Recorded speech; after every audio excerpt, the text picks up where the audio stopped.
二丫，你也知道咱们家的情况，你爹是我们家的顶梁柱，谁出事他都不能有事啊。听娘的话，你就嫁了吧。娘听说山里陆家的大儿子是念过书的，还是童生呢，可见是个知书达理的。再有2月你也14了，虽然年纪不算大，但去了之后可以与人家好好谈谈，养你2年在园房也是无碍的。再说了，你那婆婆是个寡妇，身体又不好，估摸着也是个短命鬼，等她一去，你就没有公婆侍奉了，好日子在后头嘞。赵春花望着躺在床上的女儿，苦口婆心地劝道。自楚月从昏睡中醒来，她就一直在旁边喋喋不休，听得她真想伸手赏她一巴掌，但看在她是这个身体亲娘的份上，还是忍住了。最关键的是，她打不过，一旦动手，最后受伤的人还得是她。就跟刚才原主只是想拒婚出逃一样，人还没跑出院子，就被他爹一扁担给敲地上了。不过也正因为如此，他才得了这么一次穿越的机会。原主和他同名同姓，是个勤劳肯干、性格温和的人。之所以拒婚，主要是因为隔壁吴家的吴勇，两人青梅竹马一起长大，虽然不到私定终身的地步，但吴勇先前对原主确实照顾有加。奈何他爹赌博输了钱，将山里陆家的猪偷了去还债，之后被陆家的大儿子顺藤摸瓜查到头上，要拉他去见官，没办法才求他放过自己，并将楚月抵给他做媳妇儿的。将脑海中的记忆整个梳理了一遍，楚月这才望向滔滔不绝的赵春花。你别说了，我嫁。见楚月愿意嫁，赵氏顿时松了口气，一张脸笑成了菊花。他拍了拍楚月的手，这就是了嘛，你再歇会儿，娘去给你收拾东西啊。除了他平日里换洗的那套打满补丁的衣裤，他甚至连楚月冬日里唯一的一件破袄子都扣下了。那件袄子还是用赵氏的旧棉衣改的呢，可能在他们心里，自己还不如那头猪。赵氏将包袱递给楚月，假意抹了把泪。二丫呀，娘听说从咱们牛头村到陆家要翻过好几个山头，得走上足足半日的功夫嘞。往后来一趟怕是不容易了，在婆家要放勤快些，别坏了咱家的名声。小桃如今还小，往后要嫁人嘞，总不能耽误了她。我知道了。也别总想着往家里跑，逢年过节的来上一趟，让娘看看你也就足够了。楚月没有答应，也没有反对，他的眼神有些冷，似是在为死去的原主不值。从前任劳任怨，结果换来的却是亲爹的闷棍和爹娘的压榨，甚至不惜用他最在乎的妹妹来威胁他听话。赵春花见楚月不说话，只以为他心里不情愿，也并不在意。他赶忙拉着楚月的胳膊出了屋。当家的，大山，你俩趁早将二丫送去山里，不然回来得走夜路了。有2个大男人看着，这个小丫头片子总不会跑掉。哎，来了。楚有钱和楚大山听见声音，从各自的屋里出来。另一个方向，一个小脑袋从门帘后面伸出来，可怜巴巴地望着楚月的方向，直抹眼泪。似是有所察觉，楚月侧头往楚小桃的方向望了望，紧接着在心底叹了口气。他这一走，小桃的日子怕是更不好过了。只是他自己如今都自身难保，听说山里陆家穷着呢，也不知道到底穷成了什么光景。走吧，还杵着干啥呢？舍不得啊？楚大山剔了剔牙，脸上带着不耐烦。楚月紧了紧手中的包袱，抬腿往外走去。一路上他也并未想办法逃脱身后2人的视线。今年年成不太好，已经连着快2个月未下雨，不少庄户人家的田里都干得开裂了。如果这种天气持续下去，在这个靠着几亩地维持生计的古代，怕是得闹饥荒。楚大山边走边瞅向楚月。哎，往后在夫家手头宽裕的话，记得接济接济大哥。你好歹也是从咱们家出来的，可不能当个白眼狼啊！大山说的对，有好东西多想着点娘家，往后在婆家受了欺负的话，还得靠娘家人给你撑腰嘞。靠你们撑腰？确定不是在给我敲一扁担？楚有钱一噎，暴脾气一上来就想给他一巴掌，但想到马上就要到陆家了，如果把他的脸打花了，陆家人不要怎么办？他可不想去坐牢。这么想着，他忍着脾气将手放了下来，冷哼一声，催促着两人加快了脚步。陆家虽然住在大山里，但这里住着的却不止他们一户人家。亲家，我将女儿给你们送来了。楚有钱领着两人来到村尾山脚下的一户人家屋前，伸长脖子往院里头喊道。听见声音，正在厨房忙碌着午饭的袁翠和领着两个儿子出来了。是亲家公来了。他脸色虽然有些苍白，但却难掩脸上的喜悦。他连忙望向身旁的小儿子，兴平啊，赶紧去开门。陆兴平点了点头，小跑到门口将院门打开，亮亮的眸子掠过楚有钱和楚大山，望向缩在后头的楚月，露出一口小白牙。走走，快进来。楚月有些不好意思，却还是冲他笑了笑，紧了紧肩膀上的包袱，随楚有钱和楚大山一起走进院子。袁翠和赶忙又望向另一个小儿子，兴安，你去给亲家公和大舅子还有你嫂嫂倒水喝。哦。稍许内敛的男孩嗯了一声，转身去了厨房。陆兴平和陆兴安是双胞兄弟，同为8岁。让楚月奇怪的是，两个人长得并不像，连性格也是天差地别。袁翠和走向楚月，面前的小姑娘有些干瘦，五官却生得极好。这走了许久的路，累了吧？楚月还没开口，楚大山首先说道：咱们农户人家都是粗鄙之人，不过小半日山路而已，有什么累不累的？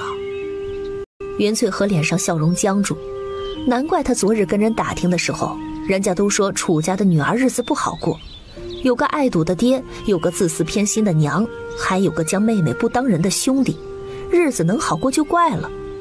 楚月倒是并不在意楚大山的话，浅浅的笑道：多谢婶子关心，我没事的。看着面前善良无害的小姑娘，袁翠和打心眼里喜欢。傻月月，往后啊，你便是星河的媳妇儿，该叫我娘了。楚月低下头，用极细微的声音唤了声娘。哎。袁翠和亲昵地拉着她的手往其中一个屋子走去。这是星河的屋子，你往后啊就跟他一起住在这里了啊。月月啊，你先叫自己东西收拾收拾，娘出去招呼客人了。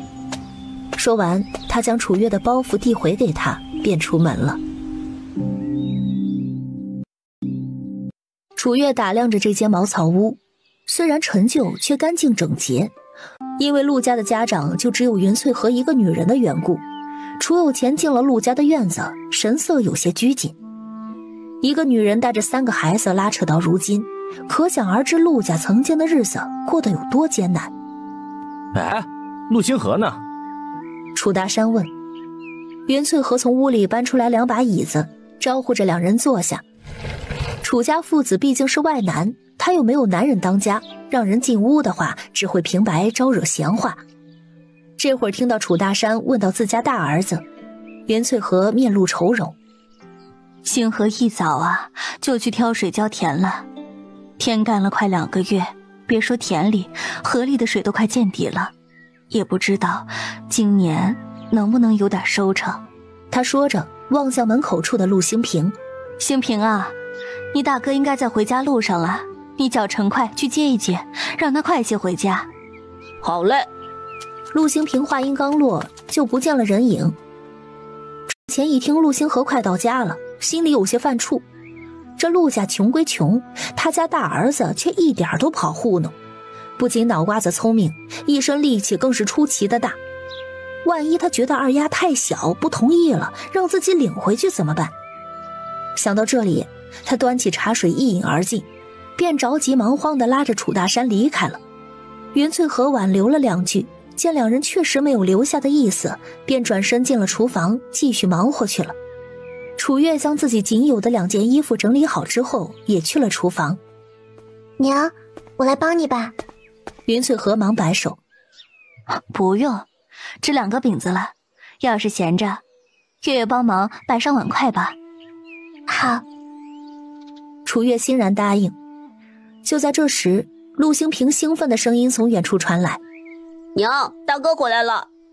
话音刚落，一高一矮2道身影进入到院里。陆星河刚将肩上的扁担和水桶放下，云翠和便拉着楚月从厨房走了出来。星河回来了。娘。陆星河抬起头，一眼就望见了云氏旁边的楚月。小姑娘有些羞怯，穿着打满补丁的旧衣服，浑身不见几两肉，一双大眼睛眨巴眨巴的，看起来怪可怜。你就是楚有钱的女儿？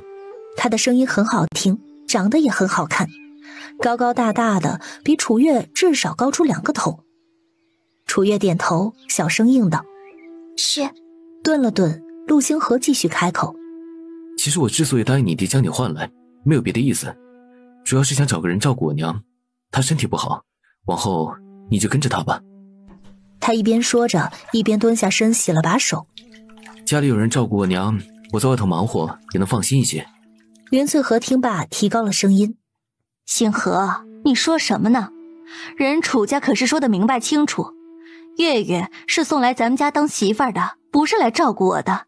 你这么做，叫月月往后如何做人呢？要么你就认了她这个媳妇儿，要么你一开始就别答应亲家公的请求。许是太过激动，云翠和脸色越加的苍白，还有些难受的咳嗽起来。这一咳嗽，连带着脑袋也开始眩晕。望着摇摇欲坠的云翠和，陆星河急坏了：娘，你怎么样？眼看着就要倒下去，距离他最近的楚月赶忙将云翠和扶住。快将那把椅子拿过来。楚月将脸瞥向不远处的椅子，陆星平手脚麻利地搬来椅子，陆星河则上前和楚月一起将云翠和扶着坐下。楚月松了手，麻利地解开了云翠和的腰带，使她呼吸顺畅，又伸手在她头顶的百合穴和四神聪穴进行按压，边按压边宽慰：娘，其实我跟着你照顾也没关系的，总归我现在还小，大不了你就将我当女儿看待呗。我会干很多活，也会尝试着赚钱补贴家用，绝对不会在家里白吃白喝的。这世道，他暂且也只能依附陆家母子生活，回楚家说不定还得被他爹再卖一次。至少在他这么一番接触下来，云氏母子心术不坏。片刻，云氏的情绪逐渐稳定，呼吸也恢复了规律。他望了眼身后的楚月，伸手拍了拍他的手背：好孩子。说着叹了口气：哎，还是女儿贴心，比我们家几个臭小子好多了。楚月给云翠和进行了一系列的动作，陆星河都看在眼中。他有些惊讶地望着他：你懂医？楚月抬眉，对于前世的记忆，他虽然大多记不得，也不记得自己是如何死的，但却依稀知道自己是医学院即将毕业的学生。虽然临床经验缺了点，主修的也不是中医，简单的症状还是能处理的。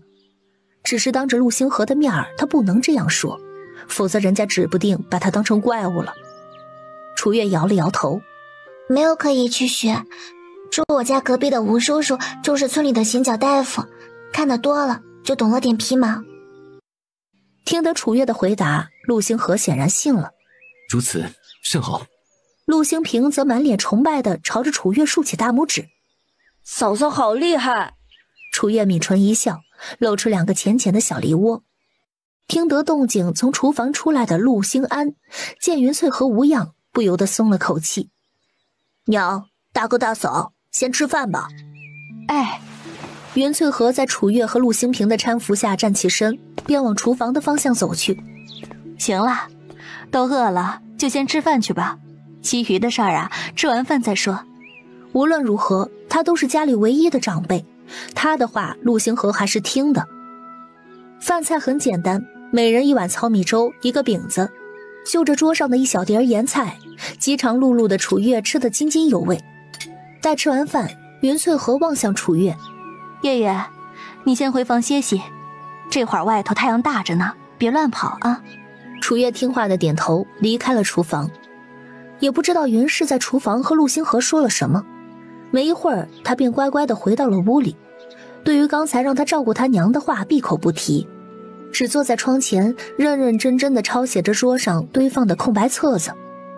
楚月也不打扰他，在屋里坐了会儿，听见外边有动静，就出门了。兴平、兴安，你们要去山里吗？兄弟俩点头。去山上挖野菜。楚月听罢，赶忙从厨房寻个篮子。我和你们一起去吧。去挖点野菜，运气好，兴许还能寻点药材。三人刚将院门打开，陆星河也从屋里出来了。他抬头望了望天，这会儿日头已经下去了一些，家里确实多日未吃到绿叶菜了，去挖点野菜回来改善一下也好。山里不安全，我随你一起去。他去厨房拿了把铲子。兴安留在家里照顾娘，新平可以随我们一起。说完，他拿着铲子走在前面，身后跟着楚月和陆兴平。如陆兴平所说，近处别说野菜了，就连草皮都快被铲干净了。陆兴平突然有些庆幸：大哥，幸好咱家的猪被偷了，不然咱们还得为了他的吃食犯愁呢。陆星河望了他一眼：有什么好犯愁的？养得了就养，养不了就卖。那可是娘攒了好久的银子买来的，他还说养大了之后要卖了给你娶媳妇儿呢。陆兴平嘀咕完，嘿嘿一笑：嘿嘿，不过现在不用了，已经有大嫂了。楚月听完，只觉得脸颊有些滚烫，加快脚步往前走去。三人径直往大山深处走，又往里走了1里地。陆星河突然停下了脚步：不能再往里走了，不安全，就在这里寻一寻吧。陆兴平四处一望，眉头蹙起：大哥，这里没有野菜啊。楚月没有说话，目光扫过一簇丛生的杂草时，抬腿往前走去。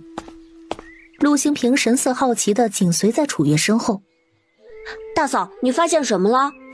楚月来到那处杂草前，蹲下身，一边伸手采摘上头的嫩叶，一边说：这是柴火，嫩叶用沸水焯一焯，可以凉拌着吃，更快挖出来晾干，还可以卖去药铺呢。陆兴平眼里亮晶晶的：大嫂好厉害呀，懂得真多。他说完，赶紧蹲下来帮忙。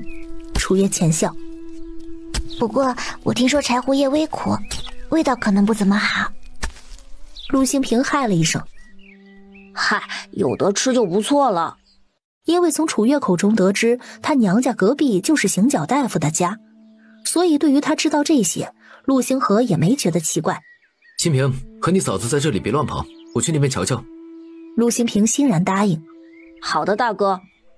楚月望着陆星河高大的背影，又想到他刚才脱口而出的嫂子二字，一时间没适应过来，这是承认自己的身份了？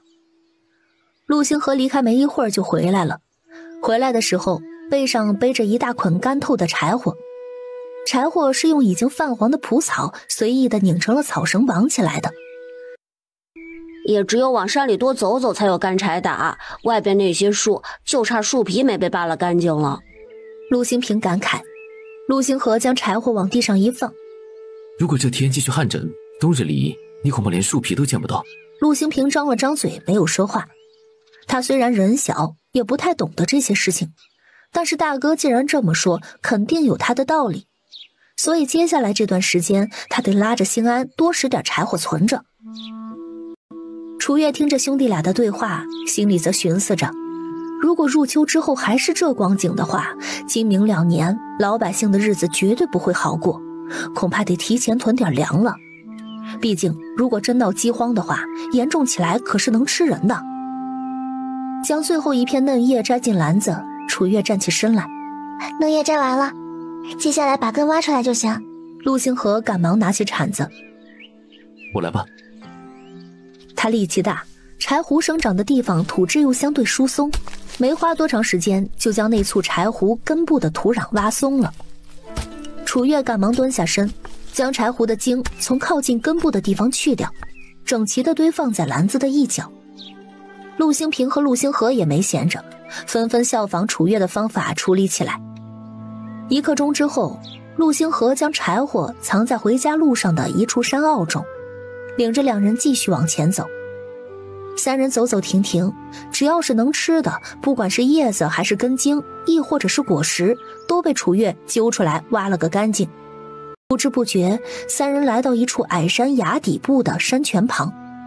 这里虽然被天旱的快要见底，但是上面还是有细细的水流往下淌，泉水清澈见底。陆星平看到水，心里欢喜不已，赶忙放下篮子，去泉边捧着水洗了把脸。嫂子，今日多亏了你，否则我们肯定挖不到这么多野菜。楚月一笑，提着篮子走上前，想将刚才挖的带根茎的野菜放在泉水中洗一洗。然而他刚将篮子放下，就听到一声轻微的水响，定睛望去，前方的石缝中居然卡着一条鱼。由于太过兴奋，他几乎是脱口而出：相公快来，那里有鱼呢。听得楚月的称呼，陆星河微愣，但是动作却不慢，赶忙上前将困在石缝中的那条鱼给捞了起来，随后扯过一旁的蒲草，将鱼鳃鱼嘴给穿了起来。陆星平看到那条小臂长的鱼，兴奋地直拍手：大哥，我们晚上是不是有鱼吃了？陆星河往楚月的方向扫了眼，有些不自然地清了清嗓子，脸上露出了一抹难得的浅笑。好，今晚吃鱼。3人蹲在山泉边，将野菜清洗干净之后，便挎着篮子往回走。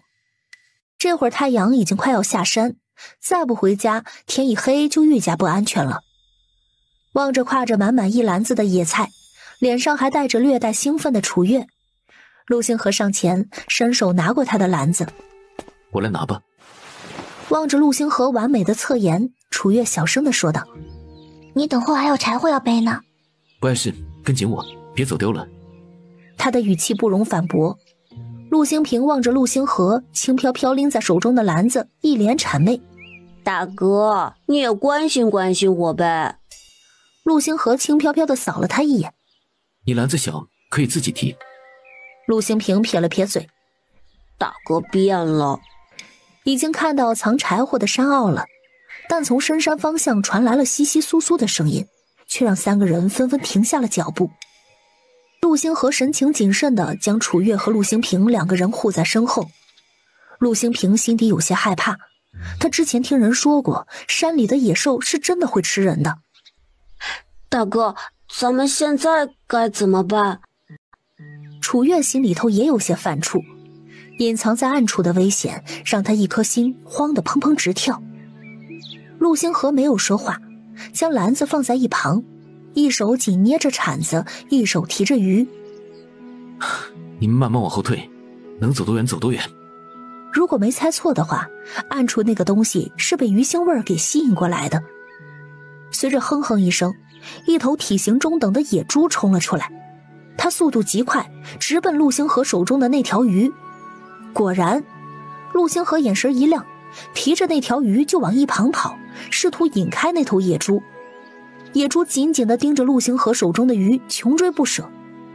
陆星河将野猪引开之后，径直往一棵粗壮的大树那儿跑，并且一边跑一边放慢了速度。待靠近大树的时候，野猪距离他也很近了。就在这时，陆星河突然加快速度，野猪的心里一急，也同样跟着加快速度。他迎面奔向了前面的大树，待临近，直接一个跳跃，踩着凹凸不平的树干就往大树上爬，身手极其敏捷。但野猪不会爬树，又因为奔跑的速度过快，停不住脚，最终一头撞在了大树上，直撞得头晕眼花。陆星河瞅准时机，赶忙回转身，手中的铲子对准了野猪最薄弱的位置，两眼中间偏上方的地方。一记重击之下，野猪的脑袋上出现了一个血窟窿，紧接着他晃了晃身子，栽倒在地。陆星河落在地上，上前踹了他2脚，已经完全没了动静。楚月和陆星平在不远处看得心惊胆战，见陆星河已经将野猪杀死，两人皆松了口气。大哥，你没事吧？陆星河回头望向两人，没事。他将拔出的铲子和鱼往两人的方向递去。但这两样东西恐怕你们得帮我拿着了，我要扛野猪。楚月小跑上前，接过陆星河递过来的铲子和鱼。我来拿，咱们快离开吧，血腥味太重了，恐怕会引来别的东西。陆星河嗯了一声，便在楚月的帮助下将野猪扛在肩上，领着两个人快速地下山了。三人刚从林子里钻出来，正站在院中等他们回来的云翠荷便望见了。见陆星河的肩上背着庞然大物，他连忙吩咐正在厨房忙活的陆星安：“星安，快来帮帮你大哥。”说完，捂着胸口，以极快的速度往院门口走去，将院门打开。这么大一头野猪呢？陆新平笑道：“是啊，娘，这野猪还是大哥亲手打死的呢。”云翠荷将院门打开之后，立马让出了一条道：“快进来，不是挖野菜去了吗？怎的带着他们俩去了深山？万一出点事儿可咋办？”刚将米下锅的陆星安听见声音，赶忙出了门，见陆星河背着一头大野猪，眼底带着一丝惊讶，立马上前帮他将野猪卸了下来。陆星河双手叉腰，深呼了一口气：“明日一早我去趟镇上，家里缺什么吗？我明儿一起带回来。”家里米不多了。陆星安想了想，又说道：“如果可以的话，大哥可否带点盐回来？趁着如今还能挖到野菜，我做点腌菜留着冬日里吃。”陆星河点头：“好。”云翠荷将楚月拉到陆星河的面前：“明日要去镇上的话，将月月一并带去吧。这孩子身上的衣裳破烂的不像样子，你给他挑两块喜欢的布料子，回头娘给他缝两身换洗。”云翠荷因为身子不好，干不了重活，一直都在家里精绣活。平日里绣两块帕子，让陆星河带去镇上卖掉，或者给村户人家加工一两套衣裳，多少也能赚点银钱贴补家用。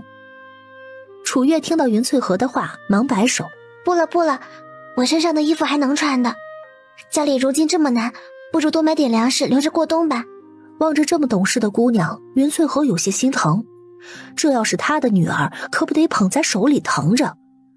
不过如今她成了自己的儿媳妇儿，跟女儿是一样的。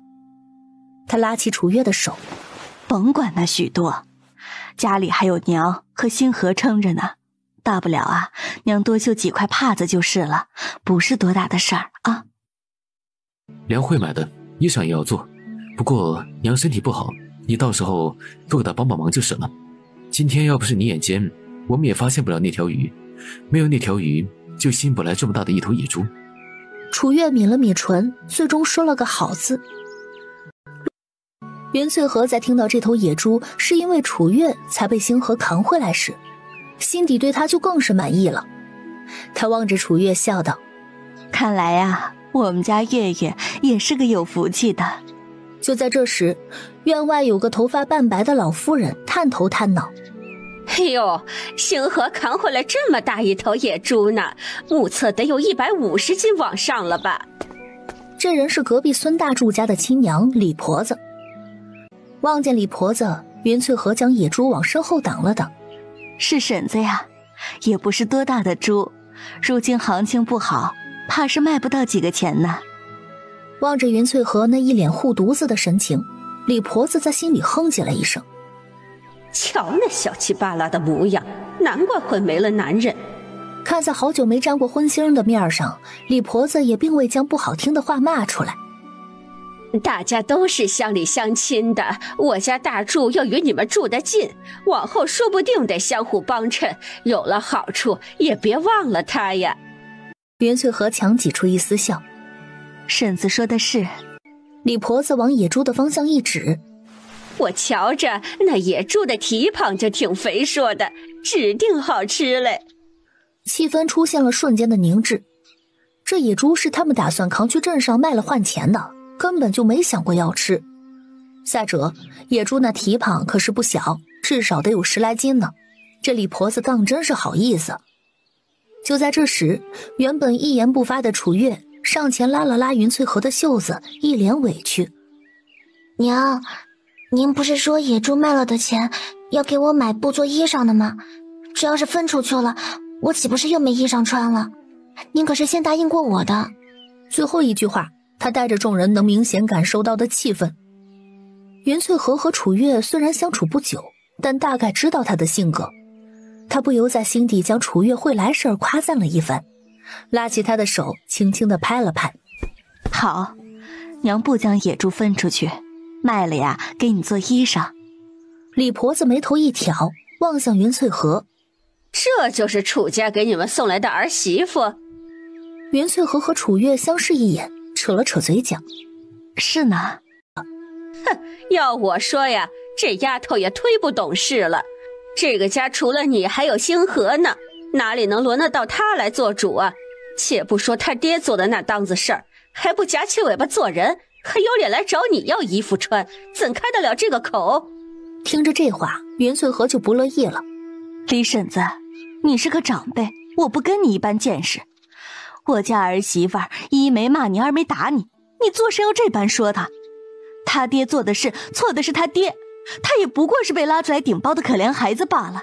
你都半截身体入土的人了，就不能给自己留点体面吗？他越说越激动，差点将自己说的再次撅过去。楚月见状，忙伸手轻抚着云翠和的背。娘，与这般泼妇一般见识做甚，没得将自己气出病来。但云翠和能这般维护他，他心里还是有些触动的。至少在牛头村的时候，他爹娘就从来不会管他死活。楚月冷冷地望向李婆子。我先给你提个醒，今日我娘要是被你气出个好歹，你可别想跑掉。李婆子也是个不怕事儿的主。你这妮子乱喷什么呢？我怎么就气他了？我连他的手指头都没碰着嘞，是他自己要死不活的，就算咽气了，也与我老婆子无关吧。听到这话，院中几人都很气愤，陆星河一张脸更是阴沉的吓人。他朝着陆星安兄弟俩使了个眼色。有些事情他这个大男人不方便做，陆星平和陆星安这两个孩子做出来却不碍事儿。陆星安闷不作声地端了一盆洗米水，陆星平则从地上抓了把土，兄弟俩如同约好的一般往李婆子的方向泼去。淘米水溅在泥上，浇了他一身泥水。滚，以后不要再来我家。李婆子被淋了个透，恼得直跺脚。哎呦，天杀的呀！你们这些没良心的赔钱货，活该你们死了男人没了爹。平日里我大柱和我儿媳妇是怎么管照你们的，都忘了吗？打这么大个野猪也舍不得给一点，真是白瞎了他们对你们的好。李婆子喋喋不休，让云翠和气得浑身颤抖，已经说不出话来。楚月生怕他出事儿，一手扶住他，一边朝着李婆子喝道：你给我闭嘴！这一声吼还真让李婆子闭了嘴，也让众人将注意力放在了陆家这个新进门的儿媳妇身上。能一嗓子将李婆子这泼妇吼到闭嘴的人可不多，厉害呀！几个妇人开始帮着云氏一家说话。老婆子呀，你自己想吃肉自己去买呀，人家星河打回来的野猪凭什么分给你呀？你是长得好看呢，还是给他们钱了？再说大柱和罗氏是有帮衬过云氏母子，但他们家但凡有个不头不脑的，哪个不是拿来让云氏妹子帮忙缝补的？就是，也太没口德了。人家当家的都没了，又不是他们愿意的，你何苦去揭人家伤疤呢？这也就是大柱二柱媳妇的脾气好，我家婆婆要是跟你一般泼了，我指不定得捅破天去。这些人平时可没少找云氏帮忙缝补，自然是向着他说话的。听见一众妇人们的议论，李婆子怒火中烧，她气得往地上一坐，便开始撒泼。哎呦，我的命怎么这么苦啊！年轻的时候当牛做马，死了男人还要被这么多人合起来欺负，有没有天理呀？然而众人望着他，没有怜悯，全都是一副看好戏的神情。天地良心，我们可没人欺负你，是你自个儿在那里找不痛快呢。娘。就在这时，一男一女铁青着脸走了过来，正是听见动静的孙大柱和罗氏。原本他们觉得丢人，是不想来的，奈何自家娘闹得太过没脸，这才不得不出面。你在这里闹什么？李婆子看到儿子犹如见到靠山。大柱啊，娘命苦呀，他们都欺负我。他说着一指楚月的方向，尤其是陆家的那个儿媳妇，我连云氏的衣角都没挨到，他竟然说云氏有个好歹要算在我的头上，还有云氏那2个天煞的小儿子，乔娘这一身被他们泼的，难道就因为你爹死了，老娘就这般好欺负吗？孙大柱和罗氏望着哭爹喊娘的李婆子，只觉得脸上臊得慌，纷纷上前，一人一个手牵着就往家走。奈何李婆子死活不肯走，还骂自己的儿子儿媳没良心，胳膊肘往外拐。孙大柱有些无奈，娘，有什么事情咱们回去再说，您就别在外面丢人现眼了。李婆子破口大骂，什么我丢人现眼？娘受了这么大的委屈，你们都不为娘讨回公道，白养你这个白眼狼了。袁翠和望着吵吵闹闹走远的3人，松了口气，又望向院子外刚才帮着说话的那几个妇人。刚才的事儿，多谢大家了。几人满不在乎地摆了摆手，不是多大事。转而望向楚月，不过你们家这儿媳妇挺有意思的，翠禾呀，你熬到如今，可算是苦尽甘来了。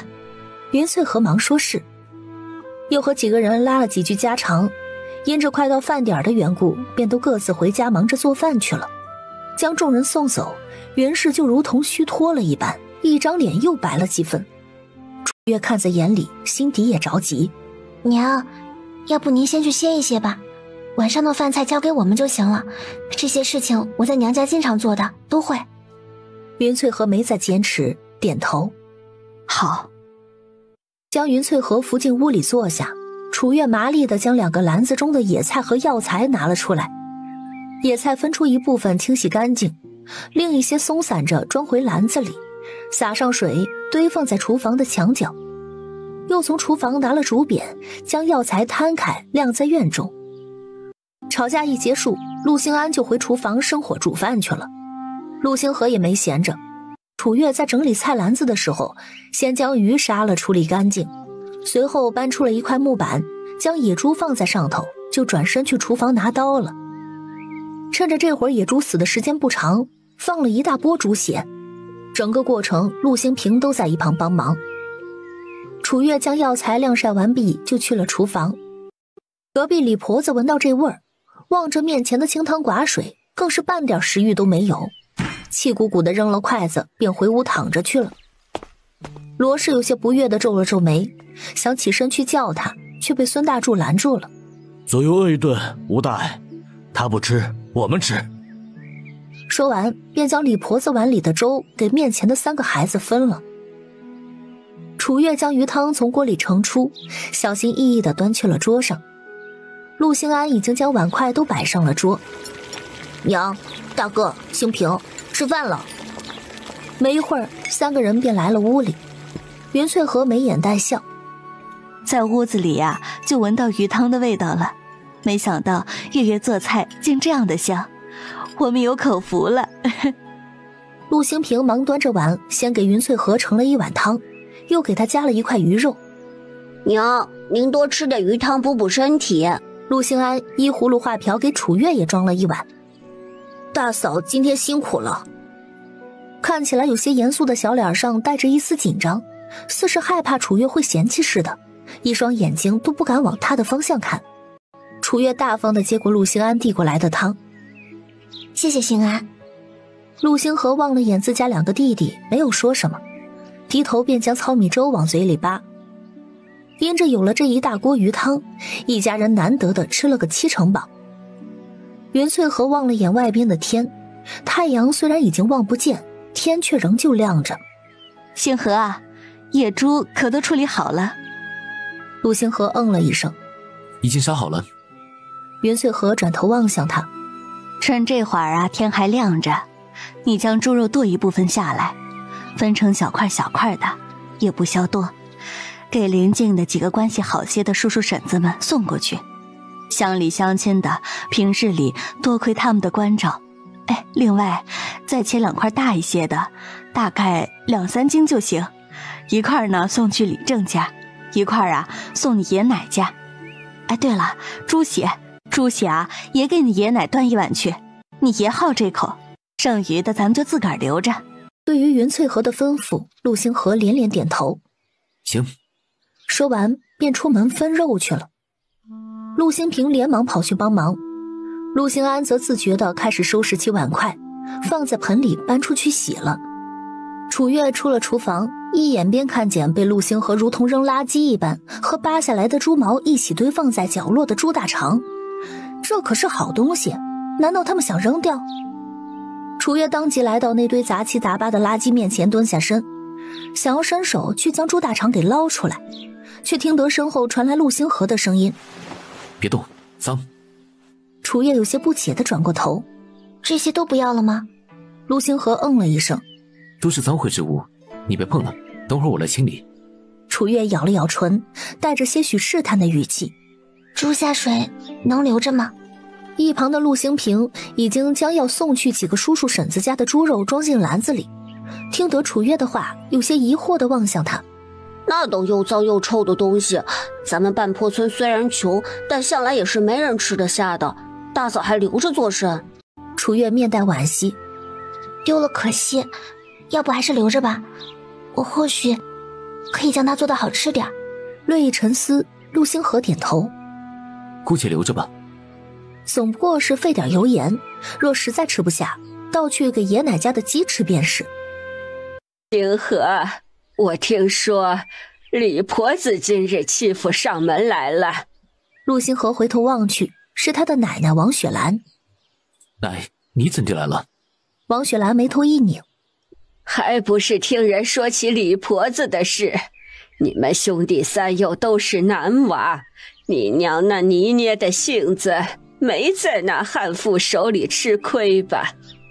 陆星河回想起楚月护住自家娘的情景，没来由地抿了抿唇。放心吧奶，我娘没事。娘来了。听见声音，云翠和从屋里出来，赶忙将门口的王雪兰迎了进来，又给她倒上了水。哎，方才啊正想让星河给你们二老送块肉去呢，既然娘来了，倒是省得他再跑一趟了。他说完，转而望向陆星河的方向，让他将穿好的肉拿来，顺便打上了一碗猪血。王雪兰叹了口气：我来也不是为了要你们的肉，就是听人说李婆子欺负到头上来了，过来瞧瞧。当年要不是老大老二老四坚持让你们分家出去，哪能让你们被那个泼皮欺负了去？他望向云翠河：往后要是再有这种事情，只管让兴平去村头寻找。你们家住得远，好多事情娘也顾不着。哪怕三儿子不在了，3个孙子好歹也是老陆家的种，哪有让个外人踩在头顶上的道理？云翠河听着点了点头：我记住了，不过过去的事情啊，娘也莫要再说了，省得让大嫂二嫂和弟妹听了心里不快。再说了，今儿我们家也没吃亏啊，那李婆子走的时候啊，可是被泼了好大一身泥水呢。王雪兰恨恨地呸了一声：呸，活该他。转而望向站在一旁默不作声的楚月：这就是星河的媳妇儿啊。是。云翠河朝着楚月招了招手，给王雪兰介绍道：月月是牛头村楚二的二闺女，在娘家日子也不好过，不过却是个有福气的。她一来呀，星河就打到野猪来。说完又给楚月使了个眼色。楚月心领神会，来到王雪兰的面前，脆生生地叫了声奶。因着初次见面，望着面前年龄虽小但五官却出挑的小姑娘，王雪兰虽然说不上多喜欢，但也绝对谈不上不喜欢。她从自己的袖袋里一摸，拿出了一小块银疙瘩，塞进了楚月的手里，估摸着有个1钱的重量。这个你拿着贴补家用，爷奶年纪大了，家里人又多，这些年也没攒下什么值钱的物件，往后和星河好好的过日子，一家人就该和和美美，才能越过越好。1袋银子换成铜板，可是能换100文的。从前的楚月从未拿过这么多钱，她有些不知所措地望向云翠荷。云翠荷似乎是也觉得自家婆婆给的多了些。娘，你们日子也艰难。王雪兰摆了摆手，这也是你爹的意思，让月丫头拿着吧。她站起身来，既然你们没事，我就先回去了，家里还一堆事儿呢。见王雪兰要走，云翠荷忙喊道：杏荷啊，再给你奶多切2斤肉带着。最终王雪兰拗不过，提着4、5斤野猪肉，端着1碗猪血，喜滋滋地回家去了。经过大柱家的时候，还站在外边骂了李婆子好一会儿。李婆子这会儿倒是想出去和他对骂，但因为没吃晚饭，根本也提不起劲儿，只能躺在床上生闷气。王雪兰走后，楚月望了眼手里的银疙瘩，便往云翠荷的方向递去。娘，这个你收着吧。云翠荷将楚月的手推回去。这是你奶给你的，就全且收着，明日进城啊，有的是花钱的地方嘞。楚月这才收回手，将碎银子当成宝贝疙瘩似的，藏在自己胸口处的塔链里。对于如今的他来说，这是一笔巨款。这时候，给几个邻居送猪肉的陆兴平已经回来了，篮子里还多了邻居们回的几个鸡蛋和一小把野菜。他将篮子里的东西清空，将另外1块大些的猪肉放进篮子，再次出门往李正家去了。陆星河已经将猪大肠清理出来，楚月将猪大肠放在盆中，又从灶堂中捧了些干净的草木灰。草木灰不仅能去味儿，还能吸附脏污，用来处理猪大肠经济实惠又实用。将猪大肠清洗干净挂在厨房的房梁上的时候，天已经灰蒙蒙了。为了不摸黑，一家人早早的洗漱完毕，便回了各自的屋里。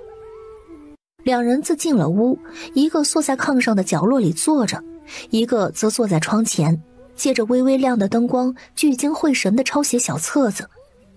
过了许久，久到楚月都快要睡着了，他才压住心底的紧张，轻轻地唤了一声：“相公。”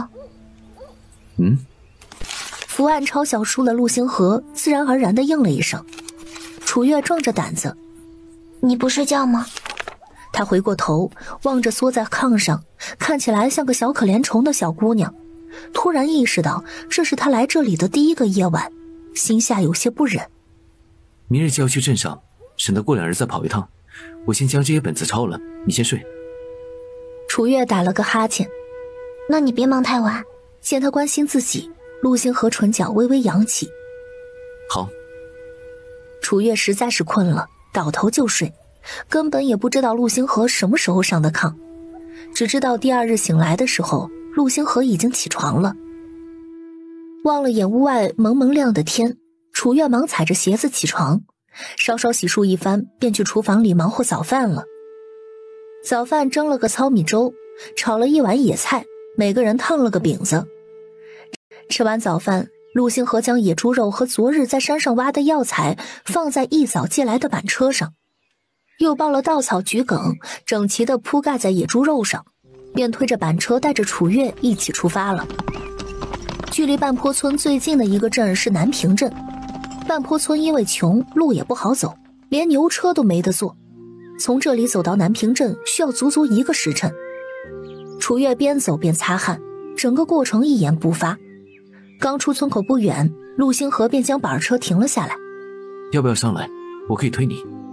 楚月忙摇头，还是不了，板车上的东西已经够重了，我还是自己走吧。陆星河也没有强求，只让楚月将手里提着的篮子放上板车。篮子中装的是云翠河让楚月拿到镇子上卖掉的帕子，倒也不重。2人中途没有歇脚，一鼓作气走到了南平镇。楚月随着陆星河进城之后，直奔南平镇最大的酒楼花雨楼。陆星河平素打到业务了，都是来这儿送。花雨楼生意极好，对这些野味几乎是来者不拒，除去送出去和自家预留的一小块，余下130斤野猪肉总共卖了3150文。将野猪卖了之后，两人先是去了趟布庄，将云翠河近2个月抽空绣的13条帕子以8文钱一条的价卖给了布庄的老板，之后又花了80文扯了2块布给楚月做下衣。买了布，两个人又去了一趟望尘书铺。陆星河抄的书每本30文，总共有10本，一共结算了300文。临走时，陆星河将目光放在了书铺其中的一本书上。那本书怎么卖？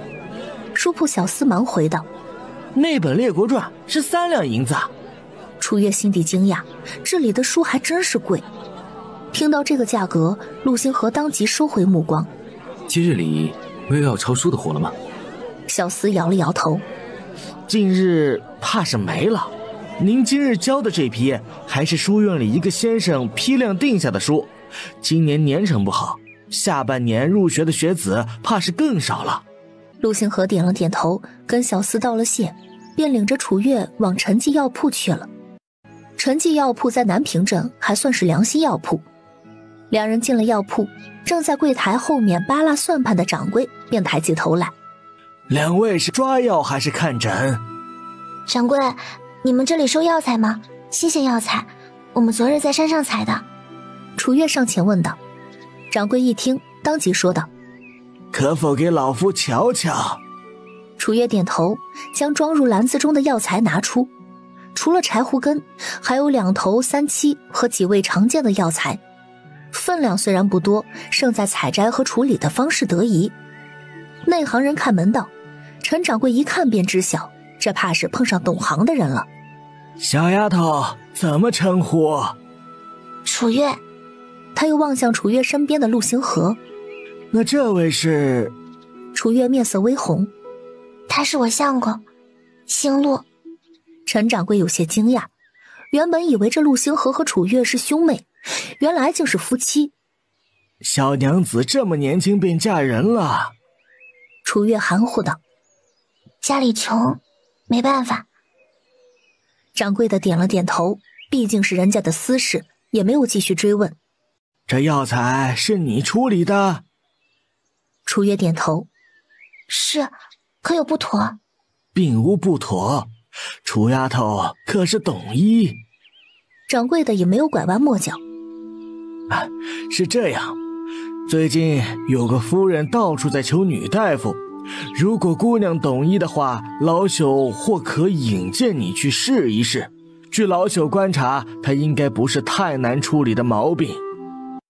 多谢掌柜好意，但我也只是因为娘家邻居是村里的行脚大夫，才勉强识得几味药材。认真诊病的话，我是不行的。掌柜面带惋惜：哎呀，那就可惜了。楚月指着柜台上的几味药材说道：掌柜若是收药材的话，可否先帮我算一算？收的。片刻，掌柜望向楚月说：丫头，既然你懂药材，我也便不与你说那些个虚的了。这些柴胡数量比较多，品质也都不错，我给你算800文，2头3七给你算600文，剩余的这些都是最常见的药材，我便给你凑个100文了。掌柜边说着边拨了拨手边的算盘，总共是1两又500文，你看如何？合适的话，我便将你这些药材全收了。楚月还有什么不同意的，当即便点了头。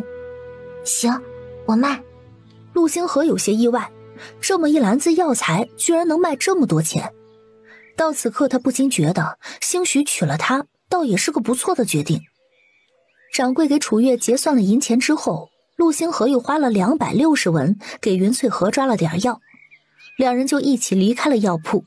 也亏得卖了野猪和药材，不然单凭帕子和抄书赚的那几百文根本就不够花，买点药材就去了多半了。难怪陆星河自身条件不错，却没有多少姑娘肯嫁。这年头能吃饱肚子才是关键。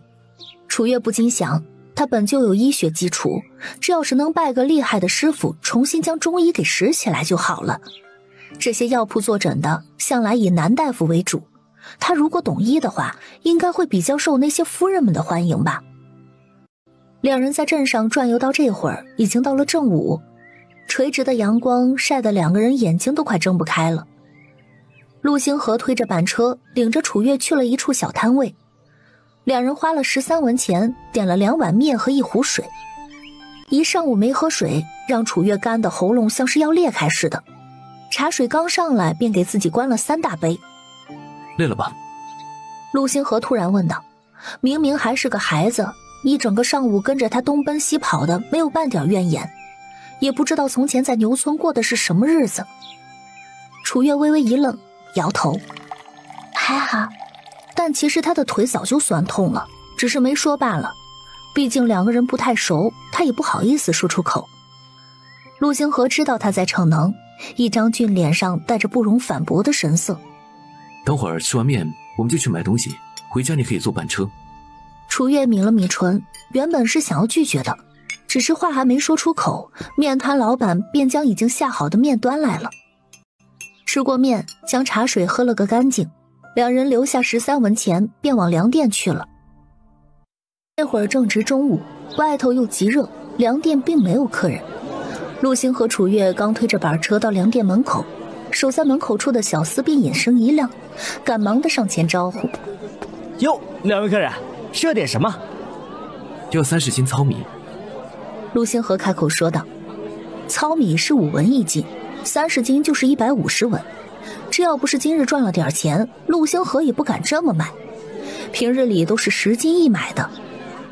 楚月上前拉了拉楚星河的袖子，指了门口特价出售的陈米。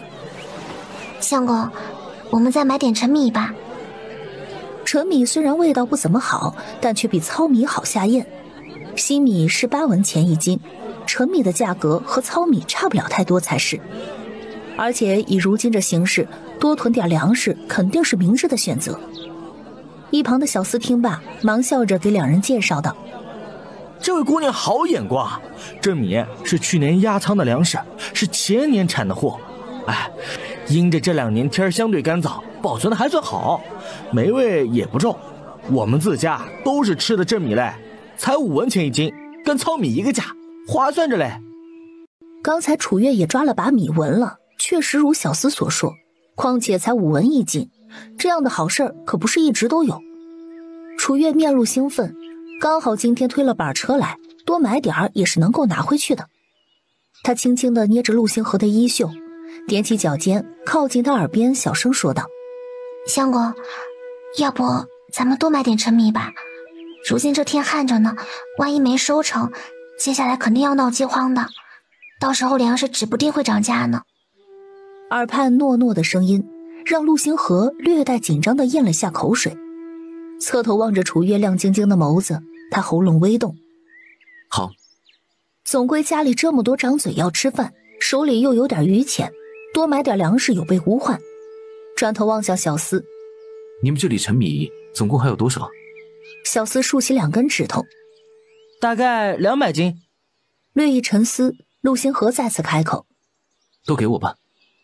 好嘞，客人稍等片刻，我这边去仓库里将剩余的陈米一起搬来。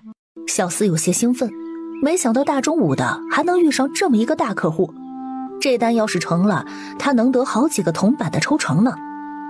最终两人买了200斤陈米，30斤糙米，总共花费了1两又150文。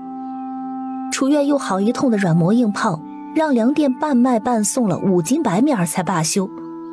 如此一番折腾下来，他们购买的粮食应该足够一家子撑到明年春天了。好在粮店旁边就是卖油盐酱醋的铺子，因这盐太贵的缘故，楚月只舍得买了5两。除了盐，他又花了15文买了点花椒、生姜和大蒜瓣，还花了30文买了1小罐红糖。买好调料，两个人便推着板车往回走了。刚出南平镇，陆星河便望着一旁推板车的楚月：你上板车去吧，我能推得动。楚月摇头：不行，太重了。陆星河望了眼前方：接下来一段都是下坡路，等到要上坡路的时候，你再下来帮我推就是了。楚月听罢，这才同意上了板车。他坐在板车上，望着一脸轻松的陆星河。相公，你以后还会继续科考吗？陆星河的动作明显一僵，随后恢复正常。应该没可能了吧？这次也就是运气好，才赚了几两银子。往常赚的给娘吃药都还不够，更别提需要花更多的钱科考了。他爹当年考个秀才，几乎就将家里爷奶叔伯们耗个干净。就在他们终于苦尽甘来的时候，他又一去不复返。楚月听了，心底有点泛酸。他这算是为了自己的娘和2个弟弟，放弃了科考的梦吧。身为长子，身为兄长，这是他无可推卸的责任。要是能想个什么法子多赚点钱就好了。楚月沉思的时候，陆星河突然抬头望向他。你是如何想到这么旱下去会闹饥荒的？楚月神色坦然。这不是很明显的事吗？已经旱2个月了，牛头村那边不仅是田，水塘都干了，稻谷壳子都是扁的。今年的纳税怕是都得贴老本，到明年就更难了。陆星河点头嗯了一声。楚月觉察到板车慢下来的速度，知道已经开始走上坡路了，赶忙跳下车来，帮着陆星河一起推着板车往家走。两人边走边有一句没一句的聊，不知不觉便到了村口。楚月赶忙拉着原本压在底下的稻谷桔梗，将粮食遮盖起来。陆星河知道他的想法，便帮着一起遮盖。云翠荷透过窗户见到两人，赶忙喊道：星平，快去帮忙，你大哥大嫂回来了。陆星平听见声音，赶忙将院门打开，帮着陆星河和楚月一起将板车推进门。大哥大嫂，你们买了什么东西啊，这么沉？粮食。陆星河说着，将被稻草盖住的2大包陈米和1小包糙米拎了下来。清平，你先将板车还去林婶子家。好嘞。陆星平一走，云翠荷便皱起眉头，压低声音问道：星河，怎的买了这么多粮食啊？今日赚的银子岂不是都花完了？陆星河将粮食往屋里搬。娘，你别操心那么多，我心里有成算的，反正这些粮食一时半会儿也不会坏，存着慢慢吃。既然陆星河说心里有成算，云翠荷也没再多问，只说千万不要将自家有粮的事情说出去了，免得让人惦记。楚月将买的佐料、药还有2块布归置妥当，才将剩余的3两多银子塞进云翠荷的手中。娘，剩下的银钱你收着吧。云翠荷往手里一望，眼底有些惊讶。这么多呢？楚月笑道：今日总共赚了5两多呢，不然我们也不敢买这么多粮食回来。云翠荷点头，从一大罐的银钱里数出了200个铜板，串成了1罐，塞到楚月的手中。这些啊，你拿着零用，其余的娘先一起存着，没了再跟娘要。往后啊，咱们一家人用钱的地方多着呢。好。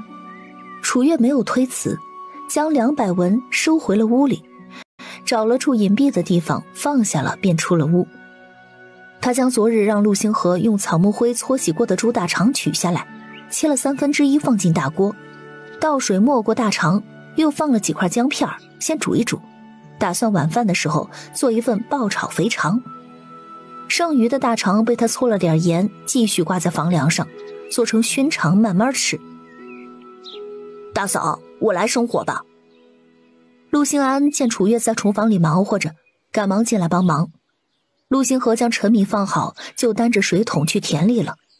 天太干，昨天浇田的水怕是都已经快要晒干了，得再担点水泼进去。只是等到他晚间回来的时候，脸上神色有些沉闷。楚月觉得不对劲儿，也不敢问，只闷头闷脑地做自己的事情。倒是云翠荷满脸不解地开口：星河，你这是怎么了？陆星河的双瞳间闪过了一丝恼怒。我昨日挑了20多担水浇田，原本田里的水应该足够应付今日的，不知道被谁掘了口子，水全流别人家田里去了。云翠荷一听，气愤的不行。是谁这么不要脸呢？人家辛辛苦苦挑的水，他们凭什么掘口子？这明显是想断人家来源呢，是要遭报应的呀。陆星河望了云翠荷一眼，宽慰道：娘，你也别心急，好在之前我们一直往田里浇水，土还是湿的。我刚才已经挑了几担水浇田里了，待明日一早我再继续去挑水。云翠荷捂着胸口长叹了一口气，倒不是因为这个，娘是心疼你呀。自从上头的水下不来之后，你都连着挑了1个多月的水了。你在这里辛辛苦苦挑水浇田，那些个狼心狗肺的懒东西只管坐享其成，娘气呀。正在切姜蒜的楚月放下了手里的刀。娘，您就别生气了，回头气坏了身子，受罪的是自己呢。我们也得跟着担心，对偷水的坏蛋还起不到丁点作用，不值当呢。他说着望向陆星河。相公，要不明日我随你一起去田里吧。他想看看那田子里的谷子壳满不满，如果费了这么多心力，收成却远远对不起这么多日的挑水养护的话，倒不如趁着这个时间去干点别的。陆星河望了楚月一眼，本是想拒绝的，却鬼使神差的点了点头。好。切好姜蒜，楚月便端着进去炒肥肠去了。肥肠原本就有它独特的味儿，此刻有了生姜、大蒜和花椒的提香，味道一飘就散出去，只让人忍不住流口水。尤其是隔壁孙大柱家的娘，李婆子昨日便想讨块肉吃，谁知道最后陆星河和陆星平单单没给他家送，惹得李婆子今日在家里又生了一天的闷气。这会儿闻到从陆星河家里飘散出来的爆炒肥肠的香味儿，一边咽口水，一边望着孙大柱和罗氏骂骂咧咧。要我说呀，云氏那一家都是些狼心狗肺的东西，那么大一头猪，挨家挨户的邻居都分了肉，怎的就不能给你分一块？你们平日里帮他们还少啊。娘，你就别说了，咱一家和云氏母子这么多年的邻居，他们根本就不是这种人。因为什么，他心里比谁都清楚。这事儿理亏的确实是他娘，这要是别人这么对他，他也不给送肉。李婆子翻了个白眼，不是这种人，怎的猪肉也不给你分一块啊？瞧不起人还是咋的？罗氏心里也有些埋怨，不过埋怨的对象并不是云氏一家，而是李婆子。娘昨日要不是那么闹的话，人家指不定就分了嘞。哎呦，这是怪起我老婆子来了。他说着望向一旁的孙大柱。大柱，瞅瞅你这媳妇儿，在娘老子面前这么没大没小的，都要反了天了，你就不管管？罗氏不甘示弱，原本就是娘错在前，怎的就成我没大没小了？眼巴巴却让人家一直提膀，你的脸可真够大的。眼见着两人就要干起来，孙大柱立马上前制止。行了，你们就不能消停点？不就是一块肉吗？等明儿空了，我去镇上剁一块回来也就是了。李婆子听了李大柱的话，当即笑得脸上的褶子都堆起来了。还是我儿心疼娘，那娘就等着你的肉嘞。说完，回屋做吃肉的美梦去了。罗氏有些埋怨地睨了孙大柱一眼：“买肉买肉，你张口就来的啊！咱家哪还有闲钱去买肉呀？咱家3个孩子都得吃喝嘞，总不能为了你娘一个把钱花了吧？”孙大柱叹了口气：“唉，有什么办法？还不是怕他日日在家里闹得不安生。咱家孩子也确实好久没吃肉了，明儿我也不买多了，大家都能分上1、2块就行。”罗氏听罢，这才无奈地叹了口气。自从公爹死后，日子被这老太太一搅和，还真是越过越憋屈了。楚月将爆炒肥肠盛出来，又烫了个野菜，一家人就着熬好的糙米粥吃得一脸满足。陆星平擦了擦嘴，亮晶晶的眸子望向楚月：“大嫂，你是如何将猪大肠做得这样好吃的？”楚月笑弯了一双眼：“其实也没什么，只要将猪大肠本身的味道处理掉就很好炒了。”陆星平竖起大拇指：“大嫂这厨艺肯定比那镇上大酒楼的厨子还要好。”说到镇上的大酒楼，楚月不禁想，这里的人虽然将猪大肠当垃圾，但它也确实是道好菜，也不知道将手头的菜谱卖去酒楼靠不靠谱。就在这时，陆星河放下手里的筷子，难得的夸赞了一句：“确实不错。”他平日里话就不多，更是极少夸谁。这会儿听到他夸奖楚月，云翠荷有些乐了。从前心平心安，可劲儿的在你面前表现，也没见你夸赞半句，当真是应了那句话：“情人眼里出西施啊。”陆星河微微的勾起唇角，并未反驳什么。这个态度看在几个人的眼里，那就是他已经完完全全的承认了楚月的身份。倒是楚月被云翠荷的话落了个大红脸，忙起身去收碗。我先洗碗去了。还未等楚月离开，陆星河站起身，修长的手夺过他手中的碗。我来洗吧，你今日随我走了大半日路，先去歇着。云翠荷满脸欣慰地望着自家大儿子的背影，总算是开窍了，知道心疼媳妇儿了。之前他一直不愿成亲，也不将这事儿放在心上，再加上家里这情形，他还担心自家儿子将来会打光棍呢。不过月月这丫头啊，性格好，又聪明，长得也好看，应该很难不让人喜欢吧。楚月只觉得厨房的氛围让他有些尴尬，打了盆水便往房里去了。今日在外跑了一天，回来又做爆炒肥肠，浑身黏腻的紧，他只想赶紧的擦擦身子，换身干净的衣裳，要是能洗澡就好了。可惜这里连个像样的浴室都没有。突然房门被推开，陆星河从屋外走了进来，一眼便见到了脱去外衣，正穿着肚兜和底裤擦洗身子的楚月。两人四目相对，纷纷从各自的眼底看到了尴尬。楚月也没惊慌，只是有些不好意思地抱着自己的胳膊，微微地咬着下唇，没有说话。陆星河则赶忙转身紧闭了房门。对不起，我不知道你在擦身子。好半晌，楚月都没有说话，他以最快的速度将自己的衣服穿上。好了。两人毕竟是夫妻，自己反应的过大反而是尴尬，倒不如大大方方的，总归自己也不是完全光着。再者，他相信陆星河是个正人君子，不会乱来的。陆星河听见声音，再次转过身，已经穿戴整齐的楚月正将自己白日里穿的脏衣服浸在盆里。似是察觉到陆星河望向自己的眼神儿，楚月抬起头：“我要去外面洗衣服了，可以让一让吗？”陆星河回过神，忙将堵在门口的身子往一旁挪了挪。楚月端着盆子顶着他的目光，略微低着头从他身旁走过。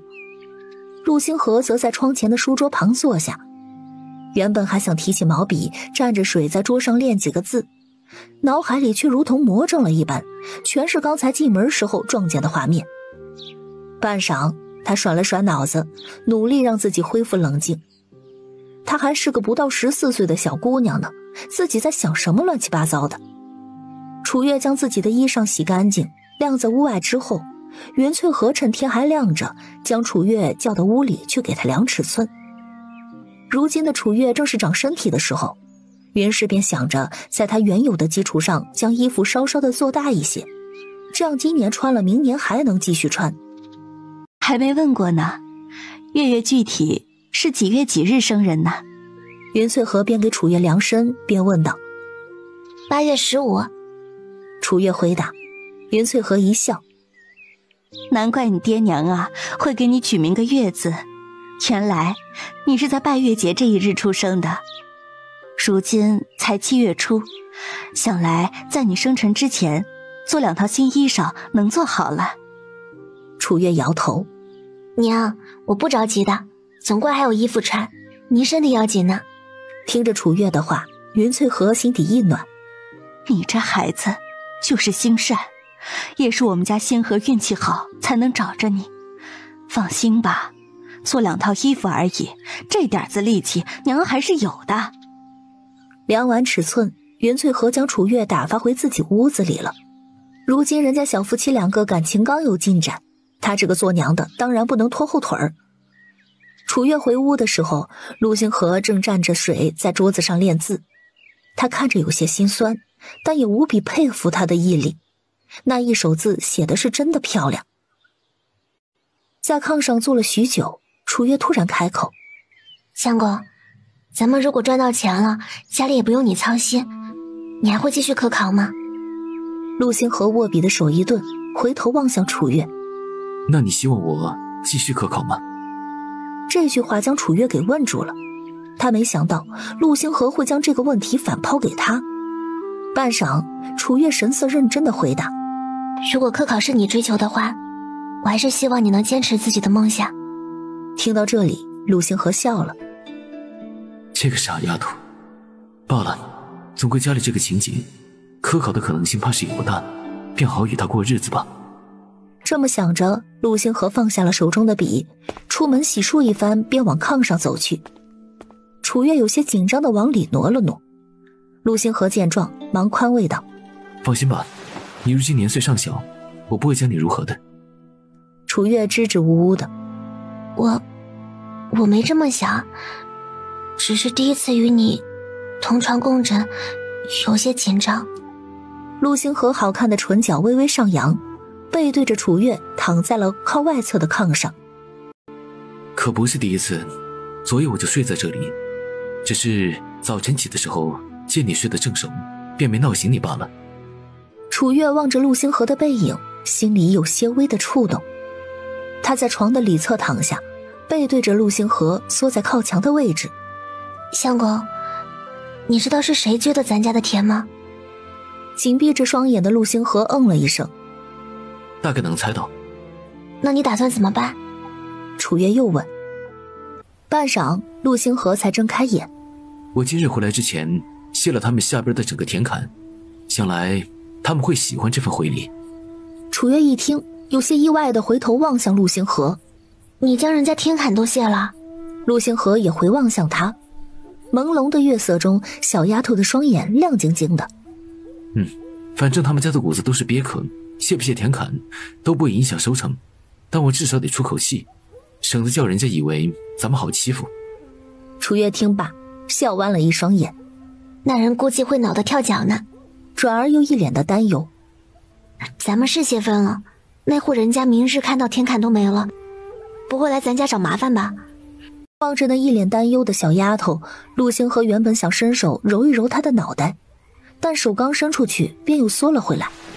不怕，总归理亏的是他们，天塌下来还有我这个高个子顶着，你别睡得太靠墙了，土墙灰多，会弄脏衣服的。说完，他重新背对着楚月睡好。楚月听了，将身子稍稍的往里挪了挪。相公，等赚到钱了，咱们将家里修葺一下吧。我瞧着这屋顶好似不太稳妥似的。好。第二日一早，楚月是被叫喊声吵醒的。楚星河，你出来！我们家田坎是不是被你撅掉的？断人生路的事情都做得出来，今天无论如何，你都得给我个说法。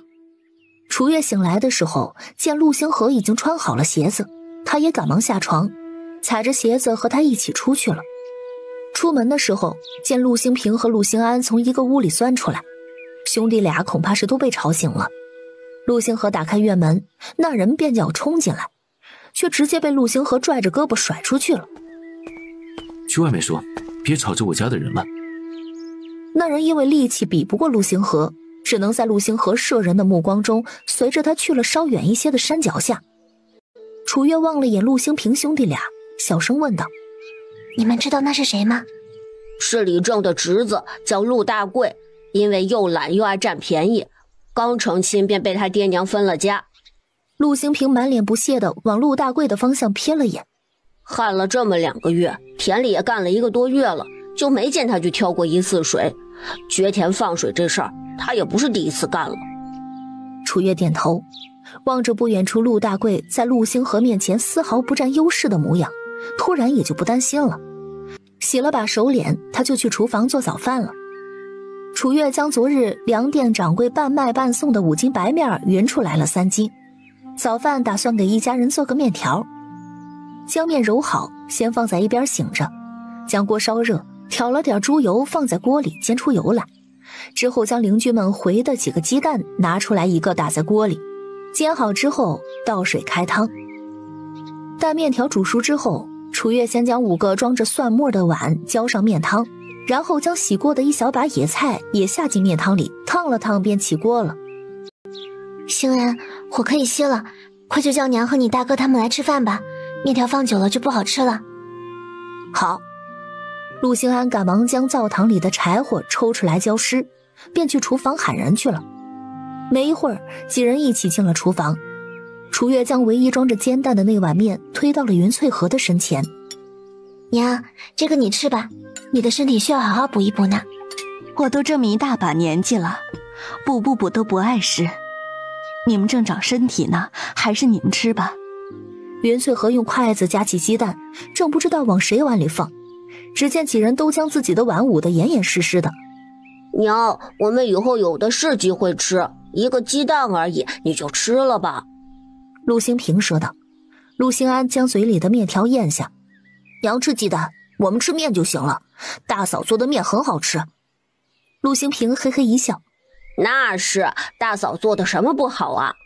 他说完，挑了一筷子面条塞进嘴里，眼神当即亮了起来。娘做的饭虽然也不难吃，但大嫂做的是真好吃啊。陆星河吃着碗里的面没有说话，云翠荷则是有些无奈的摇头望着自家的双胞胎儿子。你们呀，都快被你们大嫂给养刁嘴了。转而又望向楚月。月月上午啊，要随星河去田里的话，不用着急跑回来啊。中午的饭我来做就行了，不能总叫你忙里有忙外。娘如今呢，还能干些活的。楚月望了眼陆星河，点头。好。云翠荷望着碗里的鸡蛋，只他一个人吃的话，实在是吃不下。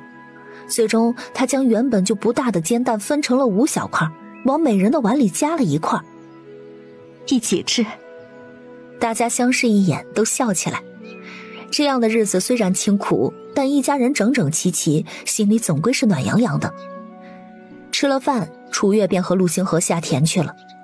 陆兴平、陆兴安两兄弟洗了碗之后，拎着篮子绕着林子外围去找野菜，顺便再找一找草药。云翠荷则在家里裁布做衣，想早些将楚月的2套衣服赶出来。楚月和陆星河到自家的田里的时候，发现陆大贵正在下边田补缺口，倒是难得的勤快了一次。楚月见状，附在陆星河的耳边小声问道：相公，你早上是如何将他解决的？陆大贵怕他伯伯，昨日我回家之前，为了这事儿先去找过李正。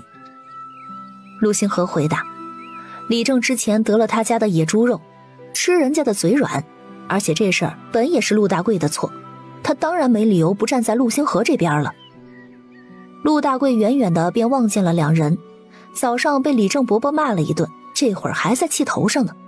哈，陆星河你真是有种啊，将我家水田撅成这样，还不忘恶人先告状，你这种人真阴险。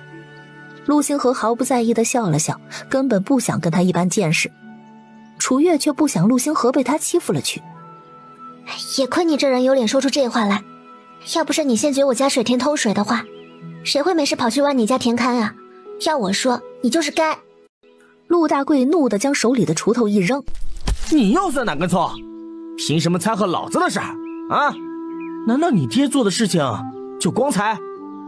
陆星河有些不悦地拧起眉头，将楚月拉到了身后。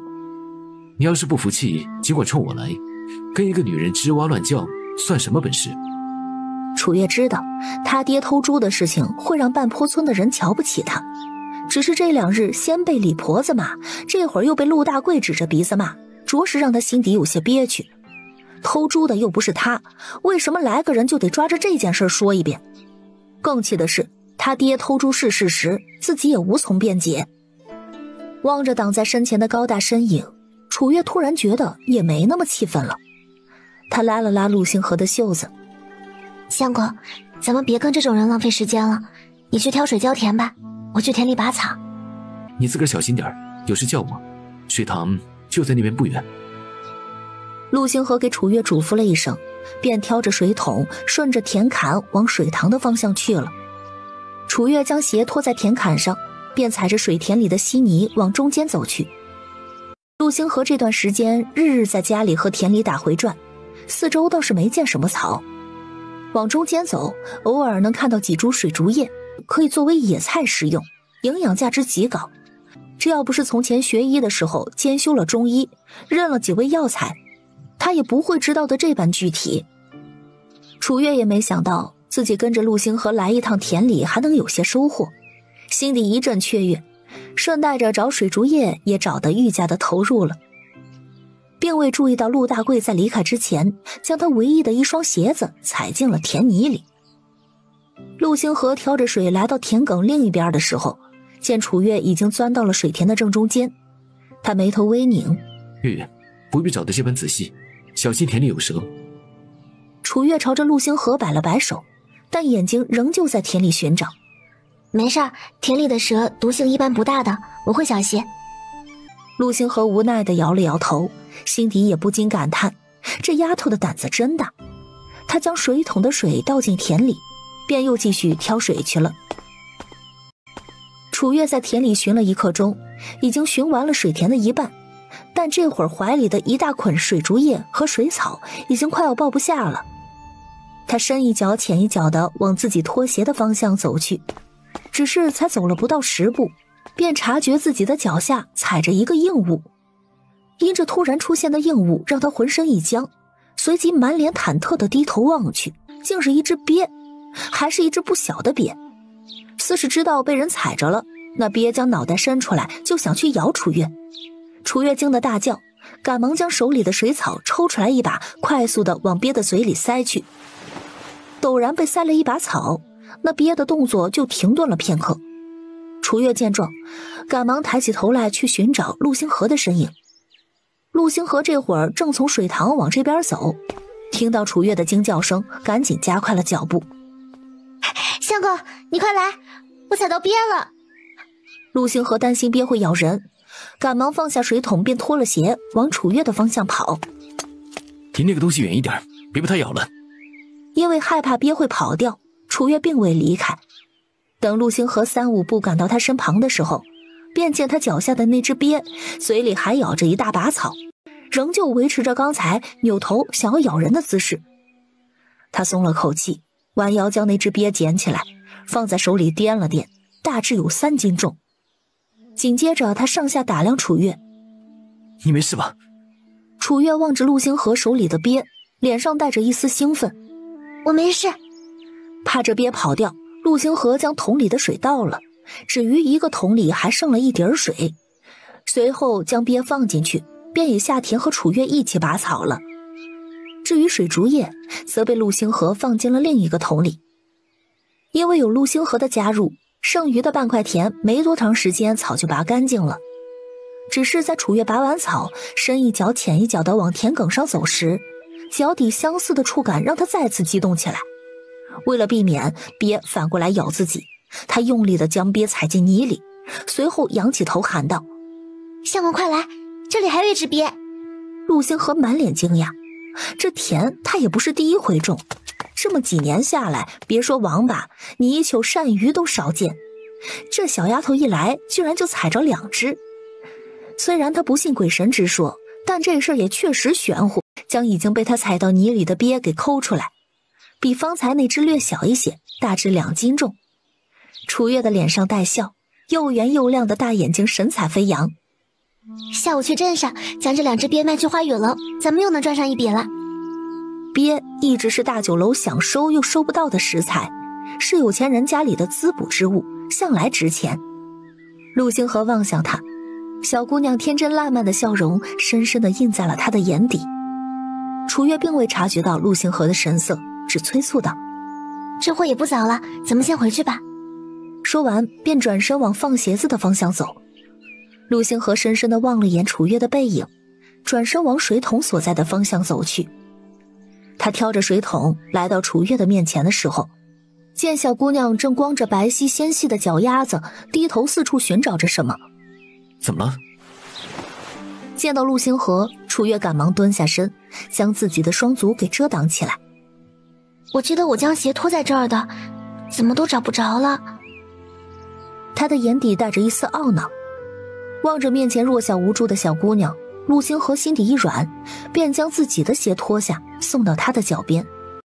你那双鞋子都快磨穿了，没了就没了，回头叫娘给你做一双就是，先穿我的吧。楚月往陆星河的方向望了眼。那你呢？我皮糙肉厚的，光脚也不会磨破。女孩子家皮肤娇嫩一些，不穿鞋可走不得这山路，快跟上。陆星河说完，将水桶重新挑了起来，越过楚月往前走去。不然在山里遇了狼，可是会将你叼走的。楚月望着陆星河的背影，抿唇一笑，赶忙踩着他宽大的鞋子跟了上去。两人回到家的时候，陆星平和陆星安正在院子里晾晒今日采到的草药。因着山外围野菜被挖绝了的缘故，兄弟俩也只将村里人认不全的草药采了点回来，总归也算是有点收获。转头望见远远走来的陆星河和楚月，陆星平喊道：大哥大嫂回来了。陆星河嗯了一声。娘呢？娘正在屋里纳鞋底儿呢。陆星平脱口而出。陆星安白了他一眼，小声嘀咕：娘说好了要保密的，就你大嘴巴。陆星平抬了抬眉，紧闭起嘴，好险，差点说漏了。纳鞋底。陆星河放下水桶，正巧云翠荷从屋里走了出来。今日回来的这般早，可是饿了？娘这就做饭去。陆星河忙说道：不着急，娘，月月今日去田里拔草，起来的时候鞋不见了，你可否帮她做双鞋？还以为是什么大事，这不是要给月月做新衣裳吗？娘本就寻思着给她呢再做一双新鞋，正开始纳鞋底子呢。望着楚月脚上那双如同踩着船一般大的大鞋，云翠荷抿唇一笑，进屋将早前给自己做的一双鞋拿出来递给楚月。这双鞋呀，娘做好之后还没穿过，可能不大合脚，月月先凑合一下，过2日娘将你的鞋子做好了再穿你自个儿的啊。楚月推脱不肯要。娘，这个我不能要的，你随便给我找双烂鞋子，才2日就得了。云翠荷却说道：明日啊，就是你来这里的第3日了，得回门嘞。回头让你娘看到你踩着烂鞋子，还不得心疼坏了。楚月低下头，小声地嘀咕着：他们才不会心疼我。云翠荷听罢，心底一酸，却也不知道该说些什么安慰他。倒是楚月跟个没事人似的，抬头问道：娘，能不回门吗？望着面前神色中带着一丝倔强的小姑娘，云翠荷耐着性子说道：那怎么行？回门是礼节，哪怕他们做的再不好，也是你爹娘啊。不是听说你家里还有个小妹嘞，去看看她也好啊。一想到妹妹小桃，楚月挑了挑眉，心底似有不舍一般，憋得慌。云翠荷将鞋子塞到楚月的手中，催促道：去将鞋换了吧，星河的鞋太大，仔细伴着自己。楚月拗不过云翠荷，只得去将鞋换了。云翠荷的鞋虽然大了点，但鞋底子却很舒服，穿在脚上走起来也软绵绵的，就像踩在云朵上似的。娘，你的鞋真舒服。楚月笑着说道。正在淘米的云翠荷笑着说：舒服就好。陆星河将桶里的2个鳖拿出来，放在水缸里。娘，这2个鳖先放缸里养着，煮饭的米汤放冷再往里面倒，别将它们烫死了。云翠荷往缸里瞅了眼，弄大2只鳖嘞。陆星平和陆星安也都跑来看。大哥，这鳖是你抓的吗？陆星河淡声道：你大嫂在田里拔草的时候踩到的。云翠荷眉头一挑：听说鳖咬着人呐，不剁脑袋不松口，月月胆子也是真大，幸好没咬着他。想到第1只鳖一嘴草，第2只鳖踩得深陷田泥里的情景，陆星河忍着笑摸了摸鼻子。他胆子是挺大。陆星平趴在水缸旁边啧啧2声。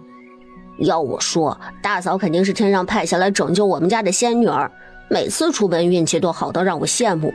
咱一家也没少下田，怎就没踩上一次了？陆星安白了他一眼：就你这心比天粗的性子，怕是只能鳖踩到你吧。被陆星安的话一噎，陆星平鼓着腮帮子哼哼着往另一个桶看去。咦，大哥，咱家的猪都没了，你还将草带回来做甚？陆星河淡声回道：你大嫂让带回来的。陆兴平拉长了尾音，哦了一声，没再多说什么。刚从屋里走出来的楚月听见陆兴平的话，开口说道：这个叫水竹叶，人也能吃的。我寻思着咱家人多，带回来也是一道菜嘛。这一头至少能应付2、3餐嘞。云翠禾在一旁笑了笑：还是月月会过日子。如今呢，好多人连肚子都填不饱，咱也别挑，能吃的就吃，总归不会将人吃坏也就是了。楚月点头：娘说的是。中午是云翠禾拿的锅铲，楚月在一旁打得下手，做了一锅猪血野菜汤，香气四溢。一家人安安静静地吃了饭，趁着这会儿日头正烈，各自回屋歇着去了。楚月见云翠禾总在屋里做着针线活，便敲门进了他的屋。云翠禾望了楚月一眼，继续纳鞋底儿。月月怎的到我屋里来了？犹豫再三，楚月终于开口：娘，我见你日日坐着，其实对身体也不好，不如我教你一套动作，你跟着练一练如何？听说能强身健体呢。他的本意也是希望云翠禾好，毕竟他对自己也不错，也不知道自己说的话会不会让他生气。云翠禾并未生气，他放下手中的针线：那动作也是你隔壁伯伯教的？楚月摇头，脸上不见丝毫破绽。那倒不是，这动作呀是那位伯母教的，至于伯母是不是伯伯教的，我就不知道了。云翠禾倒也不是不想练，只是他的身体不允许。他凑近楚月的耳边，有些不大好意思地说了几句话。楚月听罢，抬起了眉头：刚才娘说的分明是产后漏尿的毛病，看来当时怀孕生下兴平兴安的时候受了不少罪，以至于到如今都没恢复。不过这好像是很多女人生了孩子之后都会出现的症状吧，这事儿倒是相对好解决一些。娘，您这症状很严重吗？楚月小声问道。云翠禾摇了摇头：倒也还好，但是就是不能有太大的动作，也不能拿重物，尤其是打喷嚏。他说着有些不太好意思地低下了头。哎，瞧我跟你说这些做什么？倒让月月见笑了。楚月上前握住云翠禾的手，丝毫没有因为这事儿而瞧不起他的意思。娘，其实这没什么的，我听那个伯母说生产伤身，很多女人生完孩子都会经历这些的，但只要后期做好康复训练，是可以缓解甚至恢复的。云翠禾听罢，这才提起精神：月月说的可是真的？楚月俏皮地眨巴眨巴眼：真不真的，娘试一下不就知道了吗？我总归不会害娘就是了。先将漏尿这个毛病解决了，再好好的调理身子，强身健体，一步一步的来，他相信肯定是能有好转的。云翠禾笑得一脸无奈：行吧，反正我日日在家也无别的事可做，便听你的，试一试。如果按照楚月的法子，身体真的能好上一些，他倒也是乐意。被苦药养了这么多年，确实有些烦腻了。娘先在床上躺平吧。楚月将云翠禾扶着躺下，开始指导他做动作。第一个动作很简单，娘先深呼一口气。见云翠禾照做，楚月继续说道：然后做提肛运动，这种感觉类似于内急的时候憋屎憋尿，娘只管使劲的往回憋就是了。楚月一直将手放在云翠禾的小腹上，仔细着感受着他一次又一次的发力。好，呼气放松。楚月望着云翠禾说道：娘应该找到感觉了吧？云翠禾有些不大好意思的嗯了一声。楚月再次说道：既然这个动作找到感觉了，我再教娘下一个动作吧，也是躺在床上就可以完成的。连续教了3组动作之后，云翠禾已经浑身是汗。娘，这几个动作你先练着，每日2次，每次至少2刻钟，1个月之后应该就能看到明显效果了。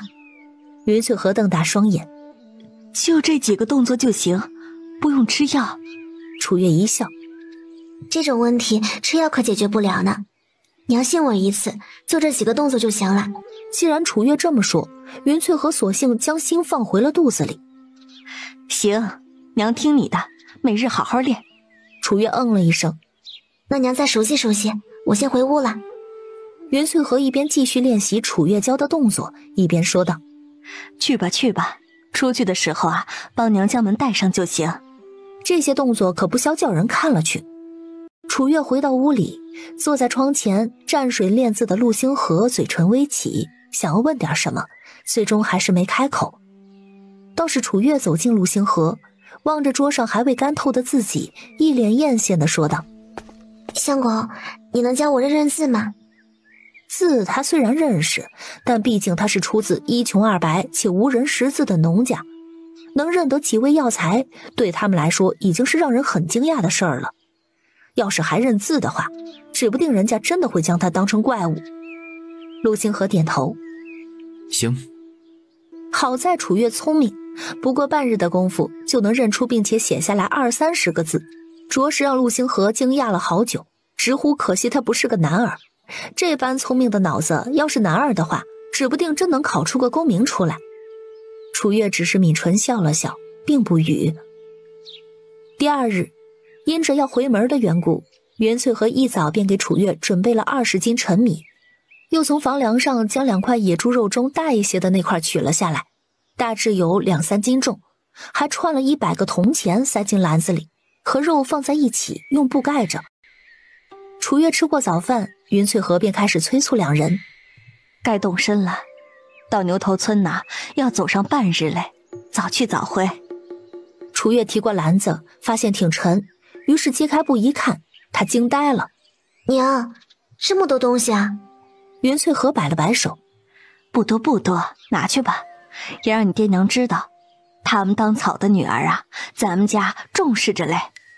楚月摇着头，将那100个铜钱拿了出来。娘，米和肉我尚且能带去，总归我那小妹也是要吃饭的，但这钱不行。你也知道我爹好赌，这钱最后肯定不会有1分钱花在家里的，与其带去给他输掉，倒不如咱们留着慢慢用呢。袁翠和一时间没了主意，往陆星河的方向看去，最后见他点了点头，也没强求，伸手接过了楚月递回的铜板。行吧，你不想带啊，那就不带，咱自己用。转而继续催促道：你们快去吧啊，仔细去太晚啊，饭都没得吃。两人点头便出发了。刚走出半坡村，陆星河便将手伸向楚月的篮子。我来拿着吧。楚月本想说不重，奈何男人的力气实在是大了些，还没等他开口，便将篮子拎过去了，顺便将手中的大米也塞在篮子中一起拎着。楚月的心底一暖，咬了咬唇，低头小声地问道：相公，你为什么对我这么好？听到这个问题，陆星河脸上有些不自在，他将脸撇向别处。你是我的妻子，不对你好，难不成还去对别人好？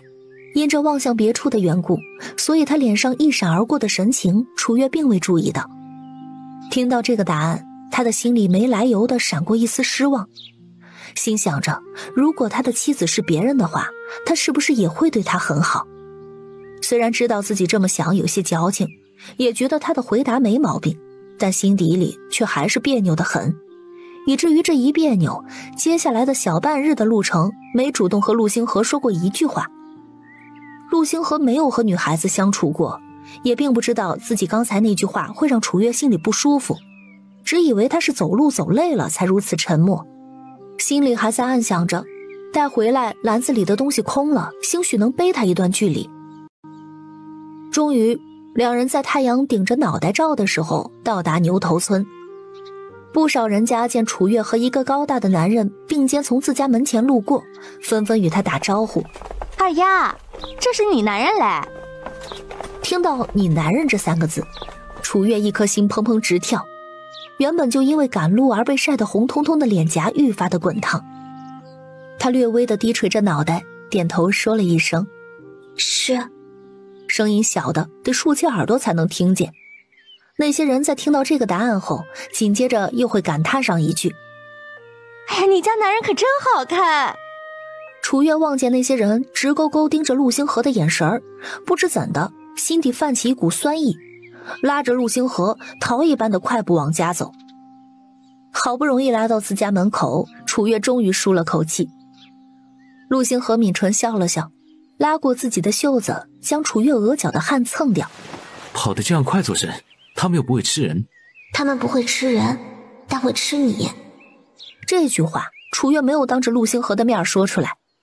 楚家院子不大，厨房里忙活的赵春花耳尖，两人一出现在门口便听到了动静。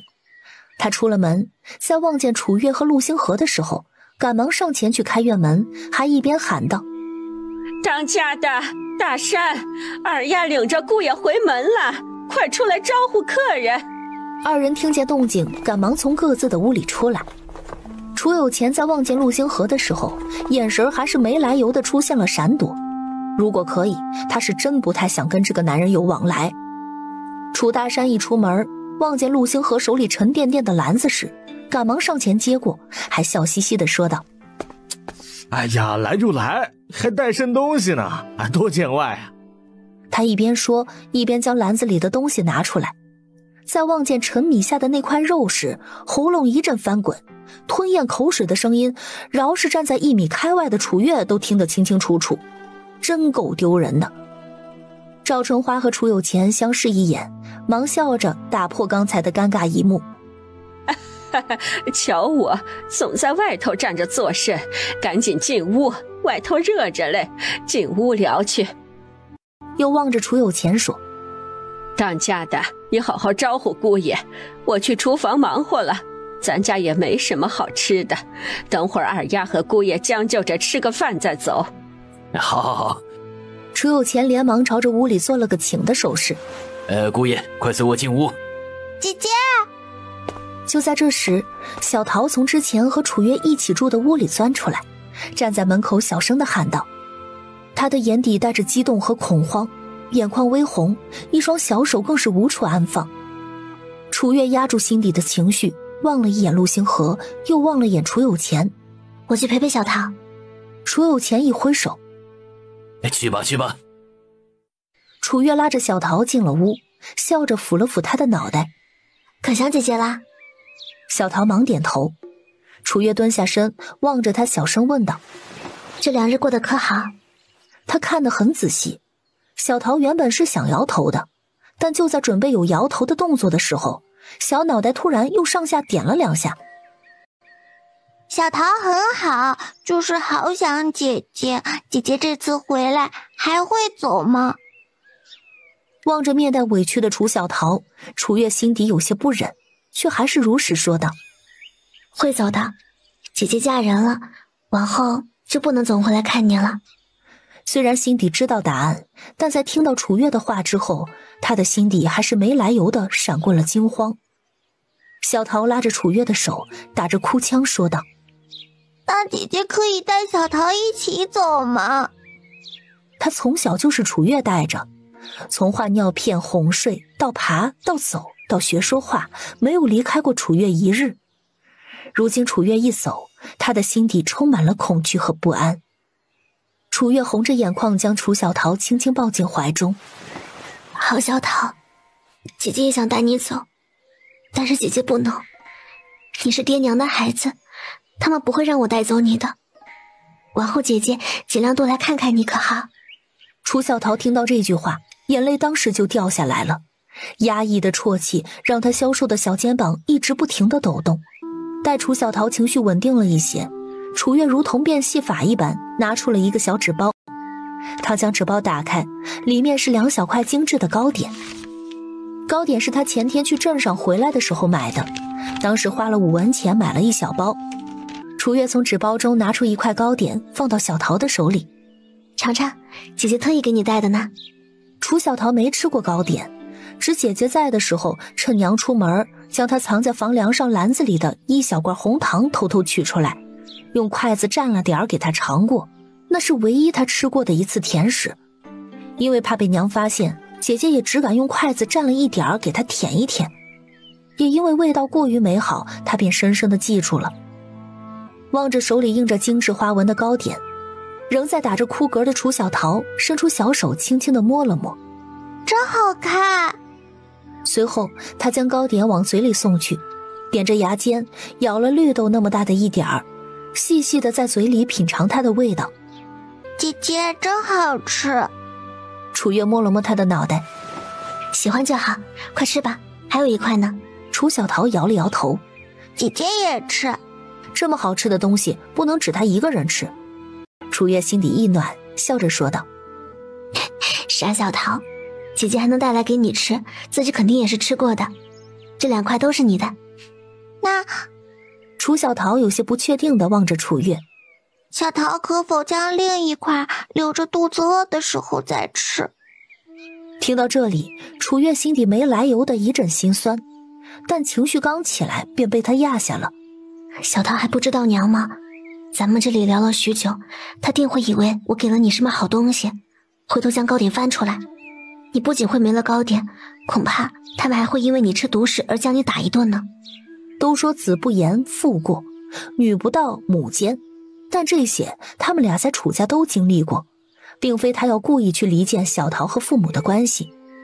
如今将这其中的厉害说出来，也只不过是不想因为自己而让小桃受到伤害而已。小桃吃到糕点的喜悦因为楚月的话而熄灭下来，她点了点头，低下脑袋，一边吧嗒吧嗒地掉着泪，一边将第一块糕点吃了下去。她也不知道为什么，明明不想姐姐担心的，可就是忍不住自己的眼泪。是不是因为她太没用了，姐姐才要离开她？楚月一手拿着糕点，一手给她擦泪。小桃再哭的话，姐姐哪怕离开也会担心的。5岁的小姑娘深吸了一口气，抬起袖子擦了擦眼睛，露出了一个自以为灿烂的笑容。小桃不哭了，姐姐不要担心小桃，小桃会好好的。楚月忍着心酸，将手中剩余的糕点往小桃的方向递去。小桃最乖了，将这块也吃了，等会娘该叫我们吃饭了。楚小桃点了点头，接过楚月递来的糕点，小口小口地吃了下去。刚才哭的时候没太能吃出来糕点的味道，这会儿糕点的香甜在嘴里弥漫，小桃才算是真正的平复了情绪。当家的带着孩子们来吃饭了。赵春花的声音适时地响了起来。楚月望向楚小桃，将她唇角的糕点碎屑擦去，又往她手里塞了2个铜板。等会我离开后，你将这个给娘就是了，就说是我给你的。你一个小孩子，她必定也知道我不会给你太多东西的。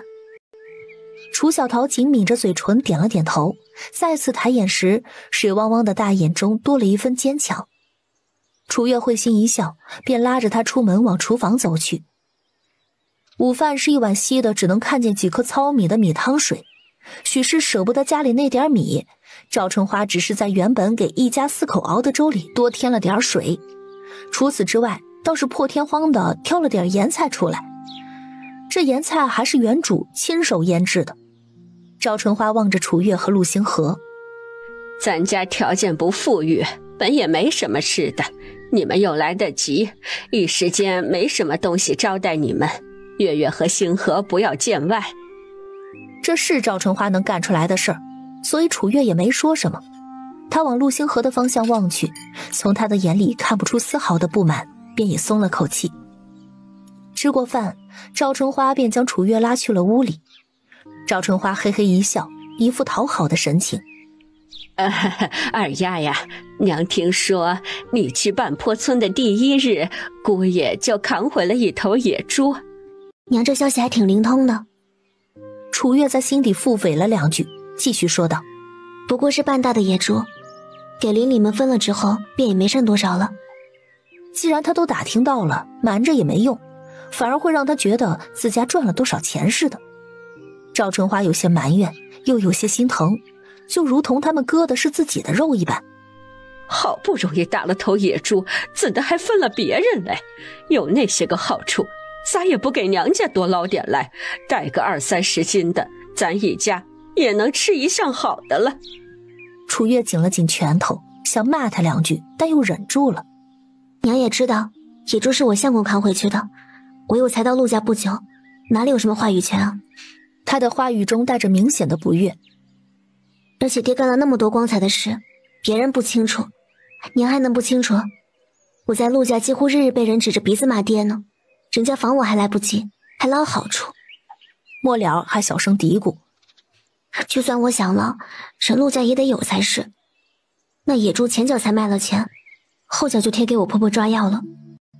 听着这话，赵春花神情一怔，她差点忘了陆星河还有个常年在药罐子里泡着的娘。她说陆家防着她也正常，确实是当家的偷猪那事儿做得不光彩。平心而论，自己的儿媳妇的爹要是这么个人的话，她也得防着。这么一想，她突然就信了楚月的话。女儿虽然不似从前那般唯唯诺诺了，但总归女娃心软，心还是向着娘家的。赵春花的眼咕噜一转，又问道：你方才与小桃待了那么久，是给她带什么好东西了？今日没捞到多少好处，她心里总归还是不甘心。楚月眼神微闪：我哪有什么好东西啊，不过是许久不见小桃，与她亲密亲密罢了。楚月做的故意，赵春花看得也真切。她抿了抿唇，最终还是忍住没有如往昔一般打骂她。毕竟楚月嫁人了，往后还得指望她往娘家送些好处来。小桃得了什么东西，回头问一问就知道了。转而又望向了楚月脚上那双崭新的鞋子。咦，还穿上新鞋子了嘞！这鞋子看着就舒服，不过好像不大合脚，倒是跟我的鞋一般大。正好家里还有一双你的旧鞋子，不如这双给娘试试。说着便要去脱楚月的鞋子。娘都好久没穿过新鞋了，还是你这丫头福气好。楚月有些窒息地将脚往回缩了缩。娘，这双鞋不能给你。赵春花的手一僵，声音当即尖锐起来：你这死丫头，一双鞋而已，怎的就不能给了？你好歹也是娘肚子里出来的，回门给娘点东西又怎的了？这双鞋不是我的，是我婆婆的。楚月说道：昨儿夏天我的鞋放田埂上，不知道被谁顺走了，我婆婆就给我拿了一双她的鞋踩着，毕竟回门总不能鞋都没有的穿，回头人家得说陆家虐待儿媳妇了。见赵春花仍旧盯着她的鞋，楚月继续说道：这双鞋回去还得还给她嘞，给娘了，我拿什么还给人家去啊？我如今在陆家已经够难的了，娘就不要再难为我了。见确实从楚月这里捞不到好处，赵春花有些不耐烦地摆了摆手：行了行了，姑爷这会儿应该也休息好了，你们便早些回吧，省得回去还得走夜路。楚月点头，便出了赵春花的屋子。出来的时候，陆星河正站在堂屋的屋檐下等着他。刚才屋里的动静他倒不是故意要偷听，只是两人的声音也没有刻意的藏着掖着，加上他听力本就好，便传入到耳中。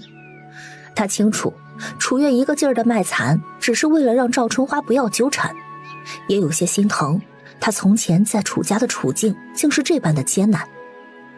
见他出来，他提起手边的篮子：回家吧。楚月嗯了一声，往小桃的屋门口望去，见小丫头正咬着下唇，站在门口处，小脸上满是不舍。楚月也没说什么，只冲着他笑了笑，便快步地随着陆星河出了院门。月月！楚月和陆星河并肩而出，便听到一道熟悉的声音。他侧头望去，是隔壁的吴勇，与之前的楚月青梅竹马长大的男孩，虽貌不惊人，却也干净清爽。吴勇，你不是在柳树村学木匠的吗？怎么回来了？少年没有立即回答楚月的话，他望了望楚月身旁身形高大且面容俊朗的男人，又将目光重新放回他身上。我听说你嫁人了？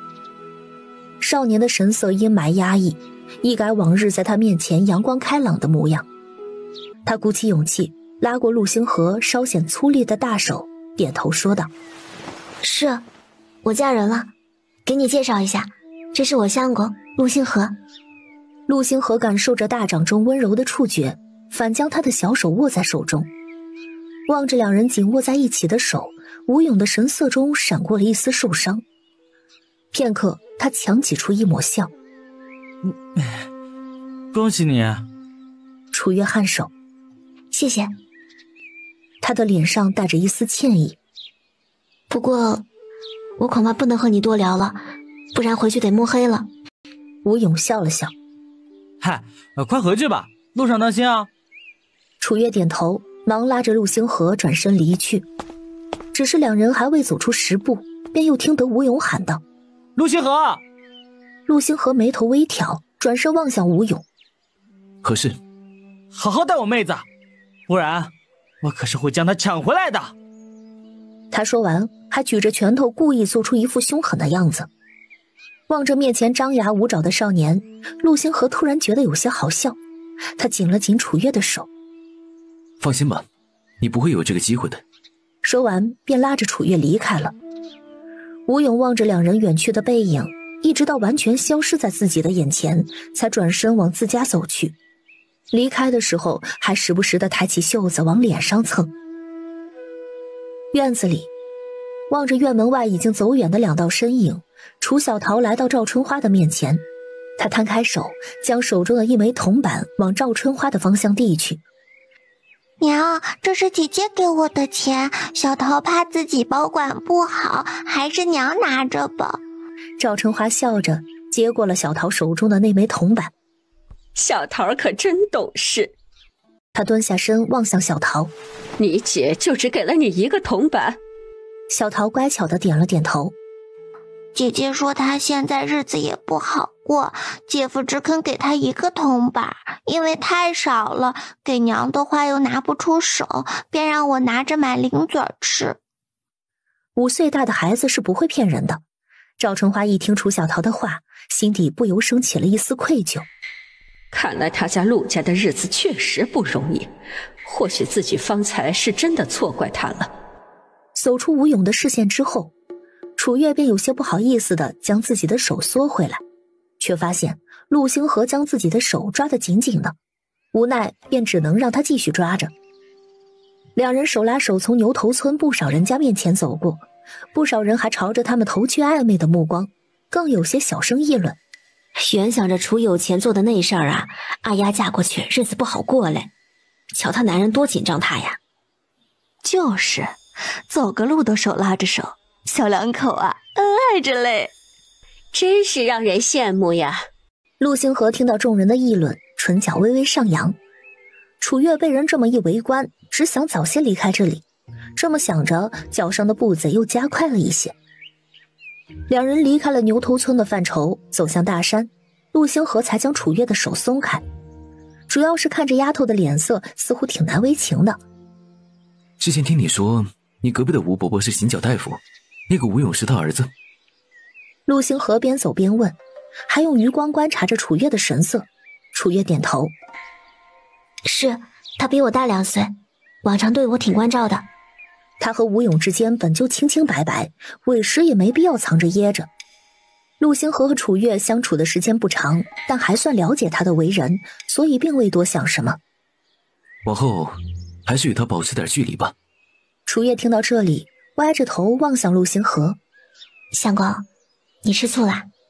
陆星河的眼神出现了瞬间的躲闪，他假咳一声，摸了摸自己的鼻尖：“没有。”楚月哦了一声：“我可不信。”陆星河眉头一挑：“为何？”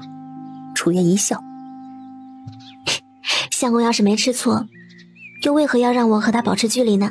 他将银锭子放在陆星河的手中：“相公，你瞧瞧。”陆星河一边打量着这枚银锭子，眉头紧锁：“这银锭似是从国库出来的。”山路上都能踩到银锭子，这小丫头的运气还真不是一般的好。楚月面露疑惑：“从国库出来的？”陆星河点头：“只有从国库出来的银锭子，才会刻上南渊库银4个字。这种银子主要是用在军饷、关心、皇宫用度、各地建设、赈灾这些方面，轻易不会流落到老百姓手中。”楚月面露可惜：“那按照相公的意思，这个银锭咱们就不能用了吗？”官银当然不能用，寻常百姓也好，当官的也好，私用官银是会被砍头的，但将它熔成碎银子就不妨碍了。陆星河将银锭子重新放回楚月的手中：“既然是无主之物，你便好生收着，待到天冷一些，咱们去烧窑的时候将它一起融了就行，别让娘知道，省得她操心，也别对外说，省得被人惦记。也点头，慎重地将那10两银锭子藏在了自己的袖带中。10两呢，可不是小数目。虽然拾金不昧是美德，但上交之后的银锭子恐怕最终也落不到失主的手中去。自家那么缺钱，还是留着一家人用吧。耽误了小片刻，两人继续赶路。楚月边走边打量着四周，见到草药便上去采一些。大概走了一半的路，楚月刚才踩到银锭子的那只脚竟然有些微微的痛了起来，连带着走路都有些吃力。陆星河望着他一走一跛的模样，忙将手里的篮子递给他，拿着。楚月满脸不解地提过篮子，又见陆星河绕到他身前蹲下来，上来，我背你。楚月忙摆手，不用的，我能走。陆星河回头望了他一眼，你的脚不适合走远路了，难不成你想让我抱你？楚月神色一滞，乖乖地往他背上趴去。那还是背吧，至少看不见脸，还能少些尴尬。陆星河勾了勾唇角，背着楚月在山间行走如风，似乎丝毫都没有受到影响。最终在路上耽误了一些时间之后，两人终于在太阳落山之前回到了半坡村。相公，你将我放下来吧，否则叫人看了去不太好。陆星河却并没有要将他放下的意思。相公背媳妇儿天经地义，管别人怎么说做甚？听到陆星河的回答，楚月没出息的红了脸。就在这时，前方传来一道声音：哟，这是怎的了？此刻陆星河已经背着楚月到了村口，说话的是村口不远处一户人家，正从厨房端着野菜出来洗菜的王雪兰。楚月随着陆星河唤了声奶。陆星河继续说道：今日随月月回门，回来路上她扭到脚了，我就背了她一段。严不严重啊？严重的话，明日千万去找大夫瞧瞧。楚月忙摇头：不严重的，就是稍稍扭了下，又走了太远的路，所以才有些疼，休息1、2日便好了。就在这时，家中人听到外边的动静，全部都出了屋。有陆星河的爷爷，还有他的大伯、二伯、四叔、大伯母、二伯母、小婶儿，还有3个叔叔伯伯的一堆孩子、孙子、儿媳妇儿，足足20多双眼睛，全部直勾勾地盯着陆星河背上的楚月。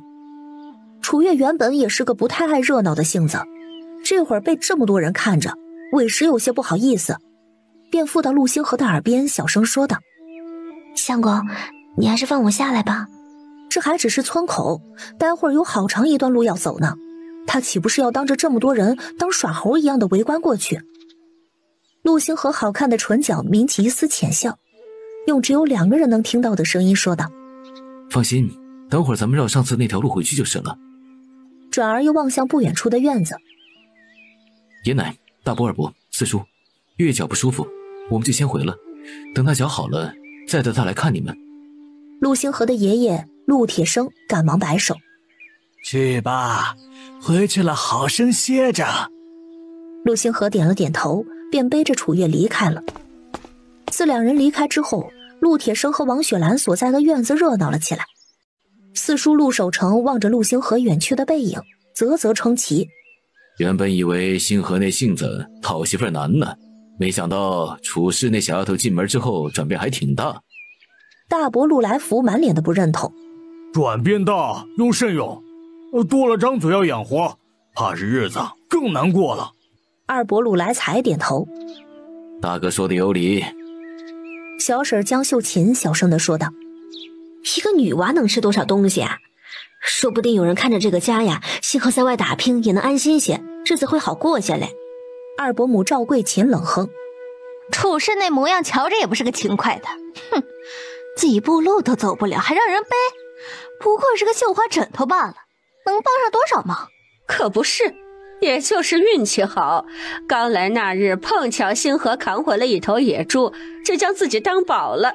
看着吧，这样下去啊，云氏的苦日子还在后头嘞。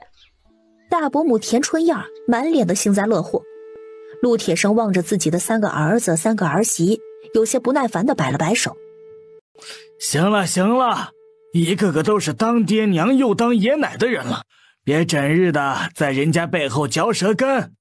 所幸星河一家已经分出去了，就是多了张嘴也不用你们养活，管好你们自己个儿就行了。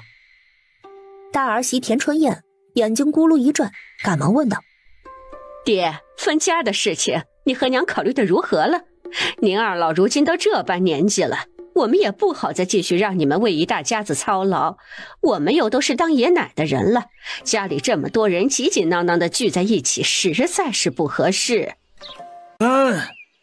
这2年重孙子一个又一个的往外蹦，家里确实太多人了，儿子媳妇儿甚至孙子们就开始闹腾着要分家，甚至连各自的宅址都看好了，也下了脚，只等一分家便拿着分到的钱去修屋子。守城，你去一趟你三嫂家，让她明日带着几个孩子过来一趟。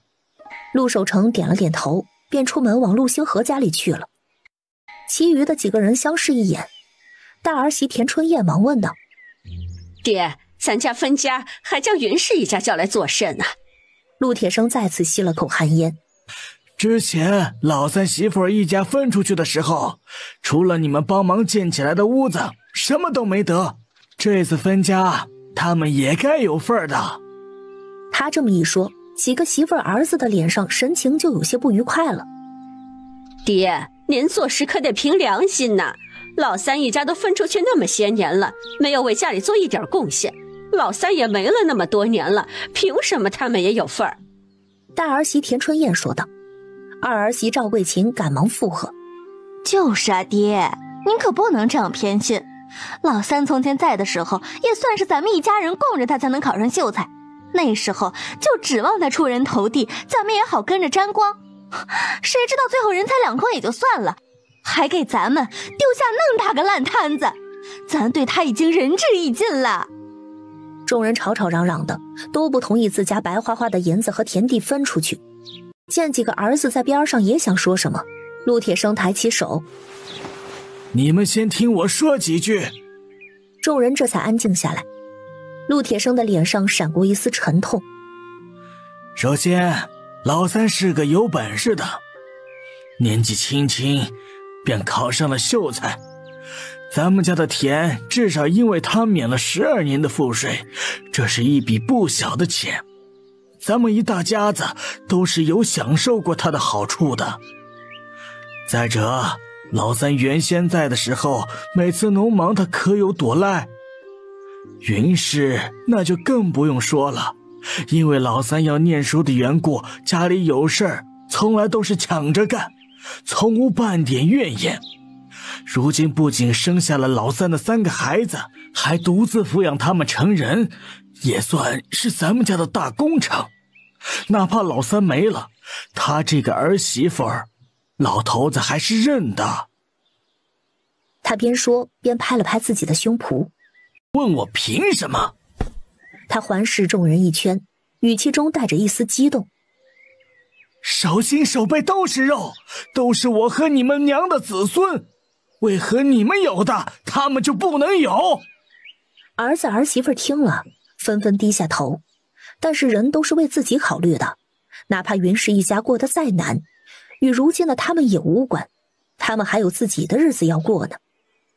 大儿媳田春燕频频往自家男人的方向使眼色，陆来福被自家媳妇瞪得没法，只得硬着头皮问道：爹，老三一家都分出去那么久了，总不能得到的还跟我们一般多吧？就在这时，洗完菜的王雪兰也已经来到陆铁生的旁边，她在围腰上摆了摆手上的水，望着面前的几个儿子媳妇儿：这事儿我也和你们爹商量过了，知道你们会不服气，明日田地你们3家先挑，这样总没意见了吧？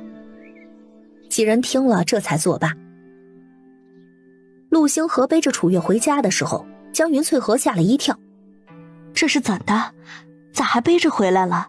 兴平啊，快去将院门打开。陆星平赶忙上前开门，并且接过楚月手里提着的篮子，将两个人让了进来。陆星河进了院子，才将楚月放下来。楚月下地之后，跛着脚走了2步，来到椅子上坐下，捞开裤腿，在望见微微肿胀的脚踝时，有些无奈。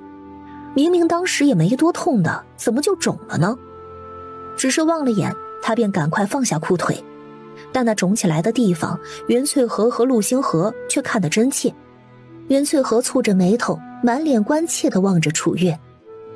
脚怎的肿了？得找个大夫瞧瞧才好呢。楚月摇头，娘，不碍事的，等会我用冷手帕敷一敷，明日应该就能消肿了。陆星河听了，忙取了帕子蘸了水，拧成半干递给楚月。先敷一敷吧。转而想着在外边敷脚不方便，陆星河直接上前将楚月横抱起来往屋里走去。这一动作将楚月惊得轻呼出声。袁翠和望着两人的背影，捂嘴直笑，连带着心底的担忧也少了许多。陆星平双眼一直追随着陆星河，直到他进了房，眼神仍旧停留在紧闭的门扉上。被袁翠和望见，睨了他一眼。小孩子家家的，好奇竟这般重做事，还不赶紧干活，将药材晾晒好了，去厨房给谢安帮忙。你嫂子指定是鞋不合脚才受伤的，娘继续给她去做鞋去。陆星平扶着后脑勺嘿嘿一笑。好嘞，娘。被陆星河抱在怀中，楚月整个人都是僵持着的，一张脸更是滚烫的可怕。陆星河将他放在炕上，伸手正要去拿他的脚，却被楚月缩回了。他伸手拿过陆星河手里的帕子。我自己来吧。知道小丫头面皮薄，陆星河也没强求。那你先敷脚，我去外头看看有没有要帮忙的地方，等会儿晚饭我给你端屋里吃，你就暂且别下地了。楚月低垂着脑袋点了点头。好。陆星河望了他一眼，便出了屋。正巧陆守成这会儿已经到了院外。星河。陆星河抬头。四叔。四叔这会儿来我家可是有什么事？你娘呢？他说着昂起脑袋朝里屋喊道。三嫂在家吗？拿起鞋底子缝了没2针的云翠和听见声音，只能先将鞋子放下，出了屋。守成来了。陆守成哎了一声。三嫂，爹叫我来与你说一声，让你明日带着星河几兄弟去老宅。云翠和面带疑惑。可是有啥事儿啊？陆守成叹了口气。嗨，还不是为了分家的事儿。最近因为这事儿，大嫂和二嫂一直在爹娘面前提。云翠和有些惊讶。爹同意分家了？陆守成点头。是，今日大嫂一提，爹就同意了。不过我们就算分家，应该也会和爹娘住一块儿。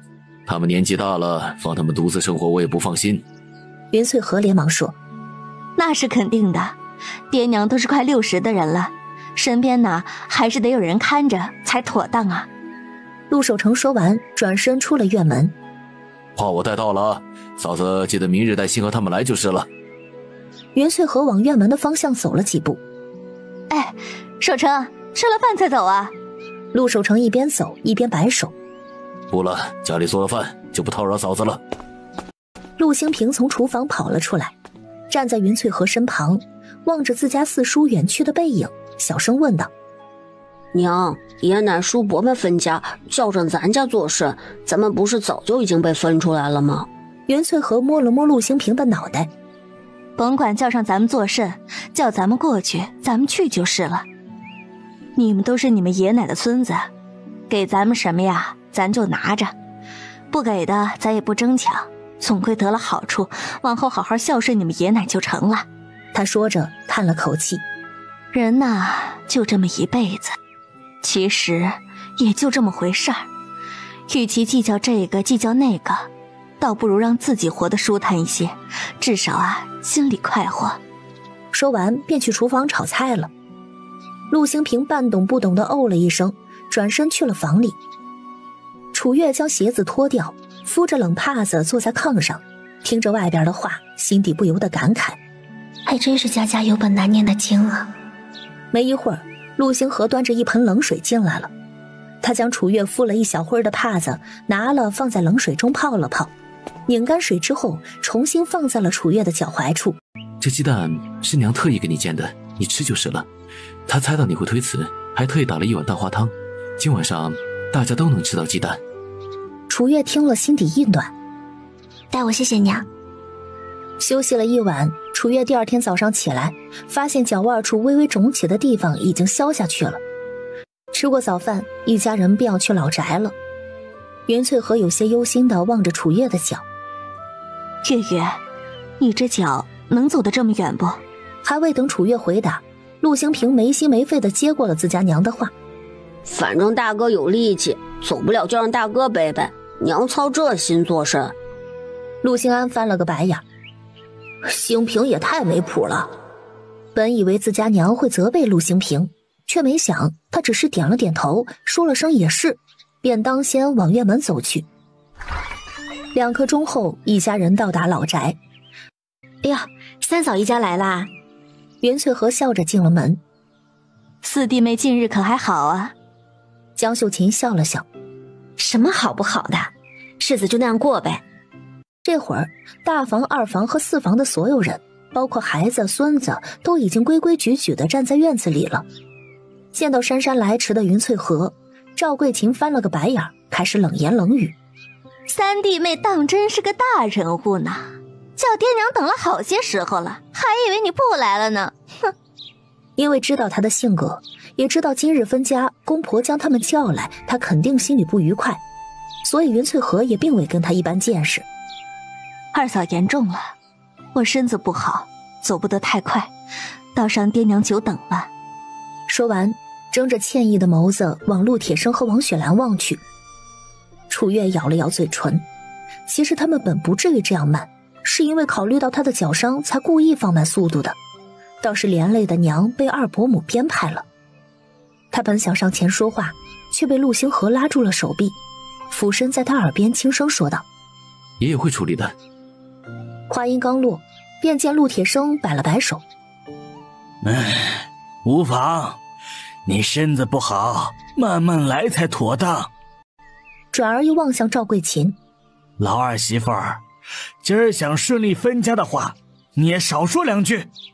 赵桂琴被自家公公的话一憋，不由得在心里暗骂几句老头子偏心，只是哪怕这会儿再不愉快，为了能顺利的分家，也只能将怨气压着。倒是一旁的陆来才连着被他瞪了好几眼。陆来才一脸无辜地摸了摸自己的后脑勺，寻思着这婆娘自个儿嚼舌根被爹说了，关他什么事儿啊？怎么反而瞪起他来了？王雪兰望向陆星河：星河，去屋里给你娘端个椅子来。好。陆星河点了点头，便往屋里去了。没一会儿，端来了2把椅子，一把给了云翠和，另一把给了楚月。这小丫头脚伤还未痊愈，刚才又走了那么远的路，还死活不让自己背，也不知道回去之后脚会不会痛。因着这一举动，在场所有孙子辈的人中，就只有楚月一个人坐下了。其余的哪怕是手里抱着孩子的，都规规矩矩地站在那里呢。原本还想酸楚月2句的大伯母、二伯母，为了能顺利分家，紧闭了各自的嘴。但是在听到身后孙子在儿子们手中哇啦造反的情形后，眉头拧得都快能夹死蚊子了。田春燕往后望去，怒道：能不能安静点儿？还想不想分家了？他不叫还好，一叫儿子们手里的小祖宗都被惊吓到，哭得更大声了。赵桂琴睨了田春燕一眼：大嫂，你没事咋咋呼呼干啥呢？哎呦，我的乖孙儿都被你吓哭了，自个儿嗓门有多粗，心里没数啊？他忍了田春燕这么多年，终于要分家，也不想再忍了。田春燕也不甘示弱，掐着腰回道：你个死婆娘，你朝我嚷嚷啥？我这人说话就这样，你又不是第一天知道，怕我吓着你乖孙，你让你儿子儿媳妇将孩子抱远些不就行了？陆铁生拧着眉头：日吵日日闹，还没闹够呢，能不能消停消停？他说着指了指江秀琴和云翠和：瞧瞧，同样是当娘的人，就不能学学你2个弟妹？田春燕听了就来气，抱着自己的胳膊往椅子上一靠，一副死猪不怕开水烫的模样。反正爹偏心，自然看云氏和江氏怎么看都顺眼，哪像我们两个怎么做都不讨爹喜欢，总归都是个错，学不学的也就那样了。在这一点上，赵桂琴倒是与田春燕意见一致。就是，爹这偏心呐，就差写在脸上了。你们……陆铁生说到一半，又深深地叹了口气。也罢，总归各自心里有杆秤。你们说老头子我偏心，那就偏心吧。索性要分家了，分了之后你们赶紧搬走，省得你们看着我也心里烦。从始至终，江秀琴和云翠荷都没有说话，一众小辈儿更是没有说话的份儿。楚月坐在角落，见陆铁生朝着王雪兰使了个眼色，王雪兰便从屋里拿出了一个荷包来。这里有60两银子，我和你娘年纪也大了，往后也没能力赚多少钱，就自己留了一些用，剩余的便给你们几家人分了，每户15两，你们可有意见？每家一样多，对于这一点，几个儿媳妇儿自是没有意见。儿媳妇儿没意见，儿子们自然也就没意见了。爹，我们没意见。陆铁生点了点头，示意王雪兰将银子分下去，当着众人的面将银子分得明明白白，每户15两。云翠荷拿着手里沉甸甸的15两银子，内心里有些激动，有了这些钱，一家人的日子可以好过些了。接下来就是田地和山了。咱家的田，上等田有6亩，中等田12亩，还有一座20余亩的山。这些年咱们家人勤快，中等田被咱们赔的与上等田也差不了多少。我和你们娘的意思是，将村口近一些的上等田留2亩，我们老两口种着混口饭吃。至于远一些的4亩上等田分一家，另外12亩中等水田平分2家，20余亩的山分1家。老大媳妇田春燕的声音适时的响起：爹，那山上还种了不少树嘞，那树原先是咱一家人一起种下的，爹打算咋处理嘞？我前些日子去数了数，那里的树大概有150余棵，再养2、3年也就成材了，能卖了。谁要是得了那林子，树就归谁家。老二媳妇赵桂琴心底一惊，这怎么行嘞？陆铁生扫了他一眼，怎么不行？1亩水田多钱，1亩林子多钱，你们自己算。林子又种不了吃的，总得从别的方面补贴一二吧。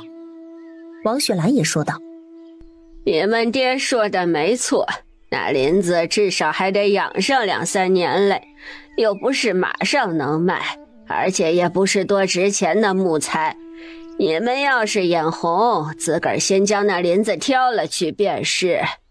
这么一说，众人便闭了嘴。田春燕忙问道：爹娘，你们二老昨日说让我们3家先挑，可还作数？既然说了这话，自然是作数的。陆铁生说着，转头望向云翠荷：云氏，你们一家分出去这么久，这些年也没在爹娘身边，今日分家的田地让他们3家先挑，你可有意见？云翠荷笑着摇了摇头：爹安排就是，我没意见。陆铁生见云翠荷这般体贴，心里一阵慰藉，忙转头望向王雪兰：回头分鸡的时候，给老3媳妇家里多分1只。当家的都发话了，王雪兰当然点头：行。接下来老大老二家各要了6亩中等水田，老4一家要了那4亩上等水田，20余亩的山便落到了云翠荷一家头上。凭空得了一座山，虽然面积不太大，总归也是开心的。好歹他们家如今也是有田有山的人了。分好田地之后，王雪兰便抓鸡去了。云翠荷一家离开之前，还提了2亩1公3只鸡，让大房、二房两个嫂子在背后编排了好久。不过楚月就乐坏了，他昨晚吃鸡蛋的时候，正好寻思着在家里养几只鸡生蛋吃呢，没想到这么快就能实现了。回到家，陆星河赶忙在院子的一角给鸡围了个活动空间，省得鸡到处拉屎，弄得院子里臭烘烘的。楚月因为脚伤的缘故，在家里休整了一日，一家人啥也不让他干，闲得慌便只能去找云翠河学针线活。不过绣花这个事情既要看天赋，耐心也很重要。楚月做了一日，便不想再做第二日了，所幸第三天脚已经好得差不多。一早吃过早饭，他便提着篮子和陆星河三兄弟一起去大山里了。大嫂，你当心些，千万别又扭到脚了。陆星平边走边提醒。陆星安眉头一皱，你就不能盼着大嫂点好？陆星平意识到自己说的话不对，吐了吐舌头。我这不也是担心大嫂的脚吗？望着两个小孩子，楚月笑了笑。没事的，星平的心意我收下了，我会小心的。又走了一会儿，来到一处稍显疏松的丛林中，陆星平突然指着不远处一丛绿色植物问道：大嫂，那是野菜吗？楚月循声望去，朝着那丛绿叶植物走近，蹲下身来观察了一番之后，摇头说道：这是半夏，是一味药材，且全株有毒，根茎处的毒性最大，可不能作为野菜食用。陆星平颇感意外，怎的有毒还能入药呢？不然怎么说是药三分毒呢？医毒从来都是不分家的，毒用得好也可以是良药。楚月一边说着，一边用手里的小锄头将半夏的块茎挖出来放在篮子中。陆星河望向楚月，只以为他是从小被隔壁的行脚大夫熏陶才懂得这般道理。陆星平朝着陆星河招了招手：大哥，这边也有许多，可否来一铲子？铲松了，我就可以将块茎抠出来了。好。陆星河铲松土，陆星平和陆星安就负责从土里将小块茎一一扒拉出来。没一会儿，这一片的半夏便被4个人采挖干净。大哥，要不只能去咱们自家的山头瞅瞅吧，我们都还没去过呢，咱也去认个路。陆星平建议道。陆星河点头，行。他走在前头，带着3人便往爷奶分给自家的那片山走去。自家的那片山距离村口不远，站在山坡上还依稀能瞅见爷奶的老宅。刚走到这里，楚月的目光便被一株植物吸引了。那植物长在大树不远处，植株的高度大概到小腿，上头生长着5轮掌形复叶，顶端还有一簇鲜红色的扁圆形果实。陆星安瞅见楚月这神情，当即问道：大嫂这是又发现什么了吗？这是他第一次和楚月出门挖草药，只觉得大嫂神奇得很，似乎大山里的药材就没有他不知道的。楚月的脸上带着兴奋，他努力地咽了咽口水。如果没看走眼的话，我应该是找到好东西了。说完便往植株的方向走去。3兄弟纷纷跟随在楚月身后，只见他拿着手里的小锄头挖得万般仔细。大嫂，这到底是什么宝贝啊？陆星平满脸好奇。陆星河则蹲下身来，伸手拿过楚月手里的小锄头。我来帮你吧。楚月没有反对，只嘱咐道：你小心些，可千万不要伤到他的根须了。人参一旦伤到根须，就卖不上好价钱了。听到是人参，陆星河挖得更小心了。这是人参呀！陆星平惊讶地微微张大了嘴巴，陆星安也是同样惊讶。星平一直说大嫂运气好，他之前还不知道是怎么个好法呢，今日算是见识到了，随随便便就遇上人参，可不是谁都有这般的好运气。嘘，他朝着陆星平竖起一根手指，压低声音说道：小声点儿，可千万别说出去了，仔细被人惦记。陆星平瞥了他一眼：我又不傻。你也没多聪明啊。陆星安一边说着，一边蹲下身来看着陆星河挖人参。待陆星河将人参全须全尾的挖出来之后，因为怕直接放在篮子里损坏根须，楚月忙从怀里拿出一方干净的帕子，小心翼翼地将人参包裹起来，才将它放在篮子的一侧。之后几人又在一处山坳里挖了点野菜便回家了。到家之后，篮子还未放下，身后便传来了一道声音：“三嫂啊，在家嘞。”云翠和抬头望去，江秀琴挎个篮子来到门外：“弟妹怎么来了？快进来坐。”因着家里来了外人的缘故，楚月暂且将篮子放去了厨房，出来的时候还倒了杯水端给江秀琴：“四婶，喝水。”“好嘞。”江秀琴接过楚月递来的水，3两下喝了个干净，又将杯子递回给他：“多谢啊。”说着还从挎着的篮子里拿出了一个浅粉色绣着兰花的小荷包递给楚月：“之前见了月月2次，都没机会说上话的，这个别当是四婶的见面礼了啊。”楚月拿不定主意，便往云翠河的方向望去。既然是你四婶的一番心意，就收着吧。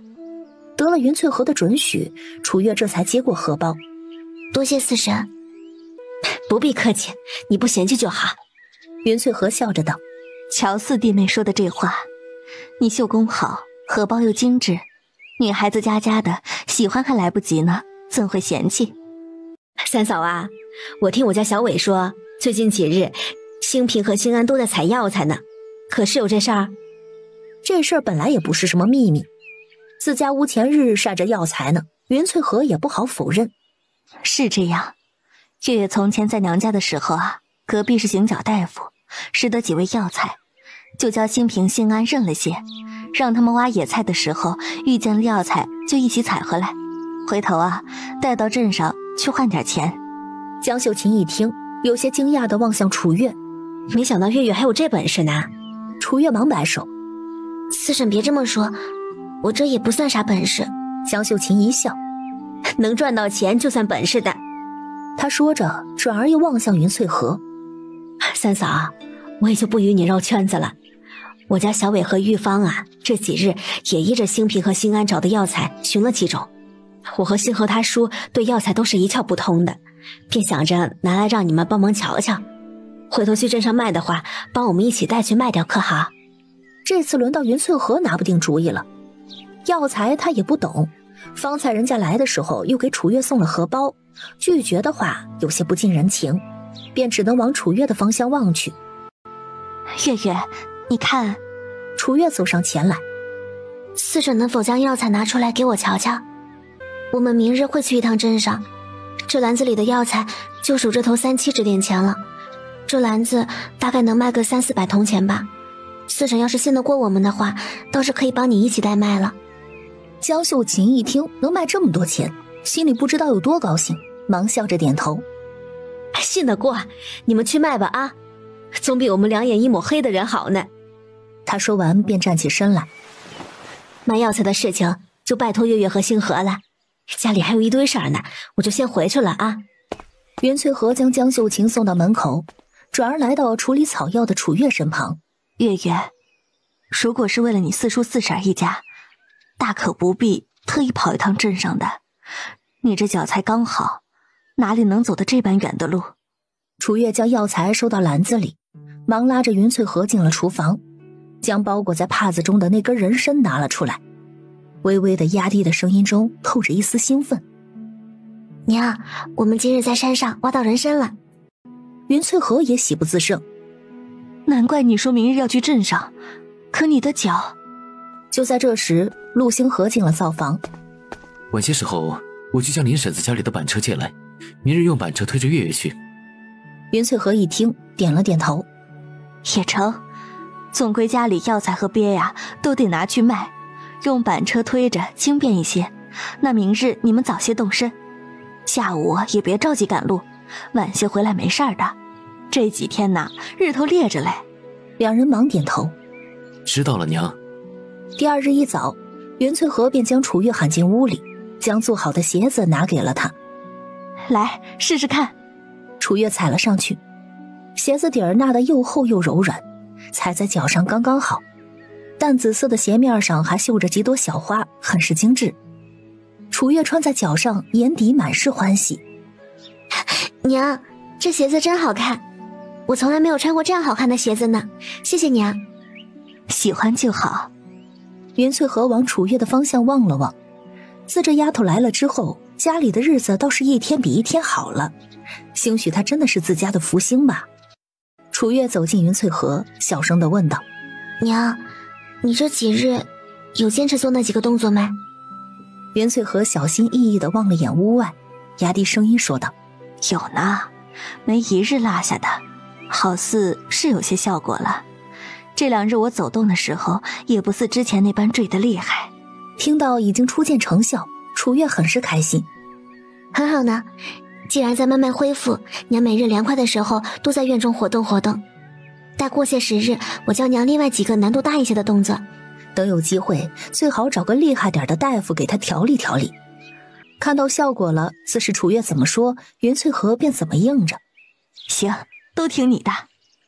吃过早饭，陆星河将2只鳖从水缸里拿出来，装到水桶里，又将水桶和装着药材的背篓搬到了板车上，便和楚月推着板车往村口去了。经过村口的时候，还看见四婶儿江秀琴站在院子里跟他们挥手呢。一路上，坐在板车上的楚月望着陆星河：“相公，如今咱们家里的条件也好些了，你要不要考虑一下继续科考啊？”陆星河神情微愣，没有说话。他何曾不想，他还想自己往后有能力了，能找到爹的下落呢。只是如今家里这光景，没有个男人顶着，他实在是放心不下。似是知道陆星河的顾虑，楚月继续说道：“其实家里你不必担心的，娘的身体我会慢慢给她调理。兴平、兴安也到了开蒙的年纪，实在不行，回头咱们去镇上租个房子，咱们一家人就镇上和村里2头跑，也就不用分开了。你仍旧可以边照看家里边读书的。”陆星河一听，这倒是个不错的法子。都说靠山吃山，如此一来，咱家里不就断了来源了？楚月并不这样认为。相公觉得今年年成如何？不好。也就是半坡村这边树多，塘里还有2口水，其余的地方都干得不成样子了。楚月继续说道：“年成不好，田里没有收成，还得上交赋税的。靠田为生的百姓手头没有钱，天一冷啊，那些维持生计都困难的人肯定会卖田的。这种饥荒年卖田，价格自然不会高到哪里去。到时候将这些田收了，来年再租出去，光收租子就是一笔不小的收入了。”接下来的话楚月没有说，但陆星河却已经猜到了。他有些惊讶地望着楚月：“你这小脑的瓜子还真是聪明吧？”楚月接过陆星河的话，脸上带着一丝小得意。望着他那张明媚的笑颜，陆星河无奈地摇了摇头：“就你点子多。”还不止这个呢，昨儿四婶不是来咱们家让咱们代卖药材吗？我寻思着咱往后也不必要日日靠自己去挖药了，倒是可以在村里收药材呢。陆星河挑眉：“收药材？”楚月抓紧了板车上的背篓：“你想啊，类似于人参这种名贵的药材，找到全凭运气，大多都是普通的药材。普通药材其实药铺收的价格也不太高，咱们收了卖去药铺，赚个差价，不是要轻松很多吗？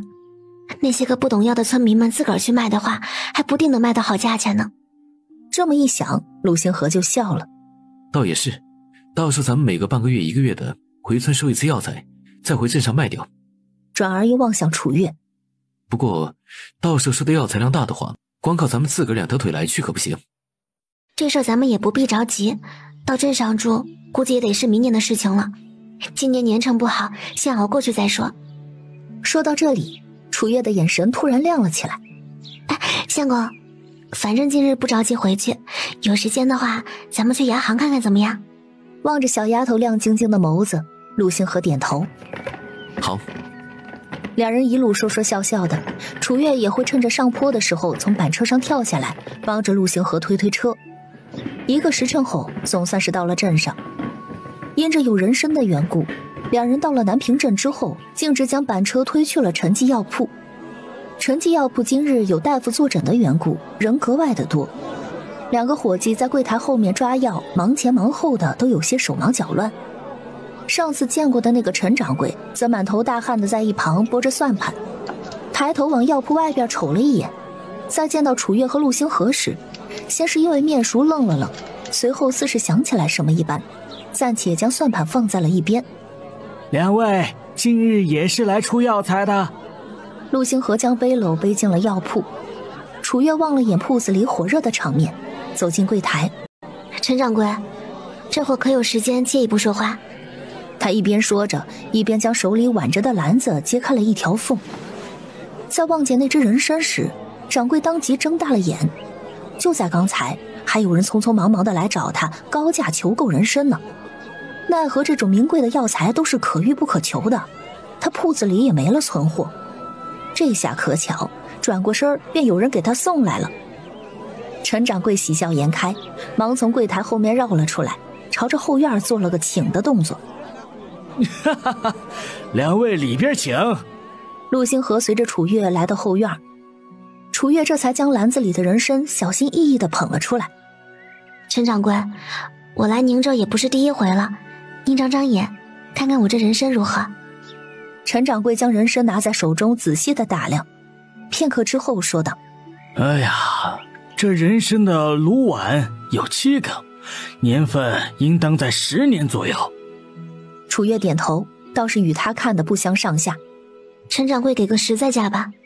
陈掌柜一笑：那是一定的，这年头人参难遇，全须全尾的更是难求。10年份人参，我可以出到这个数。他说着举出一只手，50两。楚月心里一喜，和陆星河相视一眼，点了点头。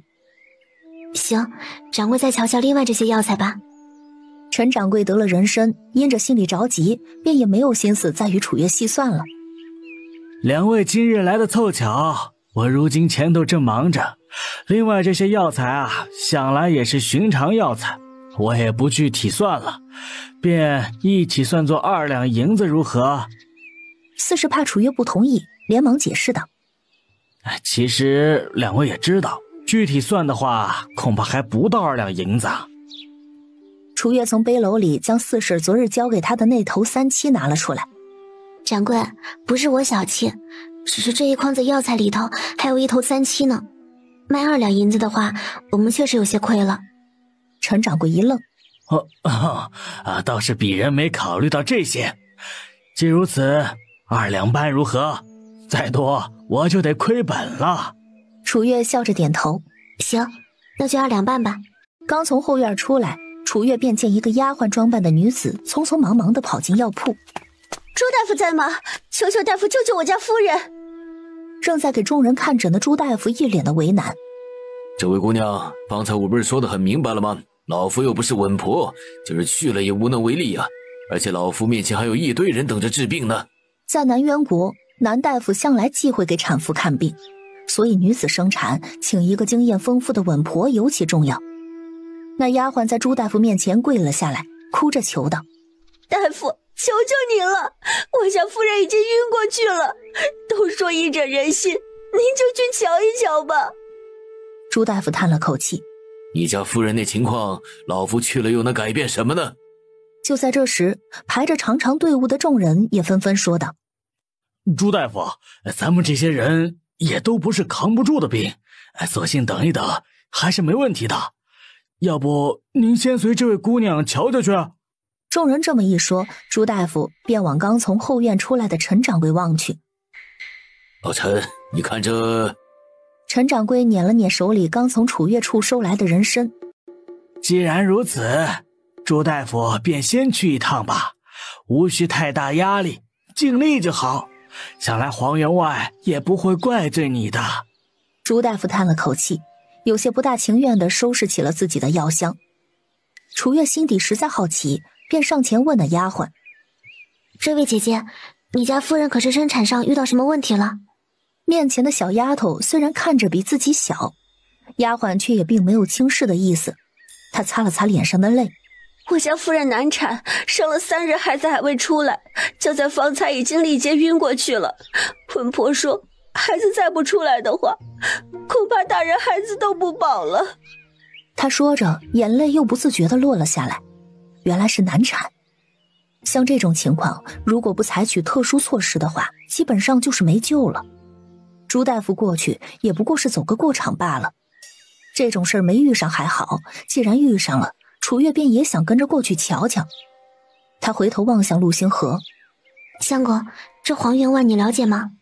是个大善人，从前和爹也算是同窗，想来如今也是老来得子，可惜了。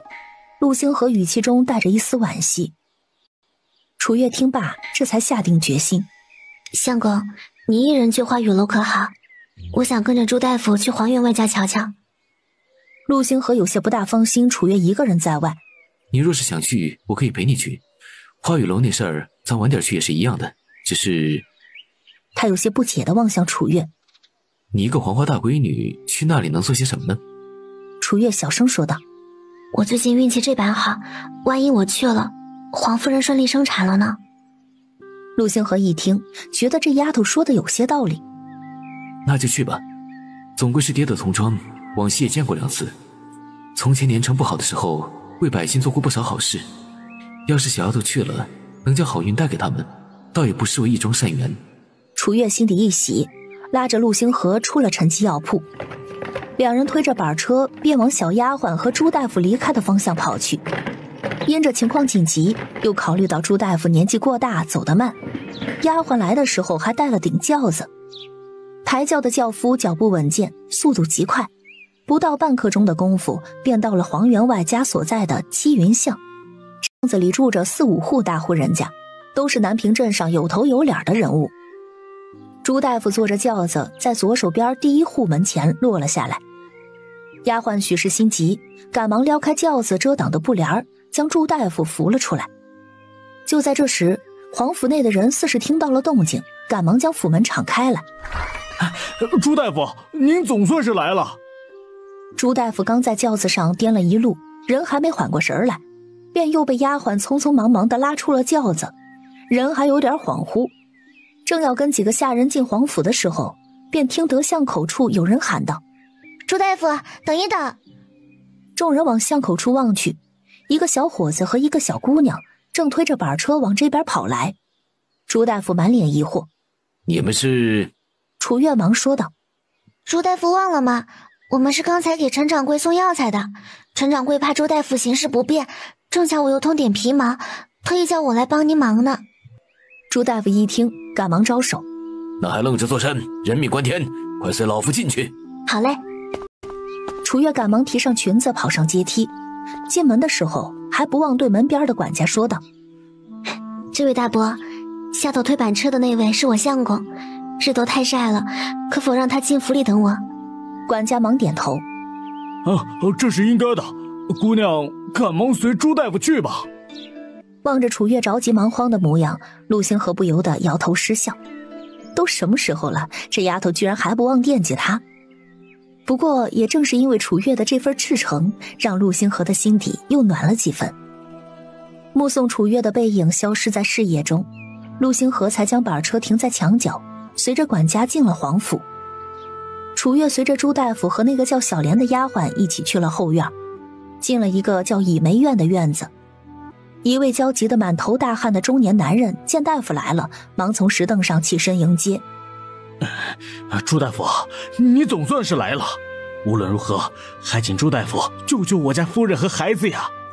朱大夫忙作揖：王员外，还是先让老夫瞧瞧夫人的情况再说吧。这边请。黄员外朝着屋里的位置做了个请的动作。小莲，赶紧带朱大夫进去。是，老爷。小莲扶了扶身，赶忙扶着朱大夫往产妇生产的偏屋里去了。楚月一声不响地跟在2人身后，3人一同进了屋，便见躺在床上的妇人面色煞白，气息微弱，似乎随时都有可能断气。她的小腹高高隆起，因为有外男进入的缘故，身子已经被紧实地包裹在薄被中。楚月眉头微蹙，这般热的天，哪怕是寻常人这般包裹着被子都会受不了，何况是一个虚弱到随时都有可能断气的产妇。他赶忙上前，将黄夫人身上的被子松了松，至少得保证黄夫人能顺利的呼吸。稳婆和丫鬟想上前阻止，却见朱大夫手一举：他这么做是对的，黄夫人本就气息不畅，你们还将被子包裹得这般严实，有害无益。小莲忙端来一把凳子放在床边，又将黄夫人的手拿了出来，搭上帕子让朱大夫把脉。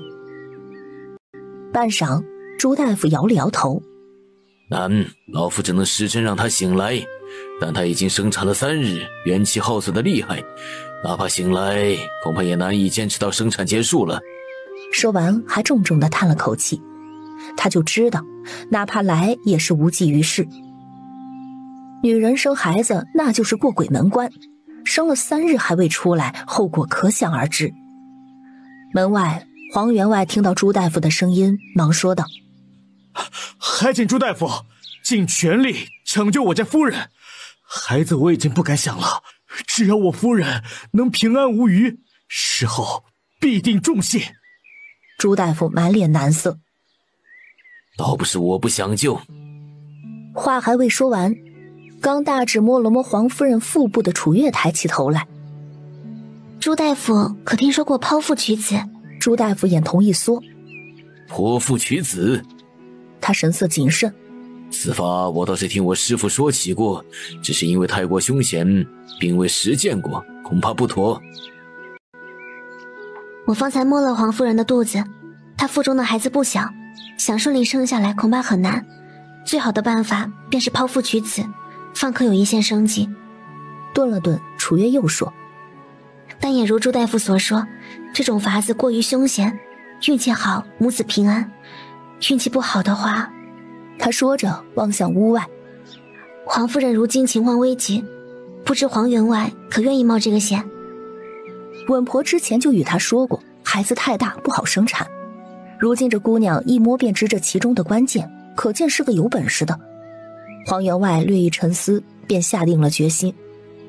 好，一切拜托姑娘和朱大夫了，需要些什么东西尽管吩咐。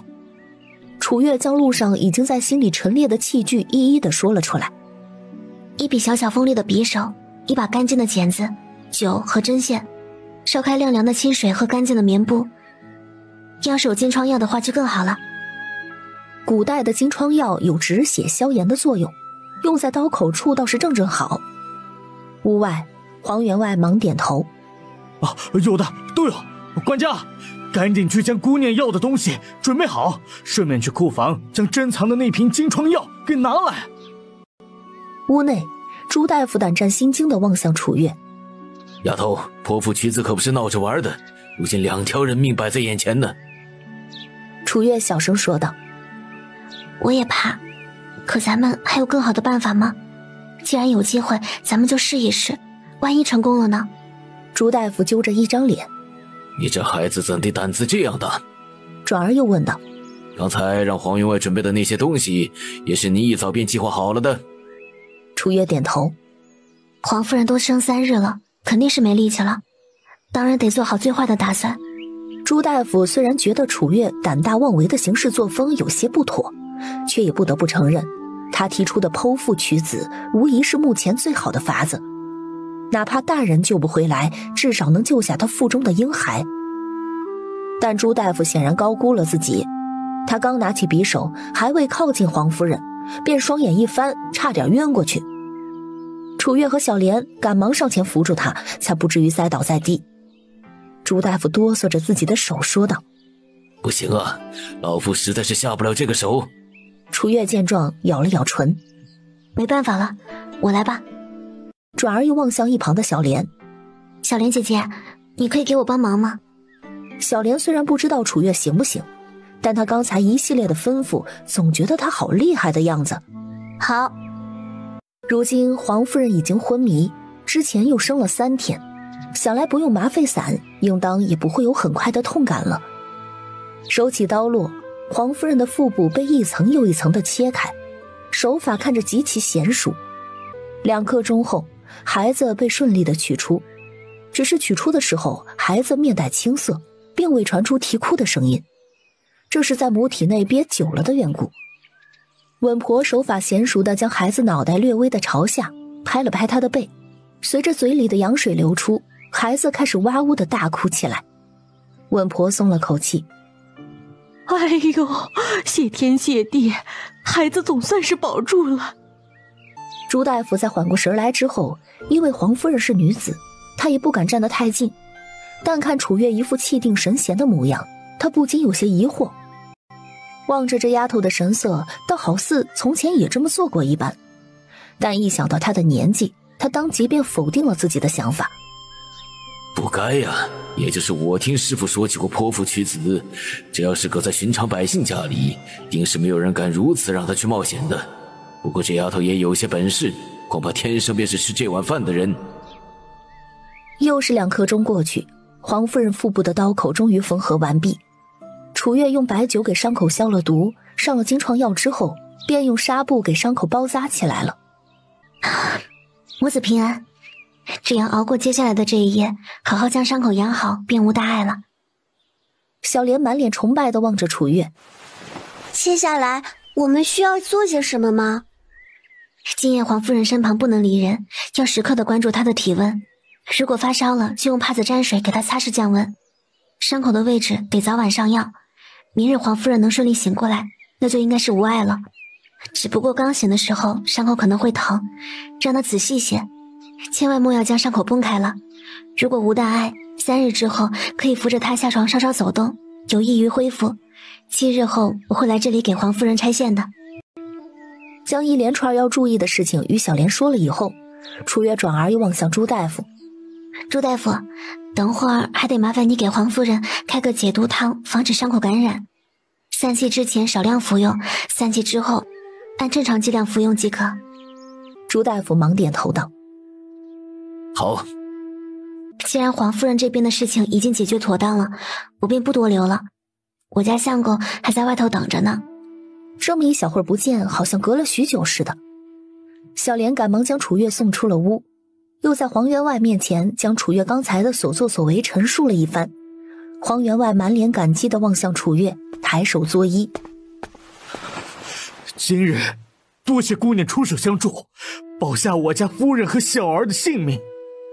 楚月侧过身，忙摆手说道：黄员外不要客气，我也不过是误打误撞罢了。也是黄员外和夫人平日里广结善缘，才让夫人和小公子逃过一劫。不过黄夫人今夜很是关键，挺过今夜方能平安无恙。黄员外可找个大夫在府中守上一夜。就在这时，已经开好药方的朱大夫也从屋里走了出来。黄员外一招手，便见管家捧着一个托盘过来了。他揭开托盘上的红布，露出了4个崭新的大银锭子，望着面前的2人说道：两位都是我黄家的大恩人，我黄某无以为报，这200两银子还望两位能收下。往后在南平镇遇上任何困难，都可以来黄家找我。黄某人虽然不是什么高官贵人，但在这南平镇还是能说上2句话的。朱大夫连忙摆手：说来惭愧，今日尊夫人能顺利产下小公子，都是这个小姑娘的功劳，老夫确实没帮上什么忙。这银子老夫也实在没脸收，届时黄员外只需差人去将陈记药铺的跑诊费结了便好。黄员外抱拳：如此，那便劳烦朱大夫跑这一趟了。黄员外客气了，告辞。朱大夫说完，又朝着楚月微微点了点头，便提着药箱离开了。黄员外亲手接过管家手里的托盘，递给楚月：还请姑娘一定收下。楚月没有推辞，毕竟跟什么过不去，也不能跟钱过不去啊。况且这也是他应得的，只是没想到这黄员外出手竟如此大方。他伸手接过托盘，落落大方地扶了扶身：多谢黄员外。黄员外摆了摆手：哈，姑娘不必客气，不过是些身外之物，比起我家夫人和孩儿的性命，可是差得远了。往后姑娘便是我黄家的贵人，只是不知姑娘贵姓，家住何处。见他有些迟疑，他立马解释道：姑娘不必多虑，主要是我家夫人如今还未醒，知道姑娘住处，万一我家夫人出现什么状况，好及时找到姑娘。再者，我也只是想知道恩人名姓，并无恶意。我姓楚，我夫家姓陆，住在半坡村。我家离镇上远，尊夫人万一有什么情况，黄员外去找朱大夫会更方便一些。我充其量就是胆子大，朱大夫才是有真才实学的大夫呢。黄员外顿时觉得面前这姑娘有趣又实诚。姑娘倒是谦虚的紧。楚月有些不好意思地笑了笑。实话实说罢了，我相公还在外头等着呢，就不多叨扰黄员外了，告辞。黄员外点头，望向一旁的管家，替我送送楚姑娘。是，老爷。管家说完，便领着楚月离开了倚梅院。姑娘，7日后我们驾马去半坡村接您如何？楚月有些不好意思地说：“这样会不会太麻烦啊？毕竟自己是收了银子办事儿的。”管家忙摇头：“姑娘不必跟我们客气，从南平镇驾马车去还是很快的，不麻烦。”楚月想了想，便说道：“那7日后，管家驾车到村口就行了。辰时之前，我就会在村口等着的。”他不想太惹人关注。管家倒是没想到这小姑娘如此低调，不过也正是因为如此，他对小姑娘的印象就愈加的好了。见到前方站在凉亭中等着他的陆星河时，楚月笑着一路小跑奔向他。相公，因为跑得太急，没注意脚下凸起的一小块鹅卵石，差点栽倒在地。怎地这般不小心？楚月吐了吐舌头，低着头小声说道：“这不是见到你了吗？”陆星河顿感无奈，扶着他便往皇府外走去。饿了吧？咱们先去吃点东西。楚月笑着点头：“好。”管家将两人送出了皇府，一路目送两人离开七云巷，才关上大门。这么一番折腾下来，已经到了下午，面馆中的人也不多，两人寻了一处靠角落的位置坐下。楚月将硌得难受的几个大银锭子用帕子包着，递给了陆星河。相公，这个放你那里比较妥当。将沉甸甸的银锭子接在手中，陆星河无比意外。这是黄员外给的？楚月点头，小声说道：“黄夫人顺利生下孩子，黄员外便给了我这个数。”他一边说着，一边悄悄地竖起了2根指头。望着他谨小慎微的模样，陆星河笑着伸手摸了摸他的头，转而将银子放在了身旁的背篓中。吃了面，两人在面馆中又歇了一小会儿，便出发往花雨楼去了。路过望尘书铺的时候，楚月还不忘了让陆星河等一等。他从背篓中拿了点碎银子，便钻进书铺，将上次他问的那本3两银子的《列国传》买了，还买了一些宣纸和墨，总共花费了5两银子。如今赚到钱了，买这些东西他也舍得。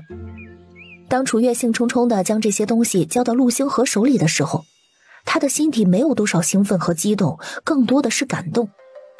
这丫头赚到钱的第一件事竟不是给自己买东西，她竟然还记得他上回在书铺问过这本《列国传》的事情。紧了紧手里拿着的书和纸墨，陆星河望着他说了一声：“谢谢。”楚月望向陆星河，有意外，更有心酸。我们是一家人呢，相公不必跟我说谢的。说完便走向板车，做出了准备推车的动作。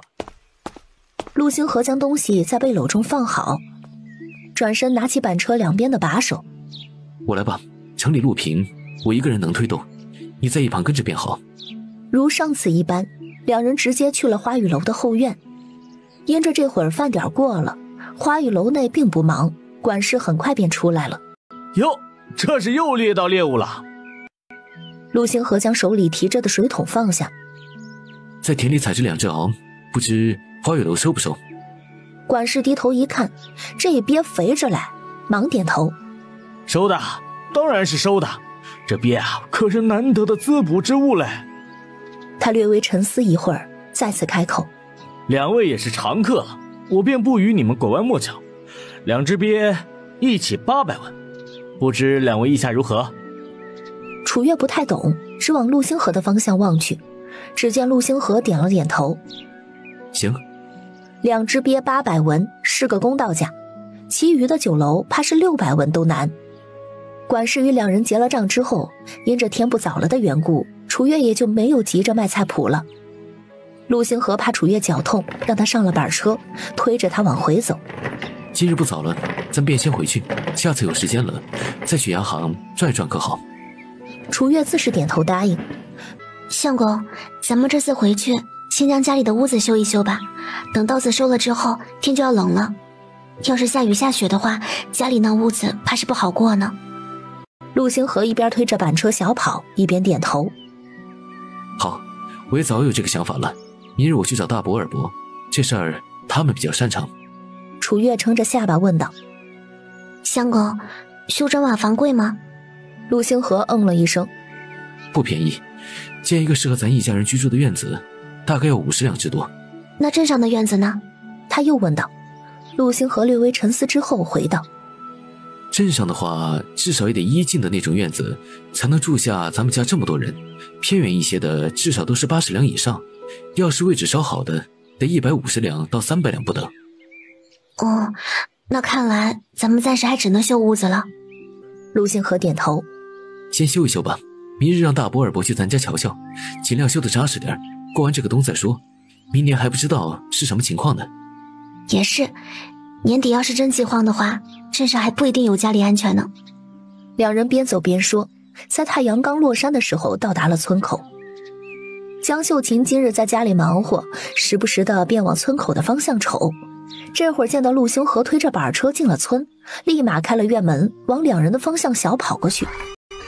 哎呦，星河、月月回来啦！四婶。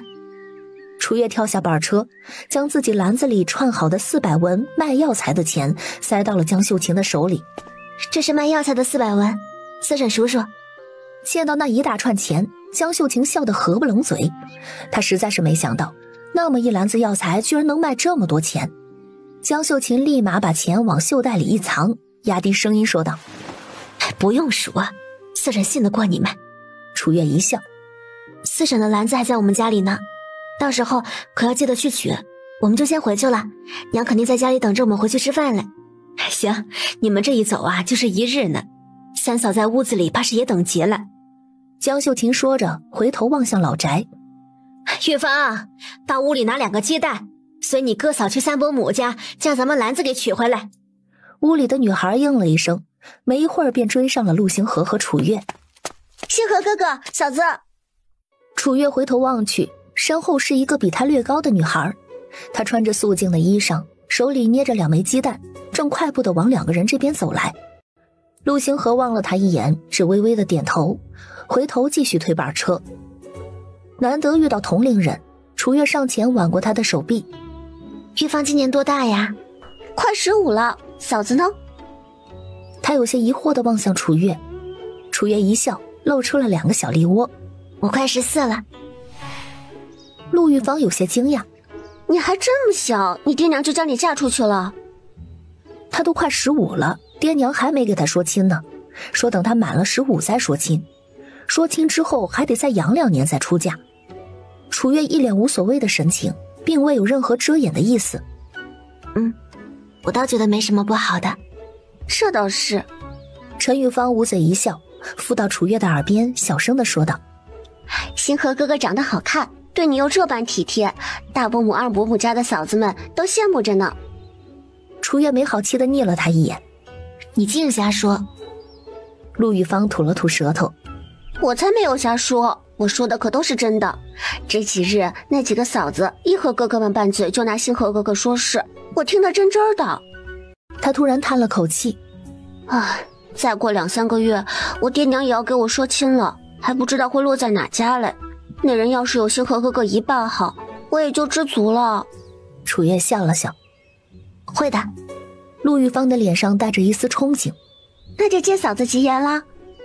楚月晃了晃他的胳膊：哎呀，你比我都大，就别嫂子嫂子叫了，我听得别扭。要不咱俩相互叫名字吧。陆玉芳愣了愣，压低声音说道：那我也跟我娘一般，叫你月月如何？楚月忙点头：月月、二丫、楚月这3个号，你想怎么叫都行。陆玉芳一笑，露出了洁白的牙齿：那我就换着来，今日叫月月，明日叫二丫，后日叫楚月，每天都可以不重样。楚月没忍住大笑起来：你别太荒谬了。陆玉芳也跟着大笑：我决定了，我就要这样叫。不行，你只能选一个。嘴长在我身上，我哪个都不选，想叫哪个就叫哪个。陆玉芳说完便往一旁跑去，楚月见状趁机去挠他的痒痒，2人笑笑闹闹的声音传到了陆星河的耳中。让他不自觉地勾起了唇角。楚月平日里看着一本正经的，可到底还是个小姑娘，该和同龄人多待待才对。玉芳心思单纯，正是合适。三人很快就到了家。云翠和因为担心太阳落山之后，便搬了椅子在屋檐底下做楚月的衣服，一边往外头瞅，看两人回来了没有。这会儿见陆星河和楚月远远地走来，心里也松了口气。星平啊，快去开门，顺便帮你大哥将板车送回你婶子家去。转而又望向厨房。星安，咱们家连着借你婶子家2回板车了，你拿3个鸡蛋跟着星平跑一趟。那毛孩子拿鸡蛋啊，娘不放心。陆星平在心底嘀咕了2句，跑去开了院门。陆星安听到云翠和的话，赶忙从厨房里拿了3枚鸡蛋出来。2只母鸡来到家里3天，总共下了4个蛋。陆星安每日负责捡蛋，将这4个蛋数了又数的，这一下去了3个，还挺心疼的。陆星河将板车停在门口，将板车上的水桶和背篓拿下来之后，陆星平就推着板车走远了。陆玉芳首先进了门，将2枚鸡蛋塞到云翠和的手里。夏伯母，我过来拿我家的篮子，这鸡蛋是我娘让我带来的。云翠和忙说道。拿篮子就拿篮子，还带鸡蛋做甚？你家里爹娘要养你们姐弟4个，也不容易嘞。还得多谢星河哥哥和月月带我家卖药材嘞，这2个鸡蛋也是我娘的一点心意，三伯母就拿着吧。他说完，拿过楚月递过去的篮子，便回老宅了。星河月月先歇着，我去做饭。楚月将背篓里的银子拿了，一起放在篮子里，也去了厨房。娘，这个给你。正在敲鸡蛋的云翠和望见篮子里那一堆碎银子和银锭子，惊讶地睁大了眼睛。怎的这样多？人生这般值钱吗？楚月将今日卖的东西一一的算给云翠和听。今日人参卖了50两，药材除去四婶家的，总共卖了2两余100文，爹卖了800文，总共是52两900文钱。不过我给相公买书和纸墨花了5两银子。云翠和点头，一指其中4个最大的银锭子，满脸好奇。那这几个银锭子又是如何来的？楚月避重就轻地说道。碰巧镇上黄员外家的夫人难产，我跟着陈记药铺的朱大夫去帮忙，这200两银子是黄员外赏赐的。云翠和听了倒吸一口凉气。不过是帮个忙而已，黄员外竟赏赐了200两银子，还真是大手笔呀。不得不说，月月这运气啊，真是太好了。他从篮子中将那4个最大的银锭子拿出来，放在楚月的手中。买东西的银子，娘暂且收着，一家人用。这200两既是黄员外给你的赏赐，你便自己拿着。你给星河买了书啊，想必也存着让他继续念书的心思，往后开销还大着嘞。楚月咬了咬唇，心底有些感动，低着头小声地说道：我还以为娘会怪我花了那么多银钱给相公买书呢。云翠和笑着摸了摸他的脑袋。你这孩子，赚了钱首先想到的不是给自己添置东西，而是给星河买书。娘感谢你还来不及呢，怎么会怪你啊？再说了，星河要不是被我们娘仨拖累了，也不至于到如今还是个童生。娘这心里啊愧疚着呢，快去将银子收好，仔细叫别人撞见了。楚月应了一声，便回了他和陆星河的屋里。进门的时候，见陆星河正拿着那本《列国传》坐在窗前看得入神。他轻手轻脚地将银子分别用旧布条包好，塞进了4个小竹筒中，在屋里藏了4个地方。陆星河虽然没有往楚月的方向望，但察觉到他在身后上蹿下跳的动静时，还是有些好笑地勾起了唇角。如果家里有耗子的话，你藏的那些东西可能也不算稳妥。望着面前看起来似乎一碰就能倒的土墙，楚月顿感无奈。那怎么办？陆星河合上手里的书，面上闪过一丝宠溺。先就这样放着吧，待以后修缮屋子，我定会在家里多弄几个方便让你藏钱的地方。楚月忙笑道：那我要是不多赚些钱，岂不是对不起你给我花的这些心思啦？陆星河摇头，眼底带着憧憬。那倒不必，你开心就好。你开心就好。明明也不算是什么甜言蜜语的话，却是让他的心里跟吃了蜜一样甜。将板车和鸡蛋送去林婶子家的陆星平和陆星安兄弟俩也已经回来了。云翠河的菜也做好了，今晚炒了个野菜，还敲了2个鸡蛋，打了个蛋花汤。一家人坐在一起，边喝米粥边吃菜，一脸的满足。云翠河望向陆星平两兄弟：你们将板车送去林婶子家，他没有说什么吧？没有。陆星平抢着回答。林婶子看到新安拿去的鸡蛋，笑得合不拢嘴了，直说让我们再要板车就去他家拿。云翠河点头。那就好。陆星河放下手里的碗筷，望向云翠河：娘，我想将家里的屋子修缮修缮。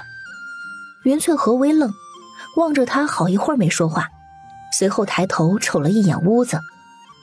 是该修缮了，屋顶没了也不扎实了，墙面也总落灰，这8年的风风雨雨啊，把墙刮薄了不少，这天一凉，指不定又和往年一般，得受罪了。听到要修缮屋子，陆星平和陆星安眼底带着一丝憧憬。娘，大哥，咱家屋子修缮的话，暂且住哪儿呢？爷奶的老宅吗？云翠河摇了摇头，再次抬头望向自家的屋子。咱这草屋啊，还不一定能修缮呢。明日叫你大伯二伯叫来，先瞅瞅吧。要是没有修缮的必要了，咱们呢就另找一个便利点的地方下脚重新建房子。陆星河望向云翠河。娘已经想好位置了吗？另外几个人也全都望向云翠河的方向，只等着他发话。云翠河望着几个孩子，脸上露出了慈爱的笑容。你爷奶呀，分给咱们家那个山头，那里距离出村的村道又近，离你爷奶家也不远。前头不远处啊，有一个大水塘，水塘过去不远就是咱们家的田，你们说是不是很方便啊？陆星河眼神一亮，娘想的地方倒是与我想的地方一样。娘从前啊，就让你爷奶腾了一小块山出来，给咱们将屋子建在那里。奈何你几个叔叔伯伯意见不统一，怕咱们家占了那座山，就建到如今咱们住的这个店儿来了。没成想，到头来啊，那山还是咱们家的。陆星平满脸兴奋。娘，那咱家是不是很快就要有新屋子住了？云翠河伸手摸了摸他的脑袋，眼眶微微有些湿润。跟着娘，让你们兄弟几个受苦了。陆星平忙摇头。没有受苦，只要有娘在，哪怕日日让我吃糠咽菜，日子也是甜的。云翠河刚酝酿出的伤感，被陆星平这么一句话给弄得哭笑不得。你这皮猴子！陆星安也点点头。娘，星平虽然平日里多数时候不着调，但今日这话说的没错，只要咱们一家人能在一起，日子就不苦。陆星平白了他一眼。什么叫我多数不着调？陆星安，你跟我说清楚。陆星安忙起身往外面跑去。你本来就不着调，我没什么好说的。陆星平见状起身追赶。有本事你别跑啊！我怎么就不着调了？我也给家里帮了不少忙，好不好？云翠河望着门外打闹的2个儿子，满脸无奈地摇了摇头。你们俩当心些，别磕着碰着，回头啊该疼了。楚月笑望着屋外闹腾的兄弟俩，起身将碗筷收到一起，正要拿出去洗，却被陆星河按住了手。我来吧。楚月却没有松手。你今日推了一日的板车，肯定累了，先歇一歇吧。几个碗我很快就洗好了。陆星河见楚月坚持，也没强求。云翠河望了眼屋外忙活着的楚月，转而望向陆星河。娘之前怎么跟你说来着？娘就说月月是个好孩子吧。陆星河往楚月的方向扫了眼，低头嗯了一声。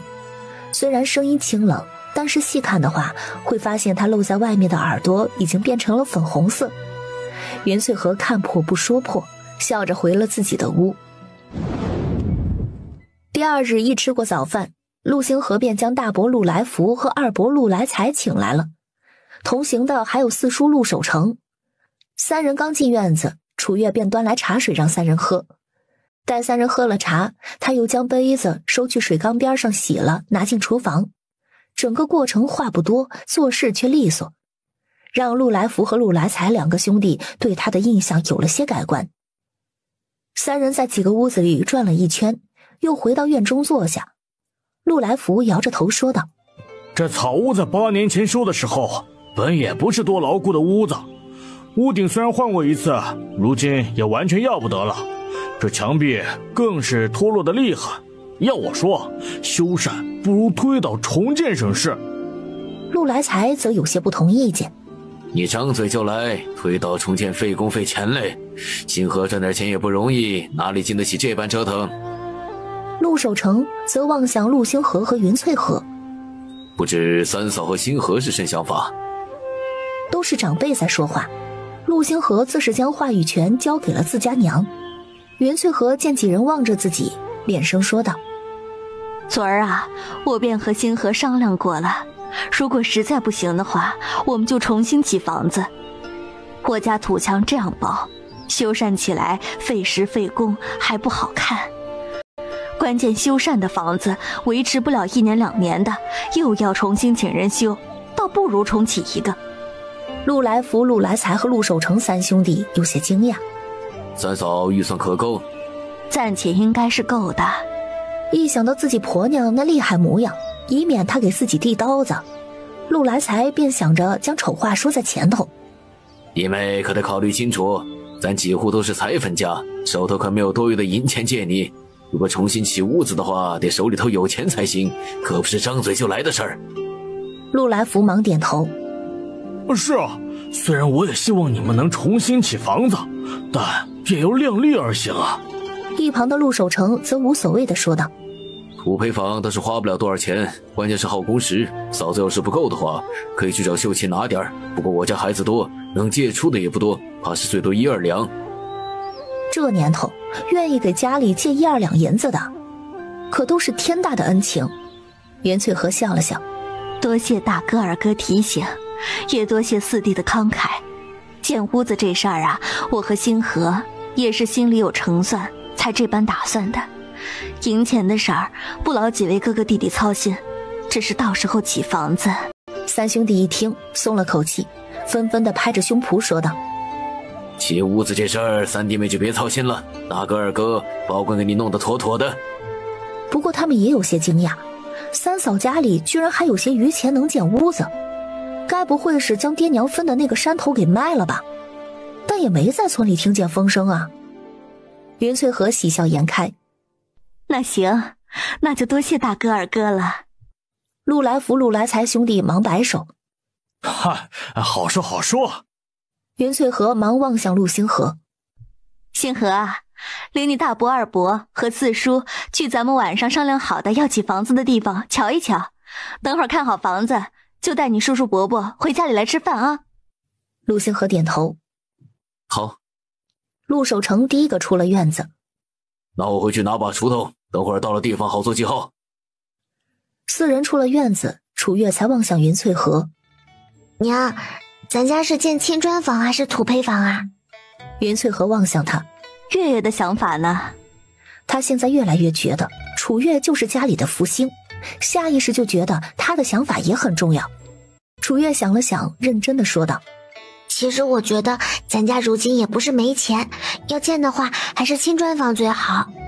咱们这个村在山里，也就是今年干旱，往年湿气还挺重的，土坯房不经燥，每隔1年2年总要修缮的，倒不如青砖瓦房省事又舒服。云翠和点头，回想这8年来，每到阴雨天，一家人就提心吊胆的，担心屋子会垮掉的情形，也觉得楚月说的在理。但是青砖瓦房建下来得不少钱呢。楚月似是看出了云翠和的顾虑，上前拉着他的手：钱的事娘也不用担心。他压低声音说道：我那里不是还有吗？咱都是一家人，总归银子是花在刀刃上，往后还能赚回来的。他这么一说，云翠和便也下定了决心，反握住楚月的手：好，那咱们呀就建青砖瓦房。不过娘这里起屋子的钱暂且还有，你那些呀先自个儿存着，往后实在不够了，娘在找你。楚月点头，都听娘的。云翠荷望了眼厨房上挂着的那串猪大肠，说道：中午啊，你大伯二伯和四叔在家里吃饭，将那猪大肠取下来炒了吧，也熏了这么几日了。楚月忙往厨房走去，那我这边取了，洗干净。吩咐好楚月之后，云翠荷望向陆星平两兄弟的屋子。兴安啊，去打2壶酒来，回头先给你爷爷送1壶去，另外1壶中午给你大伯二伯四叔喝。陆兴安应了一声，从云翠荷手里拿了10文钱便跑远了。兴平啊，去厨房给你嫂子帮忙，今儿午饭就交给你们了。云翠荷嘱咐完，便回到屋里继续给楚月做衣服去了。陆兴平来到厨房，见楚月正将厨房房梁上挂着的那串猪大肠给取下来，他忙咽口水。大嫂，咱们中午吃猪大肠吗？需要我做些什么？楚月望了眼锅里，你去生火吧，我先给猪大肠焯水。好嘞。陆兴平赶忙绕到灶台后面，没一会儿厨房便开始烟雾缭绕，熏得楚月几乎要睁不开眼。他突然有些明白为什么平日里在厨房忙活的都是陆兴安了。陆兴平虽然做别的事情还算靠谱，一遇到细致活基本上就是拖后腿的节奏。袁翠荷似是也呛到了烟，忙伸长脖子喊道：兴平啊，你是想将厨房烧了吗？陆兴平缩了缩脖子，娘，你别急，马上就好了。楚月被烟熏得泪流满面。兴平，要不你去拔点草来喂鸡吧，厨房我来就好。陆兴平望了楚月一把鼻涕一把泪的可怜模样，心底无比的内疚。大嫂，对不起啊，我这里真的马上就好了。楚月忙摆手，没事没事，每个人都有自己擅长的事情，去做你自己擅长的就好了。大嫂相信我，这火我马上就能烧起来。陆兴平似乎是为了急着证明自己，拿起吹火筒大口吹出一口气，再将自己扬了一身草木灰之后，火果然就燃起来了。望着灰头土脸的陆兴平，楚月有些忍俊不禁。兴平，你平日里都是这样生活的？陆兴平有些不好意思地挠了挠头。我就是做事情有些粗糙，但生活我还是会的。大嫂不会嫌弃我了吧？当然不会。他倒是觉得家里有这么个活宝还挺有趣。正巧这时，陆兴安提着酒回到了家，望着灶房外浓烟笼罩的情况，有些无奈地摇了摇头。陆兴平，你怎么又霍霍到厨房里去了？陆兴平吐了吐舌头，从厨房里跑出来。还不是娘让我给大嫂帮忙，既然你回来了，厨房就交给你和大嫂了，我割草喂鸡去了。说完提着篮子便跑远了。楚月将猪大肠放进锅里，又丢了几片生姜在水里，就出屋缓了缓再重新进去。他将煮了一小会儿的猪大肠捞了起来，用清水重新清洗了一遍，切成了一小段一小段的。这个时候陆兴安已经麻溜的洗了米放进锅里开始熬粥了。陆星河带着陆来福、陆来才还有陆守成回到家的时候，粥已经熬好，楚月也已经在炒猪大肠了。半坡村的庄户人家一年到头吃不上2餐肉，这会儿闻着爆炒猪大肠的香味儿，陆来福3兄弟眼神都亮了。哎呀，真香啊！陆来才伸长脖子往灶房里瞅了眼，见是楚月，当即夸赞道：没想到侄媳妇炒菜还不赖嘞。哟，陆来福也往里望了眼，我还以为炒菜的是3弟妹呢，没想到是侄媳妇，这手艺可比你大伯母的好多了。陆守成笑了笑，看来今天中午有口福喽。陆星河抿了抿唇，让3位叔伯先歇息歇息，便去了厨房。可要我帮忙？楚月往他的方向望去，笑着说道：不用，简单着咧，猪大肠马上就可以出锅了，再炒个野菜就行。陆星河望着楚月的那张脸，又摇了摇头。怎地做个饭还给自己弄个大花脸？楚月微愣，我的脸怎么了？陆星河没有回答他，转身从外面取了条帕子，用水打湿之后微微的拧了拧，便进了灶房。楚月伸手想去接帕子，望着他那双脏兮兮的手，陆星河轻声说道：“我来吧。”他拿着帕子一下又一下，轻轻地将楚月脸上黑色的锅底灰擦干净之后，又伸手接过了楚月手中的锅铲。剩下的我来就好了，你去洗把手，摆碗筷吧。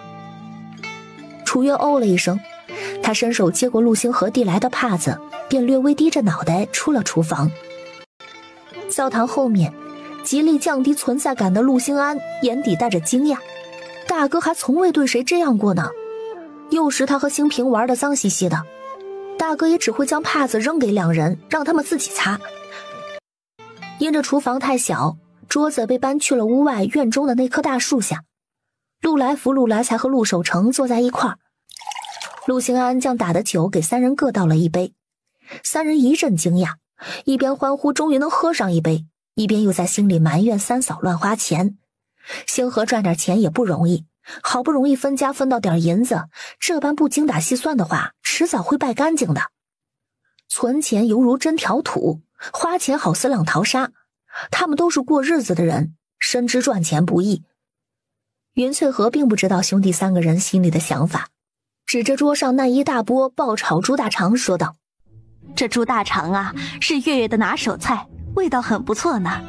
大哥、二哥和四弟都尝尝。”三人原本还觉得那道菜香，这会儿听说是猪大肠，筷子伸到一半，转道去夹了一筷子野菜或者米粥吃了起来。陆兴平见三人都不下筷子，忙夹了一筷子到自己的碗里吃了起来，边吃还边说：“这猪大肠简直就是人间美味。”陆守成有些好笑地摸了一把他的脑袋：“小屁孩才吃过几口饭，就知道什么是人间美味了。”不过听到陆兴平说这话，他还是有些心酸的。自家平日里吃穿虽然也拮据，至少一年还能吃上2餐肉。三嫂家里条件清苦，一年到头怕是都没得肉吃，所以孩子才会觉得猪大肠也好吃吧。陆来福和陆来才兄弟俩听着两人的话，面上神情也有些动容。陆来福抿了一口酒，望着陆兴平说道：“回头大伯家的屋建好了，去镇上买2块肉来，到时候让你尝尝什么才是真正的美味。”陆兴平吃得腮帮子鼓鼓，伸手从钵中夹了一大块猪大肠，放进了距离他最近的陆守成的碗里。可这个猪大肠是真的好吃啊，大伯、二伯、四叔尝尝就知道了。孩子都吃，自己也没啥吃不得的。陆守成将信将疑地夹起碗里的猪大肠往嘴里放去，刚入口时没有膻味也没有臭味，咀嚼了2下之后，眼神突然亮了起来。好吃啊！望见他这神情，陆来福和陆来才兄弟俩也夹了一筷子放进嘴里，都是一脸陶醉的神情。难怪炒出来这样香，这猪大肠味道确实不错。就在这时，隔壁孙大柱的娘不知道从哪儿跳了出来。哟，吃着呢，吃的什么好吃的呀？给老婆子也夹一筷子呗。陆来福三兄弟见状，刚才陶醉的神情一变，顿时就愁眉苦脸了起来。哎呀，还以为味儿闻起来不错会好吃呢，没想到还是这么臭。陆来福说着灌了一大口酒。三弟妹家里这情况能有猪大肠吃，大哥就别再挑了。陆来才说着也给自己灌了一口酒。陆守成立马会意，望向站在院边上眼睁睁望着那盘猪大肠的李婆子。李婶儿，装猪粪的猪大肠你吃得不？要不给你夹一筷子。望着三个兄弟那难看的神情，又听说那波菜是猪大肠，李婆子差点将刚扒进嘴里的粥呕出来，连忙摆手说道：“不了，老婆子年纪大了，我可吃不得这般重口味的东西。”说完赶忙跑回家去了。孙大柱家，罗氏望着李婆子找人家讨菜吃的那一幕，气得给孙大柱翻了好几个白眼。瞧你娘，又丢人现眼去了。就他那张嘴金贵，这前2天才吃过肉嘞，又跑人家里讨菜吃去了。不知道的呀，还以为咱家亏待他了。能怎么办嘞？她是我娘，又不听咱的，总不能将她赶出去吧？就是因为这样，罗氏才更气。他冷哼一声，将手里的碗筷重重的往桌上一放，便回房去了。哼，你就守着你娘过日子吧，看这个家还能被她折腾多久呢？孙大柱望着自己媳妇儿气冲冲的模样，还想再安慰几句，却也不知道该说些什么。毕竟自家娘才是这一切的始作俑者。李婆子边呕边回到了家中，嘴里还不忘骂骂咧咧的。我早就该想，云氏那蹄子家能有什么好东西？猪大肠他也拿出来待客，真是丢人的很，平白的让人恶心。说完又干呕了2下。孙大柱放下碗筷，望向李婆子：娘，你如今手脚也能动，要不你还是住回老宅去吧。往后只要我能赚到钱，每隔1月给你买块肉如何？继续将他留在家里，这个家迟早得散。听到孙大柱前半段话，李婆子本来是想骂的，但在听到每隔1月能吃到肉的时候，她眼神当即就亮了起来。你说的是真的？每隔1个月有肉吃？孙大柱点头。当然是真的。好。李婆子将碗往桌上一放，立马就同意了。她原本也不想在这里受那罗氏的白眼，回老宅去住着，还能有肉吃，多好呀！自己一个人自在又舒心，简直就是过神仙日子嘛。都说请神容易送神难，孙大柱见自家娘同意，立马催促着李婆子去收拾东西，怕老宅没粮食，还特意从自家的米缸里给他匀了点粮食出来。之后他主动拎着大包小包将老娘送去了老宅。外边的动静罗氏自是知晓的，与其让那老婆子日日的在家里作妖，倒不如送去老宅。虽然家里花销大了些，好歹耳根子清净。陆星河家里，陆来福3兄弟见李婆子走远，继续夹着钵中的猪大肠，吃得一脸的满足。陆来福满脸陶醉的喝了口酒。哎呀，三弟妹，往后那婆子欺负到头上也别怕，实在不行啊，去老宅叫娘和你大嫂二嫂来，他们掐架在行，保准给你将那婆子治得服服帖帖的。云翠和捂嘴一笑，总归我们平日里也惹不到她，往后几新屋子搬走了，也就清静了。陆守成点头，也是，过好自己的日子就行了，无需花心思去理会她，省得惹了自己一身骚。兄弟3人吃完饭就回家去了。云翠和将陆星河叫到一旁，将自己在家跟楚月商量的建砖瓦房的事儿跟他提了提。陆星河听了倒也点头，原本我也是想着青砖瓦房会好一些。晚些时候陆铁生来家里了，云翠和听到陆铁生的声音，忙放下手中的针线出了屋。爹，你怎么来了？陆铁生眉头微蹙，我听守臣说你们要起新屋了。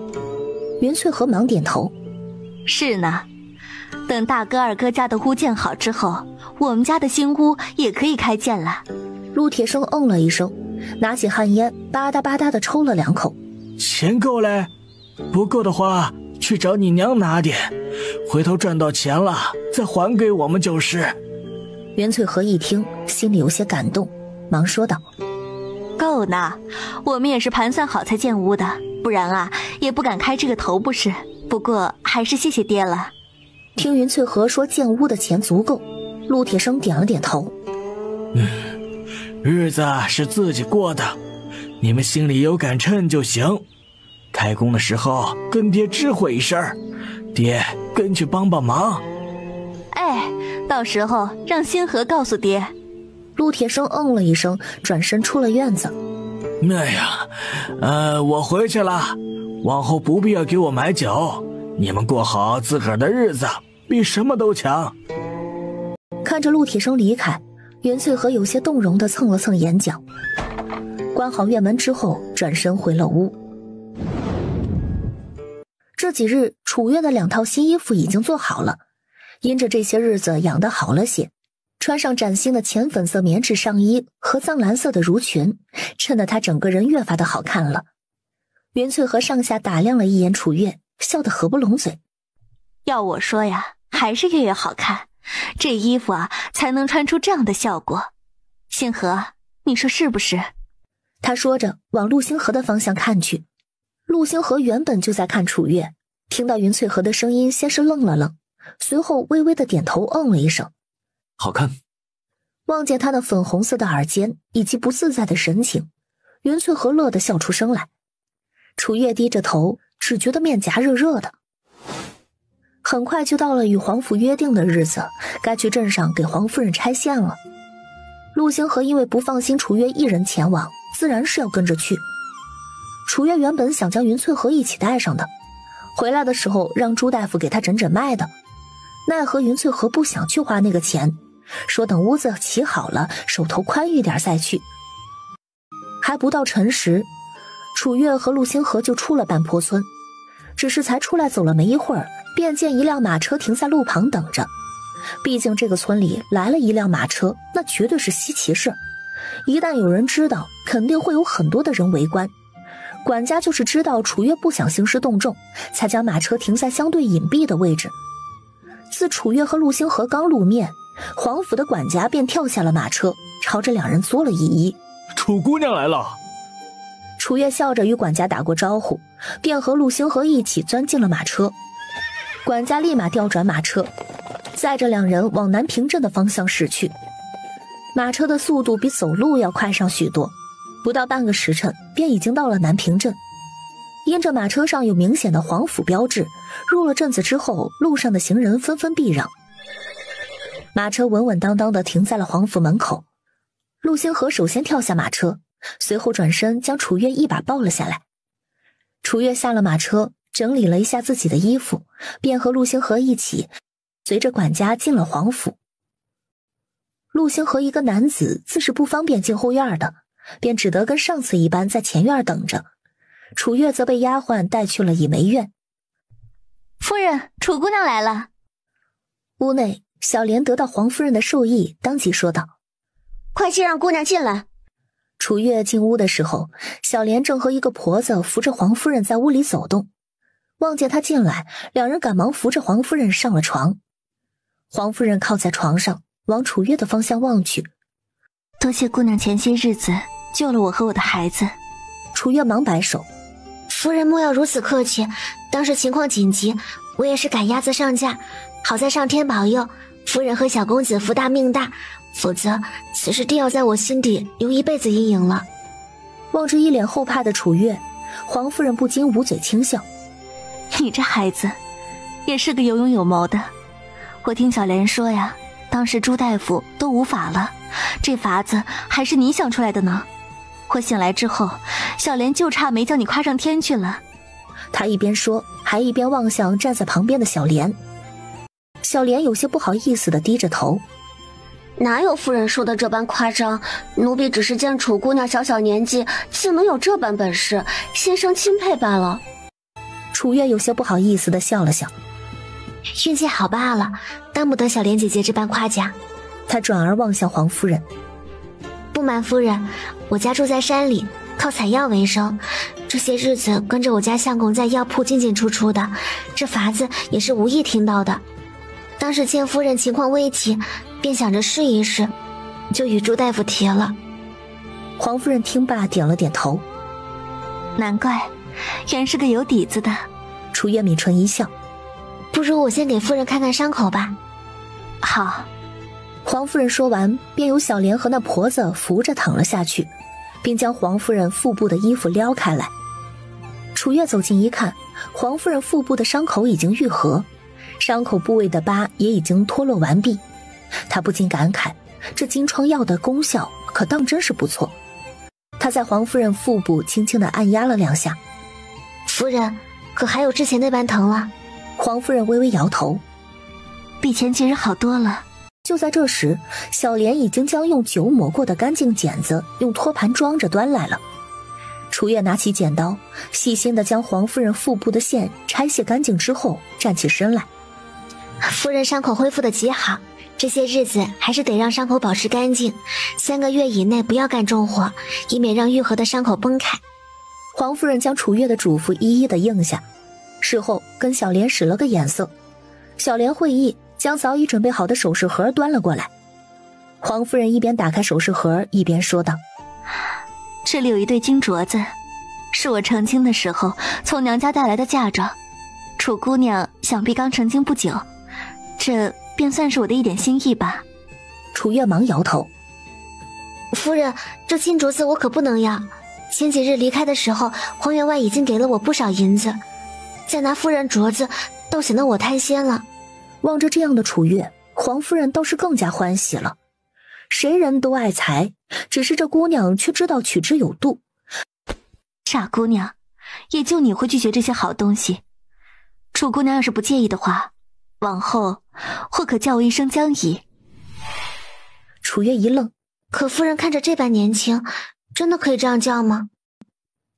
黄夫人一笑：我本名叫江清婉，大概长你14岁，叫我一声江姨，好似也不过分吧。楚月展颜，在江清婉的面前微微俯身：楚月见过江姨。哎，江清婉笑着从小莲的手里接过那个首饰盒，塞到了楚月的手中。既然都叫我江姨了，往后我便是你娘家人，这点东西就当是江姨给你添置的嫁妆，你大胆拿着。谁要是敢说你半句不是，就告诉江姨，江姨定不轻饶他。江清婉这般说，楚月也不好再推辞。那就谢谢江姨了。就在这时，奶娘抱着江清婉的孩子从偏房走了进来。夫人，小公子醒了。楚月望向那个孩子，孩子长得倒是挺大个，就是面色有些微的发黄。江姨，孩子这几日可是没有见过阳光的。江清婉神色有些紧张。确实没有，难道有什么问题？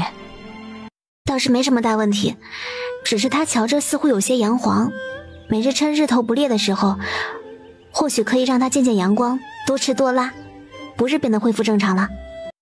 小莲，快去将偏房封住窗子的布给揭了。奶娘，等会儿日头下去些，你就将摇篮搬去院里，让浩儿晒晒太阳。楚月见大家都忙碌起来，产妇也需要休息，便起身告辞了。江姨，我家相公还在前院等着呢，我便先告辞了，你好生休养，等空了我再来皇府看你。江清婉点头，脸上带着些微的疲倦。好，路上当心些。转而又望向偏房的方向。小莲，你送月月去前院，顺便跟管家说一声，让他驾马车送月月和他相公回家。楚月出了倚梅院，在小莲的带领下来到前院的时候，一眼便望见了在凉亭中等着他的陆星河。相公。自楚月出现，陆星河也望见了他，避免他跑得着急再次绊倒，他主动出了凉亭，往他的方向快步走去。可还顺利？他一边问着，自然而然地拉住了他的手。好半晌，楚月的注意力一直在拉着自己的那只大掌上，但反应过来，他微红着脸点了点头。顺利。小莲虽比楚月大上些许，却并未成亲，这会儿见楚月的相公不仅相貌好，还待他极好，自是羡慕的紧。他捂嘴笑了笑，便向门口的管家望去。刘管家，夫人让你送楚姑娘和她相公回家。楚月忙摆手：不必了，我和我相公还想在镇上转一转呢，就不耽误皇府的马车了。最终两人与小莲和刘管家告辞之后，便出了皇府。他们先是去了一趟陈记药铺，原本是想问一问朱大夫是否愿意下乡的，只是今日不是朱大夫坐诊的日子，楚月让陈掌柜带他问一问，便随着陆星河往望尘书铺去了。远远地望见前方的书铺，楚月侧着脑袋问道：相公，你如果继续参加科考的话，需要买些书吧？陆星河嗯了声：有几本没抄过的书需要买，可能得花不少钱。至于抄过的书，反正他已经记住了内容，到时候再买几本空白的书册回去抄下来就是了。楚月摸了摸腰间四婶送他的浅粉色钱袋子，正好我带了钱，这些必需品该买还是得买的。陆星河却笑着摇了摇头：我们来的时候娘给过我银子了，她还说顺便让我们去镇口不远处的窑厂问问青砖的家。楚月咬了咬唇，突然就停下了脚步。陆星河见状有些不明所以。怎了？楚月吸了吸鼻子，面上带着一丝委屈：相公，我赚钱就是为了给咱们一家人改善生活的，你和娘总是生怕花了我钱似的，是因为嫌我小，想和我划清界限，往后再娶别人进门吗？前世的记忆，除了医术，他也没记住多少。今生得了楚月的记忆，他便也当自己就是这里的楚月。他伸出手摸了摸小姑娘的头。不花你的钱，你倒不乐意了？想到楚月从前在楚家的处境，他的心底闪过了一丝心疼。年纪不大，心思怎就这样重？我要真嫌你小，一开始就不会跟你当相公了。毕竟身边养个孩子也挺麻烦的。楚月低头看着自己的鞋尖，声音压得极低。我才不是小孩子。比心平心安也高不了多少，怎就不是孩子了？陆星河再次揉了揉小姑娘的头，转而将她垂放在身侧的手紧握在手中。既然你想给我买书，那今日就花咱们自己的钱，不花娘的。望着他紧握自己的手，楚月展颜一笑。啊，陆星河这些年给望尘书铺抄了不少书，里头的小厮伙计都认识他，所以一看到他进来，便立马有人跟他打招呼。星河，你来了。陆星河。一个正在书铺挑书的男子抬起头往书铺门口望去，在见到陆星河时，面上闪过惊讶。你真是陆星河？陆星河并不认识那人，他眉头微蹙。你是？男子忙介绍自己。我是许恒啊，跟你同窗过2年，后来去县里念过书的许恒，你不记得了吗？陆星河仔细一回忆，9年前他念书的那个书院似乎是有个叫许恒的人，只不过当时自己一门心思都在学业上，对周围人印象不太深刻罢了。能遇见往日的同窗，许恒面上带着一丝兴奋。陆兄当年以9岁之龄成为南平镇年纪最小的童生，大家都将你视为榜样呢。如今可是早已经考上秀才了。还未等陆星河回答，一道声音冷不丁地撞进了几人的耳中。什么秀才不秀才的，人现在还得靠抄书维持生计呢，穷得叮当响的人恐怕没余钱去考什么秀才了吧。楚月听见声音，眉头紧锁。他回头望去，只见3、5个约莫18、19岁身着长衫的男子正在往这边走来。说话的正是为首一身深绿色锦缎长衫的人，脸上一副倨傲的神色，没来由的只是瞅上一眼便觉得讨厌。楚月原本想为陆星河说上2句的，奈何还未开口，便被陆星河悄无声息地拉到了身后。许恒望见来人，微微地抱了抱拳。蒋兄，许久未见，还是一如既往的犀利。好说好说，许兄倒是一如既往的深明大义。蒋高义没再理会许恒，而是仰着下巴望着陆星河身后那道小小的身影。哟，陆星河啊，这么标致的小姑娘是你妹妹吧？今年多大了？要不将她卖给我吧，我出10两银，足够你们一家3、5年不愁吃穿了，如何？话音刚落，蒋高义便觉得脸颊一痛，随即被一股大力掀翻在地。陆星河拍了拍手：我劝你们不要将主意打到他的身上，否则什么？蒋高义用大拇指开了一把唇角的血渍，一脸讽刺地望向陆星河。陆星河，我是真没想到你会蠢到来打我，看来你很看重那小丫头啊。说到这里，他给身后几个人使了个眼色，几个人心领神会，纷纷朝着陆星河和楚月走去。许恒实在看不下去了，当即张开手拦在陆星河和楚月的面前。你们要干什么？光天化日之下强抢民女，没有王法了吗？蒋高义站起来，一脸的邪笑。王法？在这里老子就是王法。说完一招手，上。话音刚落，许恒便被一个身材高大的人摔翻在地，还将额头撞得青紫一块。他一个手无缚鸡之力的弱书生，根本就不是这些纨绔子的对手。楚月见对方来势汹汹，脑子里急忙想着应对之策。随后趁着这会儿书铺门口正乱着，他借着个子小，猫着腰，从书铺另一旁的门跑了出去。蒋高义望见溜得飞快的楚月，忙嘲笑陆星河：真是笑死老子了！陆星河，你瞧瞧，你心心念念要保护的漂亮妹妹丢下你跑了。陆星河的面上没有任何的表情，楚月能跑掉，他反而松了口气。楚月不敢在路上耽误分毫，没一会儿就来到了皇府。刘管家，快开门！刘管家打开府门，见楚月去而复返，忙问出了何事。在听到楚月说他和陆星河被人欺负时，忙让人与江清婉知会一声，就领着10来个家丁与楚月一起风风火火地往望尘书铺去了。一行人到望尘书铺的时候，许恒正抱着脑袋坐在书铺门口哎呦的叫疼，而陆星河正被一群人围在中间，也不知道情况如何。刘管家，我相公在那里。刘管家一招手，身后的家丁纷纷拿起棍子，将书铺门口的几个人团团围了起来。住手！见是皇府的家丁，蒋高义立马让人住了手。蒋高义的脸上带着一丝讨好，忙抬手作揖。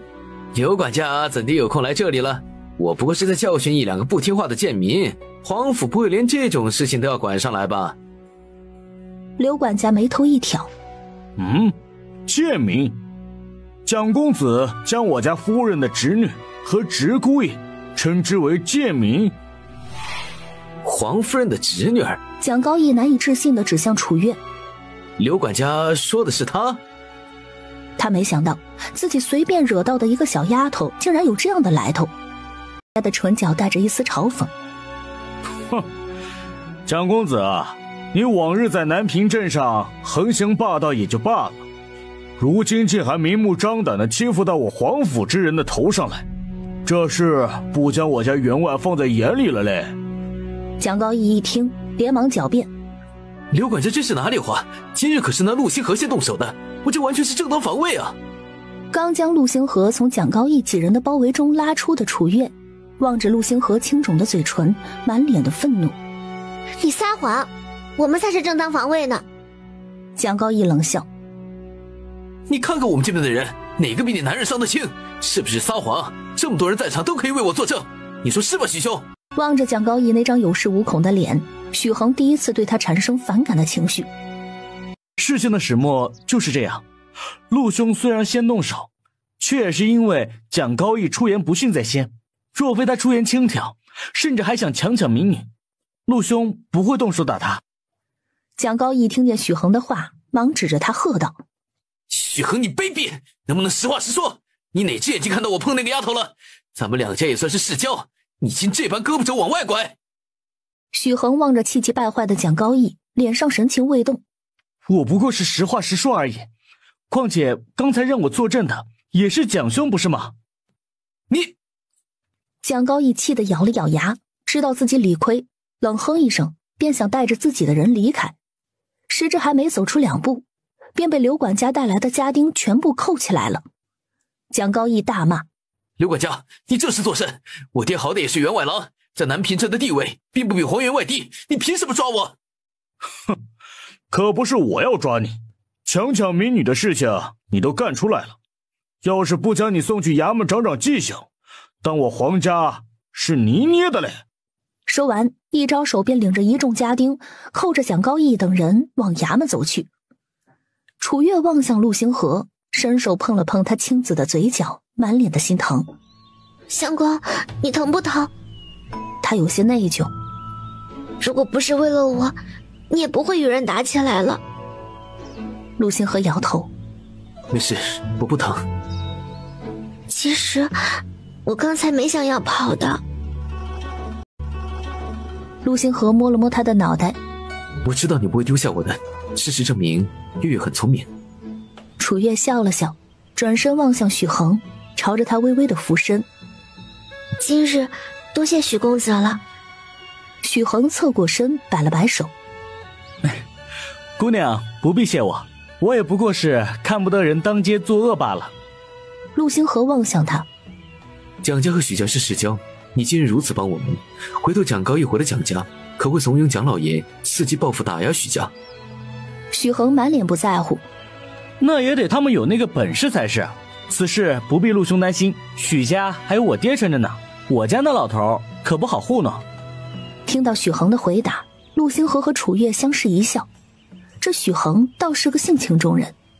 许恒望向陆星河，面带疑惑：“哎，陆兄今日来书铺，所谓何事啊？”“买书。4书5经。”许恒又问了一句。陆星河点头：“是。”看来陆兄是打算继续科考了。也好，正好能赶上明年3月的院试，说不定还能拔得头筹。陆星河笑了笑：“你对我倒是比我自己还有信心。”“那是啊，这天下能有几人在9岁考的童生？我当年都是考了2次才通过呢。”许恒的面上带着毫不掩饰的欣赏。楚月见两人聊得投缘，忙说道：“今日得许公子相助，待我们买了书之后，便去如意居点2个小菜，届时可否请许公子赏脸和我家相公一叙呢？”许恒有些不好意思：“怎能让你们破费？”陆星河知道小丫头这是想为他积累人脉呢，上前拍了拍许恒的肩膀，便往书铺走去。“许兄稍等片刻，我先去买书。”陆星河挑了5本有字书，10本空白的无字书，总共花费了13两银子。楚月将找零的37两碎银子装进了袋子里，便和陆星河一起出了望尘书铺，领着许恒往如意居走去。楚月因为是女子，不方便和外男同桌吃饭，点上3个小菜，付了菜钱之后，便去了距离如意居只有1条街距离的面摊儿。赵东打量着面前的小姑娘，心下有些不大相信，这么个小孩子能给自己什么好菜谱。“就是你要给我卖菜谱？”楚月忙点头：“是，不知赵管事可需呀？”赵东剔了剔牙：“先说说吧，什么菜谱？”“是关于猪下水的菜谱。”似是怕赵管事拒绝，楚月连忙补充了一句：“赵管事可否先听我说一句？”赵东耐着性子：“你说。”“像花雨楼那等大规模的酒楼，南平镇只有2家，但似如意居这种小酒楼，南平镇却有3、5家之多。”赵东听了楚月的话，点了点头，倒是对他接下来的话有些感兴趣了。“你接着说。”“一般的庄户人家是不会来酒楼吃饭的，因为吃不起。往往来酒楼吃饭的都是家里有些闲钱的人，这些人往往就是吃个新鲜。既然是为了吃新鲜，自是谁家的菜品有特色，便去谁家了。赵管事觉得我说的是否有道理？”“道理是没错，小姑娘，你要是有别的菜谱，我兴许能让你试试。这猪下水，连普通农户人家都不吃的东西，恐怕是行不通。”“赵管事可否让我试试？如果尝试过我做出来的菜的味道，赵管事还是坚持不要这个菜谱的话，我马上离开。”“今日正好杀的猪下水还没扔，既然你想试，那就试试去吧。”他连忙将猪下水取下来，切了3份的量，先用草木灰搓洗去味儿，然后焯水切段爆炒。因这酒楼佐料比家里齐全的缘故，做出来的猪大肠味道更香了。“姑娘这厨艺不错呀。”楚月擦了把额头上的汗，笑道：“从前在家里做多了，练出来的，不过肯定比不得赵管事。”他说完，便拿过旁边垫着翠绿菜叶的碟子，将猪大肠盛了一些放上去，并递到赵东的面前：“还请赵管事品尝。”虽然一想起面前这盘菜是猪大肠有些犯恶心，但是赵东还是拿起筷子夹了一块放在嘴里尝了尝，一边嚼眼神都亮了。被这小姑娘处理过的猪大肠非但没有了膻味臭味，吃在嘴里还别有风味，竟然格外的好吃。赵东边吃边点头：“不错。”也笑着指了指锅里：“锅里还有一些，赵管事或可分为小分量的，作为赠送菜品，分给老主顾品尝。”等了大致1刻钟后，只见前头负责招呼客人的小厮匆匆忙忙地跑进了后厨。“赵管事，前头客人纷纷要求上爆炒肥肠，后厨还够吗？”“赵管事，过犹不及。”赵东心领神会，忙跟小厮说道：“去告诉顾客，就说这爆炒肥肠是咱们铺子的新菜品，今日只是给大家品尝，并未准备那么多食材，明日推出10份，先到先得。”小厮得了吩咐，忙活去了。赵管事这才望向楚月：“姑娘，这菜谱我愿出3两银子，但姑娘这菜谱卖给我，就不可再卖给别家了。姑娘看可合适？楚月忙点头。成，就卖赵管事一家，但别家若是抄了去，赵管事可不能怪到我头上。赵东忙笑道：那是自然，不过等别家抄去的时候，我们兴许已经换别的菜谱了。楚月拿到赵东结算的3两银子，就出了如意居的后院。刚一出来，便看见陆星河在门口等着他，他的手里还提着一个打包的肉菜，隐隐还能闻到菜香。楚月眉眼弯弯：相公，你怎知我在这儿？陆星河牵过他的手：这还不简单，看到后厨赠送的爆炒肥肠就猜到了，许兄是那里的常客，所以我们也得了一小份呢。所以那些客人纷纷要求上菜，也有你的功劳啦。陆星河揉了揉他的头：真聪明。楚月发现，自从和陆星河熟悉之后，他似乎特别喜欢摸自己的头，这是真将自己当孩子了。望了望仍旧瘦小的身体，他也不得不接受自己如今还是个孩子的事实。相公，你怎么还从如意居打包菜了？陆星河瞅了眼手里提着的油纸包：这是特意点了打包回去吃的，如意居的菜味道不错，便想着带一份回去给你们都尝尝。转而又望向楚月：你中午可吃过了？当然了，我才不会委屈自己呢。那就好。陆星河拉着楚月拐了个弯：我们直接出镇子去附近的窑厂瞧瞧吧，等问了价格合适的话，咱就先将砖买了，要是价格不合适，咱们就早些回去，到时候再去邻村的窑厂问一问。每个窑厂的砖价格还不一样吗？砖窑的东家不一样，位置不一样，自是有区别的，不过价格区别不会太大，最大的区别在青砖的品质。有的砖窑烧出来的砖成色好，硬度高，不容易碎，有的砖窑烧出来的新砖不仅色泽差，还容易碎裂。可你不是没去邻村的砖窑看过吗？怎知他们品质？是没去过，但见过他们的砖，所以有点印象。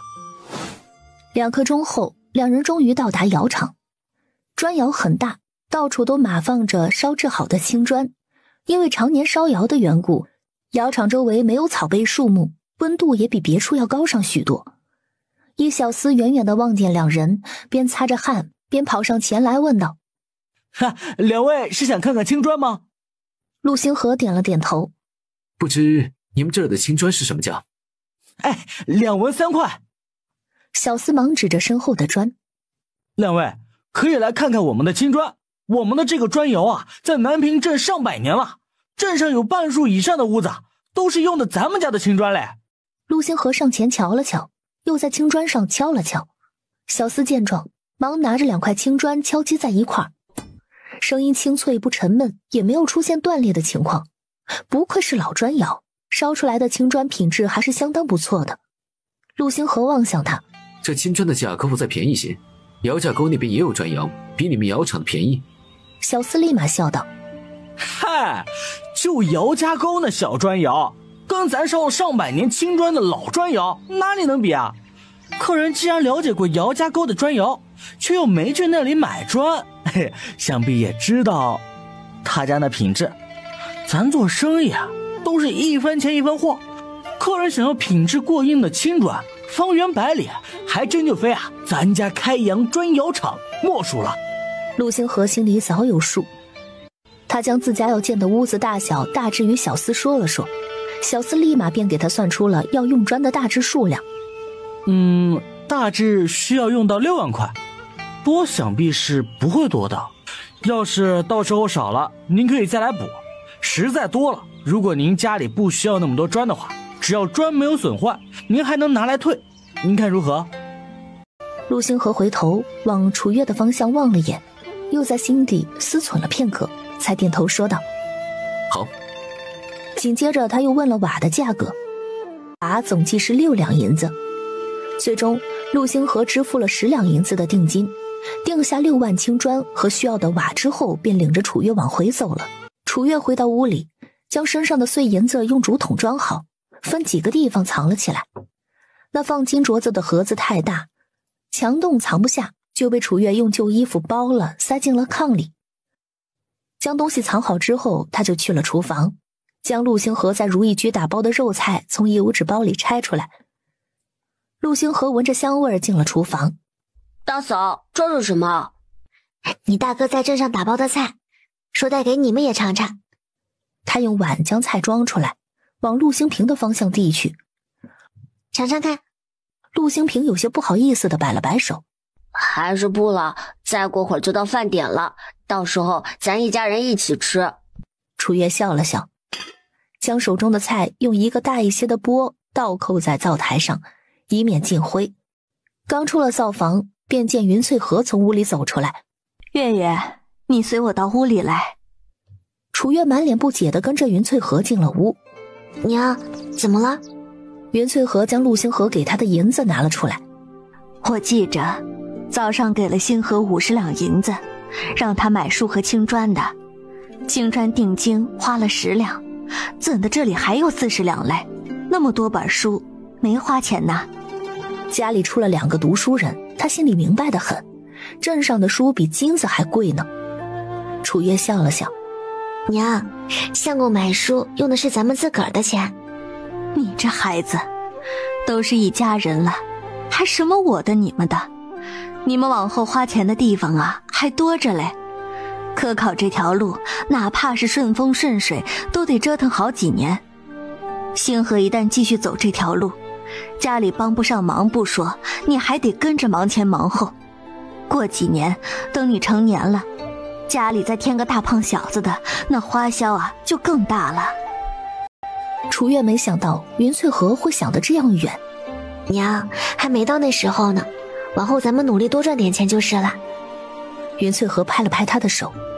你这孩子，近些日子也是运气好，但谁也不能保证一直有这么个好运气，不是？有钱了就捂着点儿。心平心安啊，娘倒是不担心，他们还小，倒是星河这些年太苦了。听到这里，楚月不禁问道：娘，心平心安也不小了，娘可为他们往后做打算？云翠荷有些犯愁。兴安是个沉稳的性子，如果能识得几个字，往后当个账房先生也算是个轻松活儿。至于兴平那皮猴子，娘还真是没法子了。楚月宽慰道：娘也不必担忧，兴平虽然跳脱了些，却也是个大胆心细的，兴许将来能有他自己的机遇呢。云翠荷无奈地笑了笑。希望如此吧，娘这身体啊，也不知道能不能好。眼下你们年岁都不大，娘这心里实在是放不下来。楚月心里就有些不痛快了。娘，这些话可不兴说，您还年轻着呢，身体也迟早会好的，就别胡思乱想了。他没有将今日在镇上请朱大夫的事情说出来，否则一想到要花钱，娘怕是又要心疼了。云翠荷只以为楚月是在安慰他，满脸慈爱地笑道：好，娘不胡想，娘尽量多活些年，娘要看到你们的日子越过越好。晚饭是楚月做的，陆兴安负责烧火，陆兴平负责摘菜洗菜。大哥，咱家里野菜只够吃一餐的了，近地方的野菜都被挖干净了，明日恐怕还得去远一些的山里挖。家里也没有别的菜吃，如果不去挖野菜的话，便只能日日喝米粥了。刚将水桶放下的陆星河擦了擦额角的汗。在屋里一些不安全，明日我一个人去吧。在屋里做针线活的云翠荷听了，立马就放下了手里的活。实在没得吃，咱们就喝小米粥，将就一段日子算了。听说深山有虎嘞，前些年啊，你林婶子家的大壮就是去了深山，再没回来的。你要是有个好歹，娘这身体怕是也遭不住了。陆兴平一听山里这么凶险，忙附和：娘说的是，咱家里还有米粥，就再称一称，等天下雨咱们自己种点菜好了。陆兴安也从灶堂后面伸出了脑袋：明儿我和兴平再去附近的山里转一转吧，找得到野菜我们就挖回来，找不到咱们就米粥凑合凑合。大哥就别冒险进深山了，有那功夫不如在家里看看书。是嘞，大哥可是我们家的希望，大哥好好的，我们才能好好的。陆兴平说着说着便傻笑起来，干起活来也更带劲儿了。两个弟弟的话让陆兴河心底一暖。这些年日子虽然不好过，但是每每看到一家人齐齐整整，他便也觉得值得。厨房里听见几人对话的楚月心里犯愁，再这样干下去，恐怕是喝水都够呛。吃完饭回到屋里，楚月坐在炕上，望着窗前正在看书的陆星河。相公，咱家建屋的话，可还要再买些米回来。陆星河的目光从书上移开。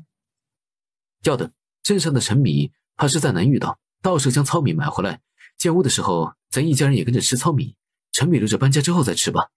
我也是这样想，邢安腌在地窖里的盐菜也差不多能吃了，建屋的话实在没菜，咱们就只能盐菜拌粥了。这个年成能有碗吃的就行了，大伯二伯他们都不是讲究的人。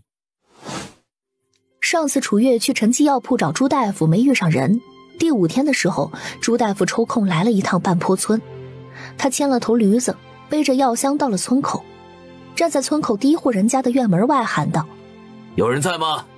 出门来看的是陆星河的大伯母田春燕，见到院外背着药箱的大夫，忙扫了眼几个屋子。家里谁请大夫了吗？朱大夫忙解释：大妹子，我就是来问路的，你知道陆家在哪里吗？陆家？田春燕上前打开了院门。巧了不是，这里就是陆家呀。朱大夫揪了揪自己的胡子，当时那丫头可是跟陈掌柜说她婆婆身体不好的，面前这大妹子中气十足，声音洪亮，可不像是个生了病的人。就没有别的陆家吗？田春燕眉头一挑：我们老陆家是村里陆家人最多的一家了，半坡村陆姓人家不少，大夫要问的人家就没别的特征了吗？朱大夫一思索，当即说道：那女娃只说她婆婆身体不好，具体叫声我也忘了，我只记着她住在半坡村，夫家姓陆。朱大夫形容的不清不楚，田春燕一时半会儿还真猜不着，而且他压根也没往楚月的身上猜。再者，在他的印象里，楚月就不像是个好心肠的人。大夫，这就让我不好猜了。我们这村里上了年纪的人，身体多多少少都有些毛病。要不我让我儿领你去村里几户姓陆的人家问问去。朱大夫一听，立马皱起了眉头。他一个大夫，一户一户上门去问人家要不要看病，这要是不介意的人家还好，有忌讳的人家还不得给他打骂出去。就在这时，陆玉芳也来到了院门口。大夫要找的人前些日子可是去药铺卖过药材。刚才朱大夫说话的时候，他就站在自己的屋门口，听得真切。他当时脑海里冒出来的第一个人就是楚月，毕竟楚月前些日子才去镇上卖药材，而且也与大夫形容的人家完全符合。卖药材？朱大夫眼神一亮：啊，是，那丫头是给陈记药铺卖过药材，就是她说她婆婆身体不好我才来看的，这要是别人我还不来嘞。陆玉芳展颜一笑：那就是了，我带您去我三伯母家吧。那就多谢这位姑娘了。朱大夫忙拽着自己的倔驴，跟在陆玉芳的身后往陆星河家里走去。见陆玉芳走走停停等他，还有些不好意思地说道：姑娘在前头走着，我会跟上的。我这驴也不知怎的，突然就闹脾气了，这会儿倔得很呢。陆玉芳捂着嘴笑了笑，转身在前头慢慢地走着。田春燕望着走远的2人1驴，心里突然就有些不快活了。她2个儿媳妇嫁进来也有3、5个年头了，往常去镇上只晓得从她手里扒拉点银钱去用，连帕子都没给她买过一块呢。那楚月嫁过来才多久，又是卖药材，又是请大夫给云氏看病的，真有这么好心？怕不是有别的想法吧？小心毒死你！田春燕没好气地重重地将院门关上，转身回了自己的屋。望着屋里3个正在熟睡的小孙子，她突然又没那么气了。哼，娶了个还没长齐的儿媳妇，指不定没我家2个能生呢，可不得使劲讨好老三媳妇。一段不太长的路，因为那头倔驴，朱大夫生生地拽了2刻钟才到。星河哥哥，月月，你们快来！一看见陆星河家的院门，陆玉芳就扯着嗓子喊道。正在屋里看书识字的陆星河和楚月听见声音，赶忙出了屋。楚月在望见2人满头大汗地推着驴往前走的这一幕时，乐得抖了抖肩膀。陆星河抬手掩了掩自己的唇角，去灶房打了一瓢水，端去驴子面前。驴子停下了扒拉地面的蹄子，站直身体，认认真真的喝着水。朱大夫松了口气，早知道他是渴了，我就不费这劲儿了。随后揉了揉自己酸痛的腰。哎呦，这一路被这倔驴害惨喽！一个是非要跟马车比快，到后来索性不走了。陆星河勾起了嘴角。驴子渴了，你不给他找水喝的话，他脾气一上来就会一直扒土，直到扒到水为止。而且他们也不喜欢被人拽着走，会让他们感觉不舒服。他说着转头望向朱大夫。朱大夫这驴应该也是才买不久吧？原本我家是有一头骡子的，只是因为年份太长，前不久死了，前些日子就买了这头驴，这不还没摸清他的脾气吗？陆星河点头。驴子性格温顺，倒是适合朱大夫。朱大夫摆了摆手，慢慢熟悉吧。我来到这里是因为陈掌柜说你们去找过我，不知病人在何处。楚月忙指向云翠河的房门。朱大夫请随我来。他说着敲了敲云翠河的房门。娘，大夫来了，让大夫给您瞧瞧身子吧。云翠河一听有大夫上门，心里一突。大夫上门的诊费可不便宜，早知道楚月会请大夫上门，他上次倒不如随他们去镇上了。但这会儿人家已经来了，他也不好将人拒之门外。他从床上起了身，开了房门。大夫，快进来吧。朱大夫瞧着他那略显苍白的脸色，在他床边坐下，给他把了脉。片刻之后，他提着药箱出了屋。楚月一直在朱大夫身后。朱大夫，我娘身体如何了？朱大夫皱起眉头。你娘的问题说大不大，说小也不小，关键是身体亏虚严重，讲的是当年生产之后伤了身，家里境况不好，一直拖到如今。总的来说，现阶段不至于有性命之忧，但大小问题不少，也该早早的重视起来。听到这里，楚月心里大概也有了底。还请朱大夫先开药吧。朱大夫略作沉思。我先开一副补益气血、健脾养心的方子，坚持服用一段时间，会逐渐消除因为体虚导致的头晕、疲倦、嗜睡和乏力这些症状。但身体亏虚，药补终究还是不如食补。楚姑娘，我可在吃食上多下点功夫。我知道了。朱大夫从药箱中拿出炭笔，写下方子，递给楚月。根据你娘的身体状况，这个方子至少得吃上2个月。其中有一味比较重要的药材是人参，可能会不便宜。至于黄芪、当归、白术、茯神之类的就相对平常了。先用2-3个月的时间将他的体虚调理好，后续的病症处理起来才能立竿见影。楚月听得仔细，对于朱大夫所说，他点头一一的应下。事后他望向朱大夫。朱大夫，我其实一直都挺想学医的，我能拜你为师吗？陆玉芳一直在院外的大树下坐着，刚才听到楚月和朱大夫交流自如，还很是羡慕他能听懂这么多呢。这会儿见楚月话锋一转，便要拜师，直接惊得张大了嘴。朱大夫也是一愣。如果姑娘真想学的话，我倒是可以将你引荐给我师傅。在他看来，楚月这样大胆的弟子，如果让师傅去带，或许将来会有更高的成就。楚月听了朱大夫的话，眼神一亮。朱大夫的师傅，那不就是比朱大夫还要厉害的人吗？楚月忙点头。学当然是真想学了，只是您师傅会看上我这样的弟子吗？朱大夫扶着胡须哈哈一笑。放心吧，他要是知道你之前在皇府所为，怕是会求着让我带他来见你呢。楚月听罢展颜一笑，朝着朱大夫盈盈一拜。那就劳烦朱大夫为我引荐了。朱大夫忙摆手。姑娘不必客气，只是我这师傅有点神出鬼没，也不知道下次何时出现在南平镇。不过待他出现的时候，我会领他来半坡村见姑娘。楚月连连说好。给朱大夫结算诊费之后，便送他出了门。这时候，朱大夫的驴子在陆星河的安抚下已经吃饱喝足，他也没有刚才那么倔了。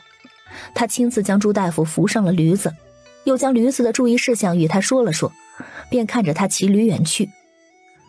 陆玉芳见朱大夫离开，从树下的凳子上站起身来，无比羡慕地望向楚月。月月，你好厉害呀，居然能让朱大夫给你引荐他的师傅。楚月淡笑道：这没什么的，还不知道人家愿不愿意收我呢。见他没半点因为此事沾沾自喜的意思，陆玉芳对楚月的印象就更好了。他拉住楚月的手，那等你有空的话，可否也教我识得几味药材？楚月忙将陆玉芳拉到自家晾晒在院中的竹筛旁，将竹筛中的药材教他认了一遍。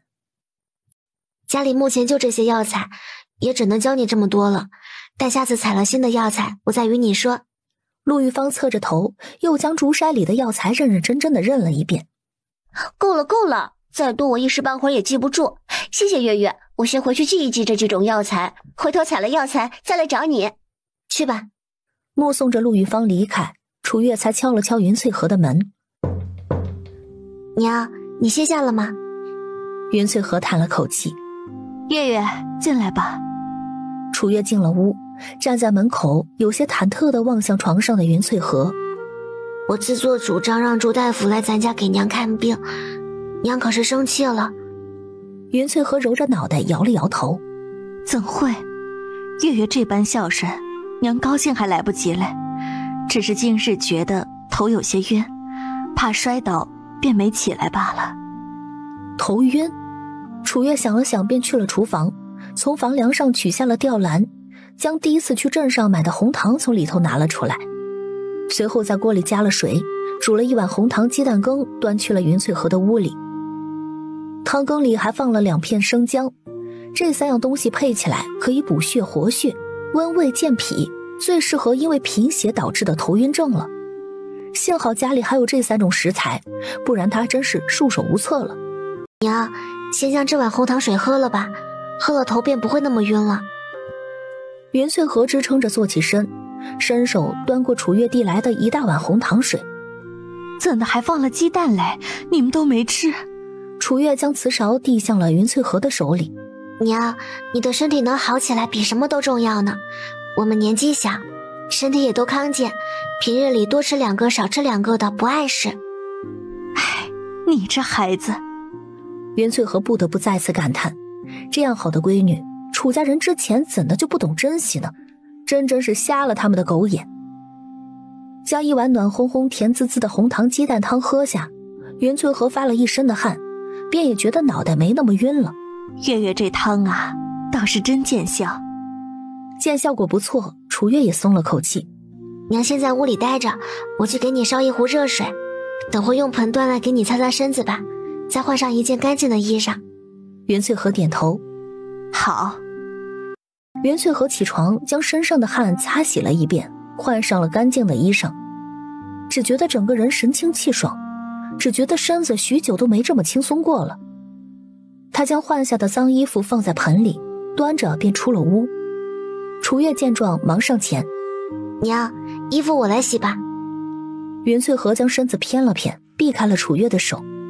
月月都为我折腾一上午了，还是先去歇一歇吧，娘自己能动，干干活啊，身体也舒坦一些。楚月见状忙端过一个小凳子放在大树下。那娘在这里搓衣服吧，莫要蹲久了，洗完衣服起来的时候要慢些。云翠河一一的应下，满脸慈爱的笑道。好，我都知道了，你去忙你的吧。早晨不是还念叨着让星河教你认字吗？快去快去。楚月去了屋里，见陆星河正在窗前蘸墨写着什么。他原本是想悄无声息地退去屋外的，奈何陆星河已经望向了他。忙完了吗？今日我教你用墨写字吧。楚月愣了愣，随后笑着上前。好呀。相公，明日田里的庄稼收了之后，后日我们去一趟镇上可好？我想给娘先抓几副药，顺便买些糙米回来。等青砖和瓦送上门，咱家里不是就要开始起房子了吗？再往后恐怕也没那么多时间往镇上跑了。好。一家人简单的吃了米粥和一小碟野菜。到下午的时候，楚月又给云翠河熬了一碗生姜红糖水，只不过这次没再放鸡蛋。第二天，一家人全都忙活起来了。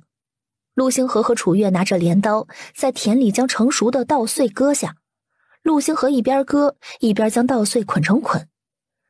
陆星平和陆星安两兄弟就负责在家里和田里奔波，将大捆大捆的稻穗背回家去晾晒在院子里。太阳即将落山的时候，2亩3分田的稻子已经收割完毕。楚月擦了擦额头上的汗，和陆星河一起回了家。云翠和见两人回来，忙端出2大碗水。快喝口水歇歇，今儿辛苦了。陆星河灌下了1大碗水，将镰刀放去了厨房。娘，我去爷奶家将镰家借来，等会儿吃了饭，好将稻子打下来。正在厨房里忙碌的云翠和伸长脖子望向屋外。哎，那你得快些，米粥已经熬好了。知道了，娘。陆星河说完，小跑着离开了。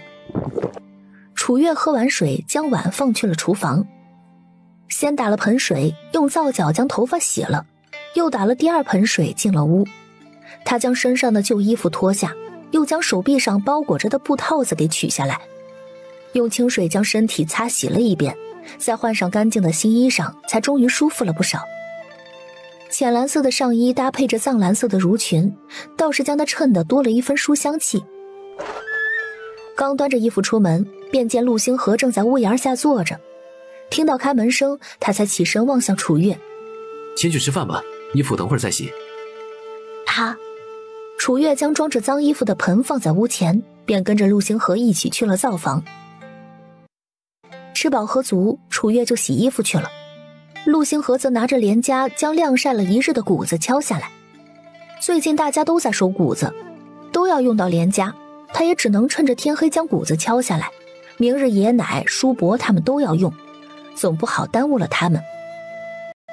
陆星河将谷子码放进灶房之后，天已经完全黑了，月亮也出来了。自楚月来到这里，还从未如今日这般忙活的到这样晚过呢。望着衣服已经湿透的陆星河，他忙打了1大盆水，拿了帕子便端去屋子里。先去洗洗吧，连家咱明日一早去镇上的时候，再顺路送去爷奶家可行？这会挺晚了，反正夜间他们也用不上。好。陆星河在屋里擦洗的时候，楚月就在屋外守着。许是太累了，坐着坐着便睡了过去，只知第2日起来的时候，自己是在炕上。他揉了揉眼睛，望了眼屋外的天，已经大亮。楚月忙踩着鞋子下床，陆星河已经在院子里将谷子摊开晾晒了。至于连家，也早已经被陆星平送去了爷奶家。陆星安和云翠和则在灶房里忙活。见所有人都在做事，只有自己睡得迷迷糊糊，楚月心底有些内疚。相公，你起来的时候怎么都不叫我呀？望着小姑娘满脸自责的模样，陆星河笑着揉了揉她的头。没事，昨日累着了，多睡睡也好。云翠和似是也察觉到楚月醒了，忙在厨房里喊道：月儿，洗把脸，来摆碗筷了，马上要吃饭了。好的，娘。楚月原本还忐忑家里人看到她赖床会有意见呢，听到云翠和对自己的称呼，便也放了心。吃了早饭，楚月就和陆星河出发往镇子上去了。临行前，他还特意将前天朱大夫给开的方子也塞进了自己的荷包中。板车是一早上陆星平去送连家的时候，顺便从林婶子家里借来的。这会儿楚月背着装满了药材的背篓坐在板车上，陆星河轻轻松松地推着，一路往南平镇的方向走。1刻钟后，两人到达南平镇，直奔陈记药铺。楚月和陆星河也不是第一次来，陈掌柜一见到两人便立即打招呼：小姑娘，又和你相公来卖药材啦？不只是卖药材呢，还要抓药。他说完，从荷包中拿出朱大夫开的药方，给陈掌柜递过去。陈掌柜帮我瞧瞧，按这个药方抓药，大概需要多少钱一副药？陈掌柜接过药方，忙让伙计先领着陆星河去后院清点药材，自己则将药方放得稍远一些，仔细地打量着药方上的用药和分量，最后在算盘上扒拉一阵后，望向楚月：楚姑娘，这药方上有一味人参，这东西你也在我这里出过，该知道它的贵重。哪怕一副药只是放上几片3年份的人参，至少都要这个数。他说着举起了3根手指。300文一副。楚月在心里吸了口凉气，这么算下来的话，1天300文，1个月就是9两银子。朱大夫还说至少得吃上2个月呢，那不得18两？难怪以前相公给娘买药吃总是不见好，每次花200多文，一拿就是6副药，想来起不到太大的作用。但娘的身体总归是要治的。楚月咬了咬牙，望向陈掌柜，还请陈掌柜先给我照这个方子抓10副吧，然后再另外给我称2两枸杞、2两当归、1两黄芪。行，楚姑娘稍等。药材全部称好之后，陈掌柜便将10份药材打包好递给了楚月，又将他另外要的药材也称了一些给他。陈掌柜才说道：煎药的时候要先冷水浸泡2刻钟，再小火煎煮，3碗水煎至1碗水服用。姑娘可记住了？多谢陈掌柜提醒，都记住了。楚月将3两又200文的药钱结给了陈掌柜之后，陈掌柜转身从身后其中一个小抽屉里抓了几根党参，往楚月的方向递去。这党参也是滋补之物，煲汤最是合适，便送你了。楚月忙接过党参道谢，那就多谢陈掌柜了。正好这时，将药材清算完毕的陆星河背着空空的背篓从后院出来了，和他一起来的还有刚才一起进去的伙计。今日的一背篓药材里没有什么名贵的药品，只卖了1两800文，不过相对于以往来说也算是不错了。相公，咱们再往卖菜的集市去一趟吧。陆星河没有反对，推着板车便领着楚月往卖菜的那条集市走。这会儿快到正午，集市上买菜的人并不多。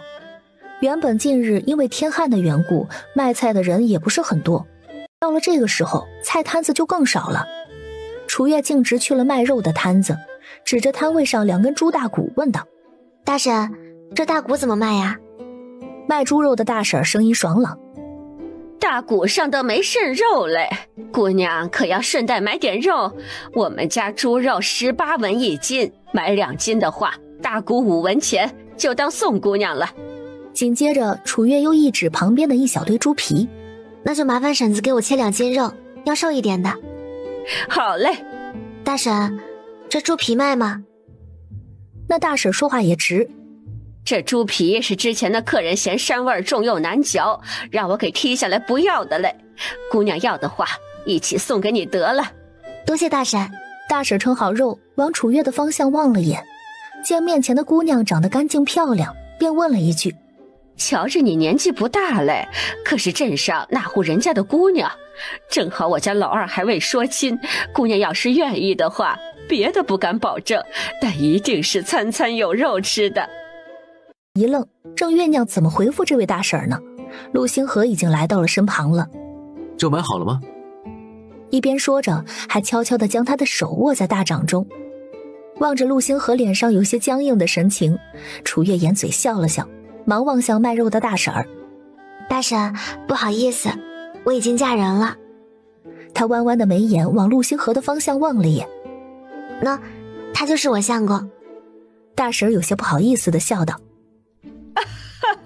瞧我这眼神儿，不好意思啊，姑娘，婶儿也不知道你已经嫁人了。不过你相公长得可真好看，姑娘有福气嘞。谢谢大婶。楚月说完，给大婶数了41个铜板。陆星河则伸手接过大婶递过来的猪肉、猪大骨和猪皮，放进了背篓中，便拉着楚月快速地离开了。楚月走在陆星河身后，望着他紧握自己的手，上扬的唇角久久都未能下去。买肉的大婶伸长脖子望着远去的小两口，满脸羡慕：哎呦，到底是年轻啊，上个街都牵着手嘞。这一次因着背篓中放了肉的缘故，两人并没有在镇上多逗留，只买了4个包子，又在出镇子的茶摊花了1文钱点了1壶茶，吃饱喝完之后便往家里赶了。路上，陆星河从背篓中拿出1包糕点递给楚月：再吃2块糕点，垫补垫补吧。楚月将油纸包包着的糕点拿在手中，并未拆开。我刚吃了1个包子，就喝了那么多水，已经饱了。就在这时，楚月的右后方传来一道惊喜的声音：哎，楚月，真的是你啊！听到这熟悉的声音，楚月心里一突，侧头望去，楚大山正大步地往他的方向走来，待走近了，他朝着陆星河抬了抬下巴，算是打过招呼了，随后伸手往楚月的胳膊拉去。楚月知道楚大山拉他准没好事，趁着个子小，避过楚大山伸过来的手，便赶忙往陆星河的身后一躲。大哥，我都成亲了，你别再这样拉拉扯扯的了。楚大山紧了紧牙帮子，往楚月的方向一指：臣，你如今嫁人了，翅膀也硬了，不想要娘家了是吧？可没这么说。陆星河望了望身后的楚月，转而又望向楚大山，冷冷地说道：他本就是我跟你爹换来的，我如果不让他和娘家来住，也没人会说什么吧。楚大山立马指着陆星河的鼻子：陆星河，你少在这里挑拨我妹妹和我们家的关系。陆星河的唇角带着一丝嘲讽：我听说他在娘家的日子穿不暖吃不饱，不是被打就是被骂，你真的有将她当过妹妹吗？你……楚大山冷哼一声，狠狠地瞪了楚月一眼：你过不过来？我不过去，你有事直接说就好了。楚大山怒极而笑，哪怕他不要面子，想要钱的话，当着陆星河也不好开口。好，也要走。他说着，眼神便往板车上的东西望去。楚月见状，连忙伸手将背篓一把捞在手中。这里可是给我婆婆抓的药呢，你不会还想把药提走吧？楚大山听说背篓里是药，顿时就没了兴趣。紧接着他扫了眼板车上的那袋糙米，但是陆星河就一动不动地站在旁边，他就是想扛也根本扛不走，于是只能伸出指头指了指两人便离开了。楚月望着楚大山离开的背影，眉头一拧，伸手摇了摇陆星河的胳膊：相公，我大哥肯定不会善罢甘休的，我爹娘要是知道咱家有钱了，肯定会闹上门来的。陆星河回头摸了摸小丫头的脑袋：放心吧，还有我在呢，至少你爹是不敢上门的。楚有钱那次差点被他送进衙门，怕是吓破了胆，一时半会儿的肯定不会来他面前找茬。楚月将背篓重新放回板车上，和陆星河推着一起往回家的方向走。我娘这人也不好糊弄，回去之后咱们得有些提防了。陆星河则有不同的看法：牛头村到半坡村不是1-2步的距离，你娘要来也得有空才是，况且马上就是拜月节了。楚月望向陆星河：相公的意思是，我爹娘可能会在家里等着我去。你不是还有个妹妹在家里吗？楚月推板车的手紧了紧。是啊，他还有个妹妹，往常和他感情最要好的妹妹。从前家里人打骂他的时候，那傻丫头总是冲到身边抱着他一起挨打，他又怎么能丢下他不管呢？要是能让小桃脱离那个家就好了。楚月低低地说道。陆星河知道楚月的想法，便给他分析道：依照你爹娘和你哥的性子，小桃距离脱离楚家恐怕也不久了，关键是你能狠下心来。楚月往他的方向看了眼，面上带着茫然。可脱离楚家之后呢？陆星河一边用力拉着板车，一边说道：脱离楚家之后咱就养着呗，总归就是多了一张嘴，女娃娃饭量也不大，还可以在家里给娘帮帮忙解解闷儿。从前家里就我和心平心安的时候，娘对小闺女稀罕着呢。望着在前头努力拉着板车上坡的陆星河，楚月感动的眼眶泛红，他奋力地将板车推到坡顶。可娘真的会同意吗？陆星河点了点头，无比肯定地说道：娘会同意的。楚月咬了咬唇，便下定了决心。那我要怎么做？接下来不要理会你娘那边，他们要是敢来，我就假意拉你爹去见官，再过些时日，等饥荒一严重，家里没了吃食，你爹娘在走投无路的时候，肯定会将主意打到你妹妹身上，到时候咱只需花点钱，就可以让小桃从那个家里脱离出来了。楚月眉头微蹙，可让谁出头花这个钱呢？半坡村的人肯定不行，他们肯定会认出来，到时候说不定人财两空。如果是生人，他又不放心，他可不想小桃真的变成奴籍。陆星河继续拉起板车的把手，接下来的事交给我就好了。陆星河远去的高大背影给了楚月满满的安全感。回到家之后，两人将糙米和背篓卸下来，就让陆星平去还板车了，还让他揣了几颗红枣在兜里，回头给林婶子的小孙子吃。云翠荷望着楚月从背篓里将东西一样又一样的拿出来，有些心疼地说道：这些东西花了不少钱吧？楚月将能存放的东西放进了吊篮里，挂上了厨房的房梁。娘，钱花了，咱们还能赚回来的，您就别操心了。袁翠和望了眼厨房的方向。往后咱们睡觉的时候啊，得将厨房门给锁起来，仔细东西被别人摸走了。楚月将东西挂好之后，拍了拍手上的灰。好，我记着了。他将2斤猪肉切了一小块新鲜的下来，其余的全部都改成拳头大小，用酱料、盐、生姜、八角腌着了。将肉腌制好之后，楚月用烧红的火钳将猪皮一块一块的把残余的猪毛烧掉，随后用刀将表面刮干净，就加了几块生姜丢到锅里焯水去了。焯水之后的猪皮晶莹剔透，楚月将猪皮上的肥肉刮干净之后，又将所有的猪皮切成小长条，从中挑了几小块出来，其余的被他用竹筛装着晒到院子里去了。大嫂，这猪皮晒干了还能吃吗？陆兴安在一旁看得满脸不解，楚月笑了笑，能吃的，主要是一时半会儿也吃不完，晒干还能保存得久一些。他侧头往陆兴安那边望了眼，猪大骨熬得怎么样了？正熬着呢。陆兴安不由得在心里感叹，自从大嫂来了之后，家里的伙食真的是要好上太多了。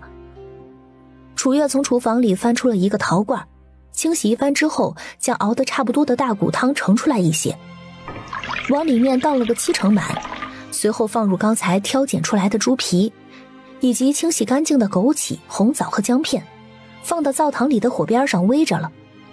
兴安，你烧火的时候仔细一些，别把那陶罐给弄翻了，那是给娘包的呢。哦，我会注意的，大嫂。往灶堂里放几根大柴就行，不用在火边守着。这2天虽然没有前段时间热，火边上还是滚烫着嘞。楚月将一小碗花生倒入汤锅之后，边将锅盖盖上边提醒：“哎，我知道了。”大骨汤熬好之后才开始煮粥。因这半坡村原本就处于山坳里，熬了许久的骨汤香味从陆星河家里的厨房飘出，几乎蔓延了整个村庄。平日里不怎吃肉的人家自是馋得紧，不少人从屋里出来，咽着口水说道：“哎，谁家里在炖肉了？真是香嘞！”有些鼻子灵的已经顺着香味找到了人家，站在院外跟云翠河打招呼：“老三家的，你家今日吃肉嘞？”云翠河忙笑道：“孩子今日啊，去镇上给我抓药的时候馋肉吃，就买了2根大骨回来解解馋。”那人立马就换了一副嘴脸：“竟是大骨嘞，又没肾肉，花那冤枉钱做甚？”云翠河叹了口气：“这不是许久没吃了吗？家里就这条件，买不起肉，只能买来大骨头尝个肉味儿。”这么一听，众人当即就没了兴致，有人翻着白眼骂骂咧咧：“为了自个儿尝味儿，将咱们一村子人的馋虫都勾出来了，真是缺德嘞！”听了这话，云翠河当即就不愉快了，他将手里的针线重重地往篮子里一放：“这话我就不爱听了。往常哪户人家吃肉没炖出点味儿来？又有谁说过是？如今我家里炖个骨头，是偷你们的了，还是抢你们的了？让你们嘴这样贱嘞！”骂人的人自知理亏，见闹得人家不愉快，灰溜溜地散了去。陆星河合上书从屋子里走了出来，云翠河见了忙起身：“哟，可是惊扰到你看书了？”陆星河摇了摇头：“没事的娘，这会儿天不早了，我出来收谷子。”他望了眼天边快要落下去的太阳，将屋檐下的箩筐拿出来，便开始收谷子。陆兴平见状，赶忙拿着簸箕和扫帚在后面帮忙。楚月望了眼屋外的动静，忙跟陆兴安说道：“兴安，你也去帮忙收谷子吧，厨房有我就行，收完正好吃晚饭。”“好。”陆兴安往灶堂里又塞了1根柴，就去院子里帮忙了。收完谷子，几个人洗了把手脸就上桌吃饭了。桌上是一大碗飘着几根野菜的猪大骨花生汤，云翠河的米粥旁边还放着一小碗猪皮红枣枸杞汤。他有些错愕地望向楚月：“这是给我的？”楚月点头：“上次周大夫说吃药的时候食补也得跟上效果才好，这汤里放了红枣和枸杞，味道该不错的，听说补血效果很好呢。”娘可千万要喝完啊，这是我和心安熬了一下午的。一旁的陆心安听了，忙将嘴里的一大口粥咽下，点了点头。主要是大嫂费心了，我们都希望娘的身体早些好起来呢。见身边几个孩子都孝顺，云翠和开心到眼眶泛红。好，娘喝了，娘会积极将身体养好的。很快就到了窑厂约定要来送砖的日子，因着浩浩荡荡的送砖队伍，随着陆星河去了村口那处已经下好脚的山腰。陆星河家里何时这般有钱了？村民们纷纷围在村口看热闹，你一言我一语的，有人羡慕，也有人眼红嫉妒。陆铁生和王雪兰听到消息后，从屋里跑出来，在弄明白了情况后，纷纷跟着队伍往不远处的半山腰跑去。这山的坡度并不高，上山的路也被陆星河几兄弟弄平整了，根本不费什么力气就上去了。星河，你过来一下。陆星河回头一望，赶忙往两位老人的方向走去。爷奶，怎了？陆铁生指向被壮汉们整整齐齐摆放在地基上的青砖。怎的这么多青砖嘞？陆星河笑了笑。这青砖是半月前我和月月一起去开阳砖窑厂订的，这不今日送到了。陆铁生还是觉得有些难以置信，他拉过陆星河的手臂。你告诉爷，你们哪来的这么多钱？别是去镇上借了印子钱？陆星河一愣，忙摇头说道：爷，我何时成了这般不稳妥的人了？陆铁生听罢松了口气。爷知道你稳妥，这不是怕你成亲后被楚月那丫头迷了心窍吗？爷担心人家想要住砖瓦房，你就巴巴的去借钱买砖，那钱可借不得呀。陆星河眉头蹙起，虽然知道爷是关心他，但听到他说楚月的不是，心里还是有些不痛快。爷放心吧，我没有去镇上借那钱，而且楚月也不是爷说的这种人，爷往后莫要再这般说他了。那丫头要是听到了，指不定心里得不舒服呢。王雪兰往陆铁生的方向翻了个白眼。没根没据的话嘞，老头子莫要乱说了。那丫头我看着甚好，还叫大夫来给老三媳妇看病嘞，搁哪家的媳妇能有她孝顺？陆铁生叹了口气。哎呀，倒是我的不是了，但我这不是担心星河干傻事吗？王雪兰拉过陆星河的手臂。星河，这6万青砖加瓦得不少银钱吧？你们建屋的工钱还够不？还有雇人的吃食，可都是大花销啊。陆星河忙点头。暂且够的，爷奶都放心吧。王雪兰听罢，心里也算是有了成算。他和陆铁生相视一眼，喜笑颜开。难怪前些日子你和楚月那丫头总往镇上跑，竟是撞上大运了。陆铁生一听，捻着自己嘴边的胡须笑道：哎呀，老头子倒是没看出来，那丫头竟这般望星河呢。话音落下，他望了眼地基上的青砖，又望向四周的山林。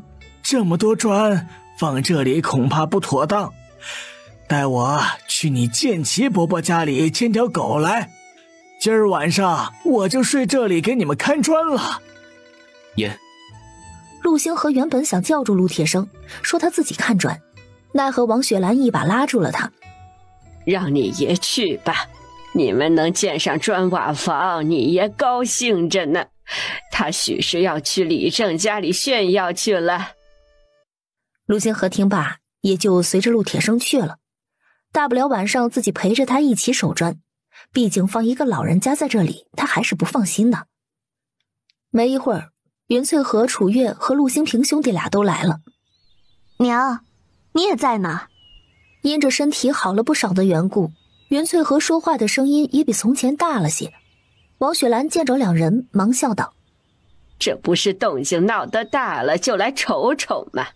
你这气色看着比往常可要好多了。云翠和一笑，亲昵地拉住了楚月的手。这还不得多亏月月，又是请大夫，又是抓药的，简直比家里3个小子加起来都贴心嘞。楚月有些不好意思地低着头。娘，你可别这么夸我了。就连一向最喜欢抬杠的陆兴平，这会儿都觉得他娘这话没毛病。要不是大嫂，娘这会儿指不定还是老样子呢。王雪兰这才认认真真地打量了一眼楚月，小丫头眉目清秀，面相看着便是个和善的。还别说，这丫头看着便是个有福气的嘞。云翠和对王雪兰这话表示赞同。谁说不是呢？能娶到月月呀，是星河的福气。很快，砖瓦都运到了地基上，陆星河清点了一下数量，便领着管事的那人去了云翠河那里。娘，砖和瓦的数量我都清点过了，都对得上。上次付了10两银子的定金，剩余的36两银子结给这位周管事就行了。既是陆星河清点过的，云翠河自是信得过，连忙从腰间拿出钱袋子递给陆星河。娘不懂这些，你去给这位周管事结算吧。陆星河跟那个周管事签了个文书，便将36两银子结给了他。既然今日都到了这里，中午就都到家里吃饭去吧，省得又跑回去做了。回头我让老四媳妇多做一些。云翠河往几个孩子的方向望了一眼，见他们都没反对，便点头说道：那就辛苦娘和4弟妹了。王雪兰忙摆手：不碍事，我先回去准备了，你们等会儿来家里就行了。望着远去的王雪兰，云翠河应道：哎，好嘞。陆星河望了眼身后满满当当的砖瓦。娘，等会儿你们下去吃吧，我在这里看着砖瓦。云翠河蹙起了眉头：你也给看得起户子的日子在后日嘞，难不成这几日你都在这里守着？楚月望向云翠河：守着就守着吧，专柜呢，确实怕人偷，到时候我将相公的书拿来这儿，跟他一起守着。陆星河连连摇头：你一个女孩子家家的，风餐露宿不好，我一个人在这里就行了，况且爷还说去建奇伯伯家里牵条狗子来与我一起看砖呢。这年头家里还养得起狗的可都是富裕人家。娘，建奇伯伯是哪一户的？云翠河的面上带着一丝不自然：是李正家，咱半坡村里的李正就叫陆建奇，他太爷和星河爷爷的爷爷是堂兄弟，虽然隔了5、6代，但在村里啊，却也是沾亲带故的。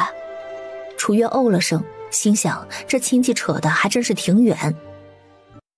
一家人在山里待了没一会儿，陆铁生就牵着一只高大的犬来了。爹，您来了。陆铁生望了云翠河一眼：啊，身体还病着嘞，怎的不在屋里歇息，跑山上来做甚？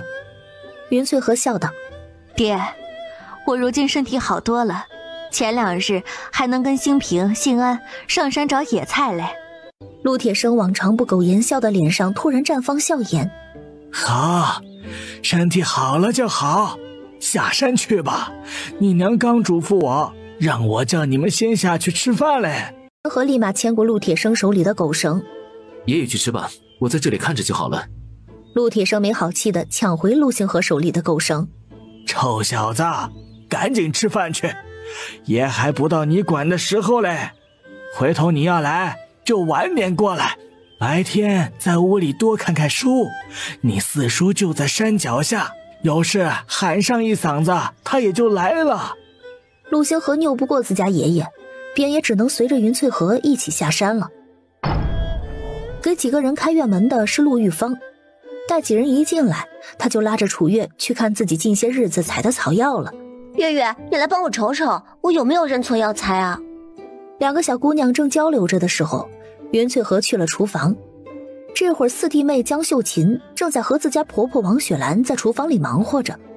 娘，4弟妹可有什么需要我帮忙的？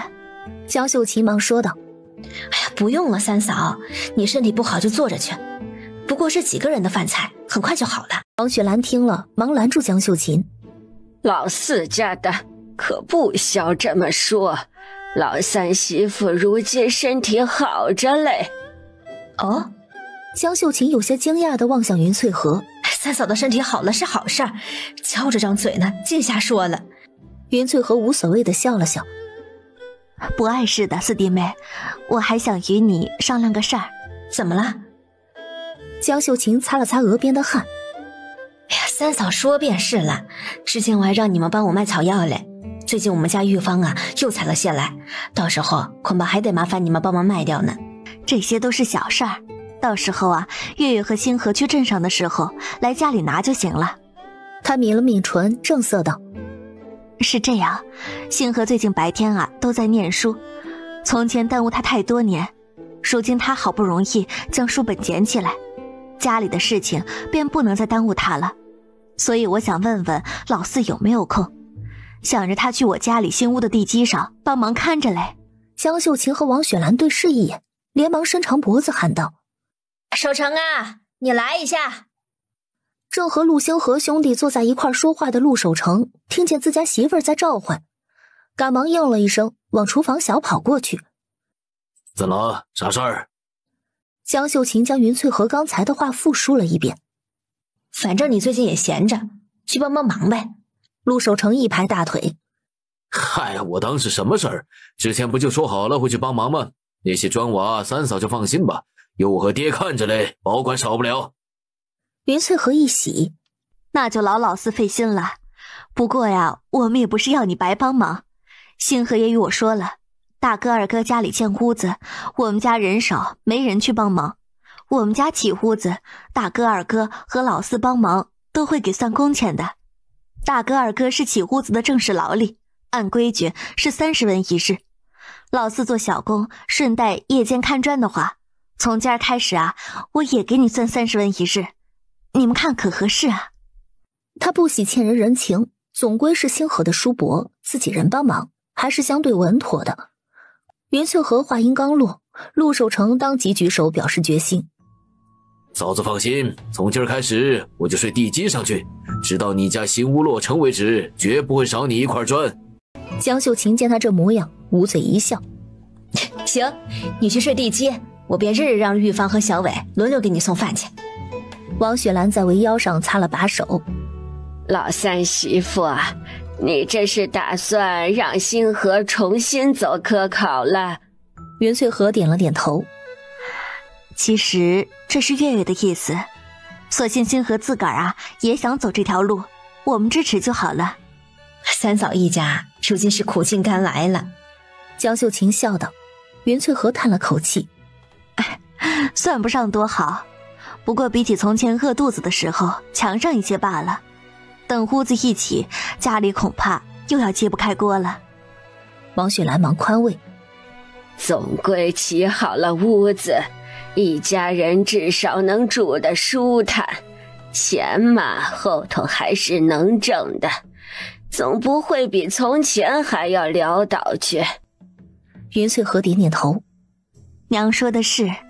午饭没一会儿就做好了，糙米粥、一小碟野菜和一碟盐菜。最近山里呀都被扒得秃噜皮了，家里也没什么菜，三嫂一家就将就着吃点。江秀琴说道。云翠禾摆了摆手：自家人不消这般客气。李正家里，陆建奇的小女儿正闹脾气：爹，我不管，你给我将姚家沟那桩婚事给退了，我现在看到那姚尚书就烦。陆建奇愁得眉头都能夹死苍蝇了。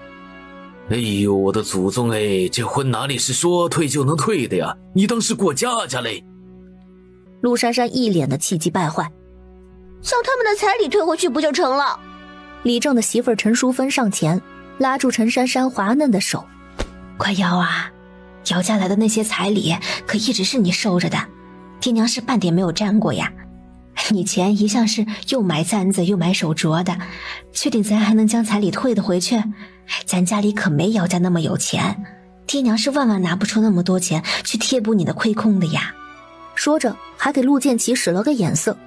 陆建奇忙说道：你娘说的是，姚家有30亩田，家里也是砖瓦房，比那陆星河肯定要强多了。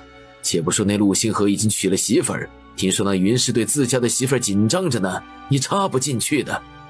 一听到这里，陆珊珊心里就更不愉快了，活像是别人抢了原本属于他的好日子一般。不过是个没长齐的毛丫头，再紧张，她这会儿也不能给陆星河生孩子。云婶子指不定就是想做样子恶心我。陆建奇听见这话，顿时就有些恼了。你个黄花大闺女儿，怎地说话这般没羞没臊？往常教你的礼义廉耻都狗肚子里去了。陆珊珊被自家爹说了一通，满脸不愉快，哼了一声就回屋去了。陈淑芬愁容满面地望向陆建奇。当家的，你看咱女儿这……陆建奇揉了揉自己的眉心。看这些吧，让她去做了傻事，败了这桩好姻缘，总归再过2个月都成亲了，到时候嫁去姚家也就好了。呸！那陆星河也真是，什么时候起屋子不好呀？非要这个时候呢，好似怕别人不知道他撞大运了似的。你那铁生叔也是，还特意为了给他看砖来咱们家借狗，我看他呀就是故意的呢。咱能有什么办法？这事本就是咱理亏在先，还不许人家转运之后来炫耀了。一听这话，陈淑芬就不乐意了。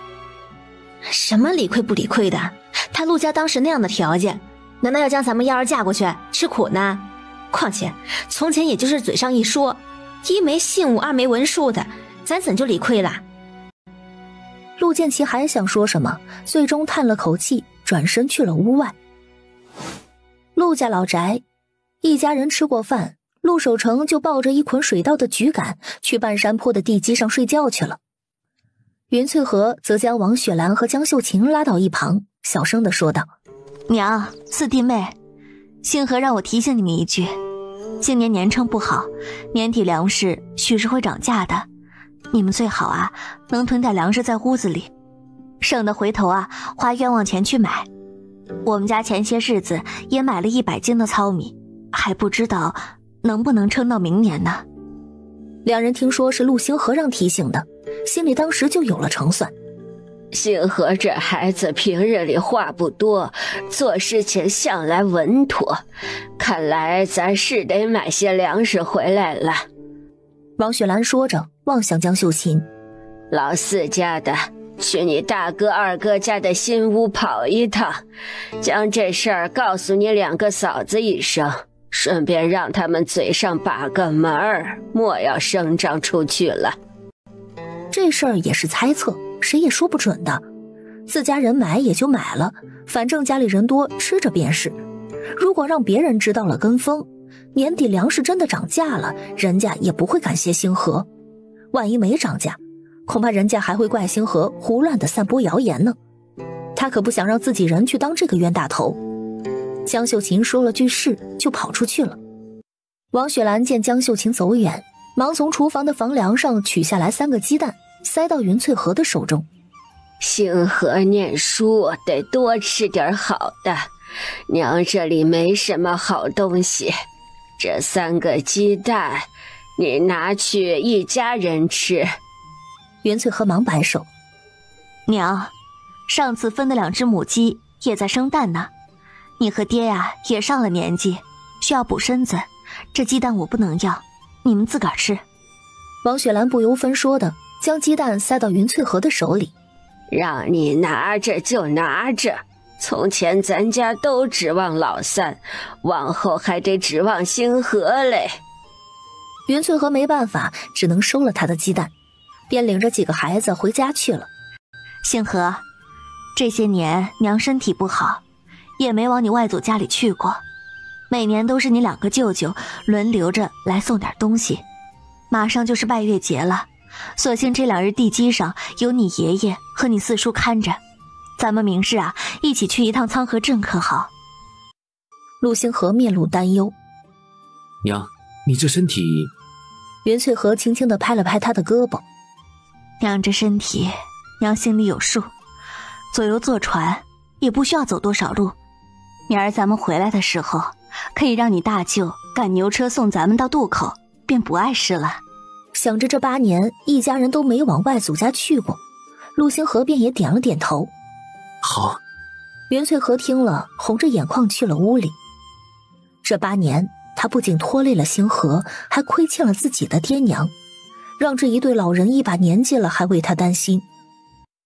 一整个下午，陆星河都在屋里看书，楚月就端个椅子在院子一角的大树下面做针线活。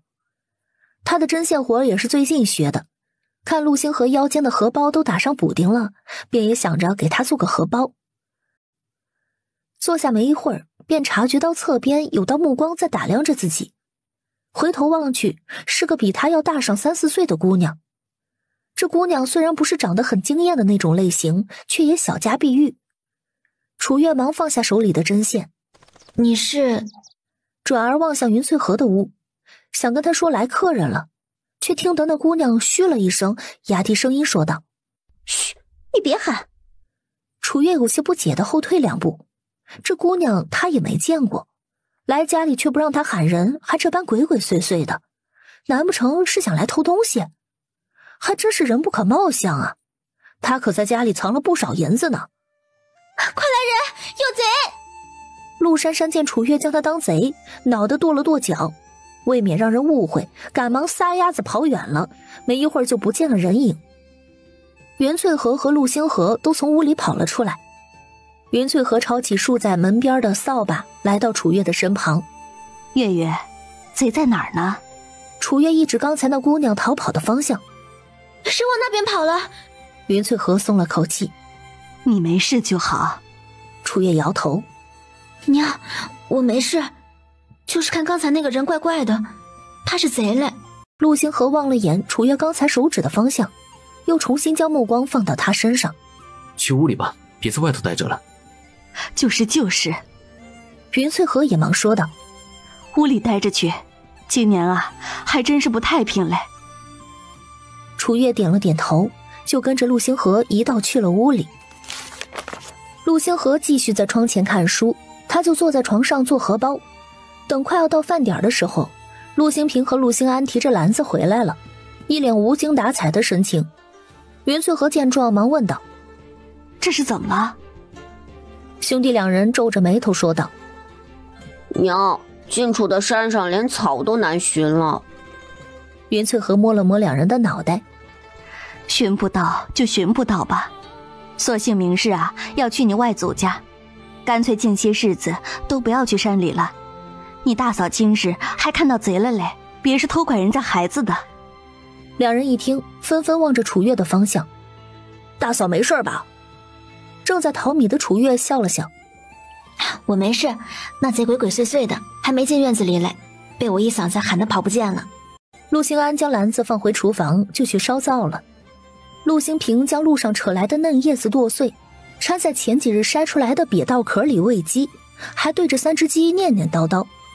最近山里干净的连条虫都抓不到了，你们就将就着吃点吧。晚饭，楚月熬了一锅粥，还从地窖里将酱肉拿出来，切了几片放在盘子里。没有菜，至少还能吃1、2片酱肉下粥，多少能补充点营养。夜深人静，躺在床上的楚月越想越不对劲儿。回想今日来的那姑娘的穿着打扮，也还算是精致。她头上还簪着钗子呢，难不成是自己误会了？他回头往陆星河的方向望了眼。相公，你睡了吗？背对着楚月的陆星河听到声音，睁开了眼。怎了？楚月将身体躺平。相公，你说今日来家里的那个姑娘会是谁呢？我在想，我是不是误会人家了？转而又说道。但她当时的样子确实挺奇怪的，我又不认识她，她居然让我不要喊人，我就以为她是贼了。陆星河也躺平身体，往楚月的方向望了眼。既是不认识的人，还想那么多做甚？这不觉得奇怪吗？楚月说着打了个哈欠，便迷迷糊糊地睡了过去。明明上一刻还在说话，转眼竟然睡着了。陆星河有些好笑地将他身子上的被子往上提了提。还说自己不是孩子，只有孩子才会这般没心没肺。他说完，将手抬高枕在自己的脑后，回想着楚月的话。今日来的小偷竟是个女人，这事确实是玄乎的。不过有些女人擅长装柔弱，博取同情来骗取钱财也是有的，宁可信其有。想到这里，陆星河起了床，将楚月之前藏在各个角落的藏银子的竹筒都找了出来，踩着书桌放上了房梁的凹槽里。还用房梁上闷坏的旧木方往凹槽的地方推了推，倒是完全看不出里边藏了东西了。大哥，你叫叔叔搬我们屋里来做甚？陆星河淡声回道：先放一放，待从苍河镇回来，我就搬回我屋里，莫要对外说。兄弟俩哦了一声，虽然还是一脸懵，却没有再多问。星河，咱们家里那些晒好的稻子，改天去大林家里包出来吧。今年年成不好，咱这那些谷子估计也只有拨个200来斤米，到时候就留着咱一家人自个儿吃吧。成，总亏咱们家里啊有这么多张嘴，到时候包了之后啊，留家里慢慢吃吧。吃完早饭，陆星河就背起背篓，领着几个人出发了。楚月挽着云翠河的胳膊走在最后。娘，咱也不着急，今日要实在到得迟了，咱就住上一晚。总归新屋的地基还有爷和四叔看着呢。好，不着急。许是回娘家心切，脚步不受控制地快了起来。楚月没办法，只能扶着他快步往前走。半个时辰过后，一行5个人终于到了渡口。上头几位，可是要渡船？船夫站在船上喊道。今儿只要2文钱一位，上来就能走，还不用等人嘞。袁翠河一听今日渡船比平日还要便宜1文，立马说道：行，那就劳烦老伯将我们渡到苍河镇了。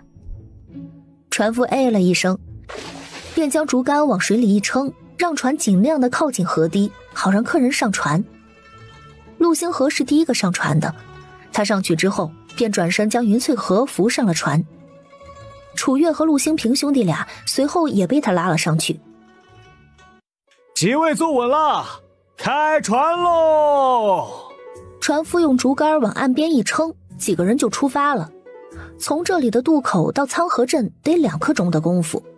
楚月将云翠河扶进了船棚里，避免他吹着河风之后头会痛，还用船棚外的竹篾将前头稍稍的挡了挡。陆星平和陆星安则趴在床边，满脸好奇地望着船夫撑船前行。老爷爷，您在这里撑多久的船了？船夫哈哈一笑：我从12岁就在这里撑船了，大概有40年了吧。2人脸上都带着些微的惊讶。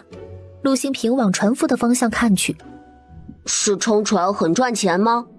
老人笑着叹了口气，满是沟壑的脸上带着些许的无奈。哪里赚钱，只是因为撑船撑久了，只会撑船罢了，都是为了养家糊口。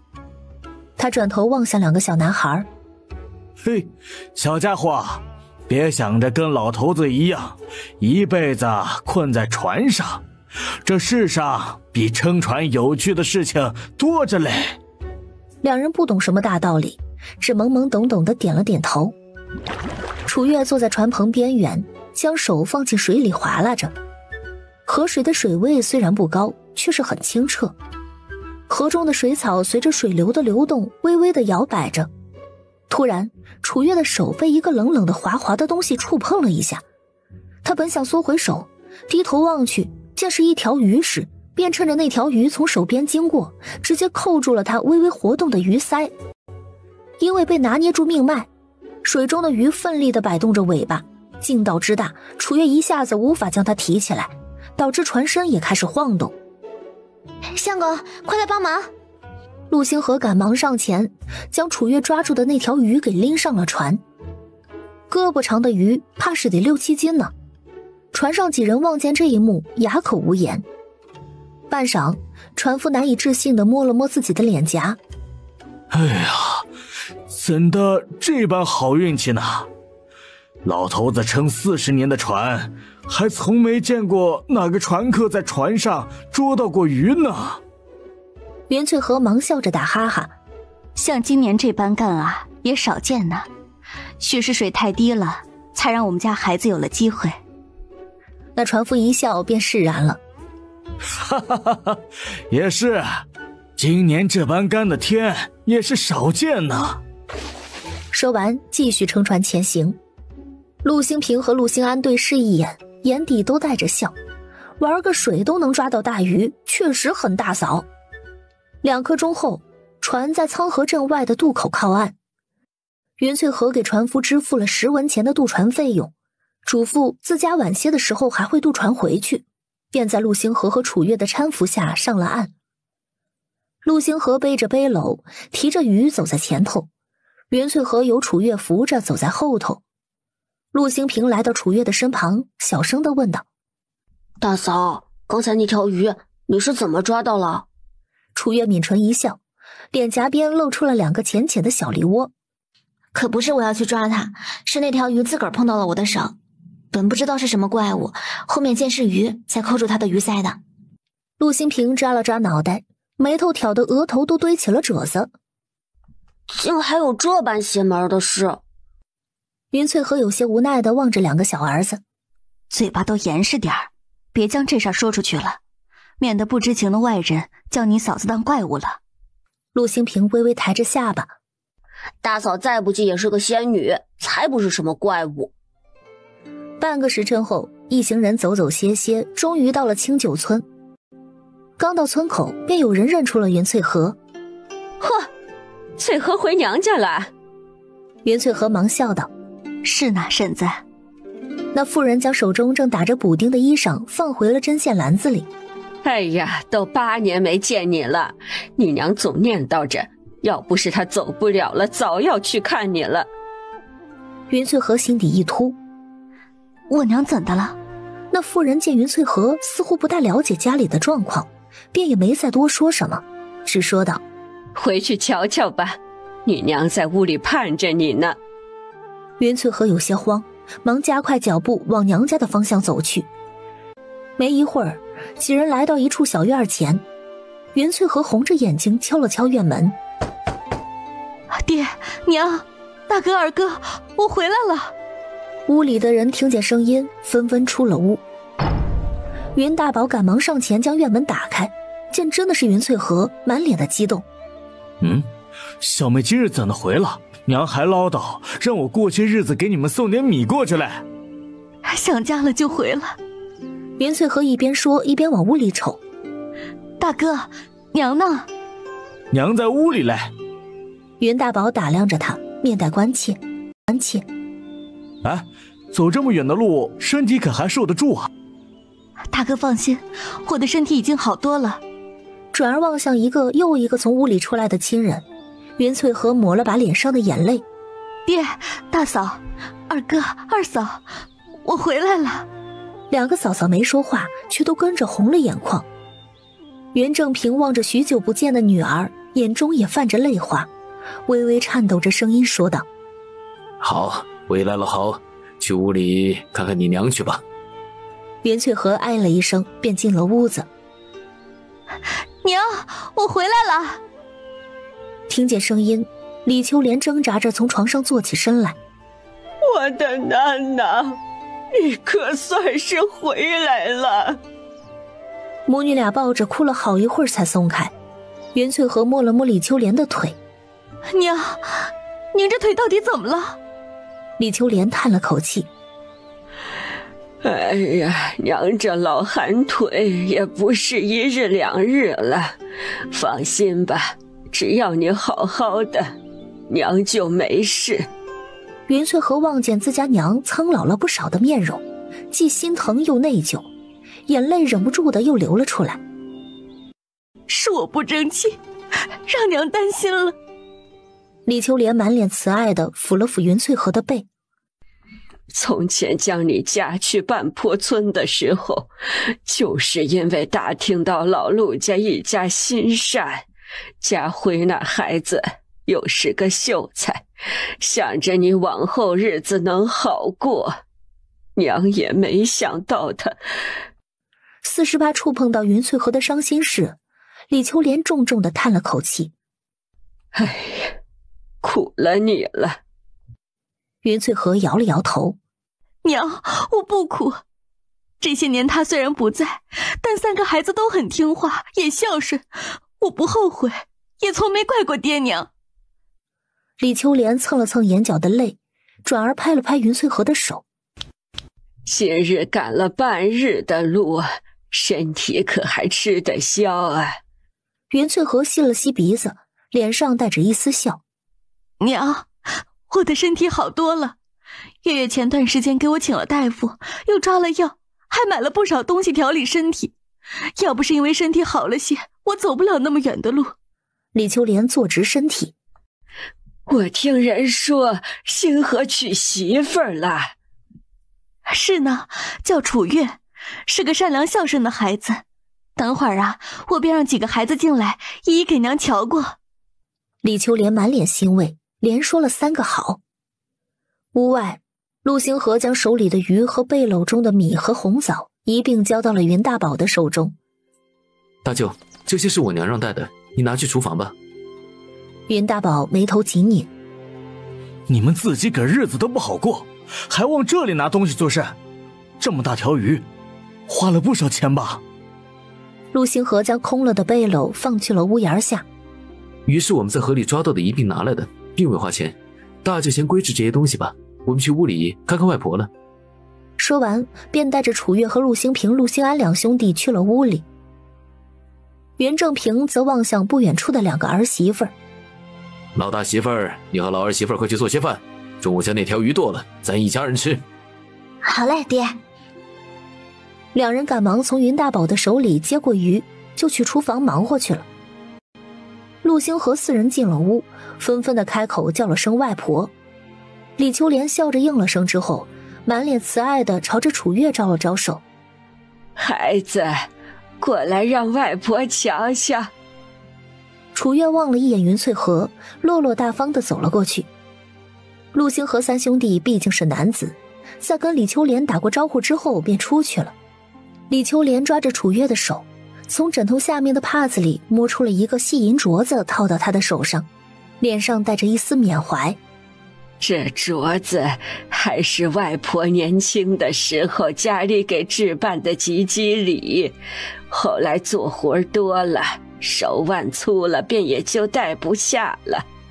前些日子听说你和星河成亲，便让你大舅拿去镇上洗了洗，戴在你手上倒是好看的紧。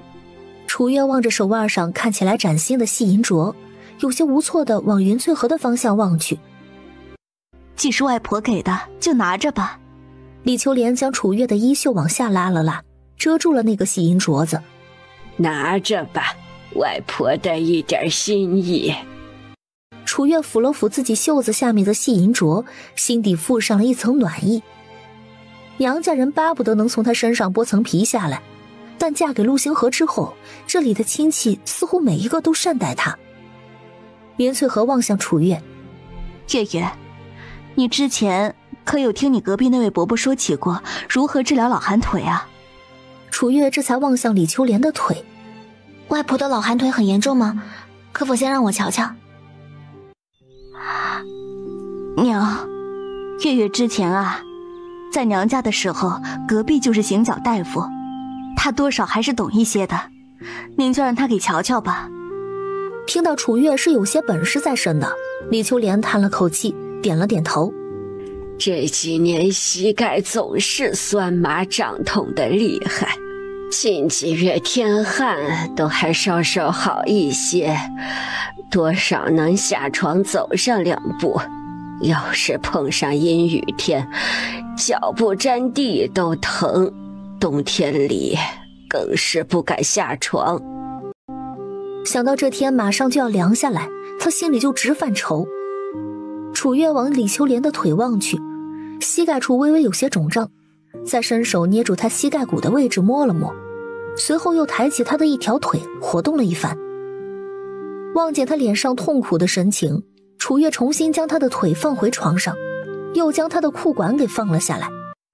外婆的老寒腿虽然严重，但还是能治的，只要保养得好，至少生活上是能恢复正常的。李秋莲有些难以置信地望向楚月。真的？这些年他大部分的时间都在床上度过，可太希望自己能正常地下地走路了。云翠荷更是喜极而泣。那可太好了，月月，外婆这腿要如何治疗啊？就在这时，一道细细的声音传入了几人的耳中：“都需要注意哪些？表嫂和我说说可好？平日里都是我在照顾奶，届时表嫂说的，我都会注意的。”楚月回头望去，是个12岁左右、长相标致的小姑娘。这是你二舅的小女儿梦香，今年12。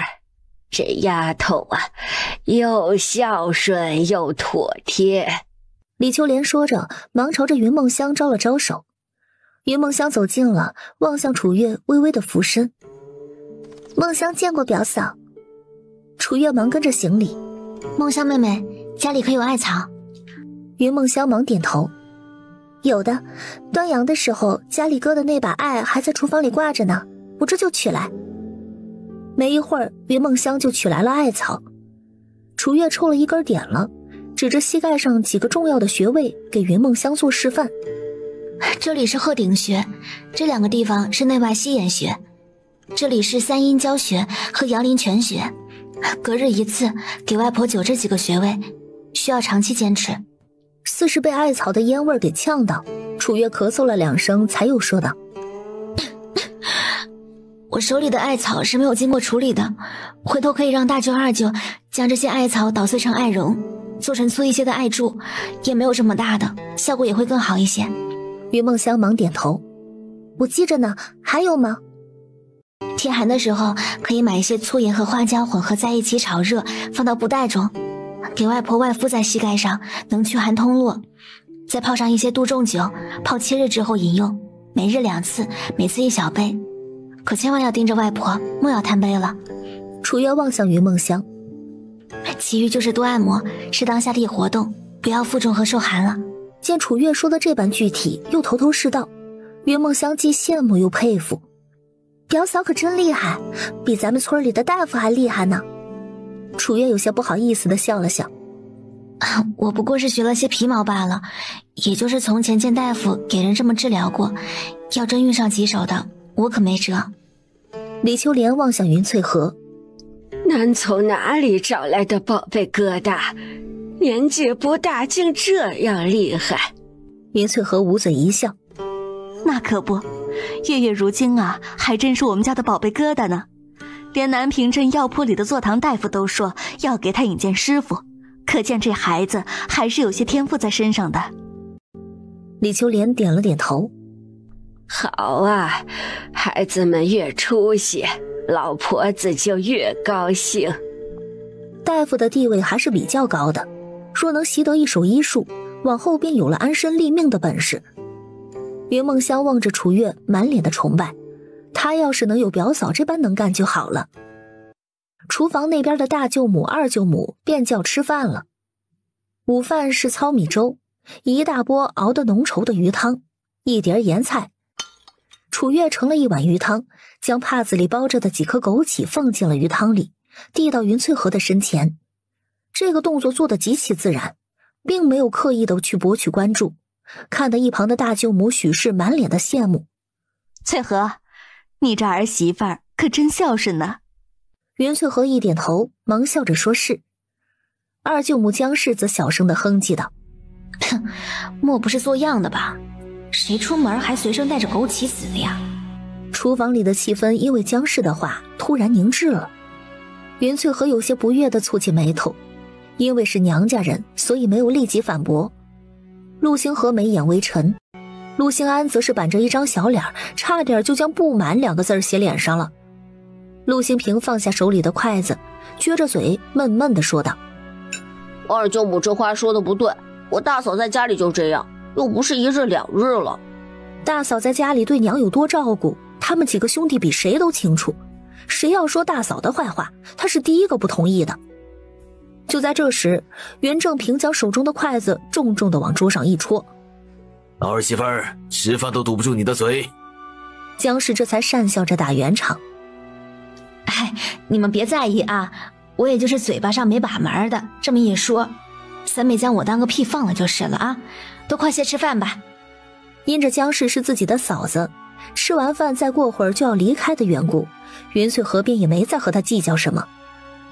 吃完饭，云翠荷又陪着李秋莲坐了一会儿，将装着100文钱的荷包悄悄地塞到他枕头下头。一家人便告辞离开了，毕竟回去还有一段不短的路呢，不早些回去的话，恐怕天得黑了。云大宝忙去牛棚里牵来了自家的牛，套上牛车，便载着几个人往苍河镇去了。大哥，爹和娘就劳烦你和二哥照顾了，往后我要是有时间，便会多回来瞧瞧。只是家里啊，马上就要起屋子了，下次再来，怕是得过年了。赶着牛车前行的云大宝有些惊讶地往云翠河那儿望去。起屋子？仔细想了想，小妹家里那屋子确实不大牢靠了，是该起新屋了。钱够不？在家的时候怎能不说？大哥二哥虽然手头不宽裕，好歹能支持你1两2两的。云翠河心底一暖，忙笑着摇头。够的，不够的话，方才在家我就与大哥二哥开口了。云大宝想了想，又说道：啥时候开始起屋子呢？我公爹给看的日子，明儿就开始了。云大宝眉头一抬：哟，这样快？回头我跟爹娘说一声，到时候和成才去给你帮几天忙。云翠河满脸笑意，半开玩笑地说道：成，到时候啊，给大哥二哥开工钱。云大宝听了哈哈一笑：哈哈哈，你也不容易，大哥二哥帮也就帮了，也不兴计较这个。云翠河抿了抿唇，没再说话。待到了渡口，一家人下了牛车，与云大宝告辞之后，趁着天还早，便进了苍河镇，想顺带着买点必需品回家。因为上次给云翠河抓的10副药已经喝完了，楚月便当先进了一家药铺，将朱大夫给开的方子递给了一个看起来有些邋遢的老头。老伯，你们这里能配齐这副方子吗？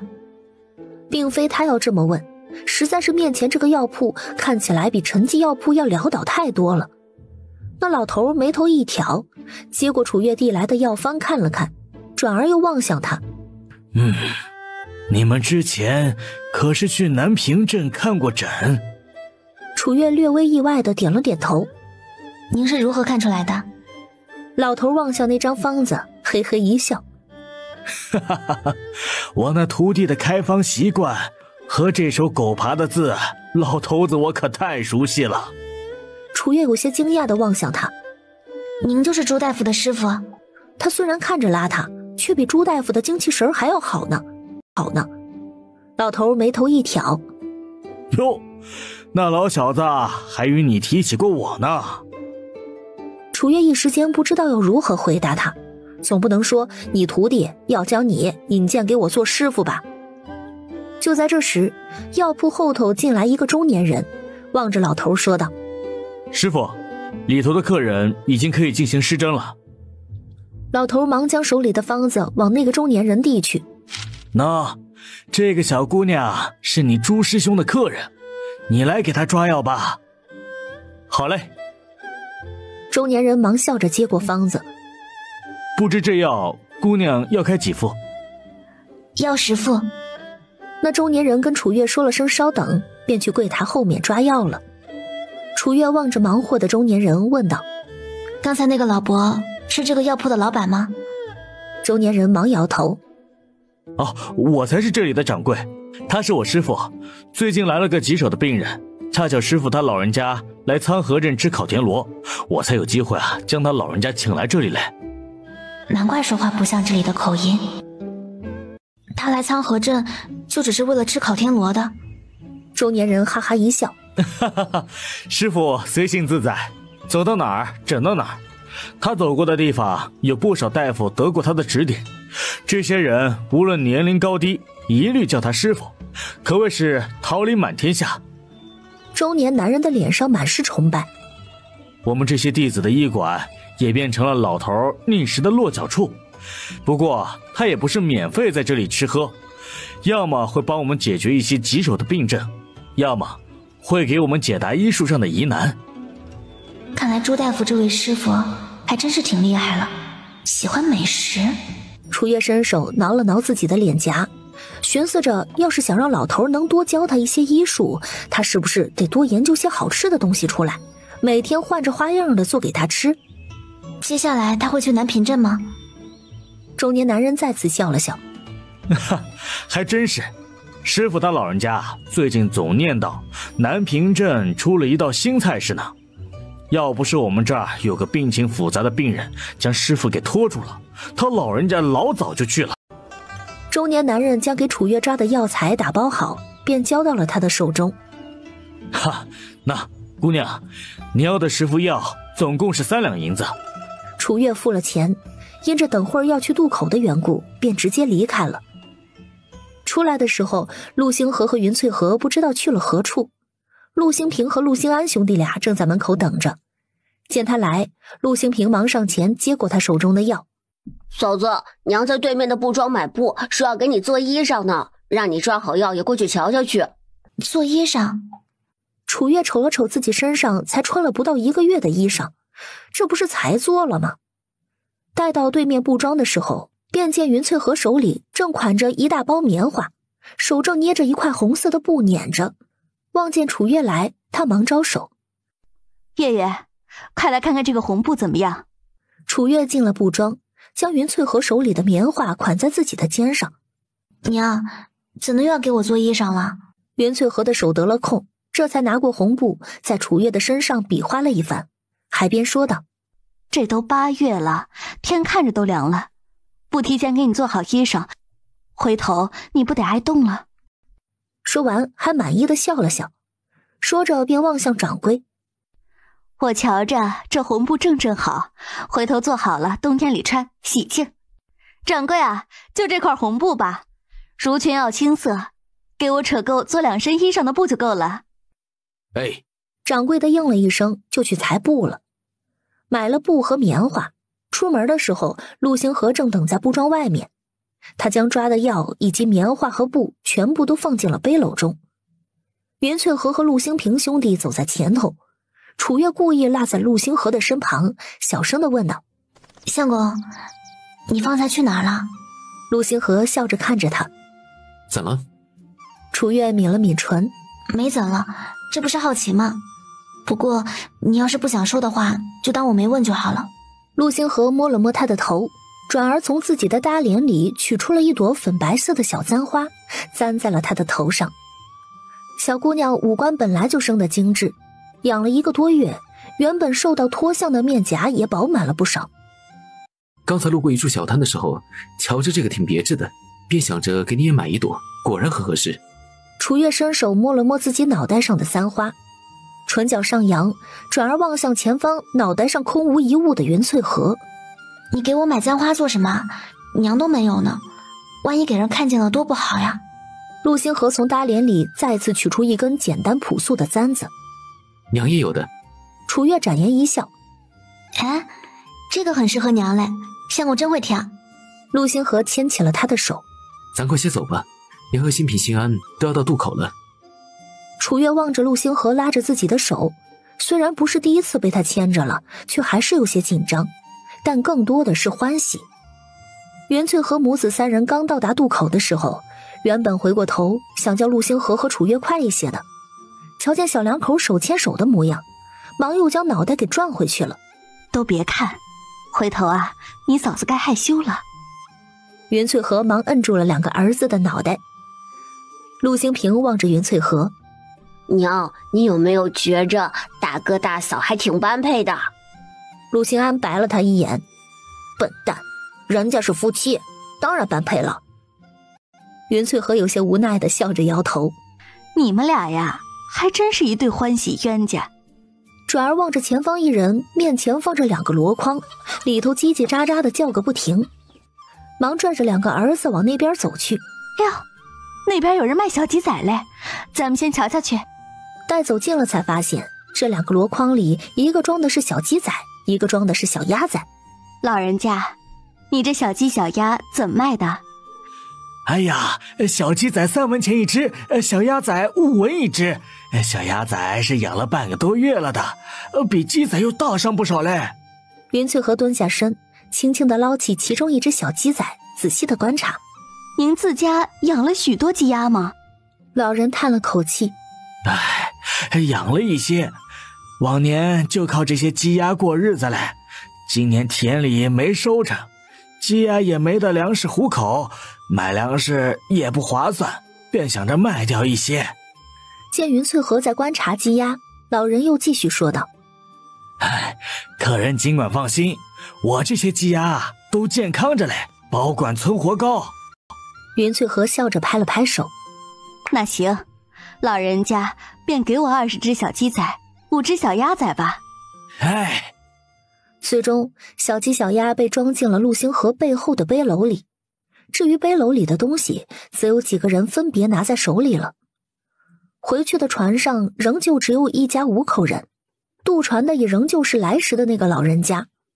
望见几人手里提着的东西，他笑道：哟，还买了不少东西嘞。都是些必要的。船舱里，楚月将陆星河给云翠和买的簪子拿了出来。娘，这是相公特意给你挑的簪子嘞，我给你戴上吧。云翠和有些意外，怎的还给我也买嘞？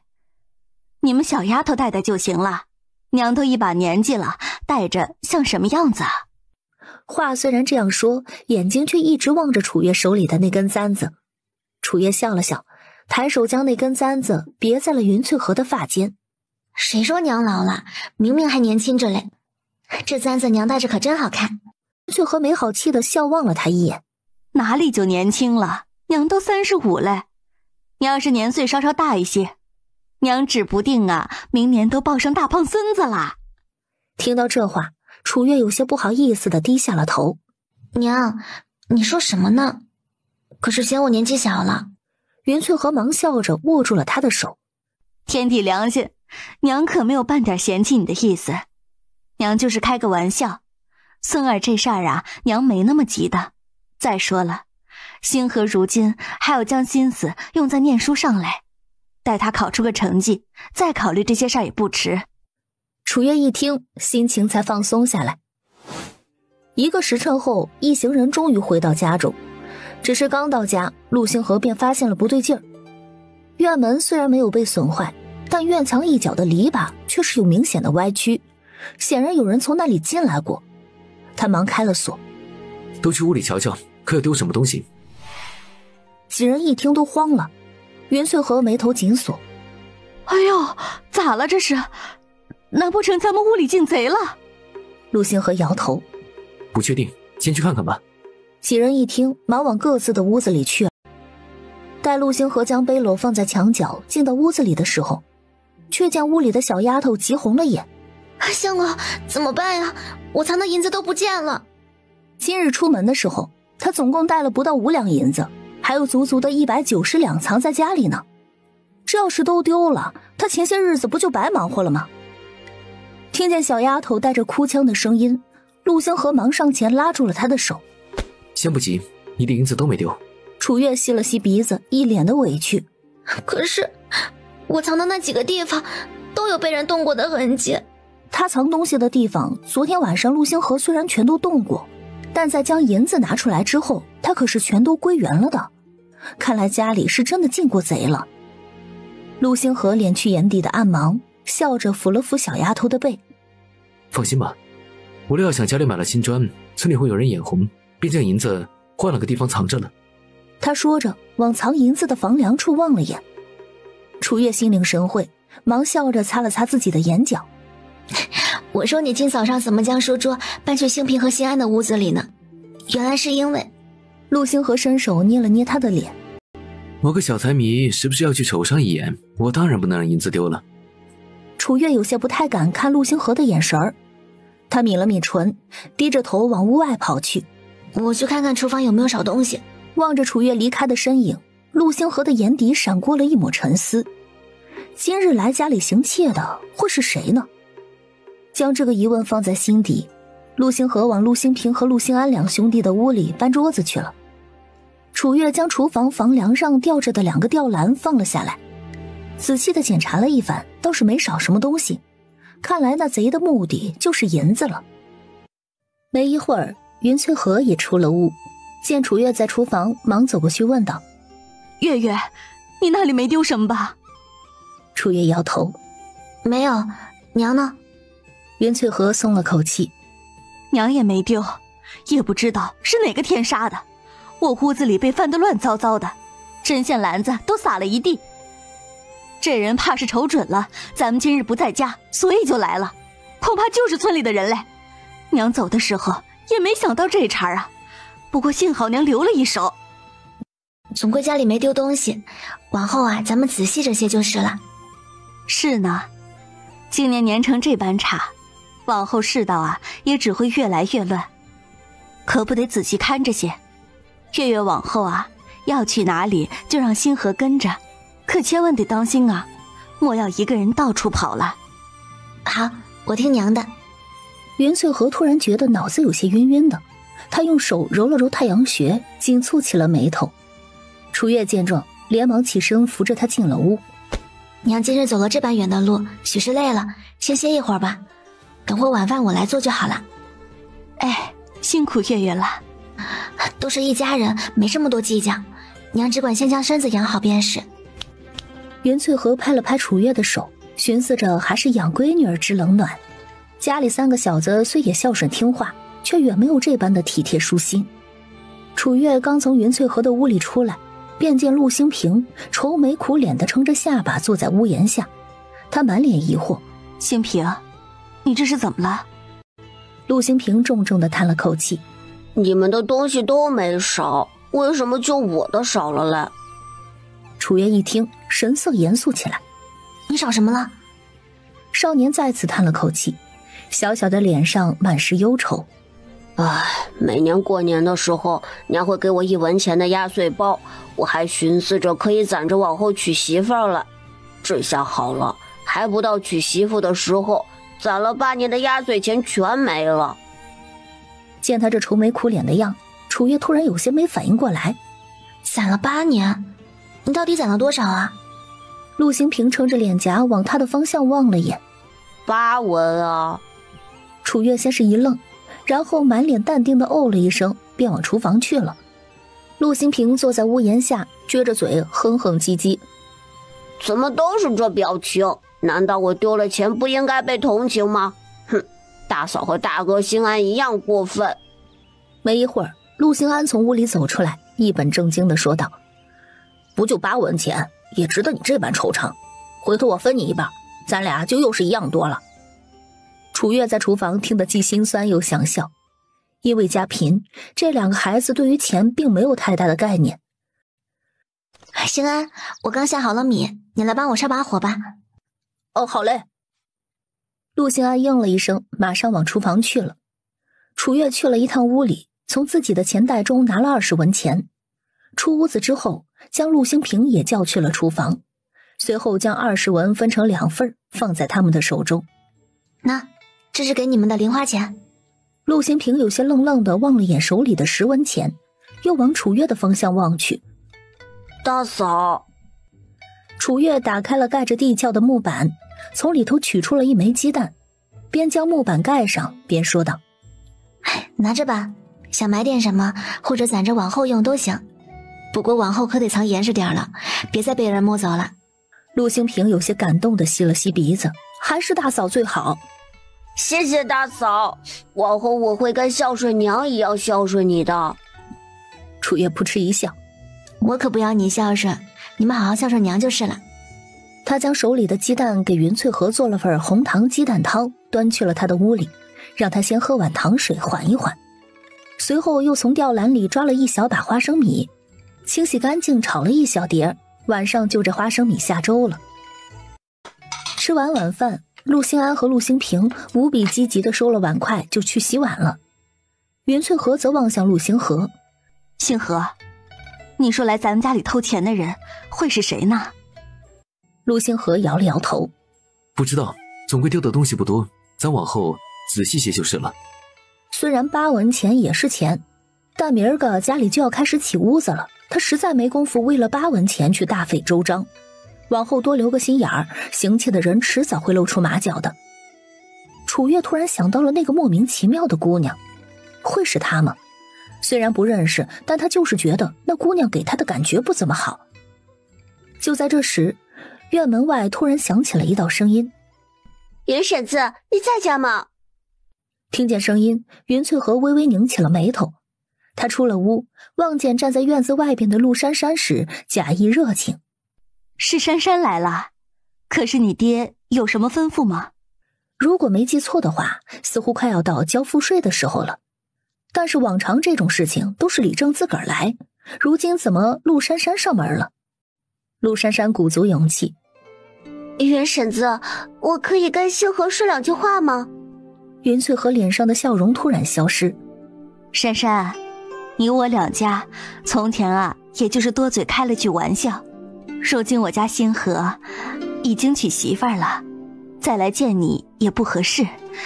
你要是有什么话的话，就先与我说吧，我寻思寻思有没有必要为你转述。听到云翠和这般不客气的话，陆珊珊眼里的泪就开始打转，好似受了多大委屈似的。婶子，你误会我了，我从来没有想要破坏星河的家庭。那你还来作甚？陆珊珊咬着唇，水汪汪的大眼睛里满是委屈。厨房里，楚月听到外头的对话，眉头微挑。什么情况？外头来的姑娘与陆星河有关？转而瞟了眼陆星河那张没有丝毫涟漪的脸，他起身出了屋，在望见陆珊珊那张脸时，楚月的眼底带着一些惊讶，竟是他。娘，这是怎么回事？不是什么大事，月月啊，先去屋子里吧，这事儿娘来解决。珊珊啊，你回去吧，大家都在一个村里，沾亲带故的，我也不想闹太难看。婶子家里境况虽然不好，待你下月成亲啊，我还是会备上薄礼去吃酒的。陆珊珊心里急了，她吸了吸鼻子，上前握住了云翠河的手。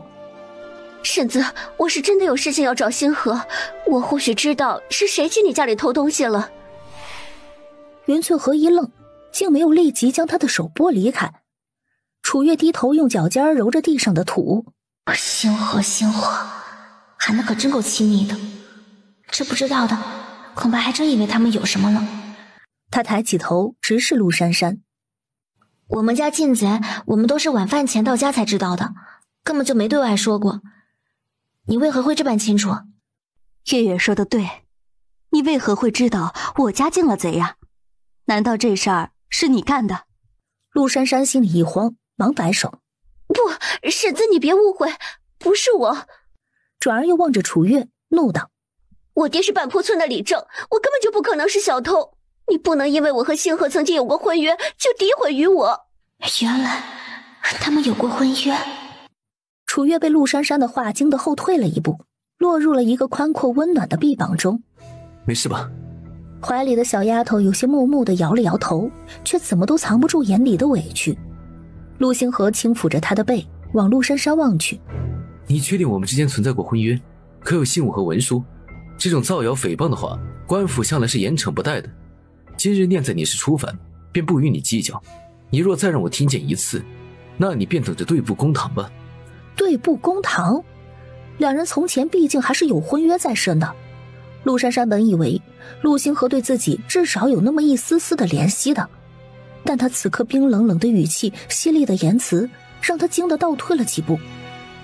望着被他护在身前的楚月，他的心里有些酸涩。如果前些年家里不否认这桩婚约的话，如今被他这般护着的人就是他了吧？见陆星河一家人都向着楚月，陆珊珊也实在没脸继续在这里待着，便只能捂着脸跑远了。云翠和叹了口气，回头便跟楚月解释：月月不要介意，从前星河啊和那陆珊珊的婚约，就是他们年幼的时候两家人说的玩笑话。之后咱们家里落魄之后，李正一家自个儿也不认这门亲事了。3年前就将陆珊珊定了别的人家，婚期啊就在下月嘞。到时候娘带你去吃酒。低着头的楚月点头说了声好，便回屋去了。云翠和见楚月离开，转而望着陆星河，嘱咐道：回头哄哄去。月月性子温顺，刚才陆珊珊的凶巴巴的样子，怕是吓到她了。陆星河往屋里望了一眼，忙点头。好。陆星河将家里的事情忙活完，便进了屋。本想和楚月说一说陆珊珊的事儿，却见小丫头已经缩在炕头里睡着了。他忙伸手拉过叠放在床头的被子，轻轻地盖在他的身上，便在他的身旁躺了下来。他原本对陆珊珊所谓口头上的婚约就不甚在意，没成想这件事情现在居然还影响到身旁的小丫头。不知怎的，他的心底莫名的就有些怒意。片刻之后，陆星河翻了个身，便迷迷糊糊的睡了过去。第二天是起屋的日子，一家人起了个大早。还在生气？楚月摇了摇头，小声说道：“我没有。”陆星河轻轻一笑，解释道：“我和他什么都没有，要不是他昨日来家里，我恐怕连他长什么样都不记得。”楚月微微抿唇：“哦。”其实他也不是生气，也知道他们两人之间什么都没有，只是因为人家都闹到家里来了，还当着他的面那样的吼他，心里多少有些不舒服，便不想听陆星河的解释。就在气氛再一次凝滞的时候，陆星河突然上前一步，将他轻轻地抱在怀中，如同哄孩子一般，轻轻地抚着他的背。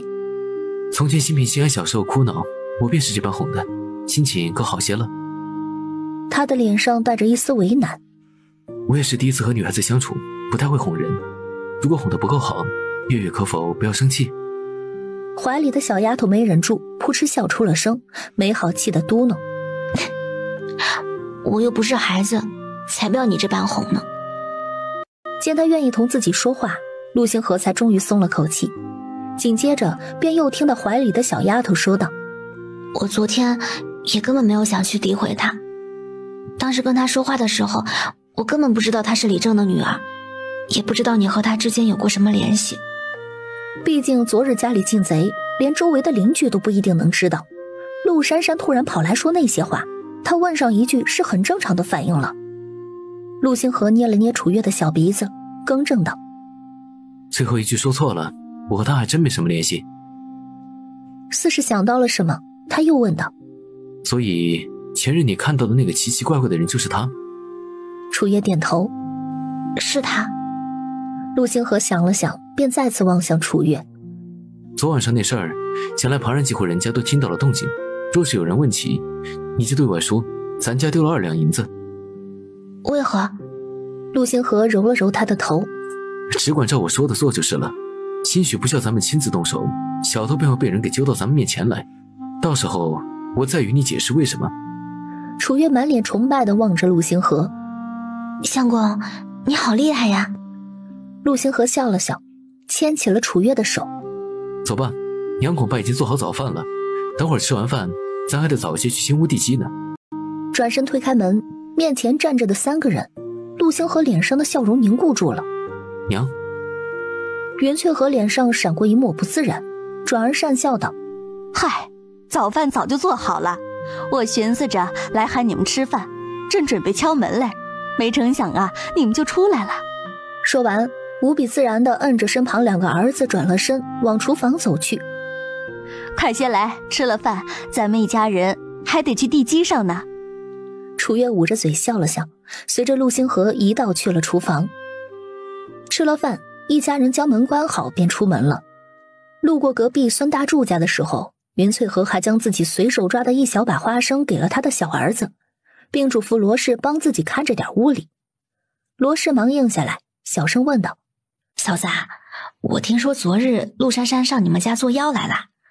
哎呦，这几日呀，我总见她往这边转悠呢，怕不是要看你家要起青砖瓦房了，想吃回头草了吧？”“回头草是不可能让她吃的了。”转而凑近罗氏，小声说道：“妹子，昨日你可见到有旁人来过我家？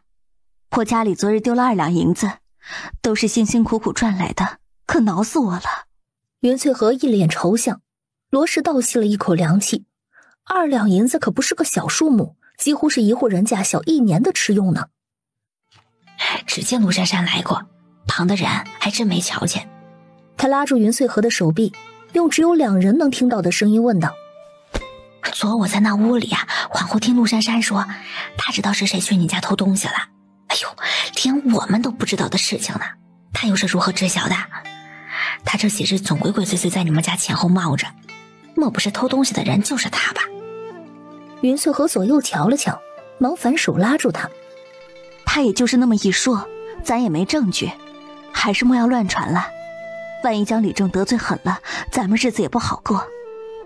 罗氏叹了口气：哎呀，咱的，她是李正的女儿，就应该被宽容处理了。嫂子，不是我说，你也别太良善了。云翠和拍了拍他的手：行了，我也不与你多说这些了，还得去地基上瞧瞧，我家孩子可都走远了。罗氏忙说道：那行，嫂子，你去忙你的吧，屋这边啊，我帮你看着。好嘞，多谢了啊。云翠和说完，便赶忙往陆星河四人身后追去。来到地基上的时候，陆来福和陆来才给请来的子人也才到齐，就等着主人家一声令下开工了。陆星河将随身带着的图纸拿了出来，上头是他根据楚月的建议琢磨出来的房屋布局，还有一些细节构造。他将图纸递给陆来福和陆来才：大伯二伯，你们瞧瞧这图，按照这上面建能行吗？两人仔细瞅了一番，忙点头：行。由于是开工第一日，陆星河三兄弟便留在这里帮忙了。袁翠和楚月则转身回家去了，还得烧水往这边送，做的吃食也得往这边送，家里还需要人忙活。只是两人在经过老宅的时候，却被王雪兰叫住了：老三媳妇，你等会儿。袁翠和回过头去：娘，怎么了？王雪兰赶忙走进云翠河，拉着她的手臂小声问道：我听人说家里被偷了2两银子。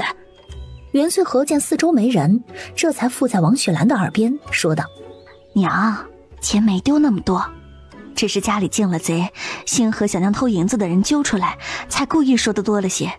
王雪兰当即骂道：这些个狗娘养的，偷到偷家里来了，老子英雄儿好汉，老子小偷儿混蛋，这要坏铁定也是坏了一窝，是得找出来用唾沫星子淹死他们。这要是半坡村的人，最好还得将人给赶出去，留着败坏风气，我呸！云翠和上前抚了抚他的背：娘，您也不消动怒，伤的是自个儿的身体，总归星河心里啊有数就是了。再说了，咱家里也没多大损失。王雪兰叹了口气，似乎一下子苍老了不少。唉，他们这是欺负我家三儿不在了，他要是在的话，谁敢欺负你们娘几个？听到这里，云翠和突然就红了眼眶。娘，过去的事情咱们就不提了，人总得往前看不是？眼下几个孩子啊，健康孝顺，我也别无他求了。王雪兰拍了拍他的手：几个孩子都是懂事的，是你养得好，看着吧，好日子还在后头呢。转而又说道：这些日子人的吃食你就拿老宅来做吧，家里几个都还小，星河又要念书，省得你们一趟一趟的跑来跑去，送水送饭的麻烦。在这里还可以让秀琴跟着一起帮忙，总归你给老四多了10文钱的工钱，也不能亏了你不是？我正寻思着家里到这里有些远，每日往返麻烦呢。既然娘开了这个口，那我就不跟娘客气了。跟娘还客气作甚？只不过你们得自己打些柴火，不然家里的柴火恐怕是不够用啊。那是应该的，我们这就回去将家伙事儿搬来。说完便拉着楚月往家里去了。两人从林氏家里借了板车，将家里的锅、一小坛盐菜、调料、30斤糙米以及一捆柴火放上了板车，推着便往老宅去了。东西还算轻便，云翠和在前头拉，楚月在后头推。两人虽然力气都不大，但总算还是将东西送到了老宅。云翠和捂着胸口坐在老宅的院子里喘粗气，许久不干体力活，还真是比不得从前了。月月，等会儿歇一歇，你便去将你林婶子家的板车先还了，娘将锅碗瓢盆归置好，再去井里打些水来。在老宅做饭烧水，不仅离新屋近，井也隔得不远，不到半里路的距离，倒是省得陆星河每日晨间一趟一趟的挑水了。娘，你将东西归置归置，就歇一歇吧，水等会我来打。楚月说完，忙转身推着板车往回去了。待到他回老宅的时候，云翠河已经在生火烧水了。楚月眉头一蹙，娘，不是让你别挑水吗？你这身体还虚着呢，这要是突然又头晕了，可如何是好呀？尤其井边上那等地方太危险了。他觉得自己将其中的厉害说在前头，才能引起娘对这件事情的重视。云翠河笑着往灶堂里塞了一根柴火，放心吧，水是星河挑的，娘自己的身体心里有数。楚月松了口气，待一锅水烧开，他将水舀出来量了量，陆玉芳便和他抬着往新屋送去了。不到半日的功夫，陆星河家里被偷了2两银子的事儿，以及陆珊珊是最大嫌疑人的消息不胫而走，几乎整个半坡村的人都明里暗里的听说了。昨儿陆珊珊哭着回到家，就给陈淑芬心疼坏了。今日从妯娌的嘴里听到几句冷嘲热讽陆珊珊的话，她终于忍不住了。大人走后彻底的爆发，掐着腰就是一通骂。全是那个天杀的，我家珊珊马上就要成亲了，他给老娘来这么一出呢，故意败坏珊珊名声，当老娘好欺负的啊！看我不去将他家搅得天翻地覆呢！说完撸起袖子就要往外走，却听得坐在一旁的陆建奇用力地敲了敲手中的旱烟杆子，满脸的不耐烦。吵什么吵，还不是你们将女儿看好，让她跑出去丢人现眼。如果不是她跑去人家家里晃荡，人家会回到她头上来。陈淑芬本来就在气头上，这会儿被陆建奇劈头盖脸一通的呵斥，心里的火就更大了。陆建奇，你什么意思呀？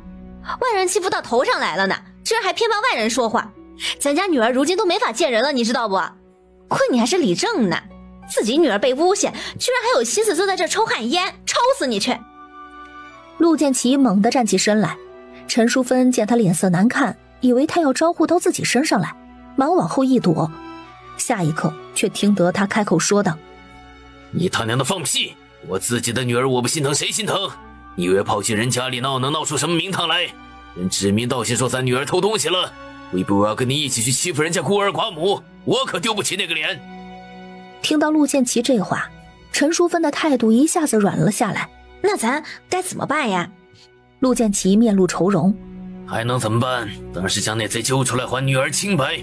2两银子不是个小数目，总不能让咱家女儿一辈子背着这么个罪名。陈淑芬满脸气不过的呸道：人诬陷到头上来了，咱还得帮他们找贼，回头好处都被他们自个儿占了，咱劳心劳力半点好处没捞的。哼，这云氏一家可当真是晦气，幸好咱们珊珊没嫁给陆星河呢，指不定和他家犯冲呢。我呸！陆建奇不耐烦地摆了摆手。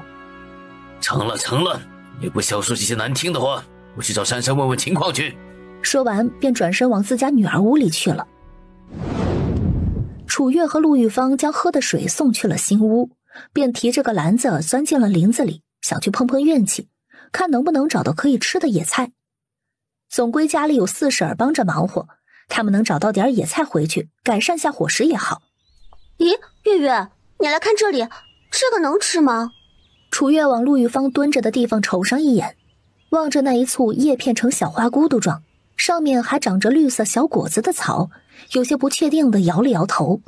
我不知道，还是不要乱来了吧。长在这样明显的地方还没被别人挖走，要么是不好吃，要么就是不能吃。如果有毒的话，指不定还得吃坏肚子。陆玉芳笑望着他，没想到你还有不识得的草呢。楚月无所谓地往四处望了望。我也不是什么都认识，不过既然我都不认识，咱们还是不要采摘了。陆玉芳有些不死心的扯了一片叶子放在嘴里尝了尝，随后呸呸的往外吐。呸呸，真苦，难吃。楚月捂着嘴一笑。我就说了，莫要乱来。陆玉芳边皱着眉头吐，边起身说道：咱们赶紧去别处瞧瞧吧。楚月点头，便领着他继续往山里走去。两人转悠了好一阵儿，一无所获。如今已然入秋，山里哪怕是之前能吃的嫩叶，如今都老得硌牙。陆玉芳垂丧着脑袋，这段时间我们日日往山里跑，已经好多日没找到野菜了。楚月抬头望了望天，不早了，既然找不到野菜，咱们就先回去吧。就在他们打算往回走的时候，突然听到不远处的丝毛草丛中传来了咕咕的声音。陆玉芳胆子小，惊得直接跳到了楚月的身后。楚月将手里的篮子往陆玉芳的手里一放，小声说道：你在这里等等我，我去看看。陆玉芳一把拉住了楚月的手臂。你疯了，万一有毒物怎么办？秋日里的蛇可毒着呢。楚月将自己的手臂抽出来。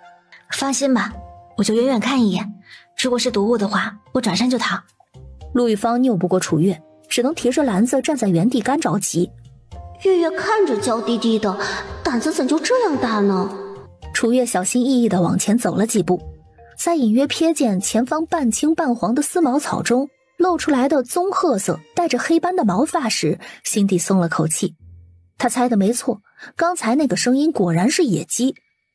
待距离那丝丛毛草只有2米距离的时候，楚月停下了脚步，缓缓地蹲下身来，随后猛地一个前冲，趁着野鸡逃脱之际，伸手揪住了野鸡翅膀上的毛发。玉芳，快提篮子来，这里有好多野鸡蛋呢。话音刚落，便见草丛里窜出来一条蛇，张着血盆大口朝着他咬来，吓得楚月立即转身，边跑边大喊：玉芳，快跑！玉芳别过来，快跑！楚月拽着野鸡一路狂奔，只跑得不见了蛇的影子，才停下脚步，大口地喘着粗气。月月，我再不要与你一道进山了，你这胆子忒大了。陆玉芳一脸的后怕，也幸好刚才楚月反应快，否则要真是被蛇咬了就惨了。楚月有些不好意思地笑了笑，我也没想到那里还会有条蛇，不过如果没有那条蛇，他恐怕也发现不了手里的这只野鸡。就是可惜了那一窝野鸡蛋了，至少得有10个呢。陆玉芳翻了个白眼，什么时候了还惦记那些野鸡蛋？到底是野鸡蛋重要还是命重要啊？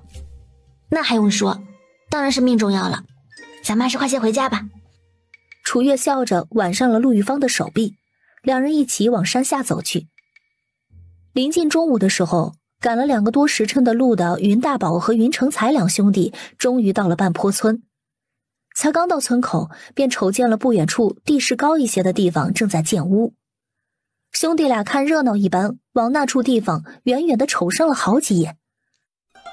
云成才满脸羡慕地说道：大哥，真是没想到这半坡村出了个富户呢，居然修上青砖瓦房了，嫩多的砖瓦怕是能修上一个不小的院子。云大宝了一声，咱也赶紧往小妹家去吧，趁着这会儿还没到饭点，兴许还能帮上点忙。好嘞。云成才应了一声，加快了脚步。老宅，云翠和正在外头淘米，便见2道熟悉的身影从前边不远处经过，他忙站起身来喊道：大哥，二哥。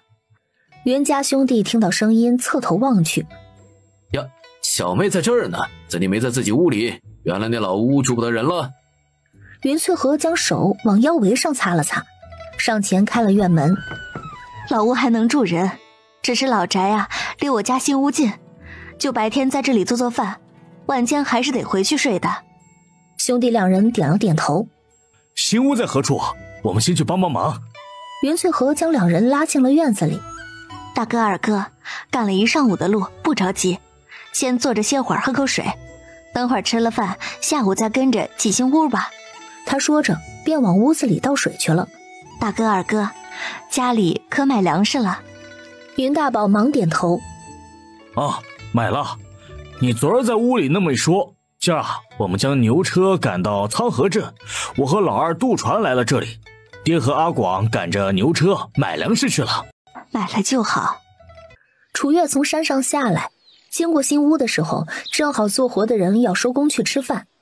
陆星河望着楚月手里的野鸡，面上带着一丝难以置信的神情。哟，星河媳妇儿居然捉到野鸡了。陆守成也是满脸的惊奇。陆玉芳见着自家爹，一时间嘴巴把不住门，忙说道：爹，你是不知道，方夏可凶险了，月月捉野鸡的时候差一点就被蛇咬了呢。陆守成眉头一挑，这丫头怎胆这样大嘞？人没事吧？楚月望了眼陆星河已经有些黑了的脸，不好意思地笑了笑：我没事的，四叔。陆星河沉默着从楚月的手里接过野鸡，拉着他便往回家的方向走。陆星平和陆星安不敢说话，他们知道大哥往常这神情的时候是生气了。其余不了解陆星河的人忙起哄道：哟，瞧不出来，星河还这样疼媳妇呢。陆玉芳望着两人紧握的手，也羡慕得不行。他将来的男人要是有星河哥哥一半好也就够了。回到老宅，叫了声大舅二舅之后，陆星河找了根带子，将野鸡的翅膀和脚捆了，罩在厨房的箩筐下。袁翠和望着他闷声不语的样子，忙小声问道：月月，星河这是怎么了？楚月摇了摇头：许是生气了吧？袁翠和疑惑地放下手里的火钳：怎就生气了？陆星安放下手里的水杯，抬起袖子蹭了蹭嘴上的水渍：听玉芳姐姐说，大嫂捉野鸡的时候差点被蛇给咬了呀！袁翠和一惊，忙上下打量了一番楚月：人没事吧？楚月摇了摇头：娘，我没事儿。当时也不知道那野鸡旁边还有毒物盯着呢，要是知道的话，我肯定转身就走的。没事就好，往后莫要去山里了。你这丫头运气虽好，娘看着也心静，可别到时候出什么事儿。我知道了，娘。袁翠和又往陆星河的方向望了一眼。星河这孩子话虽不多，却是个重情重义的。许也是被你吓着了，回头你说两句好话，他也许就气消了。好的，娘。楚月看了眼坐在院子角落的陆星河，转而将锅里熬得浓稠的糙米粥一碗一碗的盛了出来，往其中的一个碗里加了点盐菜之后，便端着往陆星河的方向去了。相公，吃饭了。陆星河没有说话，只伸手接过他递来的粥吃了起来。楚月咬了咬唇，又跑到厨房端来了自己的粥，就坐在他的旁边吃着，时不时的还往他的方向瞟上一眼。似是被他看得不自在了，陆星河才闷声问道：总看着我做什么？小丫头笑弯的双眼中满满当当都是他的身影。我相公好看呀。陆星河听了，忙将脸撇向别处，耳朵在阳光下呈现出了粉嫩嫩的色泽。你一个姑娘家不害臊？小丫头有些不满地翘起了唇瓣。我光明正大的看自家相公，有什么害臊的？望着他那一脸无所畏惧的模样，陆星河心里也便气不起来了。他淡笑着伸手擦了擦他的嘴角。总说自己不是孩子，吃个粥都能糊满嘴。楚月连忙抬起袖子蹭了蹭自己的嘴角。哪有？陆星河笑了笑，扒拉完最后一口粥，将粥送去了厨房之后，又抓过了盖在厨房簸箕下的那只野鸡。出厨房的时候望向楚月：我先回去看书了，等会儿吃完粥就回来，我要去山里了。最后一句话说得有点严肃。好。楚月说完继续扒粥。陆星河叮嘱完楚月，转而又望向另外一边：爷奶娘，大伯二伯四叔，大舅二舅，我先回去了。快回去吧，这里还有我们呢，保管将新屋给你修得妥妥当当。陆星河离开之后，楚月三下五除二将碗里的粥扒干净，便帮着袁翠和一起收碗洗碗。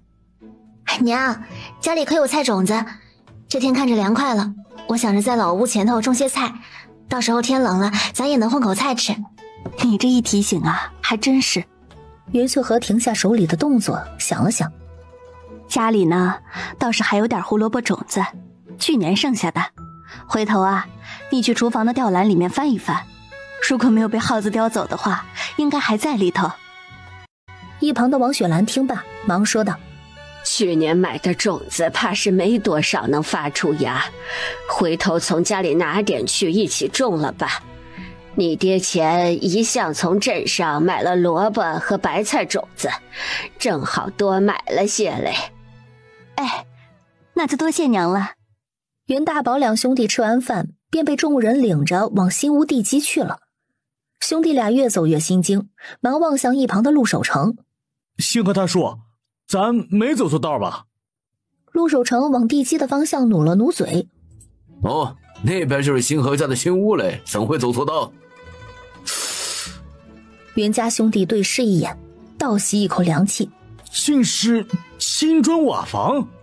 他们一直以为小妹家里还是修土砖房嘞，难不成最近星河走冤了？一旁的陆铁生满脸自豪。老头子，我当时知道这事的时候，跟你们一样惊讶。开阳砖窑厂的青砖瓦房，在我们村里还是头一户嘞。袁家兄弟在惊讶过后，脸上带着欣慰。咱家小妹总算是苦尽甘来了，回头跟爹娘说，指不定两个老的开心坏了。洗完碗，楚月从王雪兰那里匀了点菜种子就回家去了，云翠和则留在老家歇着。总归这边有空屋，下午还得烧水，晚点还要做饭呢，跑来跑去的也麻烦。回到家的时候，陆星河正在屋里看书，见鸡圈里头办了神儿，楚月轻手轻脚的从厨房拿过锄头，在院子里锄地。好在屋前的地常年种，也不算紧实，2小块已经很快便翻好了。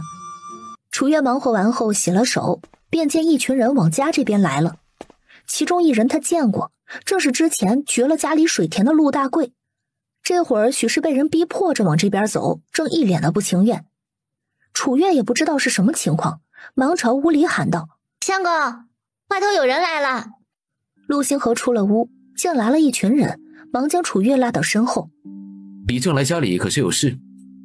陆建奇直接表明来意。这不是听人说你家里丢了银子，人家偷银子的人给你揪出来了。陆星河勾起唇角。李正的速度还真是快嘞。陆建奇有些不自在的摆了摆手，随后恨铁不成钢的将陆大贵一把推了出去。进你家偷东西的人也是我这不成器的侄子，要打要骂你看着办吧，我也管不了他了。跟着看热闹的人见是陆大贵偷的银子，便也不觉得奇怪了。李正，偷东西就该赶出半坡村才是。就是，这往后他在村里，谁还能过安生日子呀？怕是蛇鼠一窝嘞，最好将陆大贵一家都赶出去，咱半坡村可容不得这种偷鸡摸狗的人。李正眉头紧拧，捂着嘴假咳2声。你们的意思我也跟着离开半坡村？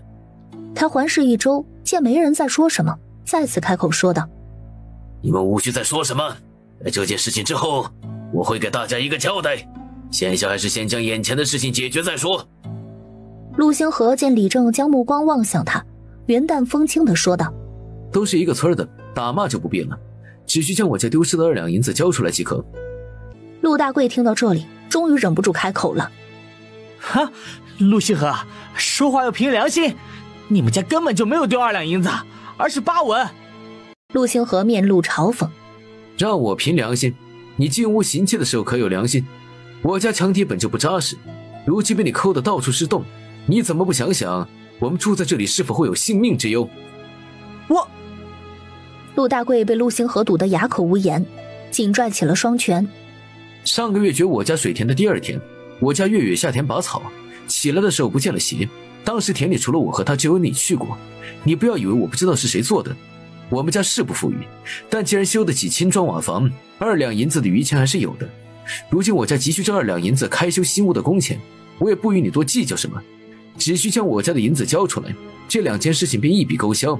否则村里这么多人都能为我作证，我随时可以拉你去见官。可我没这么多银子，我真的只从你们家拿了8文。那咱们就衙门见吧。陆星河不由分说。别！陆大贵有些为难地望向陆建奇。大伯，我手里头没钱，你能借我点吗？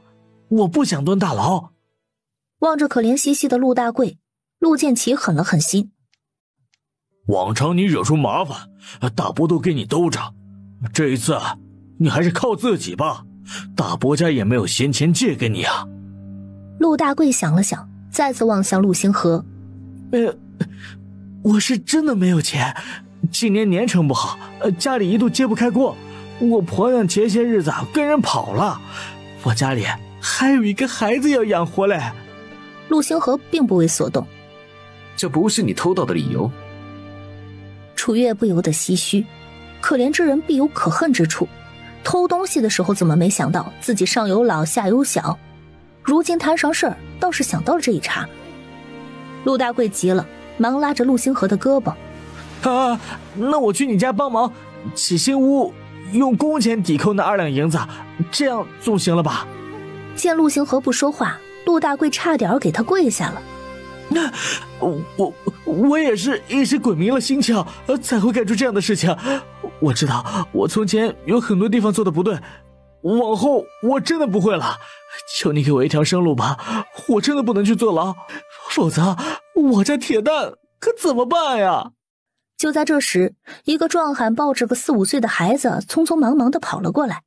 不好了，陆大贵，你家铁蛋不知道吃什么东西卡住了喉咙，人已经快不行了。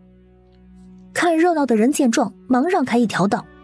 陆大贵从那壮汉的手中接过儿子，望着他通红的脸以及逐渐瘫软的身子，彻底的慌了。铁蛋，你怎么了？你别吓爹，爹如今可就只有你了。楚月见那孩子的模样，根本是来不及多想，赶忙上前从陆大贵的手里抱过孩子，让他趴在自己的手臂上，一手托住他的头颈部，另一只手一下又一下地拍打他的背部。大致拍了3、5下，那孩子吐出一个果核后，才哇的一声大哭出来。楚月松了口气，将孩子递回给了陆大贵。好了。陆大贵接过孩子，忙跟楚月道谢。周围看热闹的人也跟着松了口气。陆大贵，你瞧瞧自己都做的什么混账事儿啊！平日里搞些小动作就罢了，如今还摸进人家屋子里。今儿要不是星河媳妇，你儿子怕是没了。就是，人家这叫以德报怨，偏说你偷了人家钱财还不肯给，丢不丢人呢？一条人命啊，天大的恩情嘞。陆大贵心里五味杂陈，之前他做了那么多混账事儿，人家却能不计前嫌，在关键的时候救下了自己的儿子。浑浑噩噩的过了这么多年，经了这一事儿，他好似突然就清醒了一般。陆大贵抱着儿子在楚月和陆星河的面前跪了下来，神色诚恳。之前是我不对，我为自己做过的错事跟你们道歉，但我家里真的没那么多银子，可否宽限我些时日，我保证不赖账，就是当牛做马也会将银子还清的。李正似是也有些不忍，帮着求情。星河，大家都是乡里乡亲的，你看。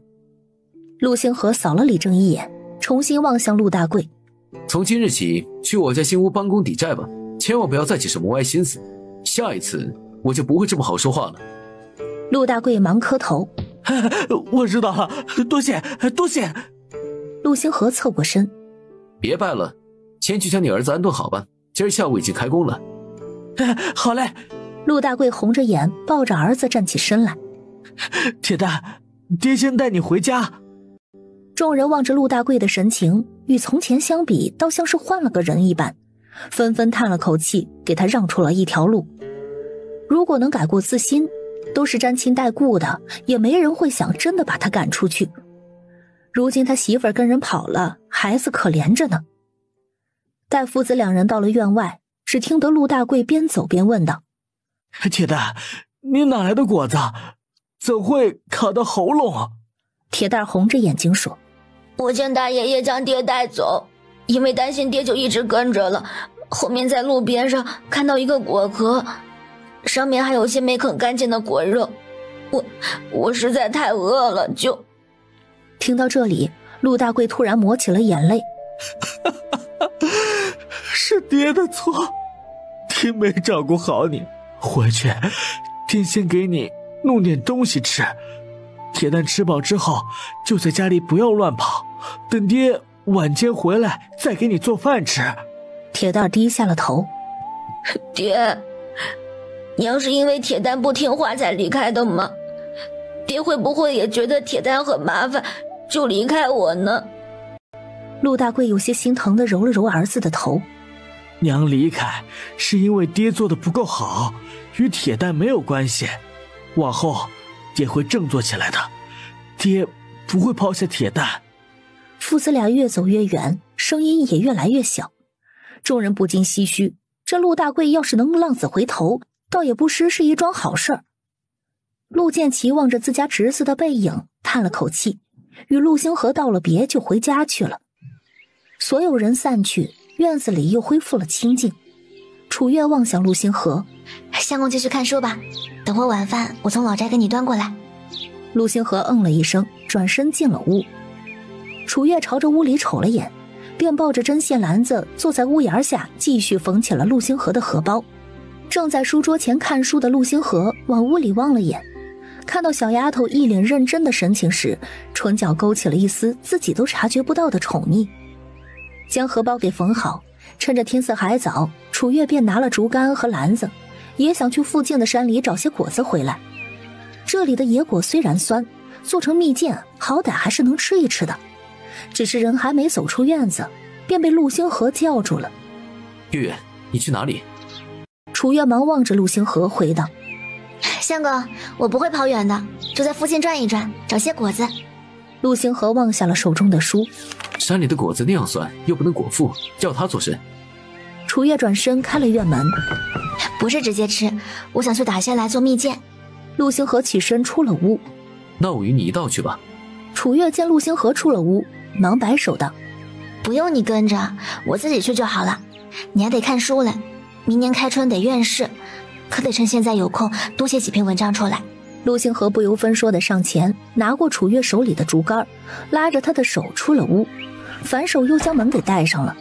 科考更多凭借的是积累、见解和眼界，可不是单单背几本书、写几篇文章就能成功的。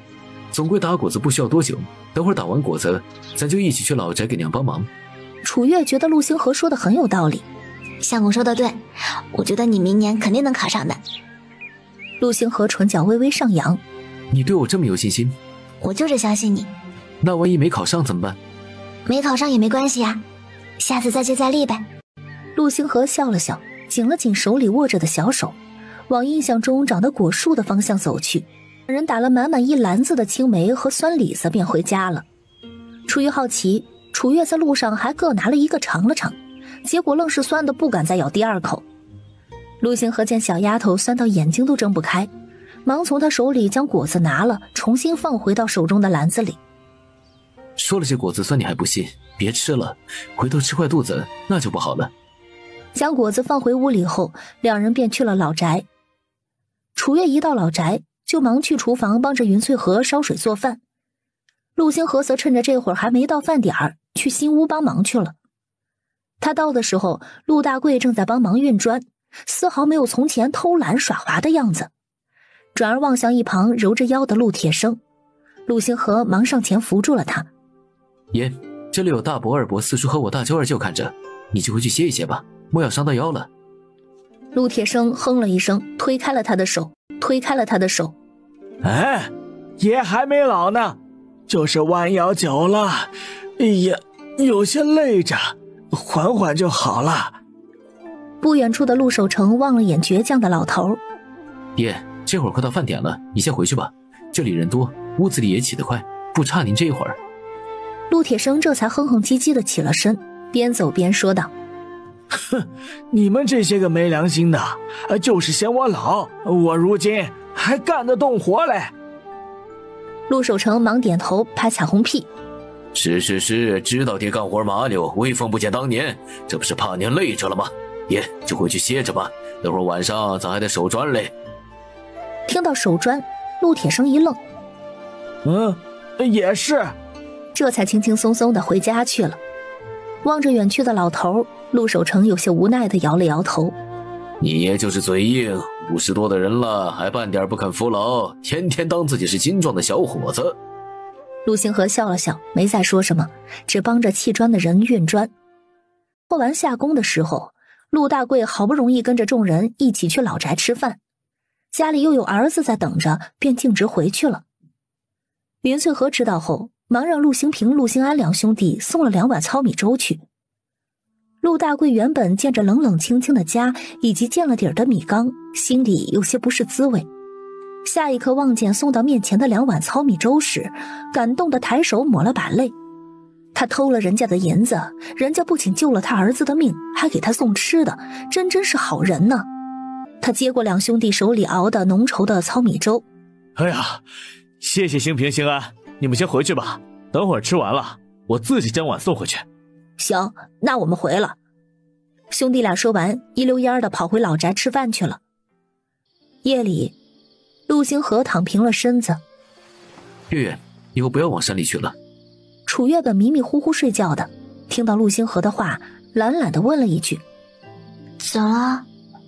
他望了望楚月纤细的背影。总归我不在的时候，不要往山里跑就行了。我知道了。楚月说完，打了个哈欠，没一会儿便传来了浅浅的呼吸声。陆星河无奈的笑了笑，没心没肺的小丫头总是睡得比较快的。陆家这几日风风火火的建屋子，牛头村楚家那边也没闲着了。楚大山先是怂恿自家爹娘去陆星河家里找楚月要钱。赵春花说反正拜月节快到了，总归他们是要来的，没必要跑这一趟。吃了晚饭，赵春花就掐着腰骂道：这贱蹄子莫不是翅膀硬了，不要娘家了？眼皮子欠的赔钱货，当真以为陆家是他的靠山嘞？那陆星河也就是一时新鲜，待过2年腻了，看他还能指望谁？楚大山在一旁煽风点火：嘿，娘，我说什么了？我就说他被陆星河收买了吧？你是不知道，他上次见着我有多嚣张。因为上次偷猪的事情被陆星河吓了一通，楚有钱倒是老实了一段时间。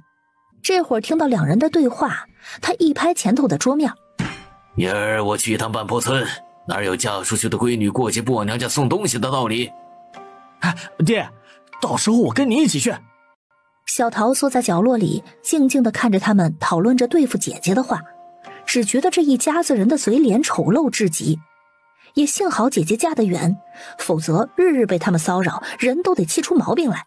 去，你们一起去也好有个倚仗，早些回也就是了。赵春花说着，往缩在一旁的楚小桃瞪了一眼：你个小蹄子，还愣着做甚？桌上的碗筷不收拾了？跟你姐姐一样，都是没用的赔钱货，日日干不了多少活，还得天天浪费家里的吃食。说完，愤愤地踹开椅子便回屋去了。楚小桃避开了赵春华踹过来的椅子，什么都没说，只伸长手臂够着桌上的碗筷收拾到一起，随后有些吃力地将这些碗搬去了水缸边上洗了起来。袁氏兄弟在半坡村帮了10日的忙，今日屋子盖了瓦便回去了。星河，咱们家的新屋顶啊盖好了，接下来呀就是屋子里铺青砖、抹墙、打灶、打炕，根据你们的要求修茅房，到时候还得请木匠来打家具，咱们请谁好呢？袁翠和眉头紧蹙，陆星河想也不想便说道：柳树村的柳师傅吧，他的木工是远近几个村里出了名的好，工钱也公道。成，那就柳师傅。一旁的楚月听到柳树村，眉头一抬：国勇不就在柳树村学木匠吗？相公要请柳师傅的话，国勇恐怕也会跟着他师傅来吧。楚月抿了抿唇问道：相公，没别的木匠师傅请了吗？倒不是没有，只是柳师傅的手艺过硬。怎么了？月月知道更好的师傅？楚月笑着摇头：我能认识什么木匠师傅？既然相公觉得柳师傅好，那就柳师傅吧。他总不好与他说因为吴勇是柳师傅的弟子，换个人吧。这样说的话，指不定人家心里会怎么想他了。陆星河抬手摸了摸他的头：明日就是你14岁的生辰了，过了明日，月月又长大了1岁了呢。楚月有些不自然地低下头：相公，你别总摸我脑袋，会长不高的。云翠和捂嘴一笑：女孩子家的，要那般高做甚呢？咱们家呀，有星河这个个高的就行了。不过月月来了家里2月，似乎长高了一些嘞，这小脸啊，也比来的时候有气色多了。他望向楚月，慈爱的目光中带着一丝吴家有女初长成的欣慰。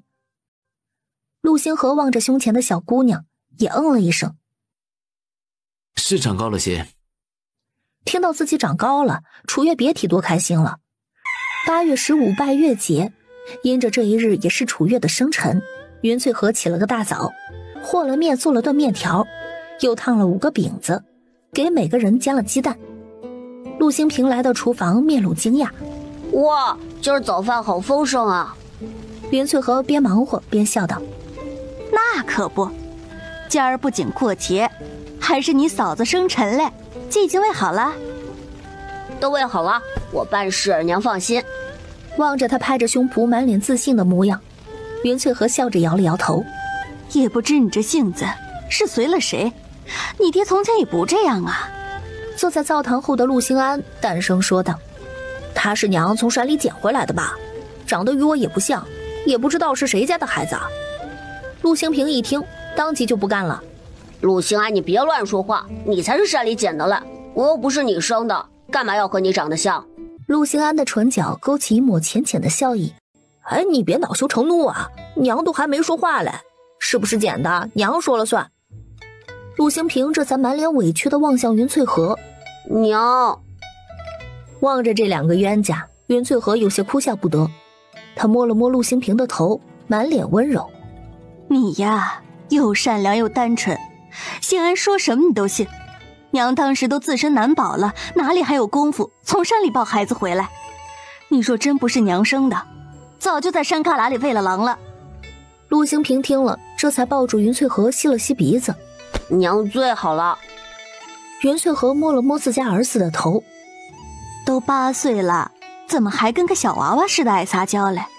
没得叫人看见了笑话你。”听了云翠和的话，陆星平非但没有松手，反而抱得更紧了：“我才不管别人嘞，哪怕18岁了，我也是娘的孩子。”望着满脸稚气的儿子，云翠和无奈地拍了拍他的背：“你大哥大嫂啊，还在屋子里看书认字嘞，面快好了，去叫他们来吃饭。”陆星平这才松开云翠和，出门喊人去了：“月儿，这是你的。”楚月刚坐上餐桌，云翠和便将里头放着2个鸡蛋的碗端到了他的面前。他有些错愕地望向云翠和：“娘，怎么还给我放了2个蛋呀？”“今儿是拜月节，又是你的生辰，双喜临门嘞，可不得多吃个蛋呢。”云翠和说着，将另外几个碗和饼子也一并端上了桌。“快吃快吃，等会儿该冷了。咱们家里啊没有别的吃食，今儿过节也只能多打几个蛋了。”楚月望着碗里的2个鸡蛋，很是触动。他虽生在拜月节这一日，但在娘家的时候，从来没有人在这一日提及过他的生辰。每天一睁眼，等待他的只有干不完的活儿。同样是娘，差距咋就这般大嘞？吃了饭，陆星河从自己的书桌上拿出了一张画像。画像上的女孩发髻上簪着粉白色的簪花，手里端着一碗米粥，好看的小脸上笑容明媚，亮晶晶的眸子直视着画外的人，仿佛能从他的眼中看到属于他的倒影。楚月见陆星河捧着一张纸看得神情愉悦，忙走过去问道：“相公，你在看什么呢？”“画像。”陆星河淡笑着回答。楚月往画纸上瞅了眼，只觉得画上的场景有些熟悉。“这是？”楚月有些不确定地问道。“相公，这画的是我吗？”楚月有些不满地小声地嘀咕着：“是你的。”“为何手里还端着个碗呀？而且这笑容也太花痴了。”陆星河好笑地抿了抿唇：“我本想着每年生辰都给你画一幅画像，提笔之后脑袋里首先浮现的就是这个画面，觉得有意思，便将那日的场景给画下来了。”楚月面上有些发烫，他将眼神飘向屋外，心里头则寻思着，原来相公喜欢他用那样的眼神看他呀，但心底到底还是甜滋滋的，比吃了蜜还要甜。临近中午的时候，楚有钱和楚大山终于赶到了半坡村。来到半坡村的村口，楚大山指着不远处的砖瓦房，满脸兴奋地惊呼道：“哎，爹，半坡村居然出现富户了嘞！你看那砖瓦房，建的可真够气派的。”楚有钱将楚大山的手给拍了下来：“气派就气派，别指指点点的，叫人看了笑话你没见识。”楚大山有些不满地嘟哝道：“哎呀，我本来就没见识，咱家要是能起砖瓦房，我至于这么羡慕别人家吗？被自家儿子一通话说得哑口无言，楚有钱哼了一声，加快了脚步。咱快些找到二丫，这会儿快正午了，今儿你娘可没给咱们准备干粮，别到时候一口吃的都混不到，下午得饿肚子嘞。好嘞爹。楚大山忙跟了上去。陆大贵远远的便瞅见了楚有钱父子俩的身影，他有些奇怪，怎的这父子俩不在家里过节，怎么跑到半坡村来了？这两个人可都不是什么好东西。前段日子也确实没见得楚氏回娘家去，他们来这里怕是没安好心。铁蛋，你在屋里待着，爹出去一趟，马上回来。跟自家儿子说了一声，便撒丫子往陆星河家里跑去。待望见陆星河家的院门，忙喊道：陆星河，你老丈人和大舅哥来半坡村了。屋里，楚月和陆星河听罢，对视一眼，一起出了屋。我爹和我大哥来了。虽然早有预料，但他们能在拜月节当天来，还是让楚月有些意外。哪有过节来找嫁出去的女儿要东西的？他将头上的簪花摘下来，藏进袖袋里。下一刻，便见楚有钱和楚大山的身影出现在了前方的拐角处。陆大贵见着楚月刚才的动作，心里大概也明白了什么。待楚有钱和楚大山走近一些，忙摆出一副无赖的模样，故意扯着嗓子说道：陆星河，你家里起屋子借了那么多钱，到底打算什么时候还？我今儿可是帮村里借你钱的几户人家来讨账的，大家日子都不好过啊，总不能你一家得了好处去不是？楚月的唇角勾起一抹浅笑，不由得在心里为陆大贵竖起了大拇指。陆大贵假装才发现两人，忙打招呼：哟，这是亲家公和大舅哥来了，难不成陆星河还从你们手里借了银子？哎，我跟你们说，如果借了可得早些讨回来，他们家欠了一屁股债，怕是这辈子都还不完嘞。怎的借了这样多的钱嘞？还不是因为修屋子？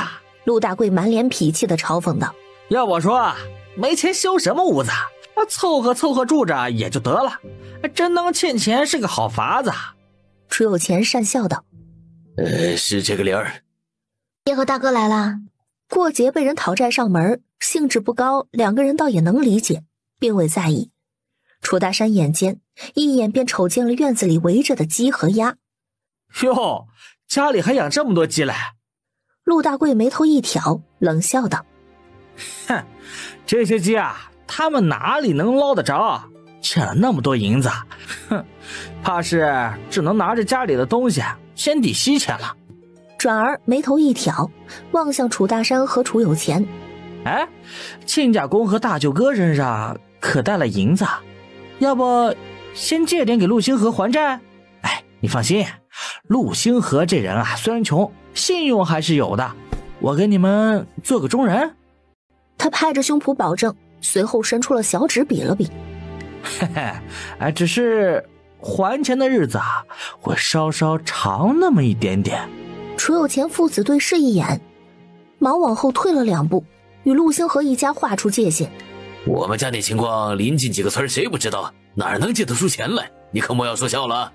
陆大贵装模作样的叹了口气：哎呀，那就可惜，借不到钱的话，你女儿跟着陆星河，怕是今年的年都过不好嘞，指不定就得饿肚子去。楚大山满脸的淡漠：哼，出嫁从夫，过不过得好也不是我们能管的，不是？陆大贵勾起一侧的唇角笑了笑：恐怕到时候就不是一句你们管不了就能了事的嘞。你们根本不知道陆星河借的钱息钱有多高。他说着，故作神秘地朝着两人伸出3根指头：亲家公，你也是常年在南平镇上混的人，该知道那些人的手段。陆大贵本身就是混子，对这些事情不说了如指掌吧，多少还是有听说的。楚有钱也是常年在赌坊活动的人，对于息钱这些自是比陆大贵更熟悉。望见陆大贵竖起的几根指头，他在心底倒吸了一口凉气，赶忙拉着楚大山远离这里。陆星河，我家二丫既然抵了你家那头猪，那就是你的人了，与我楚家无关了。往后你被招惹到牛头镇来了，我们两家也没有任何关系了。冷眼望着远去的楚家父子，陆大贵满脸唏嘘。这父子两人够不讲情面的，女儿就这么卖了不说，遇到困难就撇清关系。他这个向来没心没肺的人都有些同情楚月了。原本以为楚月会因为自家爹和哥哥的话而伤神，转而望向他的时候，只见那小丫头朝自己竖起了大拇指。大贵哥，你好厉害呀，居然这么轻松就唬住我爹和我哥了。陆大贵有些不好意思地挠了挠头。我也是看不惯这两人才跑来通知你们，没想到你爹会说出那样混账的话，你们不会怪我吧？楚月忙摇头。不会，我都习惯了，还得谢谢您嘞。大贵哥等着。他跑进厨房，拿了个小碗，抓了把红枣，又抓了把花生，转身出了厨房，把碗递给了陆大贵。这些大贵哥拿回去给铁蛋吃吧。陆大贵不好意思要，却又想将这些东西带回去给自家儿子补身体，一时间伸手也不是，不伸手也不是，满脸的为难。楚月不由分说地将碗塞到他的手中。大贵哥就拿去吧，回头给我将碗送来就成。用不着碗。陆大贵忙将红枣花生倒在自己的衣兜中，将碗还给楚月，说了句谢谢，便转身离开了。望着兜里的几颗枣和一小把花生，他突然觉得给别人帮忙的感觉好像比干混账事儿的时候心里要畅快多了。刚才那样的场面，云穗和作为一个长辈也不太好出面。这会儿听见外边没了动静，他才从屋里走出来。月月，你爹和你哥哥走了？走了，近些日子应该也不会再来了。云穗和略微迟疑了一下，问道：这样会不会不太好啊？他们毕竟是你娘家人。楚月低下了头。娘，我这么做是有原因的。他想将小桃带到身边来，哪怕别人会觉得他对娘家无情，他也想这么做。陆星河走上前，拉住了楚月的手。娘，这件事我们心里有数，您就别操心了。云穗和张了张嘴，最终叹了口气。行吧，总归你们两个商量好就行。亲家公那个样子，不来往也就不来往了，没什么。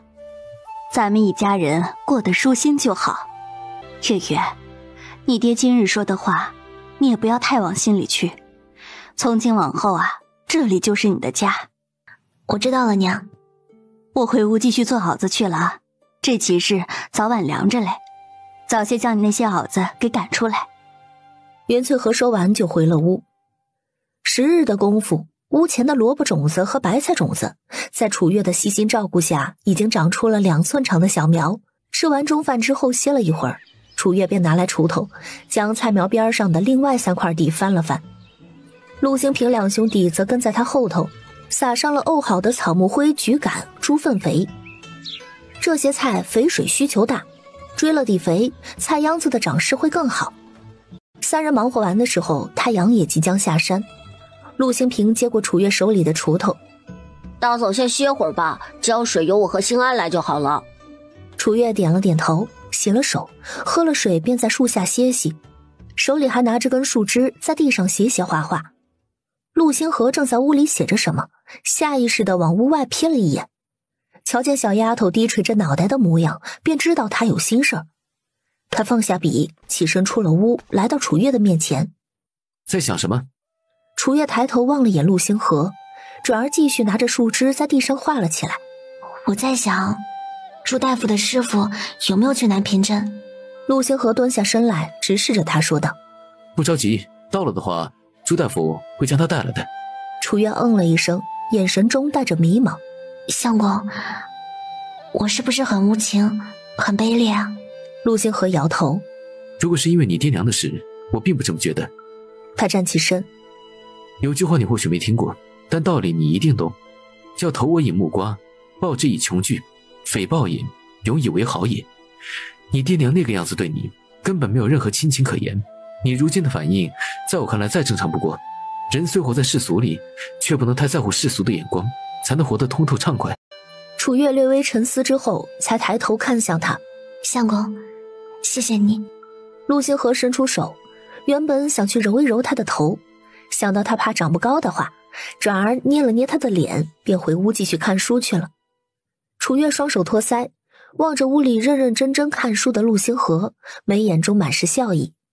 拜月节的第2天，家里开始铺青砖和抹墙。陆星河去了趟柳树村，柳师傅是他一早就托人打好了招呼的，今日去就是要将柳师傅给定下来，上午去，中午回。柳师傅在陆星河回家的第2日，便带着他的工具，领着吴勇来到了半坡村。从村口领着他们去新屋的是陆守成，他跟柳师傅将要打的门窗和家具嘱咐一通，才望向一旁的吴勇。小兄弟是哪里人？吴勇忙笑着介绍道：我叫吴勇，是牛头村的人。陆守成有些意外，哎，那倒是跟我侄媳妇儿一个地方。小兄弟可识得楚月？听到楚月的名字，吴勇的心底一丝酸涩稍纵即逝。自是识的，他娘家就在我家隔壁，我们自小一起长大嘞。陆守成听了哈哈一笑，上前拍了拍他的肩膀。那可太巧了，这院子便是我那侄儿家的嘞。小兄弟既是我那侄儿媳妇娘家人，回头可得好好在木工上帮他们把关。吴勇怔愣在原地。这青砖瓦房的院子是陆星河家的？陆守成点头。没错，就是陆星河家的嘞。他们居然能建起青砖瓦房了？吴勇心底喜忧参半，喜的是他终于能过上好日子，忧的是往后陪伴在他身边的人不是他了。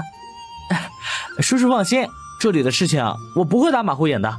陆守成再次拍了拍吴勇的肩膀。成，那这里的木工就交给你和柳师傅了，我先去忙活别的事情了。吴勇，过来帮我把这个树扛过去。吴勇忙将手里的工具放到一旁。师傅，我马上来。子人们的午饭依旧是在老宅吃。吴勇有些忐忑地跟着柳师傅进了陆家老宅，在望见端着粥碗进进出出的楚月时，目光好似移不开一般。他长高了，也不似从前在楚家的时候那般消瘦了，面颊饱满了不少，比从前更好看了。陆星河望着吴勇盯着楚月的神情，眉头微微收紧。他倒是没想到吴勇居然是柳师傅的弟子，真是巧合的让人犯愁。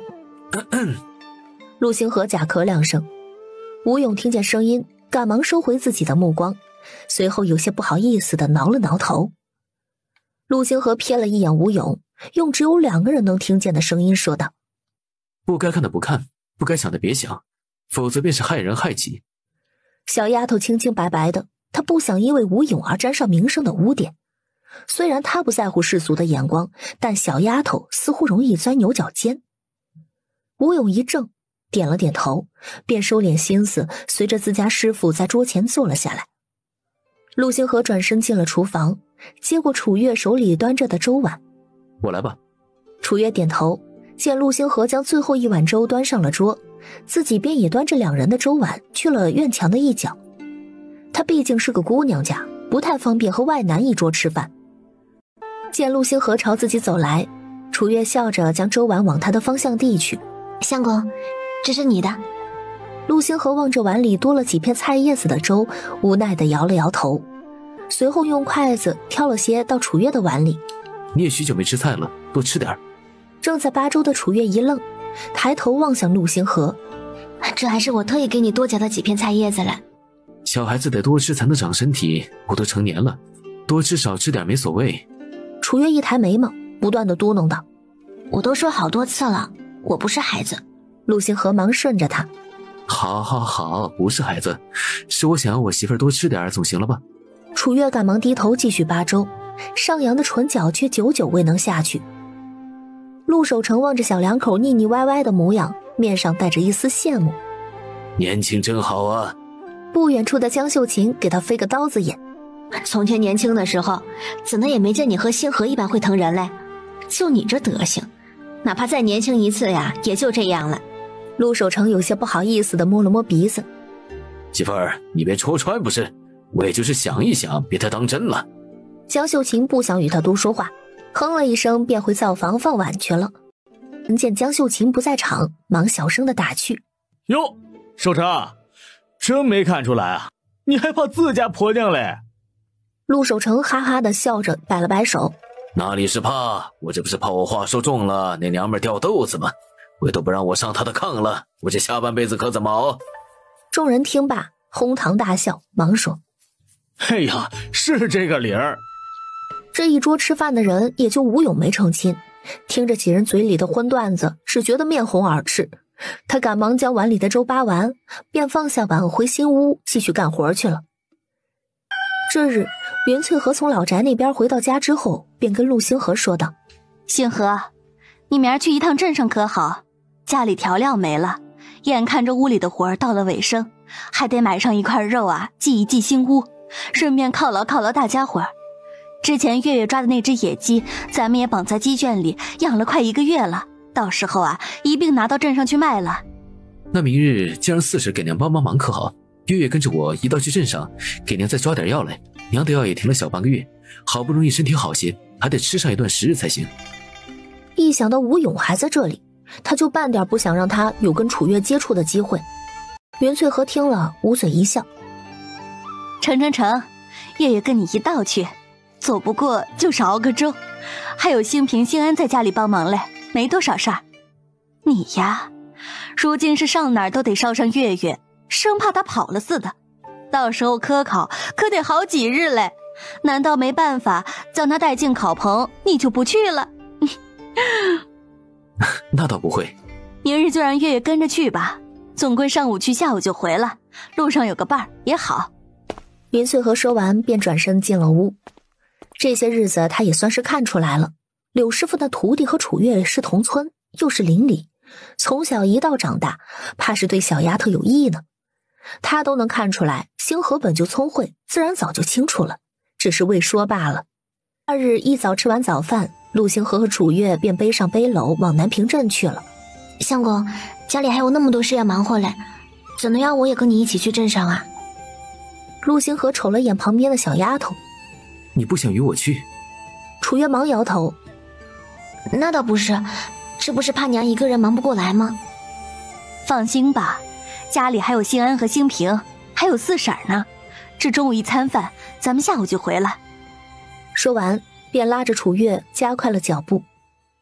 让楚月没想到的是，他和陆星河刚到南平镇，便见朱大夫正牵着驴子迎面走来。驴子上坐着的正是上次在苍河镇药铺里见到的那个老头。老头坐在驴子上，满脸的不情愿：“哼，老夫才到这里1日，就要被你拉着去认徒弟。等会儿要是那丫头没啥本事，你可得补偿我2顿。”他望向自己竖着的2根指头，又再次掰起来1根。3顿报偿肥肠。朱大夫忙拍着胸脯保证：“师傅放心，我要是骗了师傅，别说3顿，10顿都成，这总行了吧？”老头扬着下巴哼了一声：“哼，这还差不多。”楚月望见2人，赶忙打招呼：“朱大夫。”哟，这不是巧了。朱大夫赶忙吁了一声，让驴子停在路边。“这都1个月不见你们了，还以为你们暂且不来镇上了嘞。”楚月笑了笑：“最近家里有些事情，又没采着什么药材，便没往镇上跑了。”坐在驴身上的老头望见楚月，只觉得这丫头面熟得很。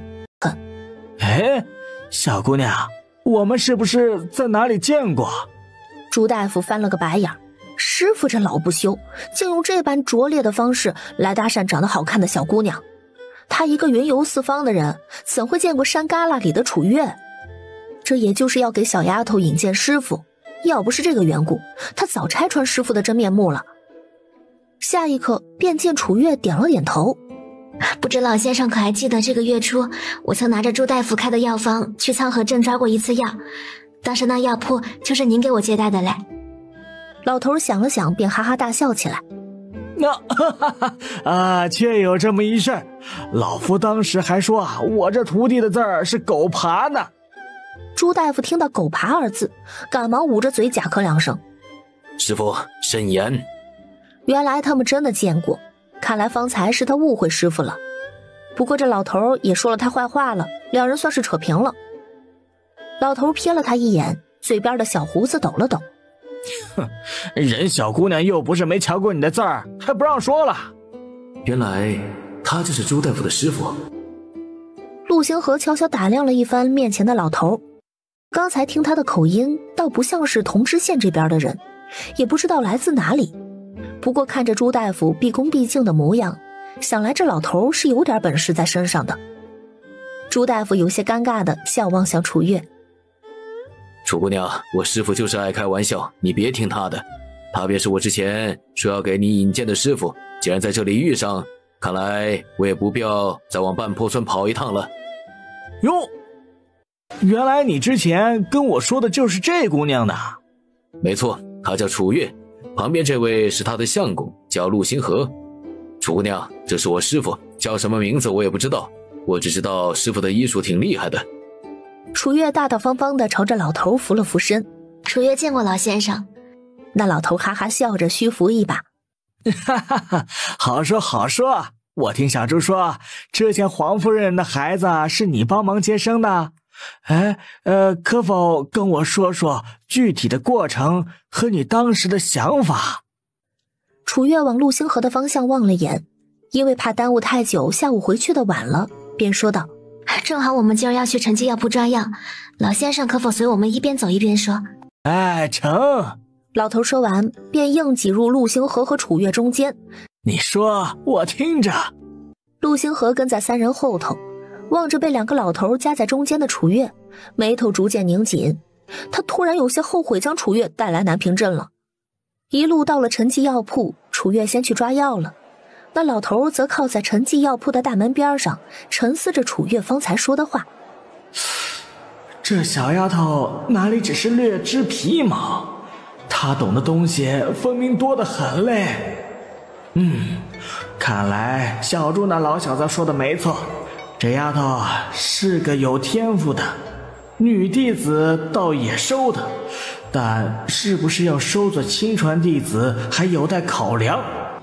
他望向不远处的陆星河问道：那丫头的生辰八字你可知晓？陆星河知道有些人收徒喜欢对照生辰八字，看来小丫头在这老头心里算是过关了。景约14年8月15日卯时末。老头伸出手指掐了掐，先是一脸惊讶，随后满脸喜意地点了点头。哎呀，妙啊，竟是药神娘娘给我送来的好徒儿呢。见着老头神神叨叨的模样，朱大夫往他的方向凑了凑。师傅，你刚才在算甚嘞？这女娃娃倒是适合当老夫的弟子。老头说着，面露愁容。哎呀，但板坡村那样的地方，想吃顿好的，怕是难喽。陆星河往老头的方向望了眼，淡声说道：爆炒肥肠、花生猪皮冻、脆皮猪肝。后面这两个菜，老先生怕是还未听说过吧？之前如意居推出的爆炒肥肠菜谱便是我家月月卖给他们的，你要是想吃有特色的，我家是个不错的去处。老头听罢，忙咽了口口水，没想到来一趟南平镇，倒是让他捡到宝了。他一拍大腿：成，老夫今儿便随你们去半坡村。楚月抓完药，给掌柜支付了3两银子，便告辞出了药铺。陈记药铺出来之后，那老头便一直跟在身后，边走还边哼着小曲儿，一副要赖上自己的模样。他往陆星河的方向望了眼，小声问道：相公，那老先生如果去咱们家的话，咱将他安置在哪儿好呢？陆星河薄唇微起：总归咱新屋已经落成，到时候先倒腾个屋给他睡就是了。楚月一想也有道理，这新屋除了1间堂屋外，还有4间卧房，到时候让兴平、兴安睡在一块儿，留1间屋给老头睡正好。他放慢脚步，望向已经走上前来的老头：不知老先生贵姓？张正。老头一边四处张望，一边淡声回道：张老先生可愿收我为弟子？楚月补充：我说的不是类似朱大夫那般的弟子，我想学到张老真正的本事。陆星河则在心底琢磨着张正这个名字，如果没有记错的话，9年前他该是听说过这个名字的。只是时间太久了，竟一时间有些想不起来了。不过既然他都听说过张正这个名字，那么这位老先生必定就不是寻常的医者了。看来自家这小丫头倒是冥冥之中又走了大运。张正望着小丫头亮晶晶的眸子，没有立即答应，也没有拒绝。那就得看你的本事了。楚月听得张正的话，脸上并未出现失望的神色。此刻在大街上，不好与师父行大礼，带回去了再与师父敬茶。张正哈哈一笑，摆了摆手。哈哈哈，无妨，老夫也不在意这些个虚礼。三人先来到花雨楼，因为张正身份特殊，不大方便让他跟着一起去后厨。楚月便在外边陪着他，让陆星河绕到了花雨楼的后厨卖野鸡去了。陆星河才离开，便见蒋高义领着3、5个人如同打了胜仗的雄鸡一般往这边走来。楚月想躲，但对方明显是冲着他来的，根本就躲不掉。蒋高义面带嘲讽：哟，这不是陆星河家的小媳妇吗？怎的，嫌他穷便自甘堕落的傍上老头了？楚月心底一怒：蒋高义，你别胡说八道，这是我师父。师父？蒋高义似是听到了什么好笑的笑话一般，语气暧昧地说道：你指的是哪方面的师父？你……楚月紧了紧双拳：你什么你？陆星河不在，你能将我如何？还想去皇府告一次状，让皇府的管家将我们拉到衙门打上30大板？他说着怒从心起，他伸出手想要扇楚月一巴掌。张正望着蒋高义，脸上没有任何表情。他伸手钳住了蒋高义的手腕，又将楚月往身后拉了拉。你姓蒋？你是蒋员外的儿子？蒋高义见这老头力道不小，忙将自己的手抽了回来，揉了揉被他捏痛的地方。你这糟老头还知道我爹了？你又是哪个山疙瘩里出来的破落户？张正没有回答他的问题，而是抚须说道：19年前蒋夫人难产，老夫还给她施过针呢，没想到竟生出来这么个横行霸道的狗东西。哼，早知道老夫当时就不该出手了。蒋高义略过老头话里的重点，眉头一挑，便指着自己说道：你居然说我是狗东西，你个老东西找死！他说完，愤怒地举起拳头朝着张正砸去。楚月一慌，张正虽然力气不小，但终究是个老头，回头给砸坏了，他可就学不到他的本事了。情急之下，他忙从路边抄起了一根棍子，便直接朝着蒋高义猛敲过去。只听噼啪一声，木棍被敲成了2截。这一幕过于突然，不仅蒋高义的几个同伴看呆了，就连一旁的张正也怔愣住了。这小丫头胆子够大嘞！片刻的安静之后，血水便顺着蒋高义的脸颊往下淌。他望着眼前被血水染红的视线，连忙抱住自己的脑袋，大喊道：救命啊！杀人了！快来人啊！望着蒋高义的模样，楚月心底有些犯怵，自己刚才下手似乎有点重了。听说蒋家在南平镇有些声望，今日又是他先动的手，不会真的被抓去蹲大牢吧？路过的人听到动静，纷纷围过来看热闹，不少人朝着楚月指指点点。哎呀，这姑娘真是狠啊，怎的还动手伤人了嘞？瞧将人打成啥样了？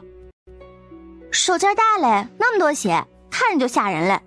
也不能这么说，那蒋高义也不是什么好东西，恐怕是惹上人家小姑娘了，才不得不出手嘞。楚月强装镇定，四处张望，只是陆星河还未来，首先等来了在镇上巡逻的2个官吏。怎么回事？蒋高义忙指着自己冒血的脑袋说道：官爷，你们给评评理，瞧我这脑袋被他泼妇打的，这是要害我的命啊！哎呦！他说着，双眼一翻，便往同伴的身上倒去，看得楚月不由得蹙起了眉头，这模样装的也太过了些。他上前朝着2个官吏扶了扶身：两位官爷，还真不是我要行凶，是蒋高义动手在先，我方才只是正当防卫。官吏在南平镇上当差也不是1日2日了，自然清楚蒋高义的为人。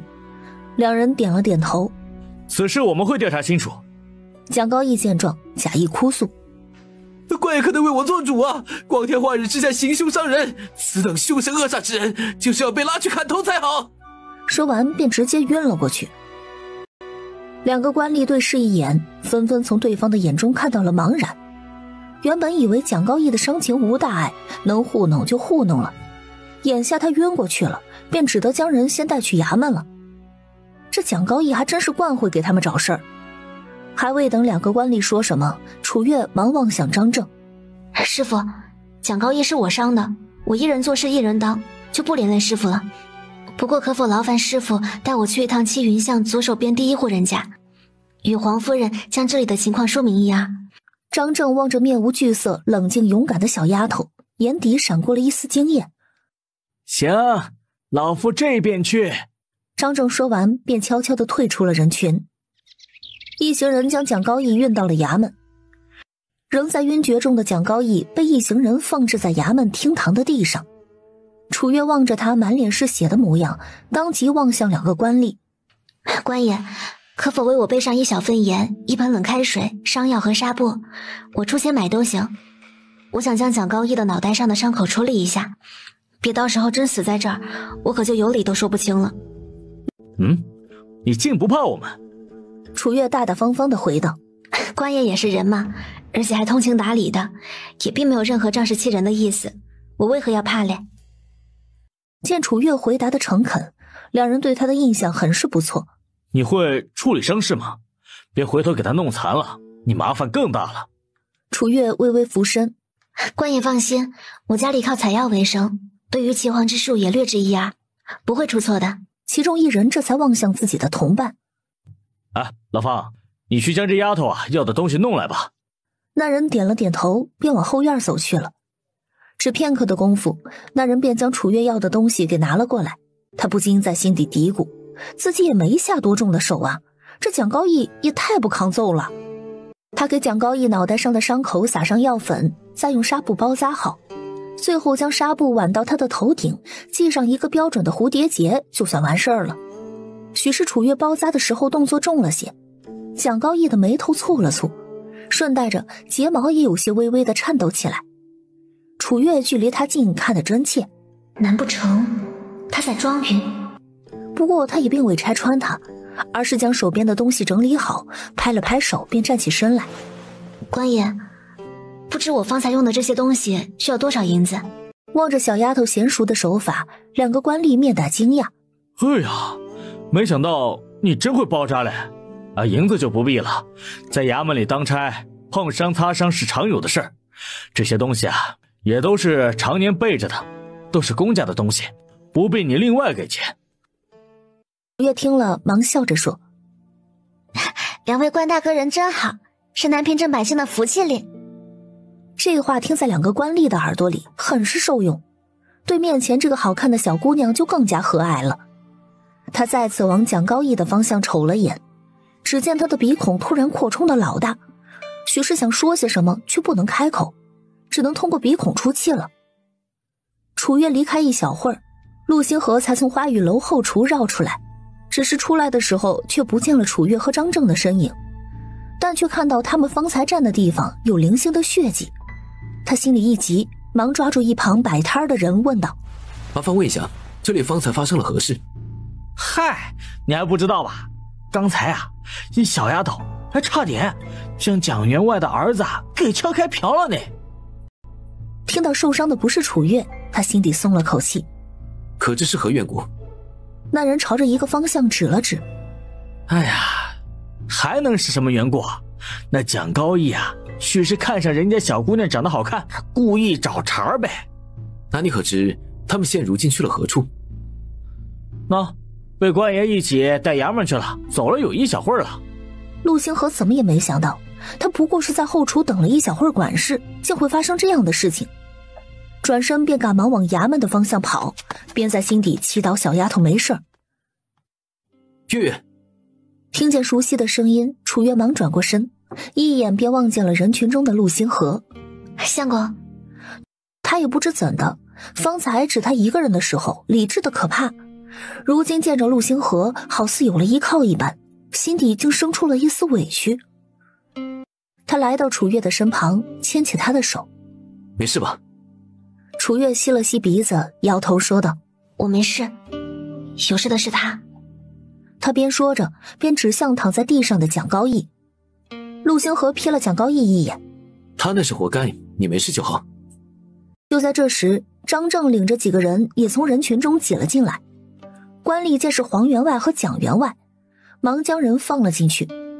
哎呀，儿子，你这是怎了？蒋员外见自家儿子躺在地上一动不动，忙趴在他身旁喊道。楚月先是和黄员外点头致意，随后望向张正。师傅，这蒋家公子怕是得放点血才能醒，我记得您不是有根筷子粗的银针吗？兴许给他扎上一针，再放点血，就醒过来了咧。张正心领神会，一本正经地点头说道：徒儿说的有理。蒋员外，先容老夫给令郎扎上一针，待他醒后，咱也好对簿公堂。张正话音刚落，只见蒋高义的手微微颤了颤，他看到了，其余的人也看到了，将注意力放在楚月身上的蒋员外却没有发觉。方才楚月说话的时候，蒋员外就想骂他蛇蝎心肠，这会儿见张正也跟着胡闹，一张脸更是比锅底还黑。他站起身，朝着张正作揖：哎呀，今日之事与老先生无关，还望老先生不要掺和。如今我儿伤成这般模样，我定要为他讨个公道的。陆星河直接上前一步：蒋员外，不知今日之事，你可有确切的了解过？无论事实如何，我儿重伤是事实。陆星河并没有被他的强势所折服，一副胸有成竹的模样。南园律法有云，若有人在外无事生非，起哄闹事，殴打伤害无辜，肆意挑衅横行霸道，一律以寻衅滋事罪论处，是要蹲大牢的。陆星河望向他：蒋员外不如去找人打听打听，当时究竟发生了何事。蒋高义是成年男子，身旁更是有4、5名同伴同行，如果不是他挑衅在先，我相信我娘子不会动手去打他。蒋员外被陆星河一通话说得哑口无言，陆星河下意识地紧了紧楚月的手。如果我的妻子只是正当防卫，哪怕蒋公子因为意外一命呜呼，一旦查清实情，他都会被无罪释放。况且我觉得蒋公子或许也并没有蒋员外所说的那般伤重。楚月抬起头，恰好望见陆星河坚毅的侧脸，心脏突然砰砰砰的猛烈的跳动起来。相公好厉害！这位兄弟说的没错，今日确实是蒋公子姿势在先，蒋员外若不接受调解的话，可以上同知县的衙门找县令申冤。那我儿子如今还昏迷不醒呢，万一有个好歹的，我老蒋家可就这么一根独苗苗，你们让我下半辈子怎么过呀？他直接一屁股坐在地上，装模作样的嚎啕大哭起来。官吏眉头紧蹙，只觉得脑仁疼。片刻，他指了指张正：蒋员外，或可让这位老先生给令郎放一放血，我看这小姑娘处理伤口的手法挺不错，这老先生既是他师傅，想来医术不错便是。蒋员外止住了哭声，往张正那儿看去，最终点了点头。哦，那就劳烦老先生了。只是还未等张正走近，蒋高义便睁开了眼，满脸惶恐地喊道：不要扎我，我不要放血！一直在边上默不作声的黄员外适时地开口了：你这醒得够及时的呀，知道要给你放血，你小子就醒了，想来是无大碍了吧？蒋员外往自家儿子望去，只觉得脸上也有点挂不住，感情这臭小子是在装晕呢。蒋高义立马从地上坐起身，头上顶着的蝴蝶结让他看起来格外的滑稽。他抱住蒋员外的腿：爹啊，你要给我做主啊，他们这是想杀了我。黄员外一笑：哼，刚才这位官爷也说了，如果蒋公子不满意调解的话，可以去县里报官。不过我刚才可是也差人去打听过情况的，如果真要报官的话，蒋公子怕是还要蹲上一段时间的大牢呢。蒋员外面露不悦。黄忠贤，咱都是一个地方的人，你缘何要做的这般过分？我不过是就事论事罢了。他一指旁边的楚月。再者，这女娃可是我家夫人的侄女儿，我不帮她，难不成还帮你？蒋员外面露惊讶，似是没想到楚月还有这一层关系在。他冷哼一声：哼，走，我们先回家。蒋高义满脸的不情愿：爹，我都被打成这样了。打成这样还不是你自找的？往后你再招惹是非，老子非得打断你的腿不可。说完便将蒋高义一把扶起，拽着他离开了衙门。见蒋家父子终于离开，众人都松了口气。与官吏告辞之后，几人便一道出了衙门。在衙门外，楚月又朝着黄员外俯身说道：今日多谢黄员外慷慨相助，楚月感激不尽。喂，黄员外摆了摆手：哎，姑娘之前救了我家夫人和孩子，已是天大的恩情。况且今日就算是我不来，这位陆小兄弟也会将事情解决得妥当漂亮。陆星河朝着黄员外作揖：如果没有黄员外在场，今日不会如此顺利。哈哈哈！你这小子倒是有点意思。他说着望向楚月：我家夫人时常悼念着姑娘呢，空了就去皇府坐坐，我先走了。楚月俯身：黄员外慢走。待黄员外走后，楚月望向陆星河：相公，你之前还背过南渊律法吗？陆星河摇头：南渊律法其实咱这种普通老百姓能接触到的，我也不过是之前在学堂的时候听夫子说起过这样一桩案例罢了。张正在一旁不动声色地抚了抚须，此子能举一反三，如果走科举之路，将来说不定能有一番成就。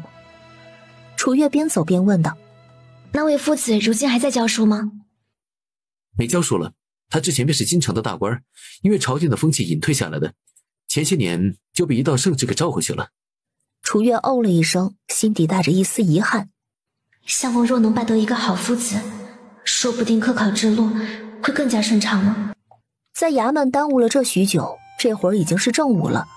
三人来到一处面摊，点上3碗面便吃了起来。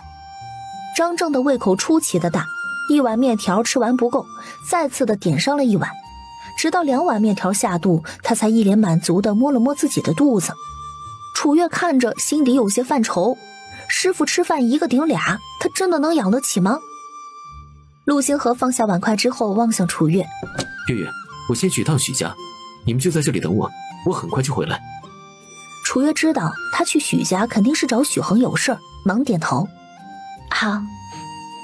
因为张正要跟着一起回半坡村的缘故，调料也买得多了些，买了1斤盐、1小罐红糖，还有生姜、花椒、香菜、茴香、桂皮这些，七七八八总共花了260文，着实让他心疼了好一阵儿。买好调料，他还跑去了隔壁卖种子的铺子多买了些菜种子，又到隔壁粮油铺称了20斤白面。回到面馆没一会儿，陆星河就回来了，他的手上还抱着一摞写得满满当当的宣纸。相公，这是什么啊？陆星河将宣纸卷起来，小心翼翼地放在背篓的一角。许兄收集的往年院士通过的文章，拿回去借鉴一二，也好心里也有个底。相公真聪明。楚月夸赞。陆星河笑了笑，背起背篓便领着2个人出了面馆。3人去了一趟集市。随着天气转凉，吃食逐渐供应不上，猪肉的价格也看着上涨。之前18文1斤的猪肉，今儿个就已经涨到了20文。楚月咬牙买了10斤猪肉，2副猪大肠，还有2根猪大骨，1个猪肘子，总共花了240文钱。买好东西，3人便一同往回走了。2个人的身影出现在村口的时候，袁翠和才总算是松了口气，忙朝着2人招手：星河、月月，你们可算回来了。娘。2人望见等候在门口的云翠和，脚步都快了些。待进了院子，楚月忙给云翠和介绍：娘，这是朱大夫给我介绍的师傅，姓张，怕是暂且得在咱家住下了。不远处的王雪兰听了，忙说道：哟，还是贵客嘞！老三媳妇，赶紧给张大夫倒杯水去。云翠和哎了一声，招呼着张正在院子里坐下，便往厨房倒水去了。一家人简单的吃了饭，待工人离开之后，楚月才端来了一盅茶，恭恭敬敬地在张正面前跪了下来。师傅请喝茶。张正敛了敛神，伸手接过了楚月端上来的茶，喝了一口，才开口说道：都说师傅领进门，修行靠个人。往后我会将自己所知的教给你，但能领悟多少，就得看你自己的造化了。无论你能掌握多少东西，我对徒弟的要求永远只有一个，那就是初心。切不可用学来的本事去做害人的勾当，一旦发现，你便不再是我的弟子。楚月听得认真，末了无比诚恳地点了点头。弟子都记住了，往后定不会辜负师傅的嘱托。起吧。楚月磕了3个头之后，才从地上爬起来，这就算是正式拜师了。一旁的云翠和连忙问道：张大夫，不知我家月月跟您学医的话，需要交多少钱的束修啊？张正摆了摆手：束缚就不必了，我这人也不好黄白之物，管饭就行。听到这里，原本还很羡慕楚月的陆玉芳神情一愣，寻思着怎的月月这师傅医术这么强，连口吃的都混不上呢？当大夫的还能穷困到这种地步？他突然对大夫也不那么向往了。陆铁生忙吩咐道：哎，老四媳妇儿，你去收拾一间屋子出来给张大夫住，老三媳妇儿那新屋刚落成，还得空几日嘞，得让屋里味儿散一散再住进去。好嘞。老三媳妇儿，趁着这会儿天还亮，你们早些回吧，别到时候还得摸黑走夜路嘞。哎，好嘞爹，张大夫就麻烦您照顾一二了。嗨，放心，有爹在，保管将张老哥照顾妥当。等会儿咱俩到底谁大？嗨，甭管谁大，总归你的本事高过我不是？叫你一声老哥，我也不亏啊。这是亏不亏的问题吗？万一你比我大，你叫我老哥，不是将我喊老了？怎会你明明比我大？望着2个老头因为年龄争得面红耳赤的模样，在场的人全都捂着嘴笑了。王雪兰与云翠和使了个眼色，示意他们先回家，便也往屋里去了。从前年轻的时候都争着做老大，如今年纪大了，反而抢着做小弟了。这男人啊，有时候还真挺幼稚的。云翠和领着陆星河几人离开老宅，在经过村里水井不远处的时候，便见4、5个妇人站在井边不远处的大树底下聊天。在他们路过的时候，眼神还有意无意地往他们的方向瞟。咱村里总共就2口喝水的井，今儿其中一个开始已经打不出水来了，另一口水位也明显低了许多，也不知道是不是最近村里来了什么不祥之人呢？真摘的，这2口井啊，在咱们村里用了上百年，怎么就突然干嘞？嗨，要我说呀，咱就得将这种扫把星揪出来给赶出去，不要平白的害了咱村里的人。哎，你们说这扫把星会是谁呀？还能是谁？最近2、3个月，谁家里添了新人，那就是谁家的原因呗。原本云翠和是不想理会的，但听着几个妇人越说越离谱，便又往回退了几步。陈氏、陆氏、林氏，你们刚才说的话是什么意思？大家都在半坡村过日子，我们也算是往日无怨，近日无仇的，可莫要在人身后乱嚼舌根。一个妇人翻了个白眼，这怎就乱嚼舌根了呀？我们说的又没错，这井眼见着干的嘞，指不定就是咱们半坡村来了灾星呢。袁翠和如今身子骨硬朗了些，气性也比从前大了不少。见那妇人往楚月的方向瞟了瞟，忙掐着腰说道：原本今年就格外旱，许是地下河道干了也说不定，怎的又是不祥之人又是灾星的啊？是你们家茅房没盖好，又让你给爬出来嘞，竟然是满嘴喷粪，还呸！说完还朝着他呸了一口。那妇人怒了：你这婆娘真正的多管闲事儿啊！我们在这里说话，点名道姓说你了还是咋地？还骂起人来了咧！你们再说谁啊心里有数，要么你们就关起门来小声喷，莫要让我听见，一个个的指桑骂槐，真当我听不出来？那妇人的声音也愈发的大了。这紧干了也是事实，咱半坡村里5、60户人家里，怎能就你家日子好了？这不明摆着吗？指不定咱们村的好运气都被你家给吸走了。袁翠和一听，顿时就有些上头了，指着那妇人就骂道：这般没谱的话，是哪个说与你们听的？老娘撕烂他的嘴！几个人的吵闹声将附近的人全引了过来，其中便有王雪兰和江秀琴3个妯娌。几个人了解了情况之后，便你一言我一语的帮着骂起来了。田春燕挑眉望向挑事的林氏，眼底满是讥讽：哟，林香桃，往日在我家当家的面前卖弄，被我收拾的还不够，又跑来这里瞎说八道了嘞！感情咱南渊国的传统美德都夭折在你脸上了呗，人咋能那般不要脸嘞？云翠和面带感激的往田春燕的方向望去。大嫂，田春燕大手一挥：打住，我这会儿可没工夫跟你掰扯，今儿不将孙氏骂得3天不敢出门，老娘往后不改姓田改姓地了。说完，他撸起袖子继续开骂。虽说他从前也不喜欢老三一家在屋里拖后腿儿，但毕竟是一家人，屋里人怎么嫌弃都行，这外人欺负到头上来就是不行，这是他的原则。这边骂得不可开交，快要动起手来的时候，得知消息的李正终于来了。李正了解了这里的情况之后，先让众人停止骂架，随后望向挑事的4、5个妇人：你们都是从何处听来那些没根据的话？今年大旱，近些日子家家户户挑水种菜的，水干了很正常，与星河媳妇有甚的关系？其中一人小声地嘀咕着：我们也是听人这般说起过。陆建奇眉头一蹙，指着那几个人说道：莫快要在这里搬弄是非了，各自回家去吧，家里没孩子消遣了，那是没孩子看管，你们怎敢这样闲来？被陆建奇这么一说，方才挑事的那几人才悻悻地离开了。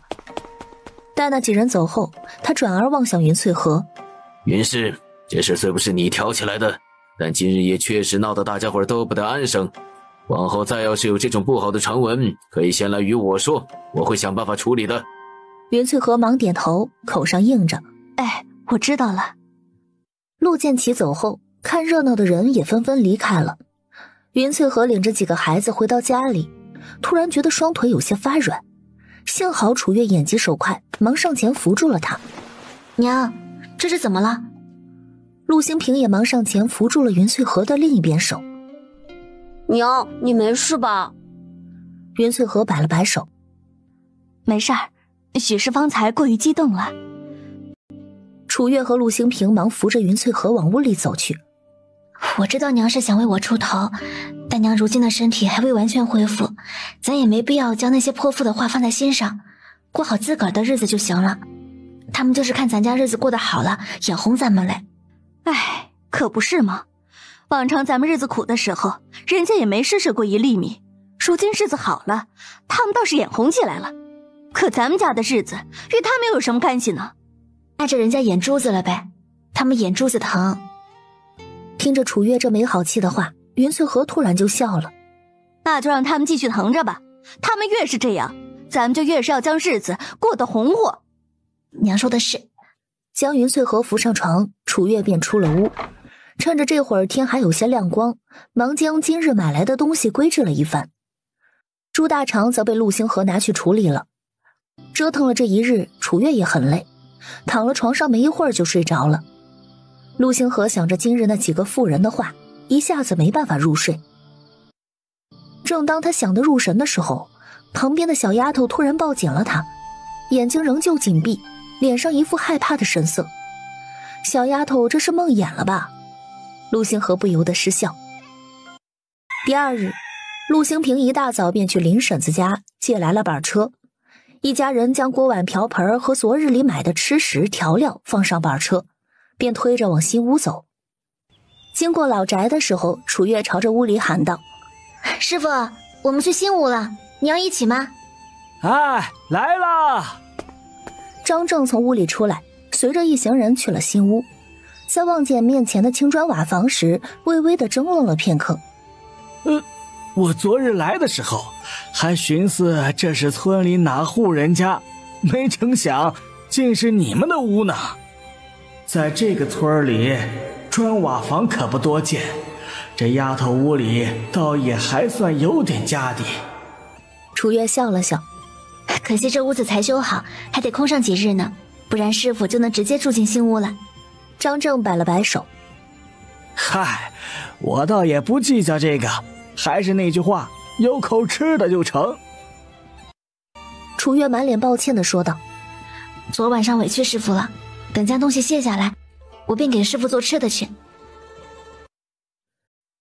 睡在新屋里的柳师傅和吴勇也起了个大早，今日只是最后一点点活干完就能回家了。吴勇见陆星河离开，与自家的师傅说了一声后，便去了厨房。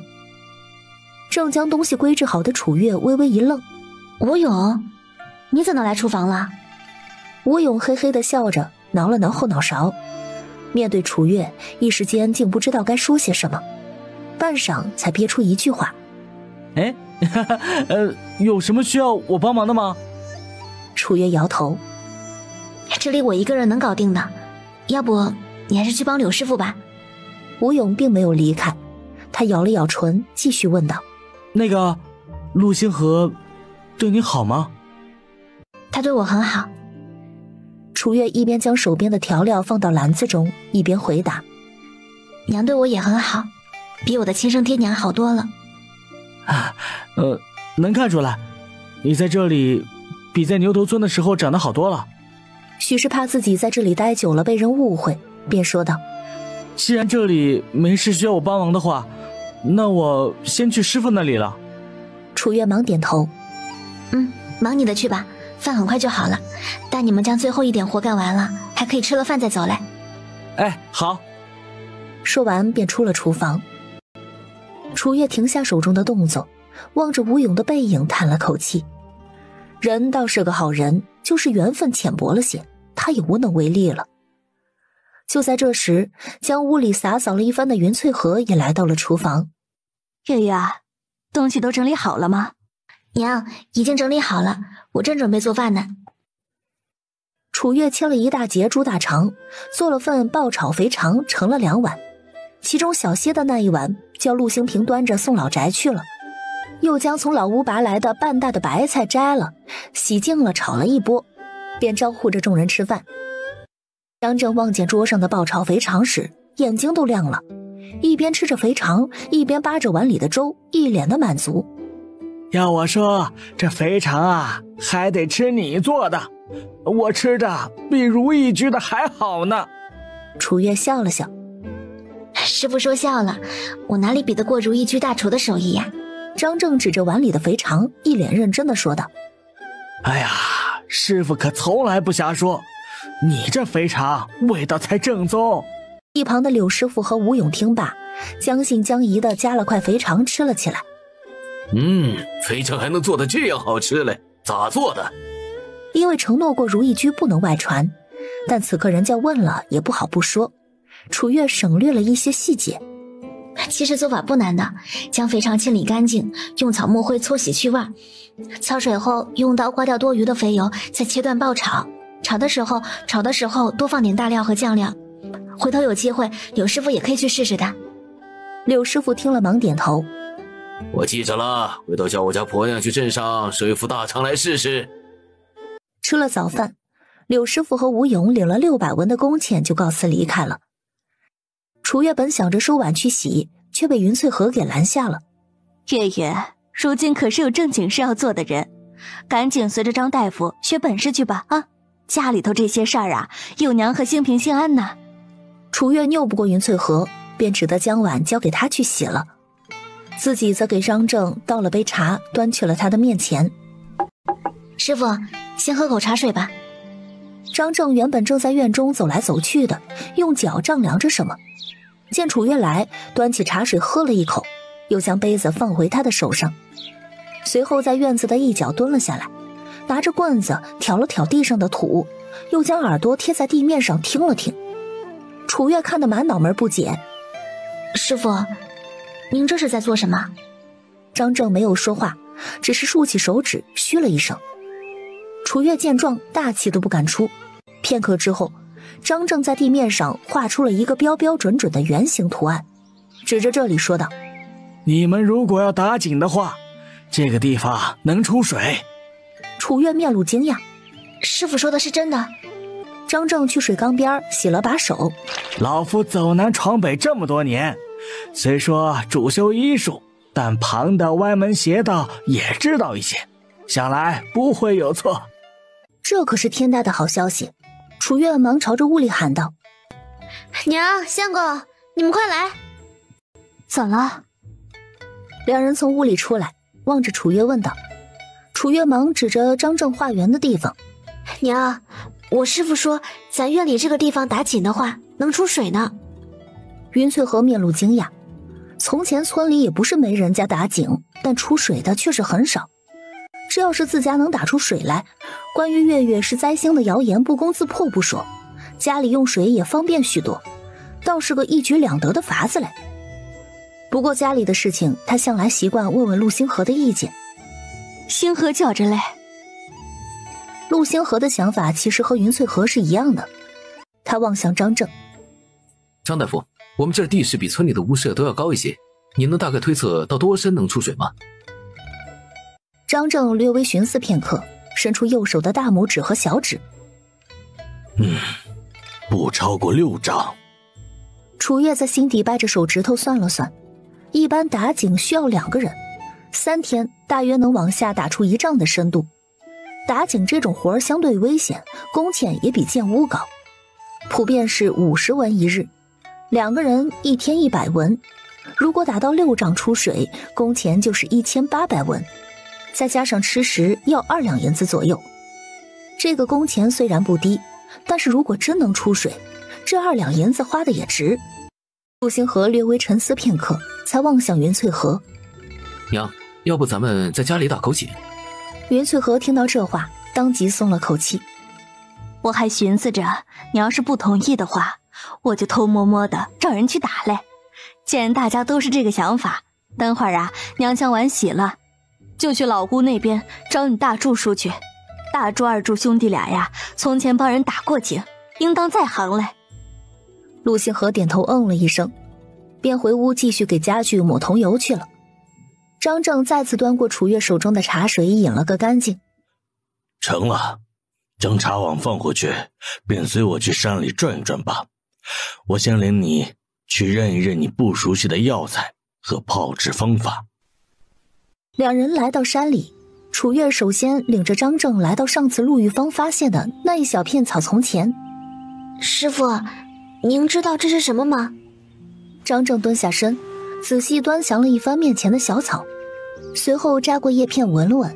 “这叫泽七，4、5月开花的时候采收全草，晒干，味苦，全株有毒，可入药，主治水肿症、咳喘症、癣疮等，但不可食用，否则会导致中毒，轻则恶心呕吐、腹痛，重则头痛昏迷，甚至有性命之忧啊！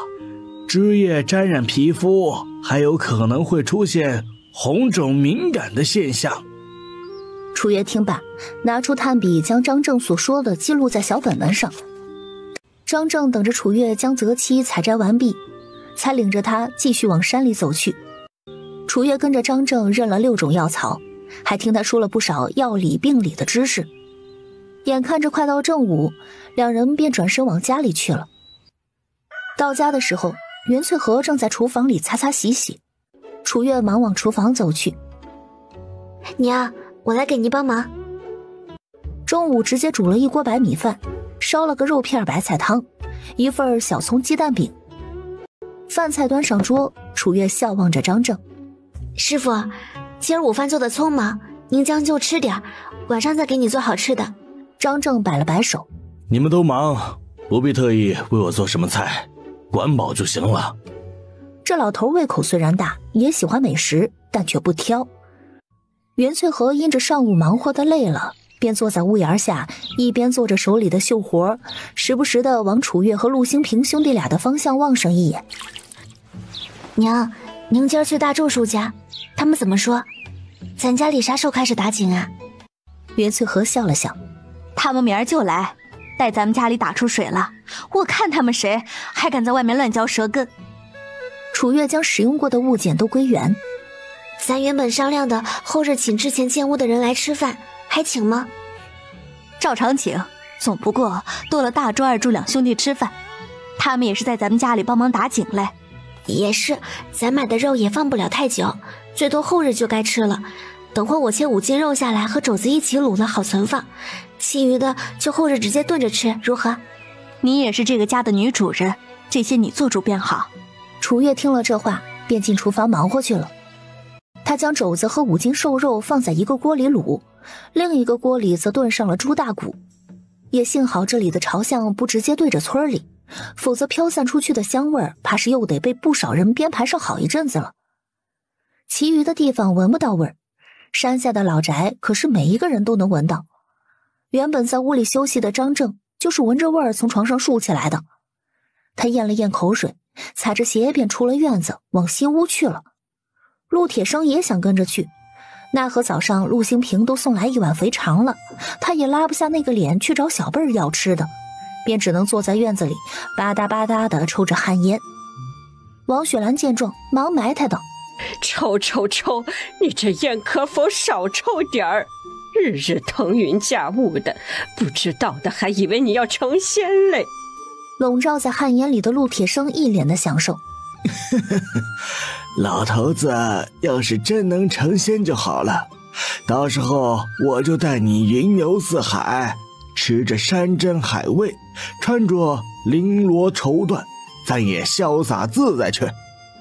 望着他越来越不着调的模样，王雪兰瞬间没了脾气。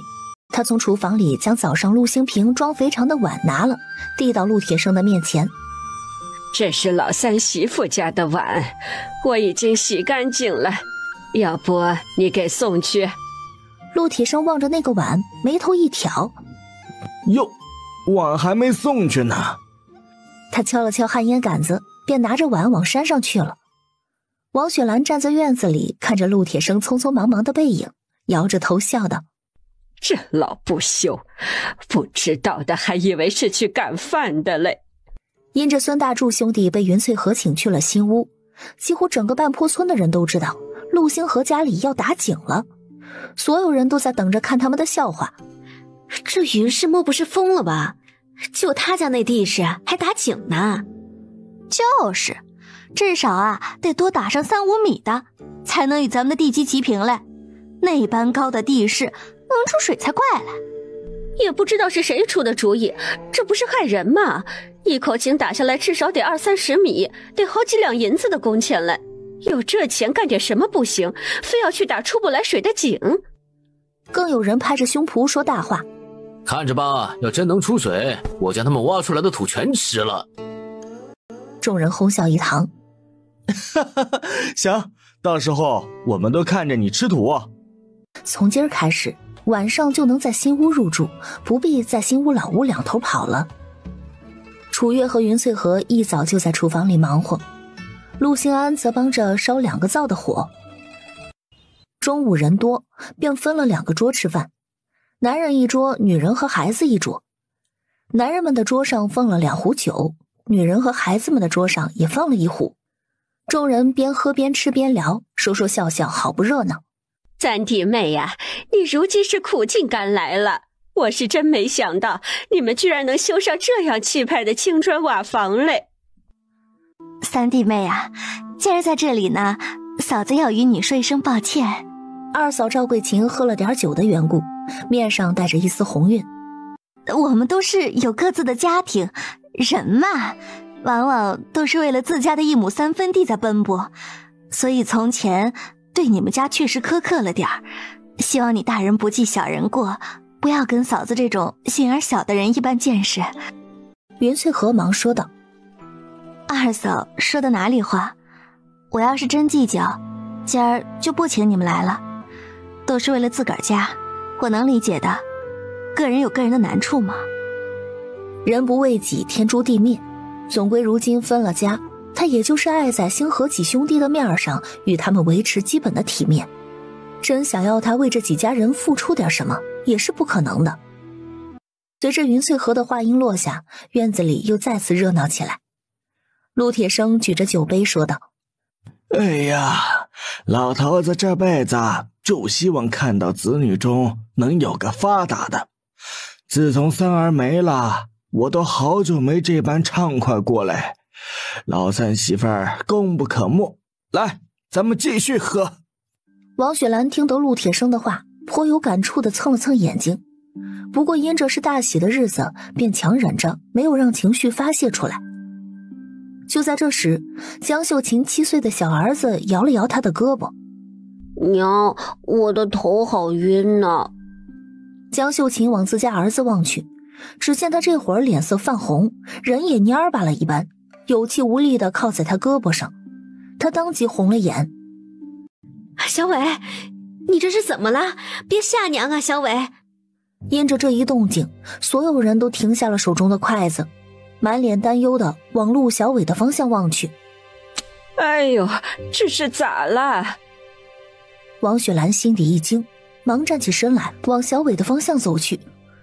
楚月和陆小伟就坐在一桌，看那孩子脸色不对，忙起身探了探他的额头，随后将陆小伟面前的空杯子拿起来闻了闻。小伟，你刚才是不是喝酒了？陆小伟无比难受地蹙起了眉头。我见大家都在喝，以为好喝就喝了一小杯。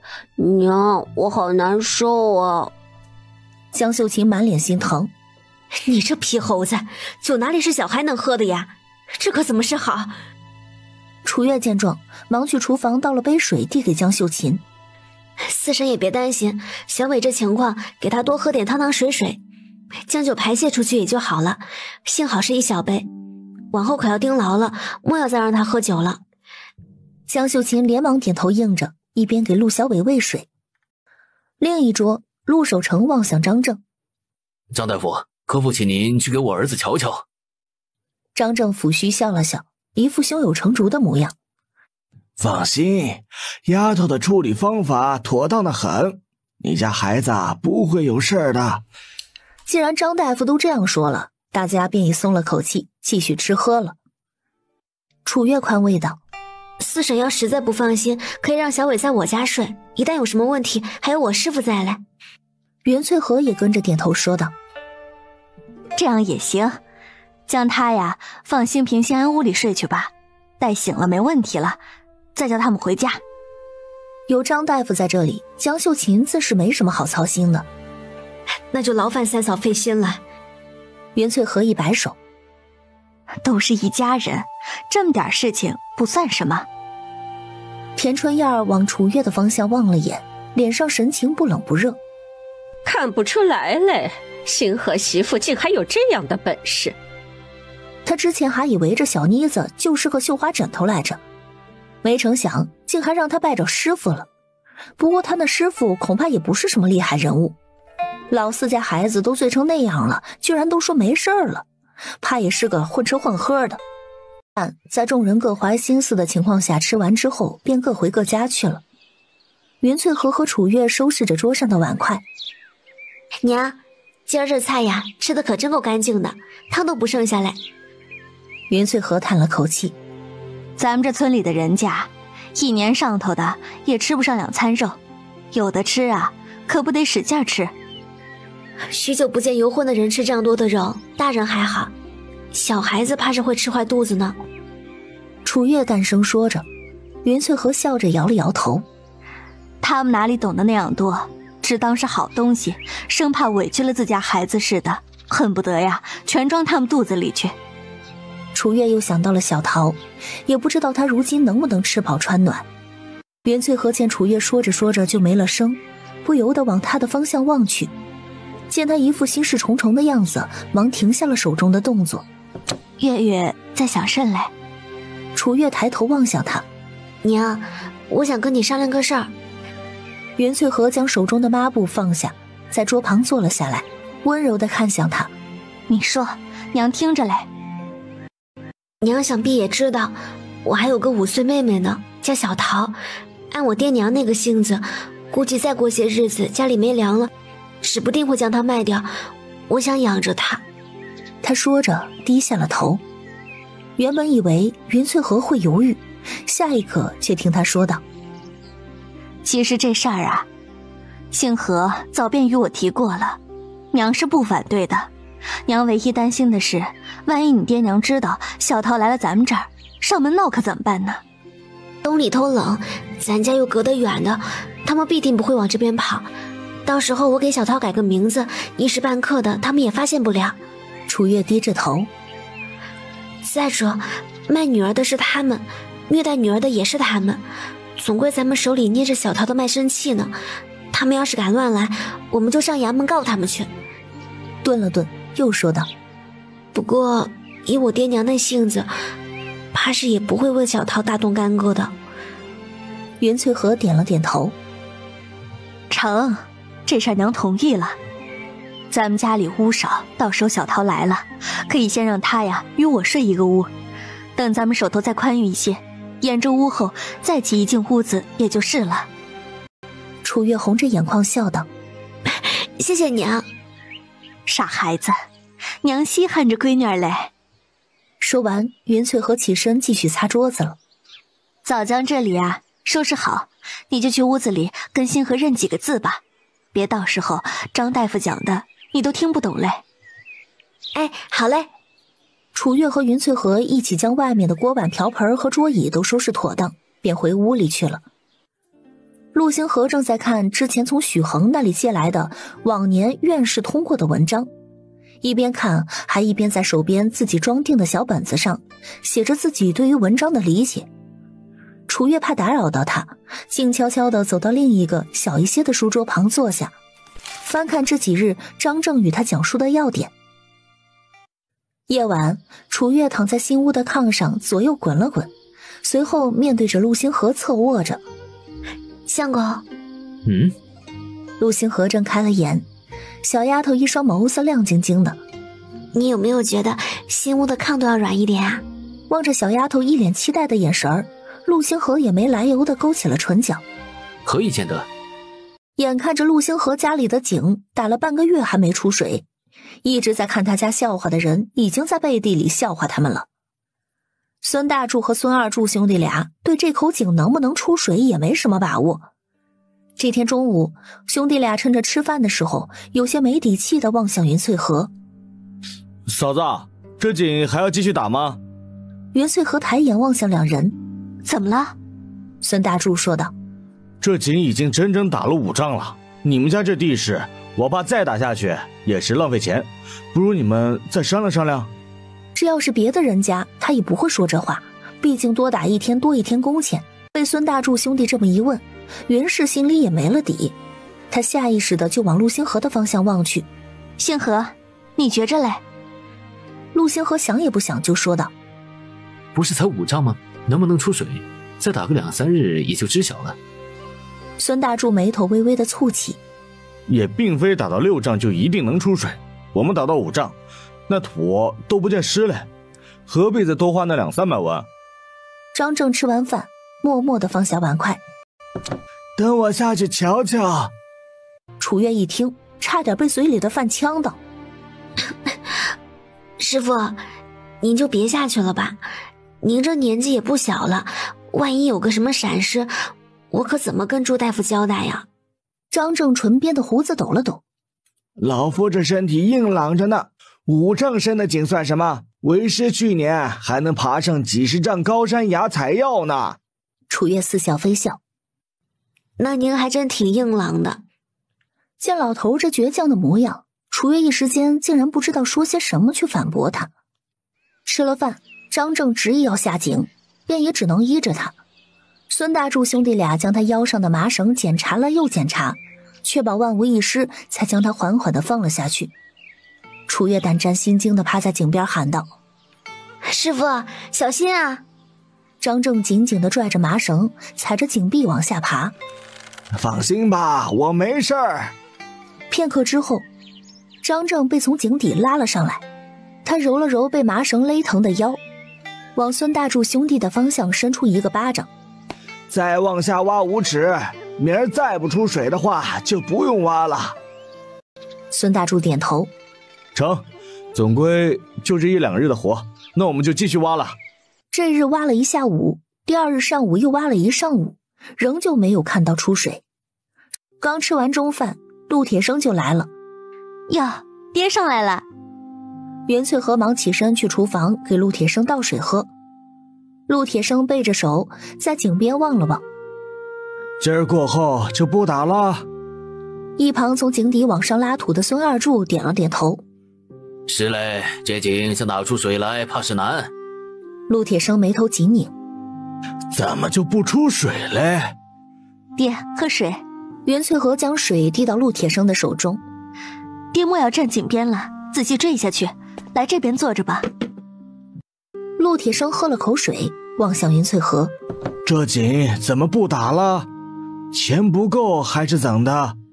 钱不够，爹给你支持点。村里的人可都盯着你们家这口井嘞。要真打不出水来，咱面上都不好过，不蒸馒头争口气不是？爹娘留点钱过日子也不容易，我们当子女的哪里能伸手跟爹要钱呢？之前打着井也是一家人心血来潮，如今觉着差不多了，就不打了。这也才5丈多，还不深嘞，真不再往下打一打？待今儿过后再看吧，到时候啊，我再与星河商量商量。行吧，你们娘俩商量着来。话音刚落，便听得井下传来了孙大柱的声音：出水了，出水了！二柱，快拉我上去，这水涨得好快。孙二柱忙拉着麻绳往上拽，屋里的人听见声音，全都往井边围了上来。陆星河也上前帮着孙二柱一起将孙大柱给拉了上来。因为水冒得快的缘故，孙大柱的裤腿已经湿了大半截，衣服都有些溅湿了。他有些难以置信地往水井的方向望了眼。我之前还说这井打得不见半点湿气，原来不是因为底下没水，是因为地下河道和上边的井中间隔了一层石壁，方才我一铲子将那石壁凿了个大窟窿，那水冒得老快了。陆铁生见状哈哈大笑起来。好啊，出水了好！老三媳妇儿，井里出水是喜事儿，回头可要记得给大柱二柱包个彩头。我知道的，爹。你们继续忙着，我得下去将这个好消息告诉你娘了。张正抚须往井里望了眼，在望见下边反光的水面时，笑了笑便回屋里去了。他就知道自己不会看错。楚月望着张正的背影，忙转身去鸡圈里抓鸡。娘，咱今晚吃鸡吧。行，咱们这里人多，杀2只。兴平、兴安啊，你们呀帮着大嫂忙活去。陆兴平和陆兴安点头，忙跑去鸡圈帮着楚月一起抓鸡去了。孙大柱因着衣裳湿了的缘故，便先回去换干净裤子了。随着他一路跑，不少人见到他一身湿淋淋的模样，忙问他：大柱，你这是落水里了？孙大柱忙摆手：不是，是云嫂子屋里的井打出水了，我得赶忙回去换身衣服，回头还得继续去给他们将井楣修好嘞。说完便跑远了。他知道村里人一直在看热闹，就是因为这样，刚才他说话的时候才故意放大了声音，好让这些个爱嚼舌根的妇人们自个儿打自个儿的脸。众人一脸的错愕，他们怎么也没想到陆星河家里居然真的能打出水来。不是骗人的吧？就他们家那地势也能打出水来？是真是假，咱们瞧瞧不就知道啦。伸长脖子往这边看热闹的陆珊珊听见了，将手中的帕子都搅得皱皱巴巴了。她咬着一口细牙：这都能让你们给打出水来，哼！说完她跺了跺脚，便转身回家去了。刚到家，便见陆建奇正在门口抽着旱烟。他赶忙收敛情绪，整个一副乖乖女的形象。爹，你怎么坐在这儿嘞？不是说婚期近了，让你莫要出去跑。陆珊珊撅起嘴来，爹，我也不能总是在家里待着，不是会闷坏的。我就是出去放放风，这不是回来了吗？陆珊珊眉头紧锁，一下又一下地敲着房门。爹，您这是做什么呀？缘何要将我锁起来？您叫我莫要折腾，我最近一直本本分分的呀。陆建奇站在屋外，冷冷地说道：从前就是太纵容你，才让你这般无法无天。你自己做过什么自己清楚。总归还有10日，就到你成亲的日子了。这几人在屋里好好想一想吧。陆珊珊拍门的声音更大了。爹，你不能将我锁起来，快放我出去，我不要被锁在屋子里。陈淑芬有些不放心地往陆珊珊的屋子瞅了眼。当家的，咱这样将她锁在屋子里能行吗？陆建奇扫他一眼。有什么行不行的？他的亲事快了，你最近也盯着点儿，屋里该采买的采买，将2个儿媳妇叫上，要操办起来了。陈淑芬忙点头。哎，我知道了。王雪兰听到消息后，也跟着陆铁生来了家里。哎呦，真出水了！陆铁生一脸的得意。老头子还能骗你？王雪兰笑着睨了他一眼。我要不上来瞧瞧，谁知道你是不是在胡说八道？袁翠和端来2把椅子。爹娘，来这边坐吧。今儿家里啊杀了2只鸡，等会儿留下来一起吃饭。因着井里出水的缘故，一家人都红光满面的，别提多喜庆了。2人忙笑道：哎，好。随着2人到来之后，村里的不少人陆陆续续的来了家里。这次不是为了来看新屋的，而是为了去瞅家里出水的井。还真有水嘞，太不可思议了，还不到6丈深嘞，这底下这水似乎还不少呢。大柱二柱，你俩是怎么知道这里能打出水的？一旁正忙活的孙大柱兄弟往那人的方向望了眼。我俩要是有这本事，早就发财了。这位置是张大夫看的嘞，我们只负责凿。众人面面相觑，张大夫不就是楚月前些日子拜的师傅吗？竟还是个深藏不露的高人呢。王雪兰往其中2个看热闹的人瞟上一眼。你们还造谣说我老三媳妇家有灾星，如今他屋里的井都出水了嘞，往后谁要是再乱嚼舌根，老婆子撕烂他的臭嘴。一人尴尬地笑了笑。婶子莫要恼不是，咱们也就是听人家背后提了这么一嘴，便信了那人的鬼话。事后啊，我们当家的也说过我们嘞。哟，王雪兰站起身来。这混账话，你是听谁人说的？好似一开始是从陆珊珊嘴里听来的。王雪兰一听是陆珊珊在背后作妖，气得不行，叉着腰骂道：那小贱蹄子真是大脑通肛门，满脑子都是龌龊玩意儿，真以为有个当理政的爹就了不起嘞。从前看不起我家星河的是他，如今在背后搞下作手段的也是他，老娘今儿还真就要去出了这口恶气。说完便气冲冲地出了院子，往山下去了。袁翠和望着如同一阵风一般出了院子的王雪兰，心底一惊。哎，娘！陆铁生朝他摆了摆手，就让你娘去吧，上次那架他还没骂泄气嘞，我去给他抻抻腰，等会儿我们来吃饭。袁翠和望着2个老人走远，心底满是担忧。娘，要不你也跟着去瞅瞅吧，顺带将4婶也带上。陆珊珊家里人多，别真叫爷奶被人家欺负了才是。楚月一边拔鸡毛一边说道。袁翠和点头。那成，屋子里的事啊就交给你们了，我瞧瞧去。嘿，屋里的事情啊，娘就放心吧。楚月知道自己不是打架的料，便也没跟着一起去。2只鸡都只有2斤左右的个头，这么多人吃，光吃肉怕是不够。兴平、兴安，你们去老屋那边挑个大的萝卜拔一些回来，菜叶子也别丢了，到时候啊可以炒了吃。好嘞，大嫂。兄弟俩应了一声，忙从屋里拿过篮子就跑出门去了。一来一回2刻钟，兄弟俩拔了4、5个萝卜放在楚月面前。大嫂，这些可够了。楚月望了眼那5个拳头大小的圆萝卜，点头说道：够了够了，再过个10日，这些萝卜便能全部采收回来了。到时候我做些泡萝卜，下些萝卜丝留着冬天吃。那我先去洗萝卜了。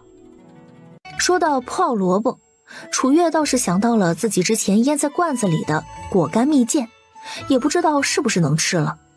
趁着这会儿还早，楚月去了一趟地窖。他从地窖几个坛坛罐罐中拎出来2个，每样尝过1颗之后，才各自装上几颗，前去了张正的屋里。师傅，快来尝尝我自制的蜜饯，之前差点忘了嘞。哟！张正见到果子瞧着颜色鲜艳，味道清香，忙拿了1颗往嘴里放去，边嚼还边点头。好吃。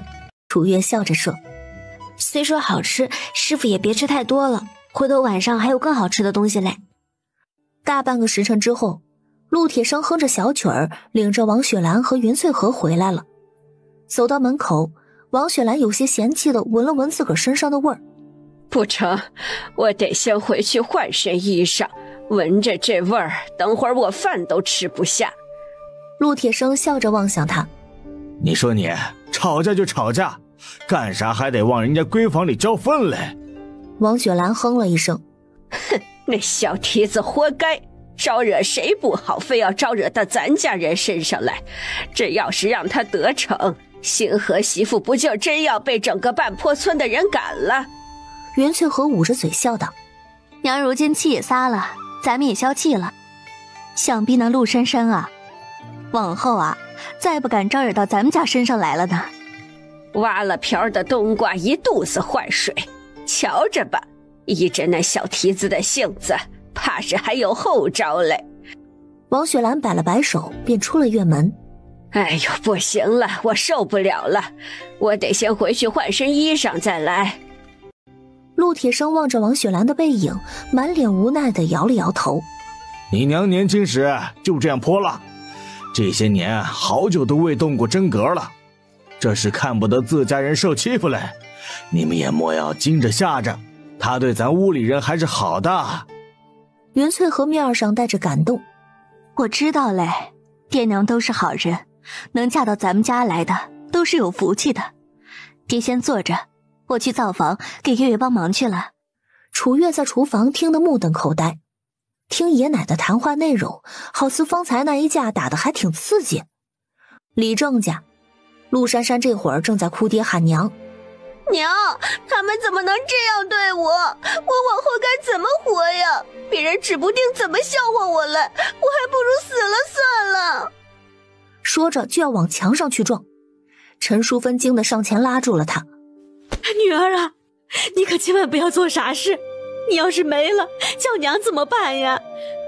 行了，没什么大不了的事儿，要让你寻死觅活的，还不赶紧将屋里弄干净了，回头睡觉的地方都没了。我不要睡这个屋了。陆珊珊朝着陆建奇怒吼：爹，都怪你，要不是你将我关在屋里，那粪也不会泼到我身上来。如今我被欺负了，你还只知道碍着面子一味的退让，我讨厌你。说完拔腿便跑出了屋。陈淑芬指着陆建奇骂道：当家的，你这是要将咱们女儿往绝路上逼呢。珊珊要是有个好歹，我也不活了。说着也要往外跑，却被陆建奇给叫住了：让他去，他已经成年了，实在要寻死觅活也是他自个儿的事儿，女不教母之过。从前我便让你不要过度娇惯他，如今好了，女儿已经教歪了。这要是姚家那边不知道这事儿还好，总归成亲了他们也没法反悔，要是知道，万一成亲前过来退亲，咱这脸面都要丢到姚家沟去了。说完叹了口气便出门去了。陈淑芬如同乏力了一般瘫坐在地上，呜呜地哭着：陆建奇，你个天杀的，女儿又不是我一个人的，怎能全怪在我身上呢？待王雪兰换了衣裳回来后，厨房里的萝卜炖鸡已经快好了，粥也已经煮熟被盛出来。孙大柱兄弟俩的活也已经干完，众人围着桌子坐下。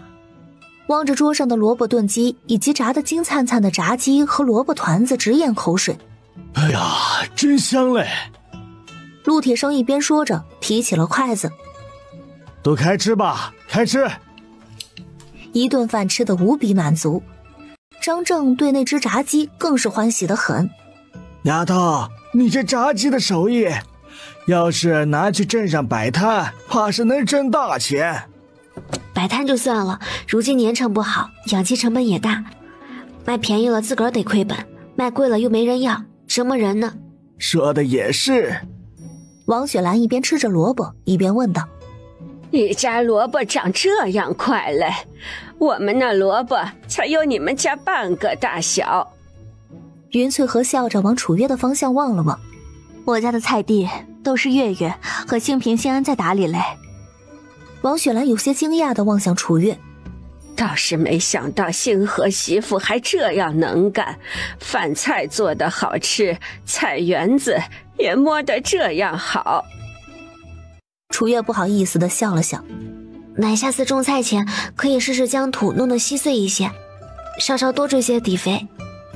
之前建屋的时候天天待在老宅，他自然是见识过老宅那几块地的。王雪兰一愣，叹了口气：唉，咱家那地呀，那都是你四叔种的，他那急躁性子，怕是光知道图省事儿了。回头啊，我给重新整整去。陆星河自始至终都没有说话，瞧着逐渐和一家人打成一片的楚月，面上只余欣慰。吃了饭，陆铁生两个老的趁着天还亮着回家去了。袁翠和给孙大柱兄弟俩每人结了850文的工钱，又用红线给两人各串了20文钱的彩头，便让两个人离开了。刚吃完饭，张正也睡不着觉，便泡上了一杯青梅茶，在院中的小凳子上坐了下来。他抬头望向夜空，半晌突然指着其中一颗星星问道：月丫头，你看那颗星辰像不像你？楚月抬头往张正所指的方向望去。师傅还会观天象嘞。张正神秘地笑了笑：略知一二罢了。我一直都比较好奇，你是从何来的？后面这句话听得楚月起了一身的鸡皮疙瘩。师傅又说混话了不是？我之前不是说过了吗？我是从牛头村来的。张正笑了笑：是我糊涂了。说完将杯子里的茶水饮尽，便回屋去了。如今已是9月下旬，山里的夜有些凄凉，所有人早早的回屋之后，楚月听得院子里的门突然被人敲响。他踩着鞋子下床，尽量不干扰正在窗前借着油灯苦读的陆星河，跑去院子里开门去了。来到院门前，借着微弱的光见到来人时，他伸出的手又缩了回来。怎的是你？陆珊珊眼眶红肿，并不想理会楚月。我是来找云婶子的，你去将她叫出来。月月，都这么晚了，外头是谁啊？云翠和在屋里问道。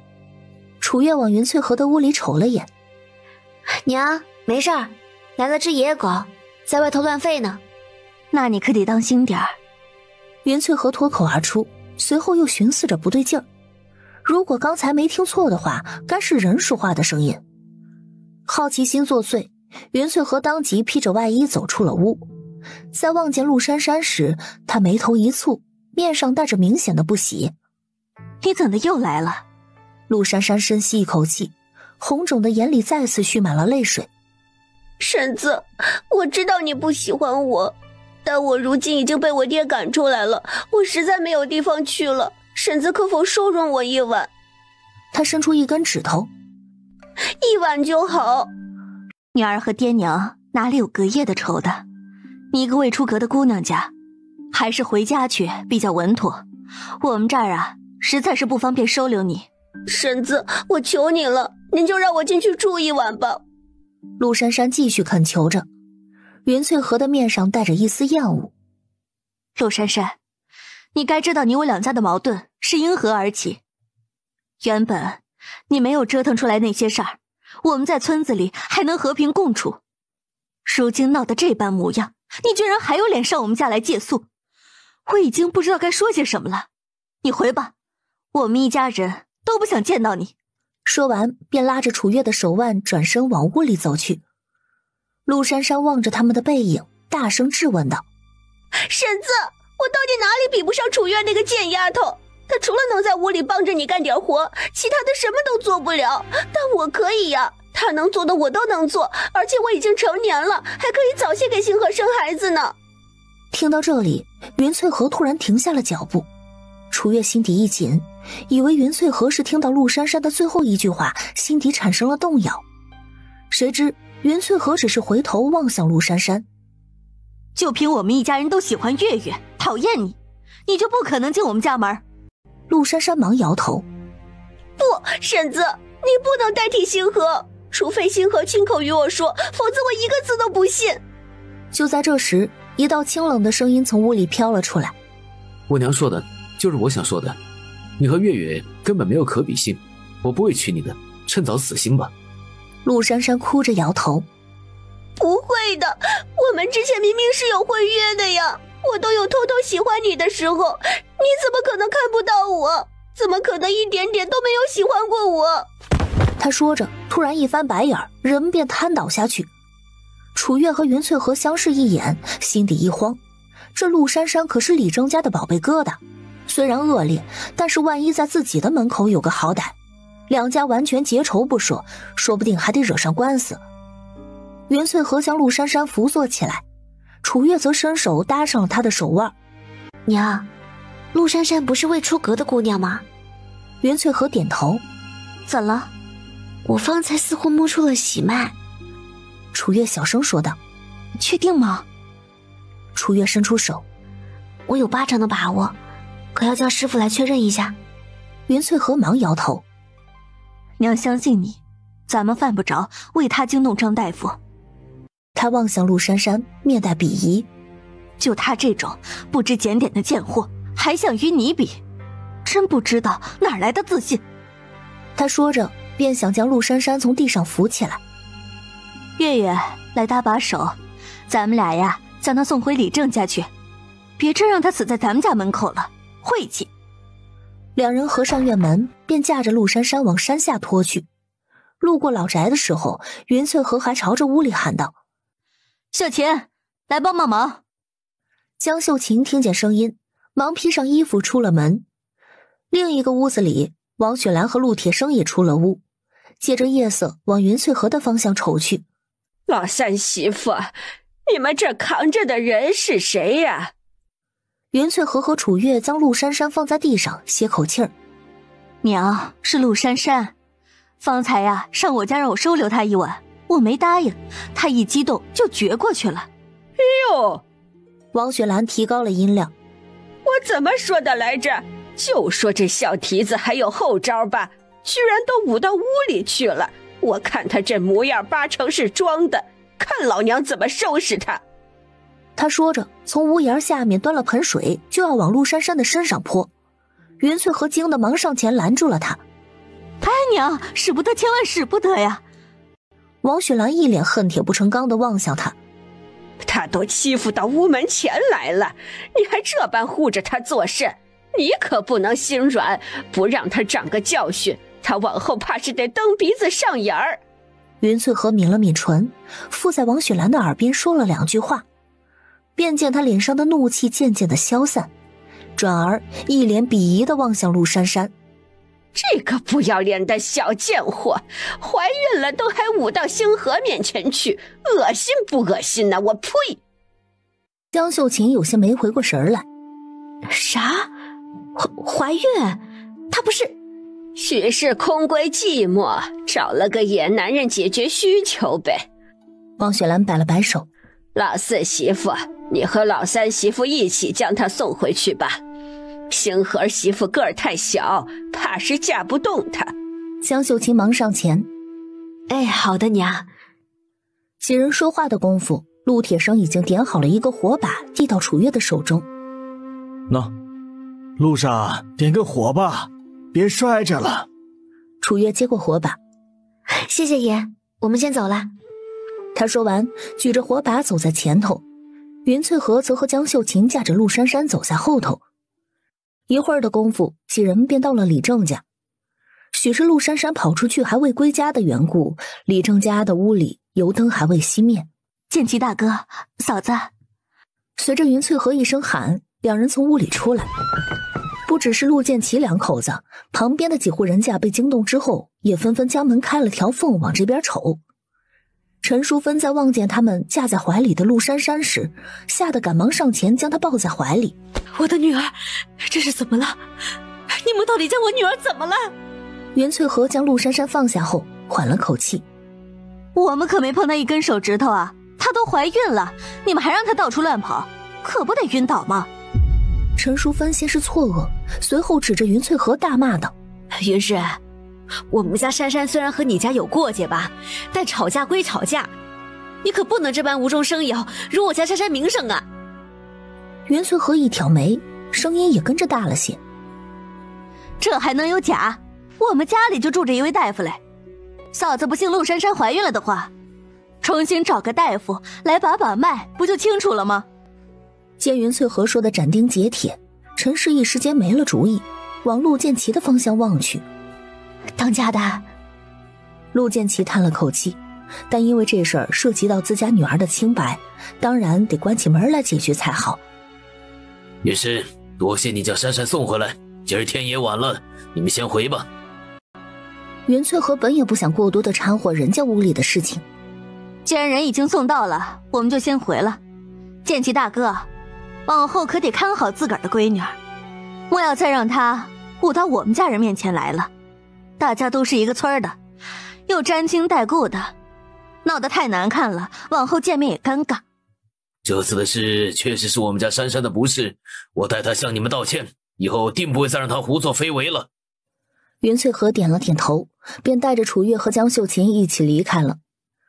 楚月爬上床之后，陆星河也熄了书桌上的油灯。见小丫头一副欲言又止的模样，他不禁开口问道：怎了？楚月咧了咧眸子：相公，你往后会因为我太小就不要我吗？楚月说这话的时候，背过身面对着墙壁的方向，不敢看陆星河的脸。陆星河的双眸中带着不解，他在楚月的身后躺下，身子微微地往里挪了挪，在与他相隔一个拳头的距离时停了下来。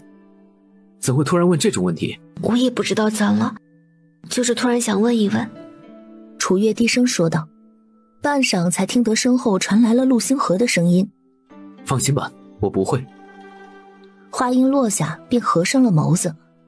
陆珊珊在第二天清早便已经醒来，得知外边的传言，气得将屋里的东西摔了个遍。狗屁！他们什么都不知道，凭什么这般编排我？陈淑芬忙上前拦住了他。哎呦，我的祖宗哎，你可莫要这般砸了，咱屋里的东西不要钱买的呀。娘，事情怎么会变成如今这个样啊？陆珊珊委屈地捂着脸蹲在地上哭了起来。还不是你自个儿干的糊涂事儿？娘早就说过，不要去打陆星河的主意，人家已经有媳妇儿了，你哪怕硬挤进去，也只能做个小，何必呢？陈淑芬叹了口气，上前摸了摸她的头，压低声音问道：哎呀，珊珊呀，你实话告诉娘，你肚子里的种究竟是谁的？陆珊珊听了这话，心底委屈不已，抽抽搭搭地哭着。还能是谁的？当然是姚尚树的。几个月前我去山里找野菜，姚尚树一直尾随我到山里，叫我强要了。一听到这话，陈淑芬就觉得气血上涌。这姚尚树也太他娘的混账了吧，竟敢这般对你，婚事都快了，还这般心急作甚呢？不过一想到陆珊珊肚里的孩子是姚尚树的，他反而松了口气。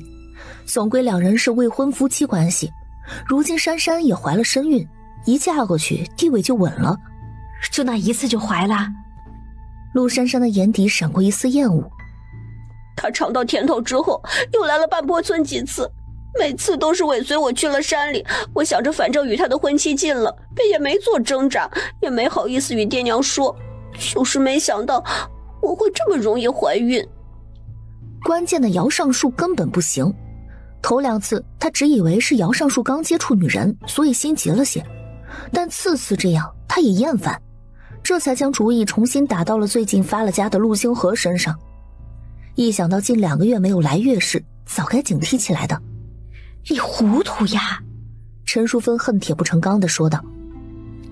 万一那姚尚树提起裤子不认账了，你清白又没了，回头找谁说理去？哎呦，如今这事儿在村里传得沸沸扬扬的，要是传到姚家沟去了，指不定姚家人怎么看你嘞。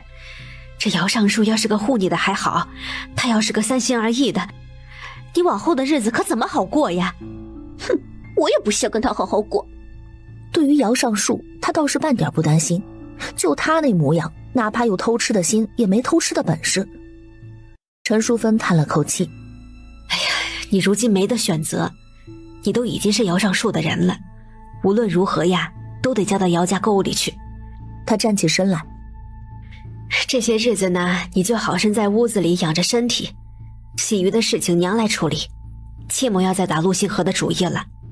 要是让姚尚树知道了，你们之间怕是会生出嫌隙来。说完便出了屋。屋里，陆珊珊万般不甘地咬了咬唇，再次捂着脸哭了起来。嫁给姚尚树，我岂不是要受一辈子活寡了？但这话她是万万不敢跟旁人说的。陈淑芬出了屋之后，便找到了陆建奇。当家的，珊珊腹中的孩子是咱准女婿的，我觉得不是坏事。珊珊一嫁过去，对于姚家来说就是双喜临门了。陆建奇眉头一挑，他何时与姚尚树？陈淑芬老脸一红。哎呀，总归2个人是未婚夫妻关系嘛，都是年轻气盛的，难免就忍不住。如今呢，已经生米煮成熟饭了，咱说再多也于事无补。就是外边的传言吧，毕竟对珊珊无益呀。说到这里，他带着些许期盼的目光往陆建奇的方向望去。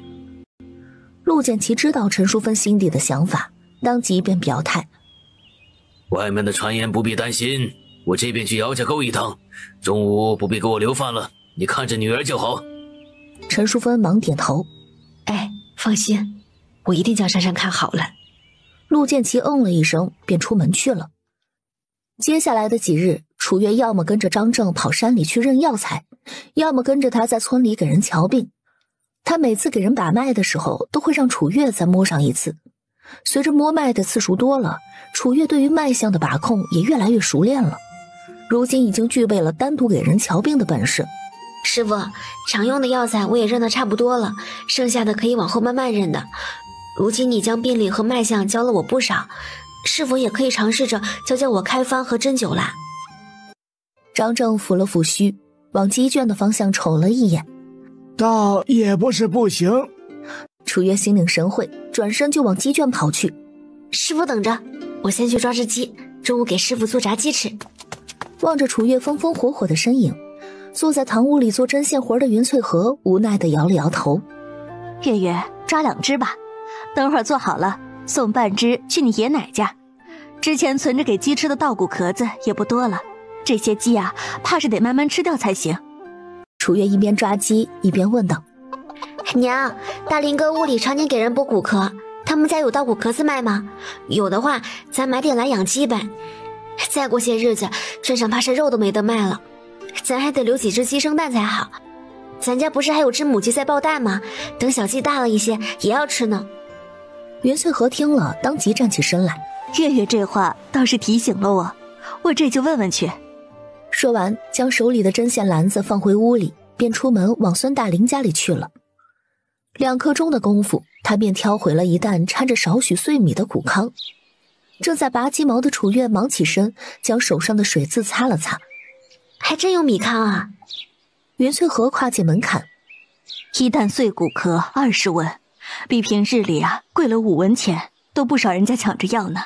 幸好我去得早，要是再迟一些，这些骨壳子就要被别家买去了。那些人将骨壳买去，也是要喂鸡的吗？那当然不是。云翠荷缓了缓说道：将米糠掺在粥里，熬着吃就能饱腹。你没嫁星河之前，咱们屋里也这么吃过，虽然不好咽，但确实比单吃米粥扛饿。楚月抿了抿唇，总归如今咱家里的条件好了些，也不必再靠燕康饱腹了，以后会越来越好的。那是，只要咱们一家人齐心，往后只会越来越好。楚月帮着云翠禾将米糠倒在自家的簸箕和箩筐中，便继续拔鸡毛去了。云翠禾拍了拍身上的糠灰，朝着屋里喊道：兴平兴安啊，你们先帮娘将箩筐和扁担送去大林家，等会儿回来再习字吧哈。娘来了。云翠禾忙追到院门口，慢些着，别摔了。走在前头的陆兴平边跑边挥手，知道了娘。云翠禾无奈地叹了口气，这毛猴子，还以为看书识字能收敛他的性子，怕是早就坐不住了。楚月忍不住笑道：娘，兴平不一直都这样吗？我觉得挺好的。云翠禾也捂着嘴笑，这倒是没心没肺没烦恼。楚月将鸡毛清理干净之后，然后就去堂屋找张正了。为师之前与你说过，茶色按脉，先别阴阳、浮、数、华、红是阳盛的脉象，反之沉、迟、色、细是阴衰的脉象。除了阴阳之外，还有表里、寒热、虚实这6个要素，在确认患者的病位之后，才能对症下药，该补的补，该泻的泻。楚月点头。关于四气、五味与归经，之前在教你认药的时候都已经讲过了，便不再重复了。今日便着重与你说一说关于药材配伍的7种情况和药方里的君、臣、佐、使关系。楚月听得入迷，不知不觉便已经到了饭点。他跑去厨房给张正添了杯茶水，便去厨房里调面糊炸鸡去了。正在烧灶熬粥的陆兴安往楚月的方向望了眼：大嫂，那张大夫说的你能听懂吗？自是能懂的。楚月笑着说。陆兴安的眸子里满是崇拜：大嫂恐怕就是那种医术上天赋异禀的人了。楚月笑了笑，没再说话。他将滚好面糊的鸡滑下油温正好合适的油锅翻炸起来，直炸的两面金黄，外表酥脆，才捞出来控油。随后炒了份白菜，一家人便上桌吃饭了。娘，过些日子咱老屋那边地上的萝卜白菜收了之后，咱再继续种上一批如何？他也不知为何，总觉得这个年成多些食物出来才安心。云翠禾皱起眉头：那边的萝卜收了之后都已经到10月了，咱们这里天冷，菜芽怕是会被冻坏去。楚月有些犯愁：那怎么办呀？总不能让地空着吧？我之前买的菜种子还有不少呢。陆星河放下碗筷：其实也不是不行，可以将老屋那边存放的水稻秸秆在地上铺垫一层保暖。我之前也这样种过菜，萝卜白菜都还算耐寒，有秸秆保温，应该能扛一段时间。等到将要下雪的时候，再将菜收回来也就是了。楚月眼神一亮：那到时候将白菜萝卜收了以后，我试试这样做，老屋那边的白菜怕是能收上1担多，到时候咱在自家屋里留几个吃，其余的可以拿去镇上卖。如今这年头，白菜应该能卖个好价钱。袁翠禾有些心疼地望着楚月：也就你这孩子勤快，我原本还想着如今年成不好，咱们一屋人就窝在家里好生过日子，明年再想法子赚钱，倒是我有些不思进取了。娘才将身体养好一些，能将屋里收拾妥当就不错了。我也就是看咱家里水够用，要是多少能赚点钱，咱们一家人日子也能好过一些。楚月说完起身收碗，待将碗拿去外屋的时候，陆兴平已经打好了水，在盆边上等着了。大嫂，我来洗吧，如今这水凉着了。楚月有些好笑地说：你就不怕凉啊？我可是男子汉，当然不怕了。说完撸起袖子就开始洗碗。楚月摇了摇头，从灶上热水的陶罐里舀了热水掺在盆里，这样水就没那么凉了。陆兴平侧着脑袋往楚月的方向望了望，笑道：谢谢大嫂。你呀，有时候没心没肺，有时候呢又爱逞强，男子汉也是人啊。莫要太过委屈自个儿了。陆星平神色一愣，从未有人跟他说过这种话，一时间感动不已。大嫂，你真好。楚月将水瓢放去厨房，转身便见陆星河走了进来。相公，你来厨房做甚啊？陆星河将靠在厨房门后的锄头拿在手中。咱屋旁不是还有块空地，我寻思着与其跑老屋那边去种菜，不如就在旁边开垦一块出来，到时候围上篱笆也方便咱照看着，浇水也不需要一趟一趟的担过去。身旁的小丫头笑得眉眼弯弯，还是相公脑子灵活，我都没想到可以开荒呢。关键他也啃不动，又怕耽误陆星河念书，就没往这方面想。楚月跑去墙角拿了一个簸箕，跟在陆星河的身后一起出了院子。相公，我与你一起吧，我可以跟在你后面捡石头。得知陆星河要开荒，陆星平、陆星安兄弟俩也没闲着，拿着小铲子也出屋帮忙去了。袁翠和坐在屋檐下，一边绣着帕子，时不时往屋旁忙碌着的几个孩子望上一眼，只觉得如今这日子比吃了蜜还要甜。四人忙活了一下午，总算开出了5垄2丈长、半丈宽的地。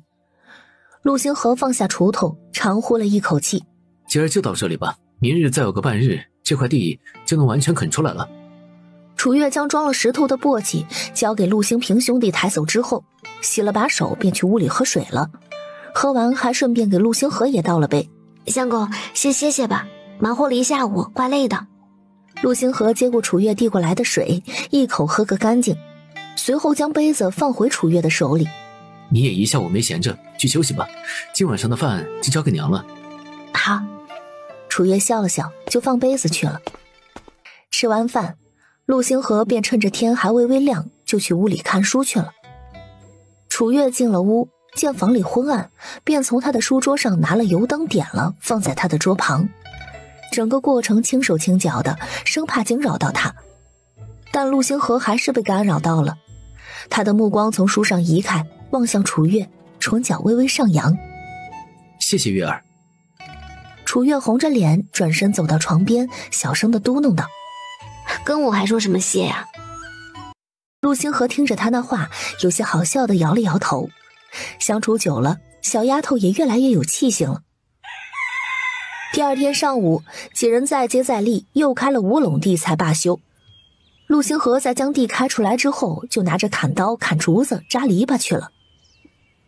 王雪兰来屋里坐，面上带着庆幸：“要我说呀，得亏了你们之前的提醒，否则咱得花不少冤枉钱。如今糙米都卖到8文了，据说还要涨，也不知道要涨到多少去。想必来年粮食收成之前，粮价是下不来的了。娘家里可有多囤一些，至少得撑过明年夏天才好啊。之前守城去镇上买了200斤，怕是只能熬到明年春天。”想到这里，他一拍大腿便站起身来：“哎，不行，还得让守城再买些去，家里人多，指不定就不够吃了。”说完，风风火火地下山去了。袁翠和往屋里瞅了瞅。星河，陆星河放下手里的书：“娘，怎了？咱要不要再去买些糙米回来？前段时间啊，咱们自家人吃，家里又建屋又打井的，糙米已经吃完了，陈米也只剩100来斤了，200斤新米倒是还没动，但也恐怕只能够咱们一家人好过明年春天的。再买点米回来的话，万一明年有什么变故，咱们有粮食，心里也不慌啊。”成，我明儿一早就去。就在这时，院门外响起了急促的敲门声。“谁啊？”袁翠和忙跑过去开门，在见到吴勇时面露惊讶。“吴勇，你怎的来了？”吴勇跑得气喘吁吁。“婶子，月在家吗？我找她有急事。”“在呢。”袁翠和虽然对于吴勇跑来找楚月心底有些芥蒂，但还是朝着堂屋喊道：“月月啊，牛头村的吴勇来找你，说有急事儿。”正在听张正讲解经络和穴位的楚月听见声音，心下疑惑，吴勇怎的来办坡村了？他忙出了屋，望向院门外的吴勇。怎么了？小桃病了，高烧不退，人已经昏迷2日了。听我爹说，他这病拖了大半个月了，怕是难好了。吴勇说着说着，声音逐渐小了。楚月一听，担心的直掉眼泪。陆星河听见动静，当即放下手中的笔，起身出了屋。病了那么久，他爹娘没给治吗？吴勇摇头，一开始怕花钱，便没将他带我爹那里去，以为能拖好，谁知越来越严重。据说几日前下不来床了，才让我爹去瞅的。我也是最近没活做了，回到屋里才知道这事儿，就赶紧跑来与你们说了。陆星河点头，望向一旁的云翠荷。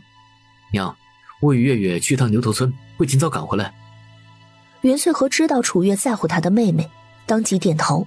行，你陪着月月去吧。实在不行啊，就将小桃抱来家里治，有张大夫在，想来不会有事的。楚月吸了吸鼻子，谢谢娘。他跑去屋里拿了钱袋子，又和张正打了声招呼后，便和陆星河随着吴勇一起出门了。待到了村口，陆星河望向楚月：月月，我脚程快，先跑一趟镇上，你和吴勇先去牛头村，如果顺利的话，我应该会和你们差不多时候到牛头村。好。陆星河又望向吴勇：我暂且将他交给你了。吴勇满脸的认真：放心吧，我会护好他的。三人分成2路，陆星河往南平镇的方向跑，吴勇和楚月则往牛头村的方向跑。月月，你慢一些，别摔了。但楚月好似听不见他的话一般，只一个劲儿地往前跑，哪怕摔了，他爬起来又继续，就好像不知道疼一样。吴勇一路跟着楚月跑回楚家。赵春花在看到楚月来的时候，劈头盖脸就是一顿骂：你这小蹄子不是能耐了吗？不要娘家了吗？怎的如今还有脸回来了？那陆星河咋没跟着你一道来？新挖的茅坑3天香，你还真以为哪个男人能长情呢？我呸！楚月并不想理会赵春花的冷言冷语。我是来找小桃的，小桃呢？楚月抬腿跨进院门，便想往小桃的屋里去。赵春花眼神一阵闪躲，直接上前将他给拦了下来。之前你爹和你大哥去半坡村的时候可是说得清楚明白了，你已经被抵给陆星河，就是陆家的人了，往后与我们家可是半点关系都没有的。你快走，我要将讨债的惹来我们家了。楚月眼神一冷：今儿不见到小桃，我是不会走的。你要是不想讨债上门，就赶紧让我进去。赵春花微微抬起下巴，脸上满是得意：我原本还以为你不要娘家了，顺带着妹妹都不要了，原来竟是回来看小桃的。不过你恐怕是见不到她了。楚月心里一急：你们家小桃如何了？赵春花笑着在院子里坐了下来：哎，要我说呀，还是小桃这丫头值点钱。刚才有人拿了5两银子将小桃买去，说是要给他家里的小主子配阴婚。我想着小桃反正都活不了，就允了，总归嫁入这样的人家，小桃就算是去了底下也是享福去了。他们驾着马车走了有一小会儿了，你怕是追不上了。一想到年仅5岁的楚小桃要经历这样的事情，楚月就气得浑身发抖。你们真不配做父母，甚至连畜生都不如。说完，他红着眼眶转身便往村口的方向跑去。赵春花跟着追到门口，见楚月跑得快，只扶着门框大骂道：你这小蹄子，居然连老子娘都敢骂了，活该你被陆星河踹了，往后再敢回娘家，老娘打不死你。楚月没再理会发癫的赵春花，只拼命地往前跑。在村口的时候，楚月遇见了刚从镇上回来的楚有钱，他边走嘴里还哼着小曲儿。在望见楚月的时候，他面上带着一丝惊讶：哟，你还知道回来，是来看小桃的吧？可不是爹不给他治病，人吴大夫说了，他治不好了，爹也没办法呀。楚月冷冷地瞥了他一眼：你看起来心情很不错呀。那可不，刚在镇上赢了100个铜板嘞。他一边说着，还将手里大概10斤重的米袋子在楚月的面前晃了晃。刚买了的糙米，又可以好一阵不用饿肚子了。小桃被卖了，你知道吗？卖了？他那病殃殃的模样，谁家敢要？卖给有钱人家配阴婚了。娘说是8两银子卖的，爹回去可以找娘问问去，我就不与你多聊了。说完，他继续往前跑去。既然是用小桃的命来换的钱，当然不能让他们用得这般轻松。楚有钱回到家，将手里的10斤糙米放下之后，便开始质问赵春花将钱藏在了何处。赵春花心里一惊，忙狡辩：当家的，咱家这情况你也不是不知道，因为没钱办酒，大山的婚事都推迟了。我要是有钱，还不得给咱家儿子将亲成了。楚有钱今儿上午在镇上赢了钱，这会儿兴致正高呢，见赵春花不仅不给钱，还跟自己隐瞒那8两银子的事实，一巴掌就呼过去。你这个贱人，二丫都已经与我说了，你将小桃卖给人家配阴婚得了8两银子，这回居然还不承认。小桃哪怕是女儿，也是老子的种，老子都没计较你害了她的性命，你倒是先跟我隐瞒起来了，不知道天高地厚的贱货。老子好歹也是一家之主，让你隐瞒我，让你隐瞒。他一边说着，一边朝着赵春花拳打脚踢，直将赵春花打得哭着求饶，同意给他银子，这才停下了动作。赵春花从屋里拿出2两银子交给楚有钱。我只卖了这么点钱，真的没有8两银子。要是有8两银子的话，我早就送去陈家当聘礼，将儿媳妇娶回来了。二丫那小蹄子看中小桃，你也不是不知道，她心里指不定憋着坏了。我这会儿再往镇上去一趟，把些米回来。回头你要是拿不出另外6两银子，看我不揍死你！待他走后，赵春花瘫坐在地上哭爹喊娘。什么买米？不过是要去赌坊里消解银子罢了。天杀的楚有钱，竟敢打我！那小贱货也该死！明明只卖了5两银子，你跟他说卖8两，这不是存心想害我命吗？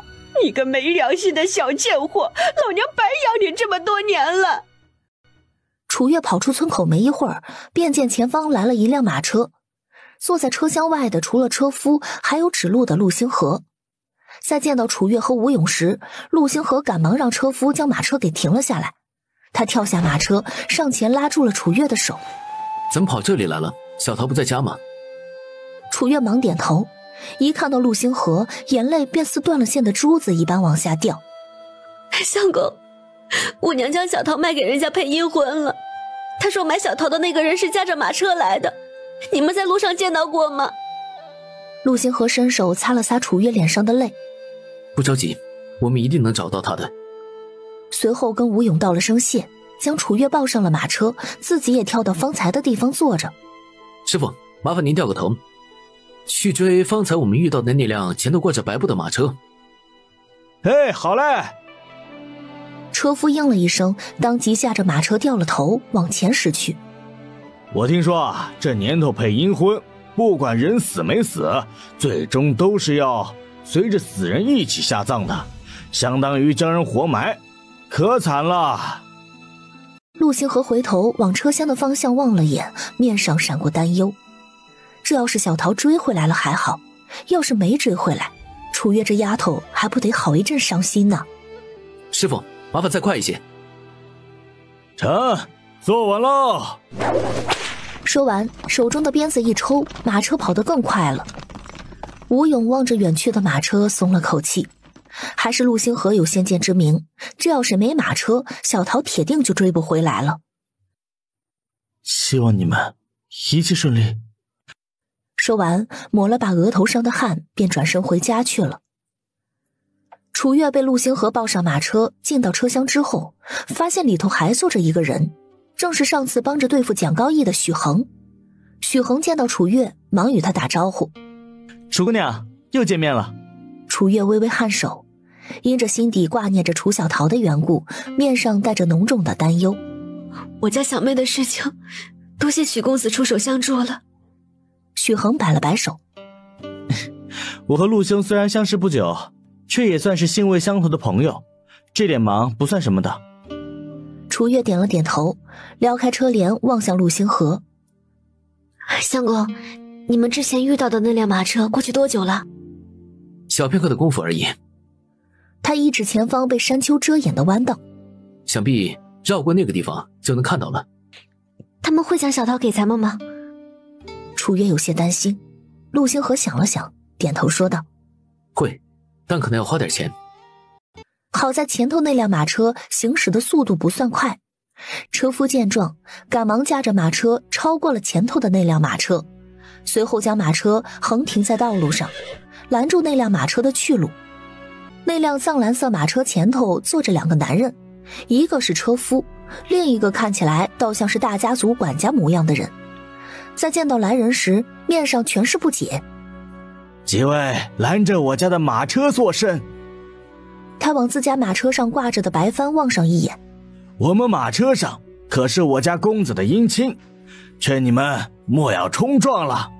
陆星河身旁的楚月一指车厢的方向，那里头可是一个5岁的女孩，叫楚小桃。那人有些惊讶。你是如何得知？她是我妹妹。那人了然，面上谦逊有礼，态度却是强硬。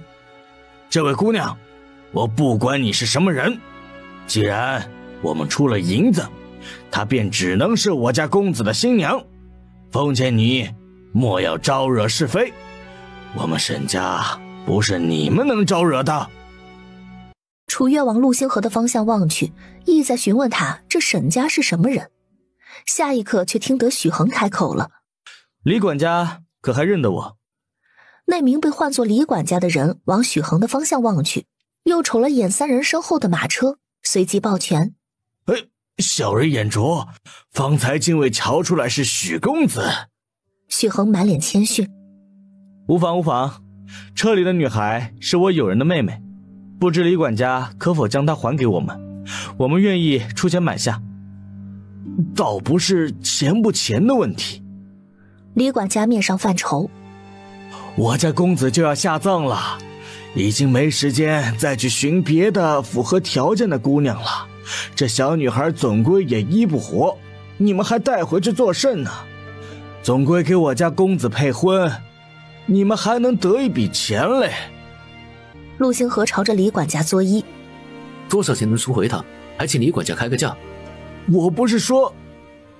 楚月适时地开口了：李管家，我爹娘可能没有告诉你吧，我妹妹的病最开始是由咳嗽引起的，如今极有可能拖成了肺痨。如果你们一定要将她带走的话，我不确定你们最终都能安然无恙。李管家应该知道肺痨的传染性有多强。没有人不惜命。楚月虽然不确定小桃的病情到了何种地步，但如果不吓一吓这些人，他们肯定不会这般轻易地将小桃还给他。听到楚月的话，气氛突然凝固了。就在这时，马车内传来了2声虚弱的咳嗽声，惊得李管家赶忙离马车远了几步。这种病得了可是要死人的。你说的可是真的？楚月摇头：我不确定，我与娘家关系一直不大好，也是才知道我妹病了，但她也确实是咳病拖久了才会这般严重的。李管家如果不想冒这个险的话，我愿意多出1倍的银子将我妹买下来，如何？李管家面带挣扎的往马车的方向望了望，最终点头：成，我也觉得这姑娘太小了，不合适，你快些将她抱走吧。谢谢李管家，谢谢。楚月红着眼眶往李管家的方向鞠了一躬，从钱袋中拿出10两银子交给他之后，便立马从马车上将小桃给抱了下来。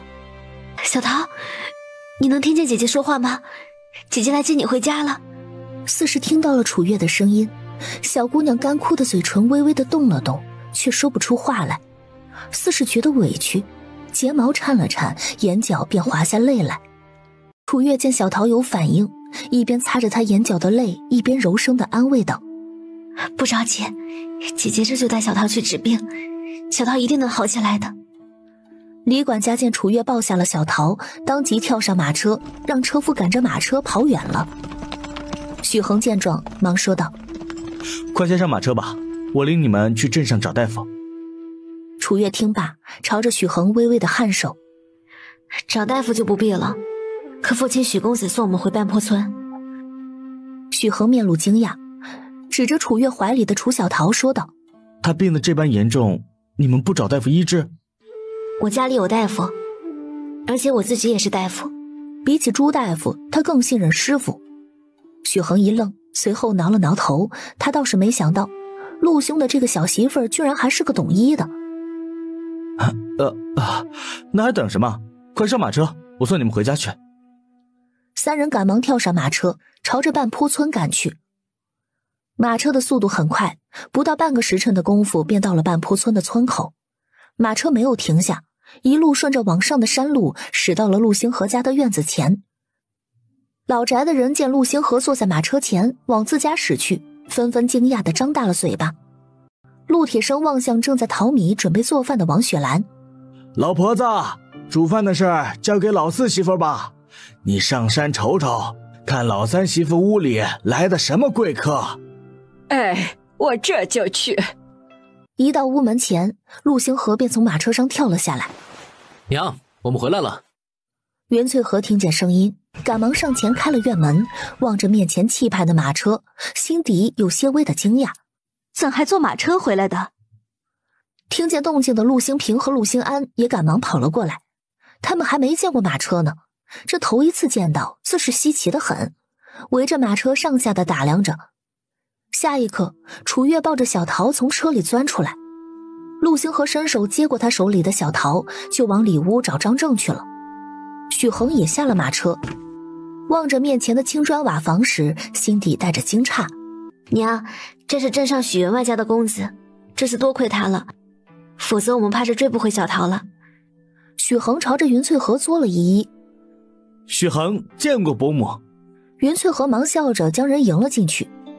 许公子，快进来坐。月月，先去给许公子泡杯茶吧。哎，师傅，我妹妹如何了？你也来摸摸脉，看看咱俩的结论是不是一样。许恒一边在堂屋里喝着茶，偶尔往张正这边的屋里望上一眼。真是没想到，你家里竟还真有一个大夫呢。陆星河嗯了一声。是我媳妇儿的师傅，只是暂住我家。楚姑娘年纪这般小，真是大夫？许恒的面上满是好奇。陆星河不动声色地望向他。一个人能成多大的事，不能光看年龄，还有天赋。想了想，许恒点头。也是，陆兄从前能从9岁之龄考上童生，楚姑娘就未必不能在豆蔻之龄成为大夫。屋里，楚月给小桃把了脉，又将小桃的嘴撬开，瞧了瞧舌苔和咽喉。脉象浮紧，气急，无汗，舌苔薄白，风寒袭肺。张正点了点头。你还忽略了一点。师父请说。气短气急，不得平卧，胸部膨满，这是肺部病情长期未愈导致的肺气虚损。这小丫头的病拖得够久的，要是再迟上1、2日，老夫怕是也无能为力。张正叹了口气，便提笔写方子去了。楚月万般心疼地摸了摸小桃的脸，端起一旁准备好的温水，一点一点湿润嘴唇之后给她喂了下去。嘴唇都干得泛白起皮了，可见病在家里也是没人照看的。就在这时，袁翠和和王雪兰一道来了屋里。月月，小桃如何了？有点严重，但还能治。楚月边喂水边回答。你们家隔壁就是行脚大夫，不过是一嗓子的事儿，你爹娘这心也忒狠了。袁翠和唏嘘不已，望着瘦得没几两肉的孩子，王雪兰心下也有些不忍。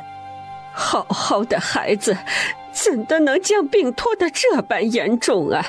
我爹娘根本就不将我们女孩当人看，否则小桃也不至于病了半个月起不来床了才叫大夫给她瞧病了。呸！女孩咋的了？他们那不成是石头里蹦出来的？老娘年轻的时候还想要一闺女呢，就是可惜了没这福分，一蹦一个小子。后来就寄希望于你爹和叔伯，最终也只得了玉芳这么一个孙女，其余都是小子。玉芳是个有福气的。这点王雪兰倒是无比赞成。可不就是嘛！叔伯间哪怕有的时候闹得脸红，也都还算疼他的。就在这时，张正将开好的药方交给楚月。按这个方子抓3服药，连着服3日。另外再买些防风回来，和葱白煎取药汁，去渣，混合到熬好的粳米粥里，喂给他喝。多谢师傅。坐在堂屋中的陆星河听见屋里的动静，忙起身来到门口。他伸手拿过楚月手中的药方。我去镇上抓药吧，正好许兄的马车还在这里，我可以骑马快去快回。说完，与许恒打了声招呼，便出门了。云翠荷和王雪兰在看过楚小桃之后，也出了屋。云翠荷笑望向堂屋里的许恒，正好家里要做饭，许公子啊，就留在屋里吃晚饭吧。许恒忙起身，点头说道：“麻烦伯母了。”不麻烦，许公子要是觉得屋子里闷，可以去院子里转一转，我先忙活去了啊。云翠荷与许恒说完，忙走出堂屋，吩咐2个小儿子：“兴平、兴安啊，去鸡圈里抓只鸡过来。”好嘞。在外头观察马车的兄弟俩听见声音，赶忙去了鸡圈。许恒见陆星河和陆星安2个小孩抓鸡，忙走过去要帮忙，却听得陆星平说道：“许公子还是别过来了，鸡圈里脏着呢，仔细将你的衣裳弄脏了。”无碍的，我来给你们帮忙。许恒捞起袖子，就跟着兄弟俩进了鸡圈。我与你们大哥差不多大，如果不介意的话，你们也可以叫我一声大哥。陆星平和陆星安相视一眼，大哥这些年没交过什么朋友，他既是大哥认可的人，他们叫上一声大哥倒也合适，于是纷纷开口：“许大哥。”哎，许恒笑着应了。3人一起抓了鸡，陆星安便拎着鸡翅膀往厨房去了，陆星平便没心没肺地指着他哈哈大笑：“许大哥，你方才是趁着我们不注意钻鸡窝去了吗？”许恒不好意思地笑了笑：“失误。”就在这时，院外响起了陆玉芳的声音：“奶，我娘让我来喊你回家吃饭了。”正在厨房和云翠和唠嗑的王雪兰听了，忙朝着外头应道：“哎，就来。”正在杀鸡的云翠和说道：“娘今晚呢，就在我们屋里吃呗，杀鸡来。”王雪兰摆手：“不了不了，你们还这么多客人在嘞，哪里够吃啊？屋里那边煮了我的饭，我回去吃也就是了。”院子里，陆星平朝着院门喊道：“玉芳姐姐，快进来坐。”“坐就不必了，我叫了奶就得回去吃饭了。”陆玉芳走进院子，一眼便望见了浑身鸡毛的许恒，觉得滑稽，没忍住就笑出了声。往院门口的姑娘望了眼，有些不好意思地侧过身去拍身上的鸡毛。“让姑娘见笑了。”陆玉芳笑着说：“这位公子便是星河哥哥的朋友吧？”可真有意思。一旁的陆星平忙回答：“是呢，许大哥是大哥的朋友，姐姐也可以跟着叫一声大哥。”陆玉芳听了，脸上一红：“这不好吧？”许恒总算是将身上的鸡毛清理干净，这才望向陆玉芳：“无妨，兴平、兴安也都这么叫我，姑娘叫我一声大哥也未尝不可。”3人正聊着，王雪兰与云翠荷说了一声之后，便出了屋。“玉芳啊，咱回家。”“哎。”玉芳应了一声，又朝着许恒摆了摆手：“许大哥，我们回去了。”许恒颔首：“慢走。”这许公子瞧着倒是不错，文质彬彬，谦逊有礼的，就是不知道有没有婚配。”屋里，张正从自己的怀中取出一个银针包，一边取银针扎入楚小桃身上的几处穴位，一边给楚月讲解：“至大椎、风门、风池、肺俞、列缺、合谷这几个穴位有祛风散寒、解表宣肺的作用，好好记着，回头为师得考你了。”“我记着了，师傅。”小桃针灸完，又喂她喝了点温水之后，楚月拜托张正帮自己看着点妹妹，便去厨房给云翠荷帮忙去了。饭菜刚做好，陆星河就将药买回来了，骑马的速度比坐马车要快上不少。楚楚月将小桃的药放在灶上熬着，便招呼众人吃饭了。没想到白菜还能做出这般独特的口味。张正有些惊喜地说道。一旁的许恒也点了点头，慢条斯理地放下手中的筷子。确实没尝过的味道，竟还意外的好吃。楚姑娘这手艺当真不错。楚月笑了笑，家里没什么菜，许公子莫要嫌弃才好。许恒忙摆手说道。往日里鸡鱼肉我家里都不缺，但今年旱太久，果蔬确实有些供应不上。突然吃上这么一次，竟比山珍海味还要味美。许恒和车夫吃完饭，天已经有些暗了，避免赶夜路，两人忙套上马车就要回镇上了。临走前，云翠禾还将从老屋那边割来吃的2个白菜和7、8个萝卜也给许恒捎上了。这会儿天晚了，不然的话还能让星河去老屋那边给许公子再多割几颗白菜萝卜的。许恒忙摆手。伯母家里养点菜也不容易，我这连吃带拿的已经觉得不好意思了，再多我也不敢要了。那许公子慢走，往后有空了再来屋里坐。伯母不必送了。一家人站在院门口，望着马车从村口消失，才进了屋。楚月将小桃从张正的屋抱去了云翠禾的屋里。在楚月给他小口小口喂粥的时候，自己会用力地吞咽了。小桃再吃2口，等货歇一歇了再喝点药，待明日病就好了。他一边给小桃喂粥，一边柔声地说道。成了，小桃这里晚上还有我看着，月月也去睡吧。云翠禾小声地说道。楚月点头。那就劳烦娘了。云翠禾脱了鞋子上了床，一边整理被子一边说道。你这孩子还跟娘说啥谢来，快去歇着吧。你明日还得随星河去镇上买米卖菜呢，仔细卖菜的时候打瞌睡。娘说的越发离谱了，卖菜的时候怎么可能打瞌睡关乎咱们家收益呢。听你开个玩笑罢了，快去睡吧。娘也好生歇着。从云翠禾的屋里出来，楚月将药丸洗了放回厨房就回屋了。小桃如何了？比刚来的时候好多了。忙碌了这么一日，楚月的面上也带着疲惫。他那里有娘看着，你也别担心了，快来睡吧。第二天一早，楚月醒来的第一件事便是去云翠禾的房里看小桃。经过昨天的治疗和一晚上的休息，小桃已经醒过来了。这会儿云翠禾正在一勺一勺地给她喂温水喝。许是见着楚月，小桃突然就无声地哽咽起来。望着小丫头这般模样，云翠禾忙拿起帕子给她擦眼泪。你这孩子，见着姐姐怎的还哭了？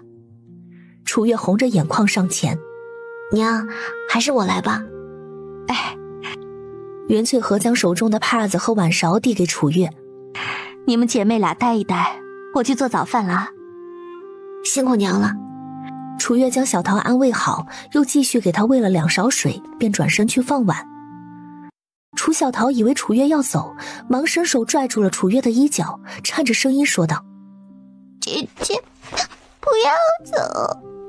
见她噙着泪想哭却又不敢哭的模样，楚月心底一软，忙将她揽进怀里安抚。姐姐不走，姐姐不过是想放个碗罢了，往后小桃就在这生活着，我们再也不分开了，可好？小桃瘦得凹陷下去的大眼睛一眨一眨的，眼底带着期盼。真的可以不回爹娘那里了吗？楚月认真的点了点头。当然是真的，你不想去，往后都可以不去了。小桃忙摇头。小桃不要去，小桃只想和姐姐在一起。等小桃好了，小桃可以干很多很多的活儿，洗衣洗碗做饭扫地打水我都学会了，我都能做。楚月强忍着心底的酸涩笑道：你一个5岁的孩子，哪里需要你做这样多呀？我之前回门也是碍着你的缘故，你既不想回去了，咱们便与他们断个干净。小桃这个名儿也不要用了，就当他们以为你没了。姐姐重新给你取个名字，可好？小丫头点头，神色坚定。好。楚月在心底寻思了一阵，几乎将自己脑子里所有的好词儿好字都搜寻了一遍，想着想着，脑海中出现了一个药材名。往后你便叫文竹吧，楚文竹。将小丫头安抚好，楚月让她继续卧床休息，这才起身去了厨房。他将楚文竹的药给熬上，往旁边忙碌的云翠荷望了眼。娘，我刚给小桃重新起了个名字，叫楚文竹，往后咱叫她小竹吧。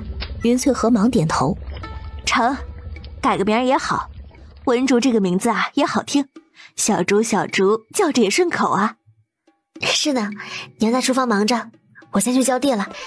见早饭还要一会儿，楚月提着桶子出了屋，从井里打了2桶水上来，便要担着往院子里去浇水去。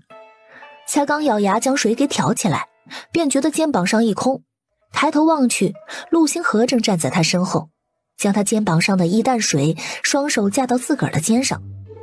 不是说了吗？往后这种重活让我来。楚月笑弯了一双眼。今年你在家还能帮点忙，往后你要是外出求学或者科考不在家呢，兴平心安还小，娘身体又不太好的，我不是还得自己来啊？我不在家，那就少挑点，你不是怕长不高吗？别到时候丫头都不长个儿了。陆星河说着，挑着水便出了院子。楚月一直紧跟在陆星河的身后，低头望了望自己仍旧纤细的身体，没好气地说道：我之前不让你摸我的脑袋，如今倒是成为你打趣我的理由了。走在前头的陆星河抿了抿唇，没有打趣你，干重活真的得量力而行，否则容易受伤不说，往后还可能会落下腰痛的毛病。你是大夫，对这种事应当比我清楚。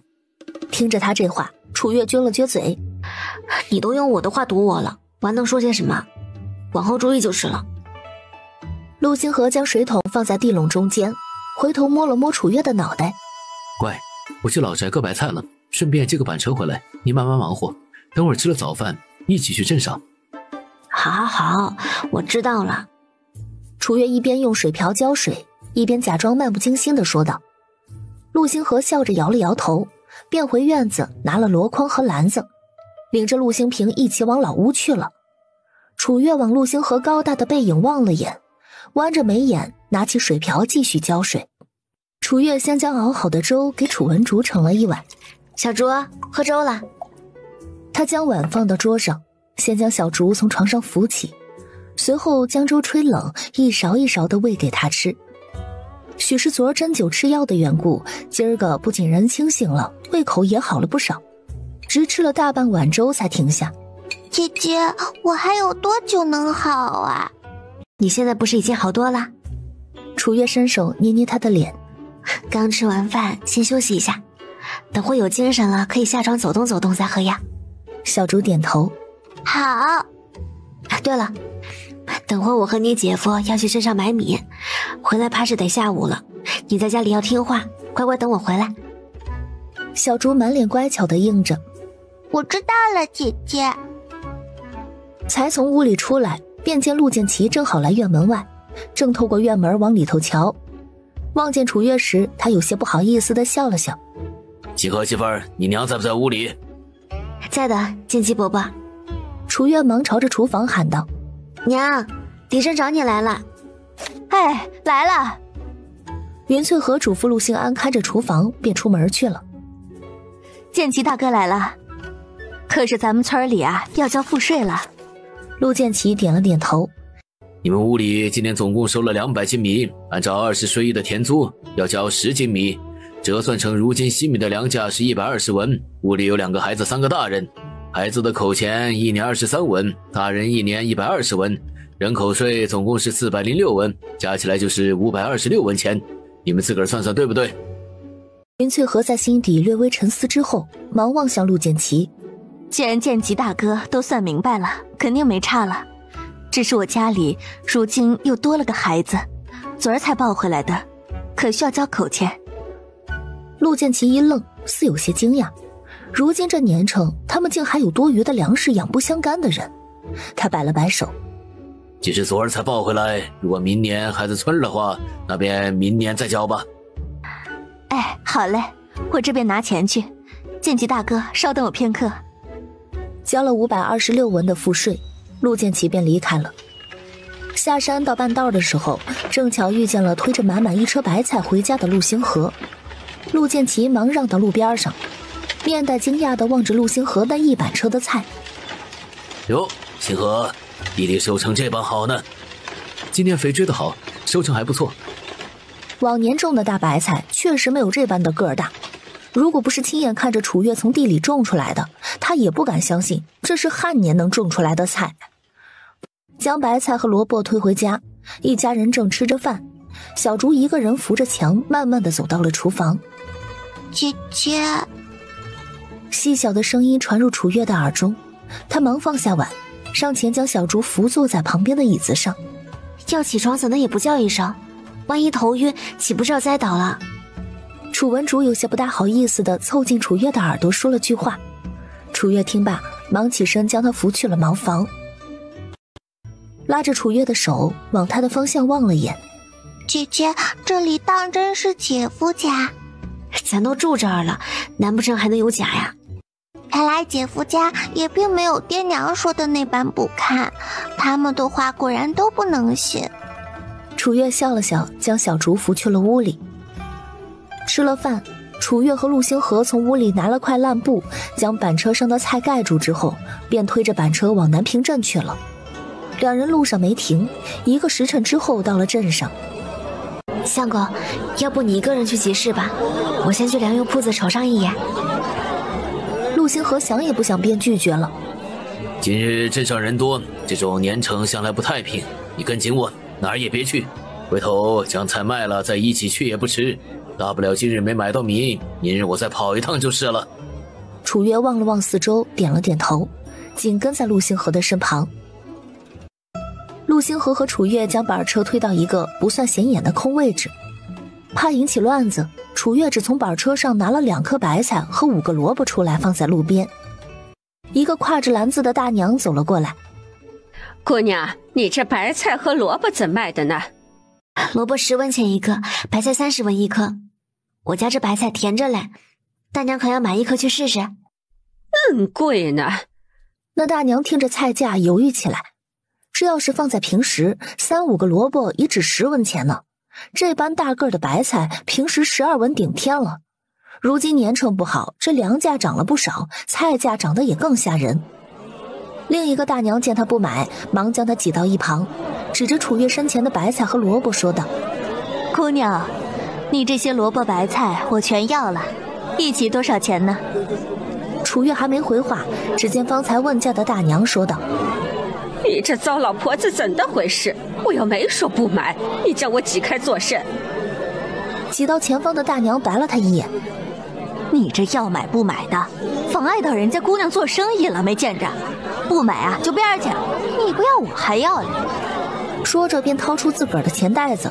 “姑娘，这些菜一起多少钱呢？”楚月笑了笑：“一起110文。”哎。那大娘应了一声，忙从自个儿的荷包里掏出钱给了楚月，便将他面前的萝卜白菜一股脑的都塞进了篮子里，离开了。刚才问过价的大娘当即不乐意了，忙拉着楚月评理：“姑娘，你这生意做得不地道，明明是我先来的，怎的东西给他买走了？”楚月挣开那大娘的手说道：“大娘，如今粮食金贵，我能理解你的犹豫，但我总不能为了等你下定决心，连生意都不做了吧？买卖向来都是先到先得的。”他说着又从板车上掏出了2个白菜来。那大娘见楚月这里还有存货，便也不计较了，怕被别人抢走，忙数了60文钱往楚月递去：“姑娘，这2颗白菜我要了。”楚月笑着将刚拿出来的2颗大白菜放进了大娘的篮子里。大娘拿好了。不过片刻的功夫就卖了170文钱。楚月往陆星河的方向望去：“相公，咱是不是可以将菜价往上提一提啦？”陆星河点头：“你看着来。”“行。”楚月笑着再次从板车上拿出了2颗白菜，3个萝卜。菜一现面，马上又有人过来了。“姑娘，你这菜咋卖的啊？”楚月忙回答：“白菜50文一颗，萝卜15文一个。那人听着菜价太贵了，埋汰2句便也离开了。提价之后，虽然流失的客人多，但也有不少有钱人家听了菜价之后1个2个买的。如果遇上大家族才买的，一买就是3、5个。满满一板车的白菜萝卜，不过半个时辰的功夫便卖了个干净。楚月细算了算，这一板车白菜萝卜卖了将近3两银子呢。相公，这会儿还早呢，咱先去粮油铺瞅瞅吧。楚月边收拾东西边说。好。陆星河领着楚月走到集市口的时候，突然停下了脚步。怎了？楚月疑惑地顺着陆星河的目光望去，便见前方有人牵着一匹骡子在吆喝。相公，咱要买骡子吗？陆星河往楚月的方向望了眼。带银子了吗？楚月点头说道。带了，但不多，加上咱刚才赚的，不超过18两的话，可以拿出来。咱先问问价去。陆星河拉着板车来到那人面前。大叔，你这骡子怎么卖？那大叔叹了口气。我这骡子才养了3年，要不是今年年成不好，我还真舍不得将它卖了。这骡子不仅能犁地，还能套马车代步，跑得可比驴子快多了。你们诚心想要，便18两银子卖与你们了。15两。陆星河开口还价，那大叔面上带着一丝为难。3年的骡子正好到了身体强壮能干活的时候，这要是放在寻常的时候，至少能卖22两银子呢。但现在不是寻常年间，我就是将它买回去，也得费些功夫给它搜罗吃的。15两能卖就买，不行的话我们便走了。说完便要拉着楚月离开。那大叔见状，忙拦在他们身前。可否加一点点？我家里正等着取钱交赋税嘞。多少再加点，我也就卖了。陆星河想了想，便说道：加200文，不能再多了，再多我们拿不出那么多银子了。那大叔犹豫了好一阵儿，才点头说：加200文就加200文吧。你们既买了我这骡子，回头可得好好待它。给大叔付了15两200文钱，陆星河便和楚月牵着骡子离开了。虽然已到中午，粮油铺外面仍旧排了7、8个人在买粮。这可咋整啊？粮价一日比一日高，我不过耽误1日，今儿糙米啊都涨到10文了。可不是，往常大米都才8文，这样下去，咱迟早得喝西北风。听着这些人的谈话，楚月往陆星河望去。相公，糙米都涨到10文了，咱还买吗？买些吧，再过些日子怕是还能涨。这种时候朝廷不下拨赈灾粮吗？还没有严重到引起朝廷重视的程度。再者，就算下拨赈灾粮，中间道道关卡，过程冗长复杂，真正到老百姓手里的怕是也没多少了。楚月望着陆星河，心底不禁悬思着，自家相公体会过民间疾苦，也不太会受利益的诱惑，他往后要是能高中的话，指不定会是一个好官。7、8个人的队伍排得很快，没一会儿便轮到陆星河了。我要200斤糙米。卖粮的听了，朝他伸出手。200斤糙米，2两银子。陆星河付了钱，将200斤糙米搬上板车之后，便领着楚月离开了。相公，咱之前不是说只买100斤的吗？怎能又买200斤了？多买点心里踏实。也是。他往之前卖糕点的地方跑了一趟，本想买一份糕点回去给小竹吃，倒是没想到之前卖10文的糕点，如今都涨到20文了。问了价，忙拉着陆星河离开了。怎地又不买了？太贵了，楚月抱怨道。陆星河听罢，声音放缓下来。想吃就买点，总归也不常吃。没事儿，我回去自个儿做去。你还会做糕点？陆星河的面上带着诧异。不会啊。楚月笑得双眼弯弯。但我吃过，捣鼓捣鼓也就成了，要是没成功，咱就当饭吃得了。听着小丫头这话，陆星河突然笑了。这么一说的话，我倒是觉得你能做成。两人出了镇子，便用绳子将板车拴在骡子身上，让骡子拉着往前走。楚月则坐在板车上赶着骡子前行。陆星河走在后头，稳着板车的把手。这样一来，两人赶路倒是轻快了很多。速度也比来的时候要快上不少。娘，我们回来了。袁翠和开了门，在望见那头高大的骡子时，眼底带着惊讶：怎的还牵了头骡子回来？陆星河一边拆卸拴着板车上的麻绳，一边说道：今儿镇上有人在卖，瞧着比往常要便宜6、7两银子，就将它买来了。总归咱家里能用得着，买个来也方便。袁翠和倒是没说什么，他往屋里环视了一圈，正好咱们家猪圈空着，倒是可以将骡子牵那里去。糙米卸下来之后，袁翠和从厨房里拿了2个萝卜交给陆兴安。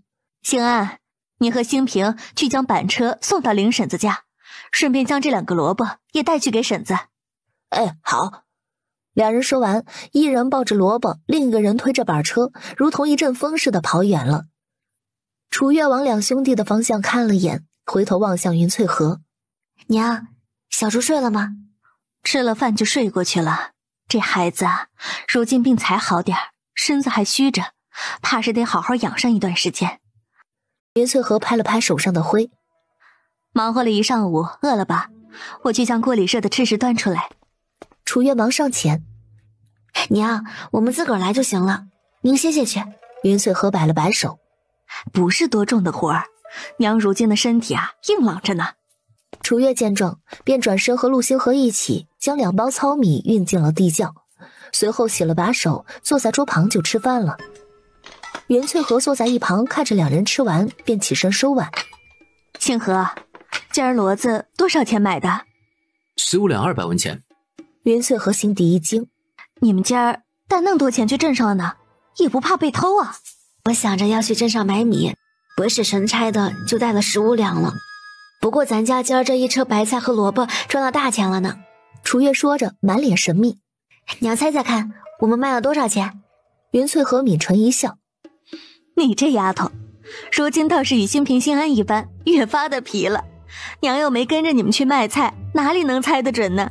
楚月笑了笑，伸出3根指头：那一车菜卖了将近这个数。袁翠和满脸的惊讶：竟这么多呀？今儿集市上人不少，卖菜的却没见2个。咱家的菜一拿出来，不少人就围过来了。今儿咱家的白菜卖50文1颗，也不少人买。再过些日子，怕是100文都有人要呢。100文，咱得去县里卖。镇上最多几个大户会买上1个2个的，其余人怕是吃不起。总归咱家有骡子了，去县里也不是啥难事儿。楚月说到这里，干劲十足的忙站起身来：娘，我去老屋拔萝卜了，你帮我烧一锅水晾凉可好？我等会怕萝卜要用到的。行，小事儿。你要去老屋的话，将兴平兴安也叫上吧。哎，楚月应了一声，便出了厨房。兴平兴安，去老屋拔萝卜了。刚送完板车回家的兄弟俩，屁股还没坐热呢，便又从屋里跑了出来，从屋檐下拿过篮子和背篓就出门了。陆星河见楚月去老屋，还扛着锄头，拿着上次剩余的一些菜种子，就猜到了他的想法，与云翠和说了一声之后，也随着几个人出门了。察觉到肩膀一空，楚月有些惊讶地往身后望去：相公，你不在屋里看书，跟着我们做甚啊？陆星河扛着锄头越过几人，将那几块地薅了，我就回来看书。楚月笑着追上他：你怎知我要薅地种菜呀？陆星河唇角上扬：你猜。楚月望了眼他肩头上的锄头，又望了眼自己手里拿着的菜种子，还有什么猜不到的？片刻的功夫，4人便到了老屋。没一会儿，2块地的萝卜便全都被3个人拔了出来。楚月将萝卜叶子全部拧下来，待他将萝卜处理的差不多之后，陆星河已经整理好了3垄地。他停下锄头歇口气：萝卜先放哪儿吧，等会儿我将地薅完了背回去。陆星河锄完地就背着背篓提着篮子回家去了，将种地和追肥的活交给了楚月和陆星平兄弟俩。待3人将地里的活忙完之后，陆星河又牵着骡子送来了4桶水。他一边将骡子背上的水卸下来，一边说道：刚才回去的时候找爷奶接了2个桶，有这骡子在，往后咱浇水就要省事许多了。望着那4桶水，忙笑道：相公，你这法子真不错，这样我们每次浇水就不用来来回回的跑了，一趟就能解决问题。那时候叫村里的匠人再给做2个桶，还得给这骡子配个车厢，在下次出门的时候就便利许多了。听到这里，陆星平不禁站起身问道：大哥，三毛哥会做车厢吗？不是很擅长，但我可以给他提供图纸和思路。陆星河一边帮着楚月浇水，一边说道：镇上买一个车厢至少得8两10两的，找村里人做的话，加上木材最多不超过3两银子。成，那就找村里人做吧，能省一点是一点。哟，星河，你屋里买骡子了？就在几人忙活的时候，一道声音从院外传了出来。陆星河起身望去，见是孙大柱的娘李氏，便只是朝着他微微点头，说了声是，就继续埋头浇水了。那李婆子见这边几人都不想搭理他，冷哼一声便悻悻地离开了。回到屋里，他便开始数落孙大柱：你说你这个榆木疙瘩，给人井里打出水来就落了20文的彩头，就不能多要点儿？如今人屋里发起来了，哪个还记得你是谁？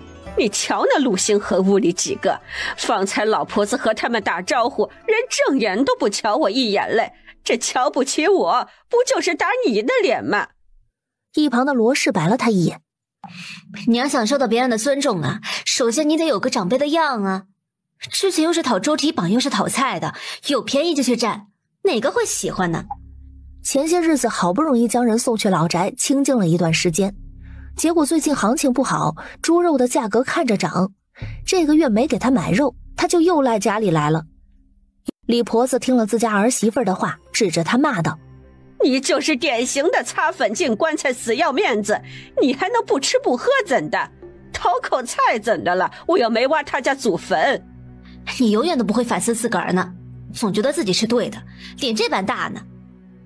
孙大柱见婆媳两个一言不合就开骂，也有些烦躁地挠了挠脑袋：娘，你就别吵吵了，好好过日子不行吗？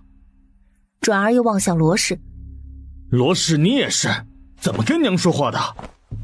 罗氏这段时间原本就怄了一肚子的气，这会儿听着孙大柱的话，心底也委屈不已。他这么对老婆子也不是1日2日了，连最基本的孝顺都谈不上，也不知道你从前在娘家的时候爹娘怎么教的。早知道你这般没教养，老娘就不该让大柱将你娶进门，没得教坏了我的乖孙儿。罗氏听了这话，只觉得气血上涌，浑身发抖。孙大柱见他这模样，心底也有些犯怵，忙上前去抓他的胳膊：媳妇儿，别碰我！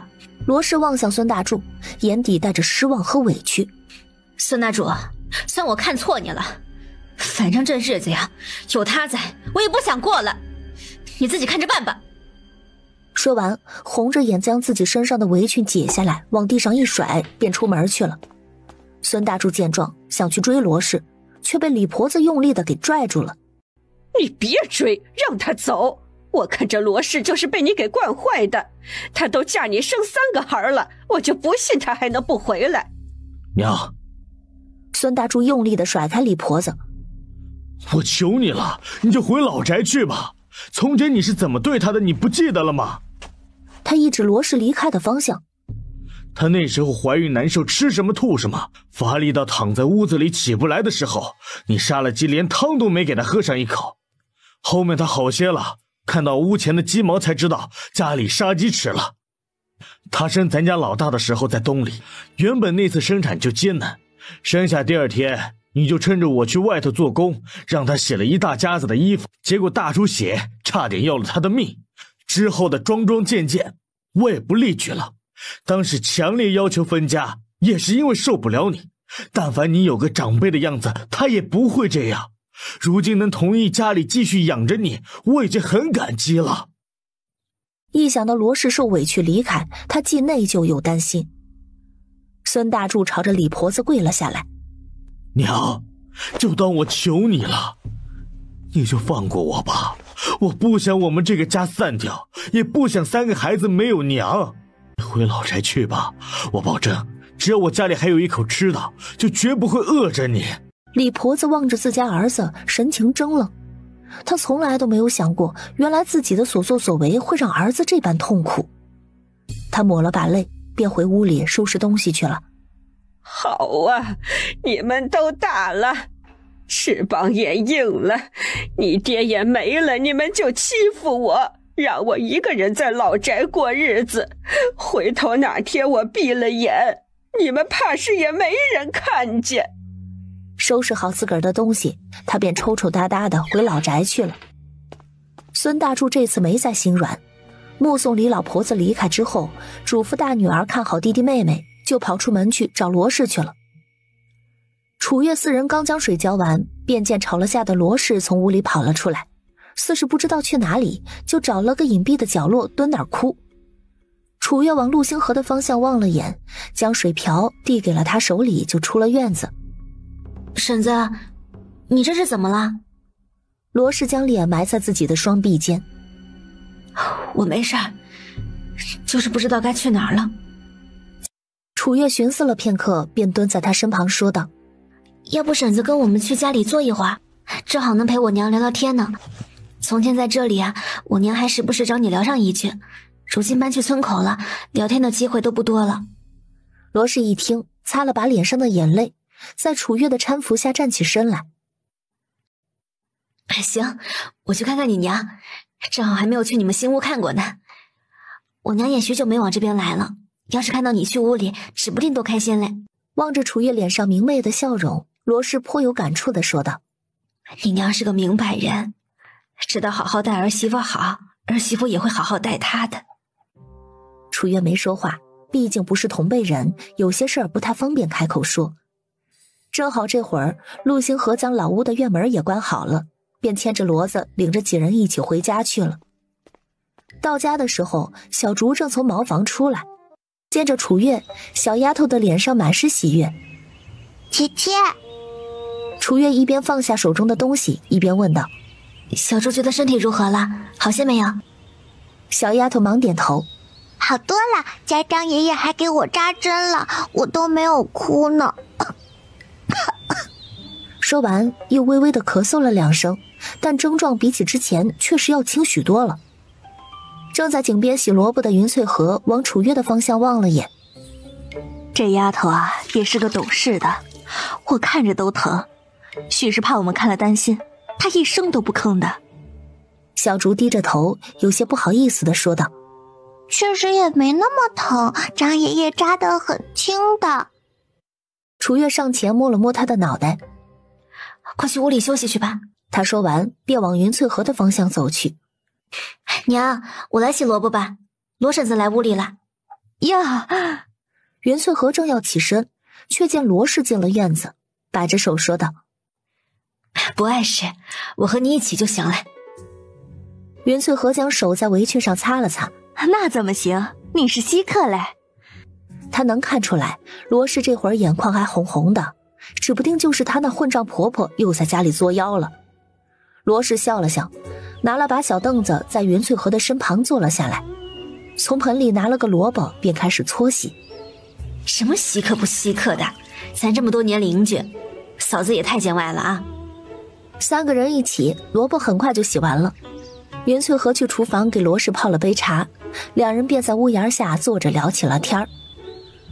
你今儿个呀，就在我家里吃晚饭，让大柱也紧张紧张。待吃了饭，我再让兴平、兴安透露你在我们家的消息，让他亲自来接你回去。他要是不来，你就别回去了。大不了啊，咱们挤一晚上啊。罗氏有些不好意思：那怎行呢？岂不是要叨扰你们啦？多大点事儿啊！你安心在这里坐着，我去给月月帮忙啊。云翠荷拍了拍罗氏的手，便站起身来。罗氏见状也忙跟着起身：我也不好在这吃闲饭，我给你帮忙去吧。今晚的饭是罗氏和云翠荷做的，吃了饭没一会儿，得知罗氏在家里的孙大柱便来寻人了。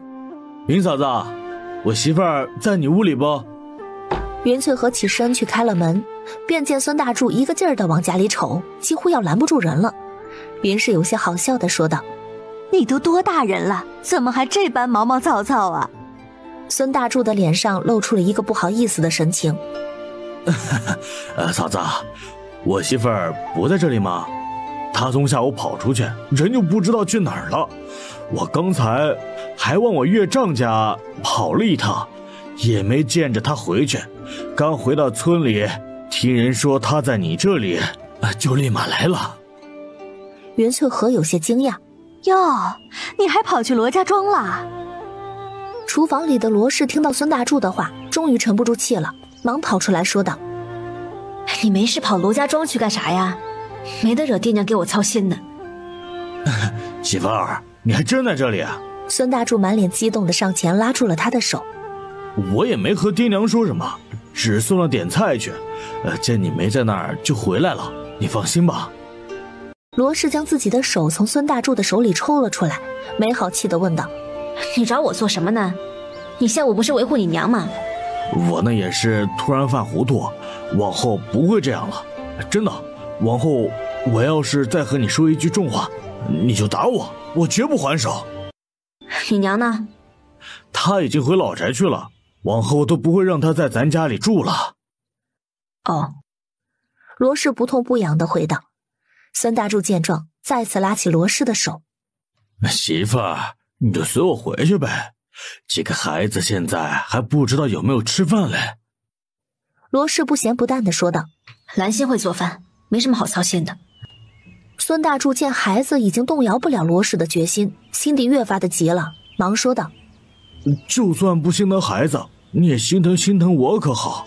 为了找你，我跑了一下午，到现在还没吃上一口呢。”你这是活该。嘴上虽然这样说，罗氏的神情却已经开始有些动容了。行了，你们回去再腻歪吧。只要这两口子感情好啊，就没有什么解决不了的事儿。大柱往后说话也悠着点儿，你又不是不知道你媳妇儿的为人，她要真是个心坏的，就不让你管你娘死活了。孙大柱一脸诚恳：“往后不会了，今儿多谢嫂子收留我家媳妇儿了。”袁翠和叹了口气：“那能怎么办呢？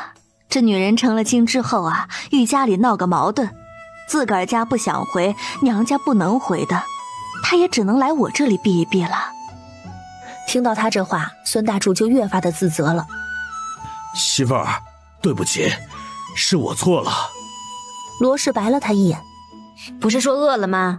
还不走？”说完便朝着云翠和点了点头，就出了院门。孙大柱紧随其后：“这就回去。媳妇儿，你吃了没？等会回去咱一起吃可好？”罗氏走在前头，冷冷地说道：“我才不和你一起吃呢。”媳妇儿，你这是还没原谅我吗？都说人是铁，饭是钢，你就是生我的气，也得先填饱肚子不是？你有完没完呢？望着一边拌嘴一边走远的两人，袁翠和笑了笑，便掩上了院门。楚月瞧着他那神色，心知他怕是见着孙大柱夫妻感情好，想起没有见过的那个公公了。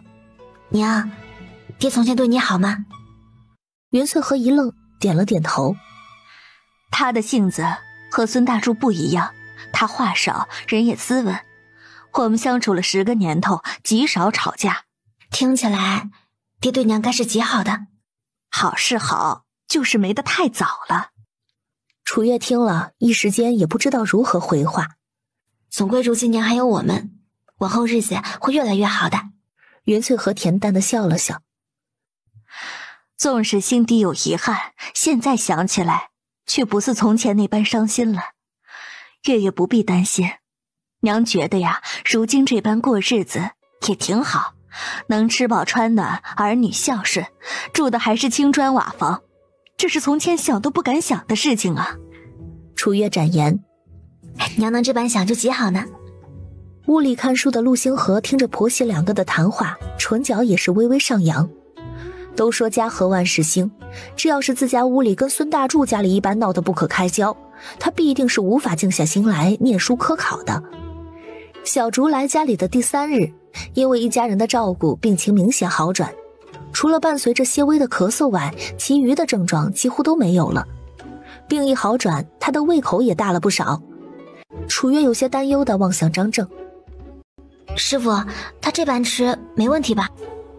张正摇头：“放心，孩子病了一场，身体消耗过大，如今病好了，能吃就让他吃，总归也不是什么难消化的食物，吃完之后让他多动一动就好了。小竹听着两人的谈话，有些敏感地放下了手中的粥碗。我是不是吃的太多了？姐夫和婶婶不会嫌弃他能吃吧？陆星平嘴快，当即笑道：就你那芝麻大点的个头，可不得多吃点吗？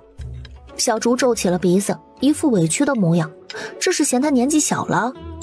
陆星安知道小姑娘心思重，怕她多想，便用手拐子对了对陆星平：少说两句，吃饭都堵不住你的嘴。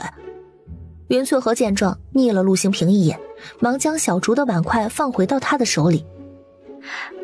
没人会怪你吃的多，大宝儿，婶婶巴不得你能多吃点呢，多吃身体才能好得快呀。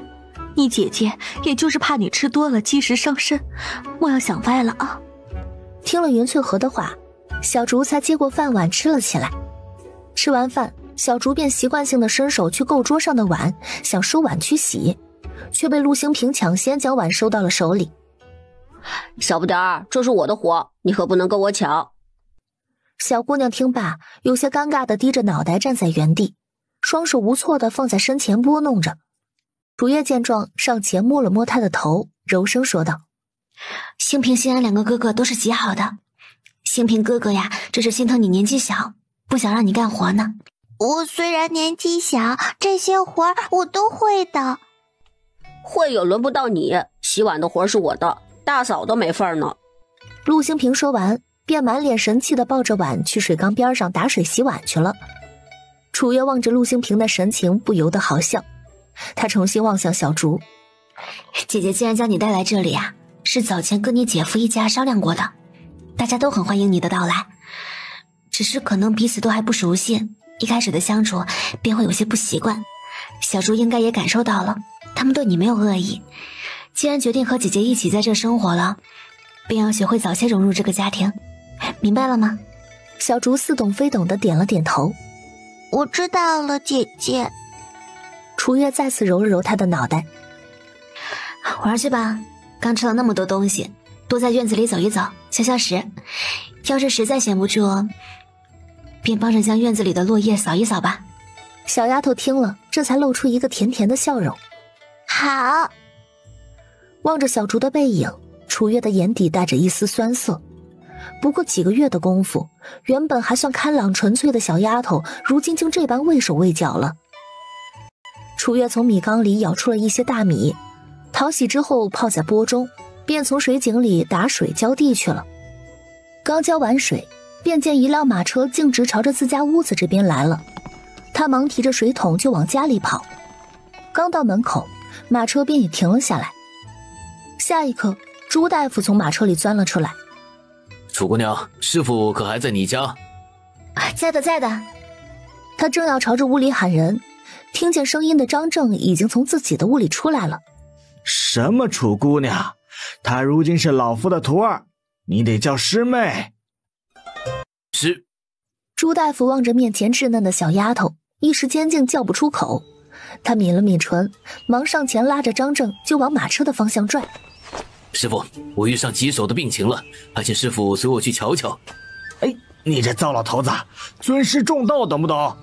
叫师傅帮忙，哪有你这般拉拉扯扯的，成何体统？张正嘴上虽然不情愿，脚步还是随着朱大夫往马车的方向挪动。楚月见状，忙将手中的水瓢和桶放下。师兄，我能与你们一道去吗？听着楚月叫自己师兄，朱大夫动作一致，面带怪异的往张正望去。师傅，咱能不能各叫各的？他叫你师傅倒是无碍，我可至少比他大了3轮，喊声爷爷都不过分了。师兄妹相称未免也。望着他那一脸欠揍的表情，张正冷哼一声：他叫我师傅，叫你爷爷，为师岂不还得唤你一声叔啊？哎。但反应过来，朱大夫正想辩解，却被张正给拍了一巴掌。拍个屁！你个没轻没重的老家伙！朱大夫摸着自己的后脑勺。哎，不是，师傅，你听我解释，我没这个意思，你那个病人不想救了？还不走，等着老夫和你师妹去给他收尸。张正说着，自顾自地钻进了马车车厢。楚月见状，朝着屋里说了一声，也随着张正进了车厢。朱大夫是最后一个上的，年纪虽和张正不相上下，爬马车却不如他利索，最后还是楚月搭了把手才顺利爬上来的。三人坐上马车便朝着村口的方向去了。楚文竹望着自家姐姐离开的方向，往云翠河的方向望了眼。婶婶，我姐姐如今是不是很厉害啦？正在给小桃做棉衣的云翠河笑了笑。那可不是，你姐姐啊，一直厉害着呢。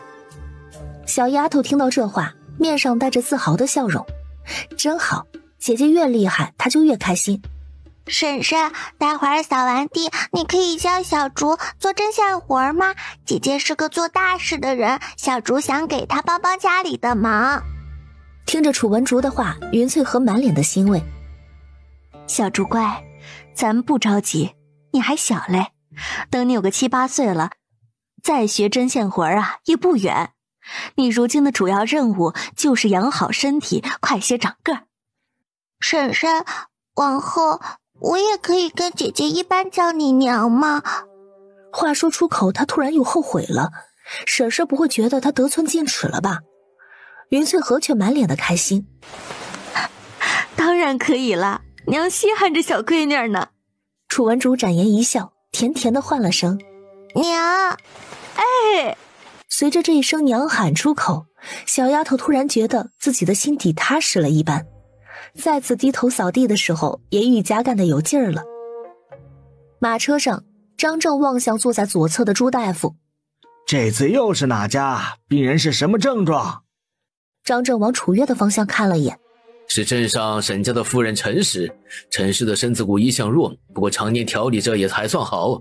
前些日子沈家小儿子意外身亡，配了姻亲，前2日才下葬。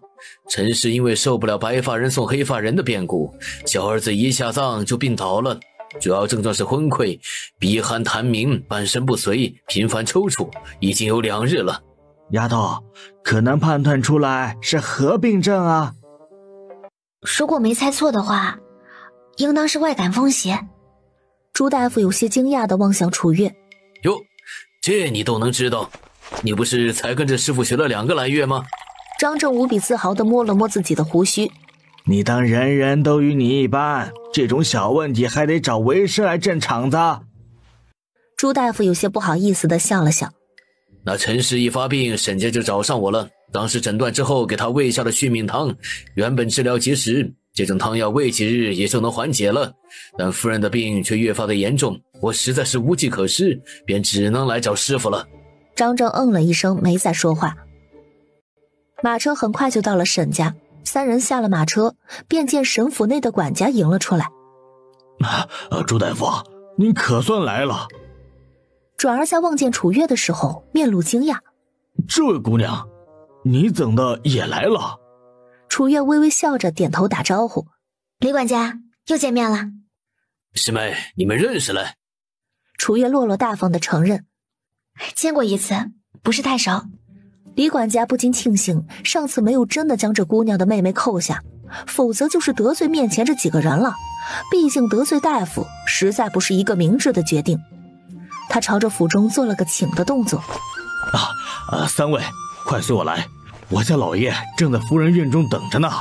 三人不敢耽误，忙随着李管家进了沈府，直奔沈夫人的院子。见到李管家领着三人来，沈家老爷起身，径直朝着张正作了一揖。想必这位便是朱大夫的师傅吧？那人的病情就麻烦神医了。张正摆了摆手。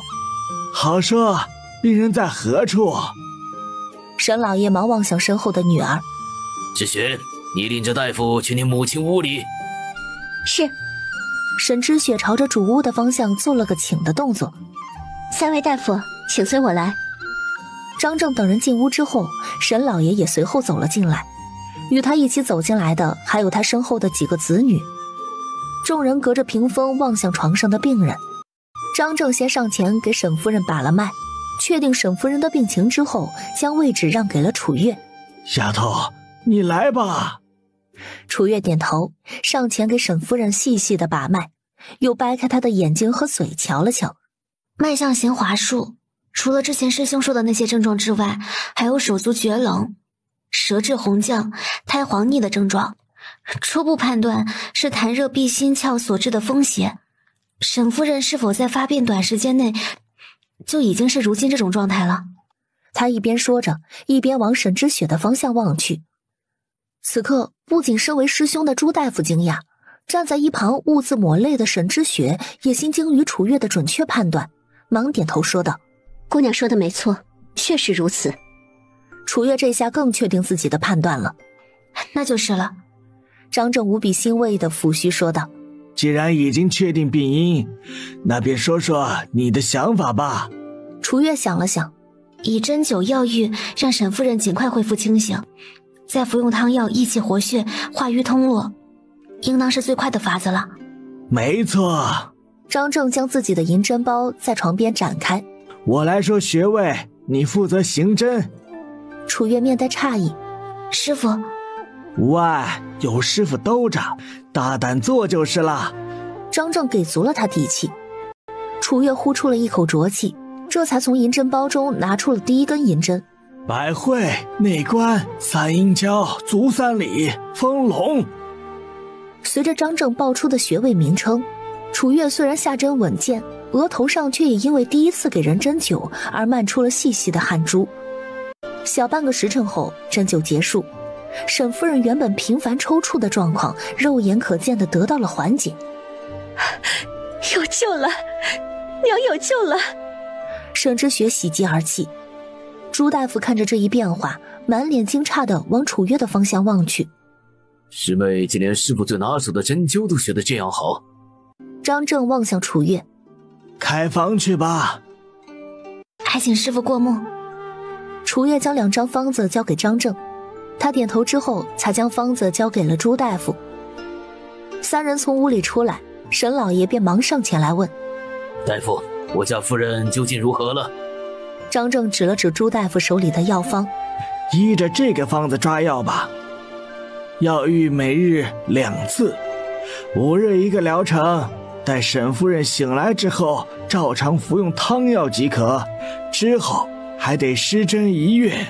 沈夫人这种情况，休养得当，完全康复，需得3到6个月的时间。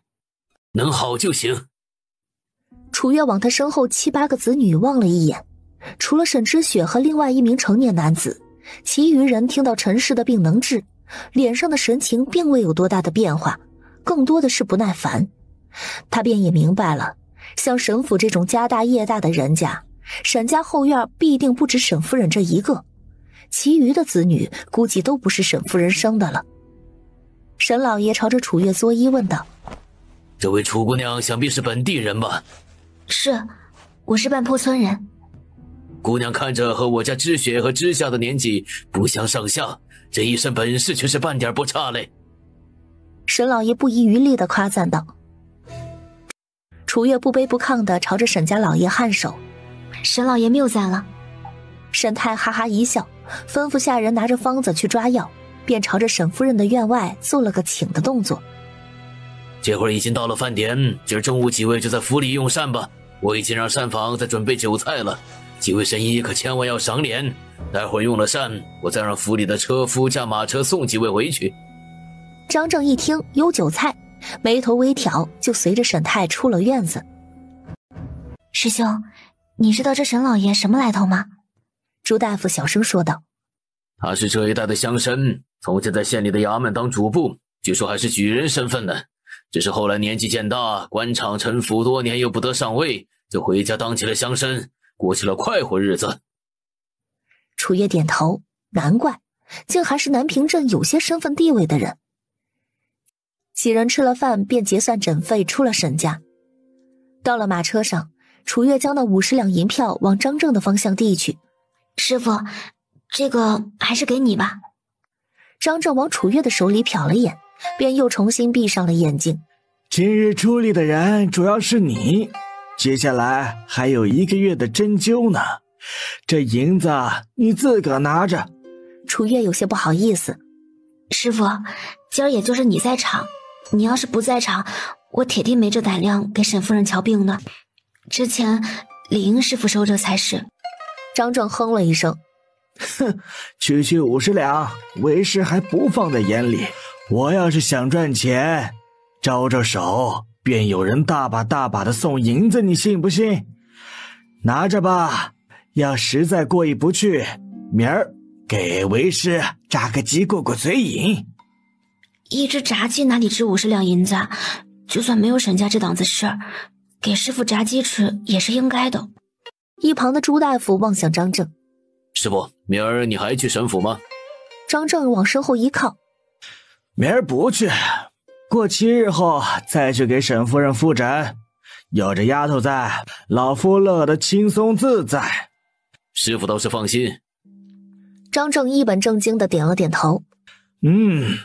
确实比你要让人省心。朱大夫听了这话，有些不好意思地往张正的耳边凑了凑。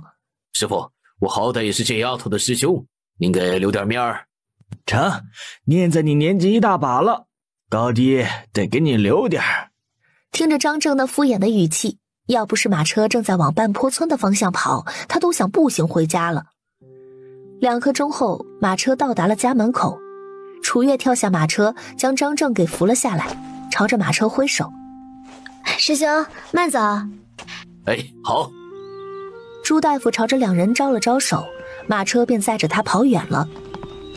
云翠和见师徒俩进了家门，忙问道：“爷爷，你和张大夫吃饭没啊？锅里还给你们留着吃的嘞。”“娘，我们在沈府吃了才回的，锅里的就留着晚上吧。”“成，那我这就去从锅里端出来。”云翠和说完就往厨房去了。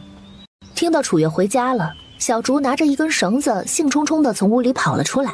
“姐姐，你来陪我玩花绳可好？娘上午刚教会我呢。”听到小竹对云翠和的称呼，楚月先是一愣，随后笑着走向他。“好呀。”他在院子里陪着小竹玩了会儿花绳，便将云翠和拉到一旁，将袖袋里的那50两银票塞到了他的手里。“娘，前些日子咱家里建房的钱都是从你那儿出的，你身上钱应该不多了吧？这50两银票是我今儿得的诊费，你拿着补贴家用吧。”“这样多啊？”云翠和有些惊讶。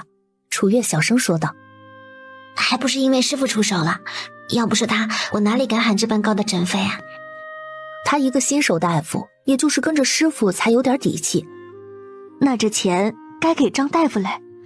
楚月再次压低声音：“师傅不肯要，他老人家娘又不是不知道，总不过就是在意一口吃的。”云翠和将银票拽在手里，叹了口气：“哎，年成不好，就是想弄口吃的，都不知道去哪儿整啊。”楚月宽慰道：“娘莫要烦心，总归师傅也没要求什么。接下来1个月，我日日都得去镇上给沈夫人行针呢。明儿一早，娘先杀只鸡腌制起来，待我中午回来做。”“成。”云翠和应了一声，便去屋里放钱去了。楚月才一转过身，正好见到陆铁生快走到院门口。“爷来了。”“嘿。”陆铁生进了院子，瞅了瞅鸡圈，又望了望水井，随后便往拴着骡子的那个屋去了。“这骡子你们养得好嘞。”楚月笑了笑：“幸好咱们家还有些吃的，不然也没辙。”陆铁生嗯了一声，半晌才又问道：“今儿来的马车又是谁家的？”“是镇上沈家的马车，沈夫人病重，朱大夫便来请师傅去给瞧病的。”楚月如实回答。陆铁生了然：“多结识一些富贵人家是好事，但也莫要被眼前的富贵迷了眼。你是个聪明的孩子，该懂得爷说的话。”楚月知道爷说这话也是为了警醒自个儿，是出于好心，便认真的点了点头：“孙媳妇记住了。”将钱放好的云翠和出了屋，忙从堂屋里搬了把椅子出来：“爹，快来屋里坐一坐吧。”陆铁生摆了摆手，转身往院门口走去：“不必了，我就是闲着没事到处走动走动，你们忙，我再去老大老二家瞅瞅。”楚月往陆铁生的背影望了眼，笑望向云翠和：“娘，爷这架势像不像镇上巡逻的官爷呀？”“你这丫头，倒还拿你爷爷打趣起来了。可不就是看着像吗？您瞧他那派头，活脱脱一个官老爷架势呢。你还说？正在屋里看书的陆星河听着外边的欢声笑语，抬起头往窗外望了眼，在看见小丫头明媚的笑颜时，唇角不自觉地跟着上扬。又和云翠和聊了两句，想到大清早泡的大米，楚月赶忙跑去了厨房。姐姐，你这是要做什么？她歪着脑袋问道。楚月笑望了她一眼，想试试自个儿做糕点，还不知道能不能成呢。一旁的小不点儿绽放着笑颜，姐姐肯定能行。加上红枣和红糖的米糕，蒸出来格外的香。厨房里的小脑袋也由1个变成了3个。陆星安蹲在灶堂后烧火，陆星平和小竹则站在灶边上玩花绳。没一会儿，米糕蒸熟了。快来尝尝。早就等不及的陆星平先拿了一块放在小竹面前的小碗中冷着，随后自己拿了一块往嘴里塞去，烫得龇牙咧嘴。楚月见状，忙给他倒了杯冷水。你慢着些，够呢。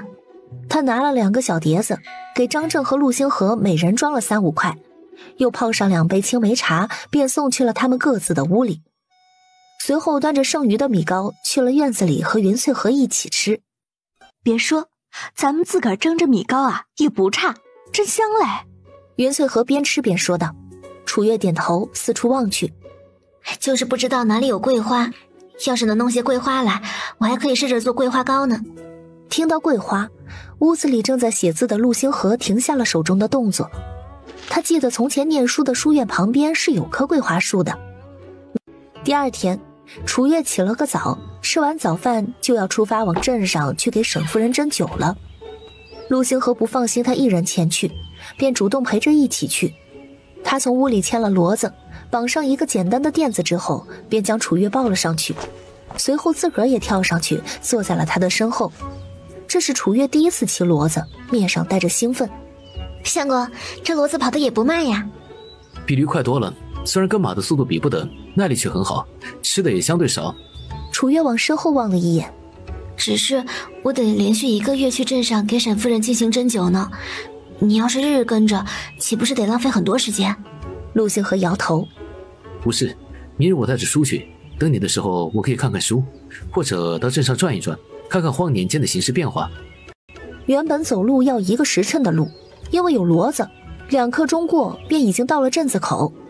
陆星河从骡子背上跳下来，牵着骡子进了南平镇，直奔沈家。你去给沈夫人针灸吧，我牵着骡子到处转转，等会儿过来接你。楚月点头，便朝着沈府的府门走去。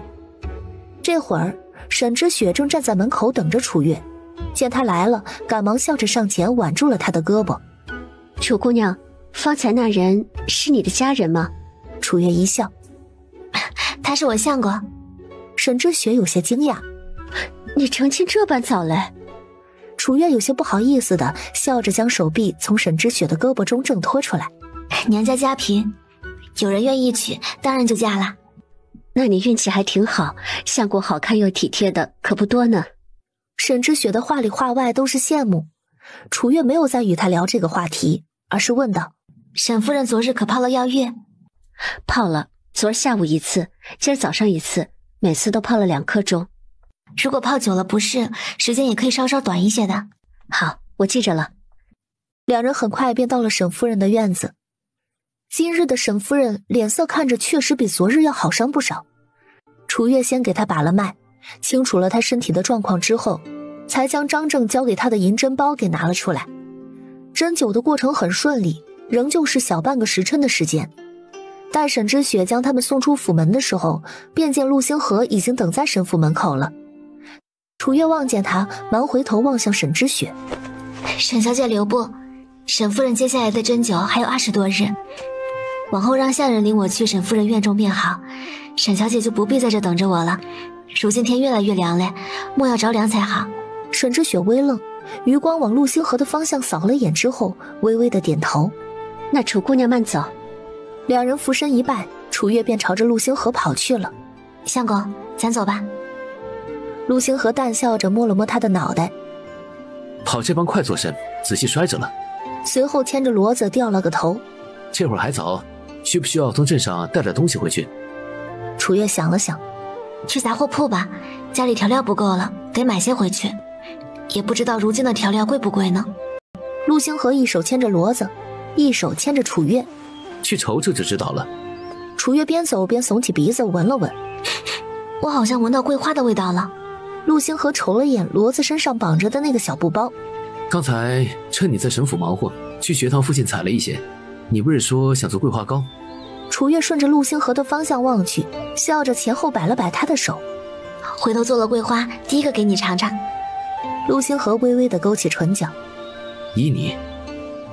两人来到杂货铺，望见楚月和陆星河直奔铺子而来，掌柜忙迎出来问道：二位想买些什么材料？今儿可以适当给你们便宜些。楚月往隔壁的粮油铺子望了望，你们这边跟隔壁还真的是天差地别啊。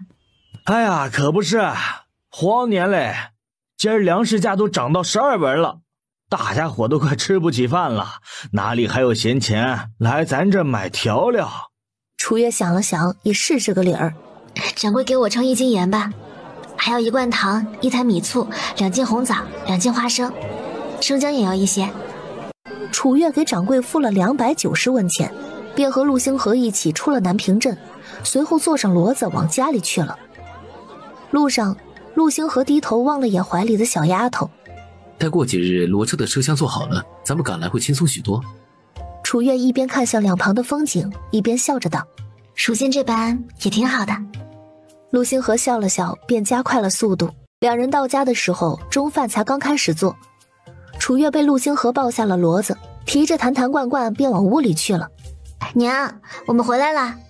楚月将买的东西往桌上一放。哎，回来好，我正寻思着你之前的面糊是怎样调的，鸡都腌制了1上午了，该入味了。我来吧，娘帮忙将买的东西归置归置，我来调面糊炸鸡。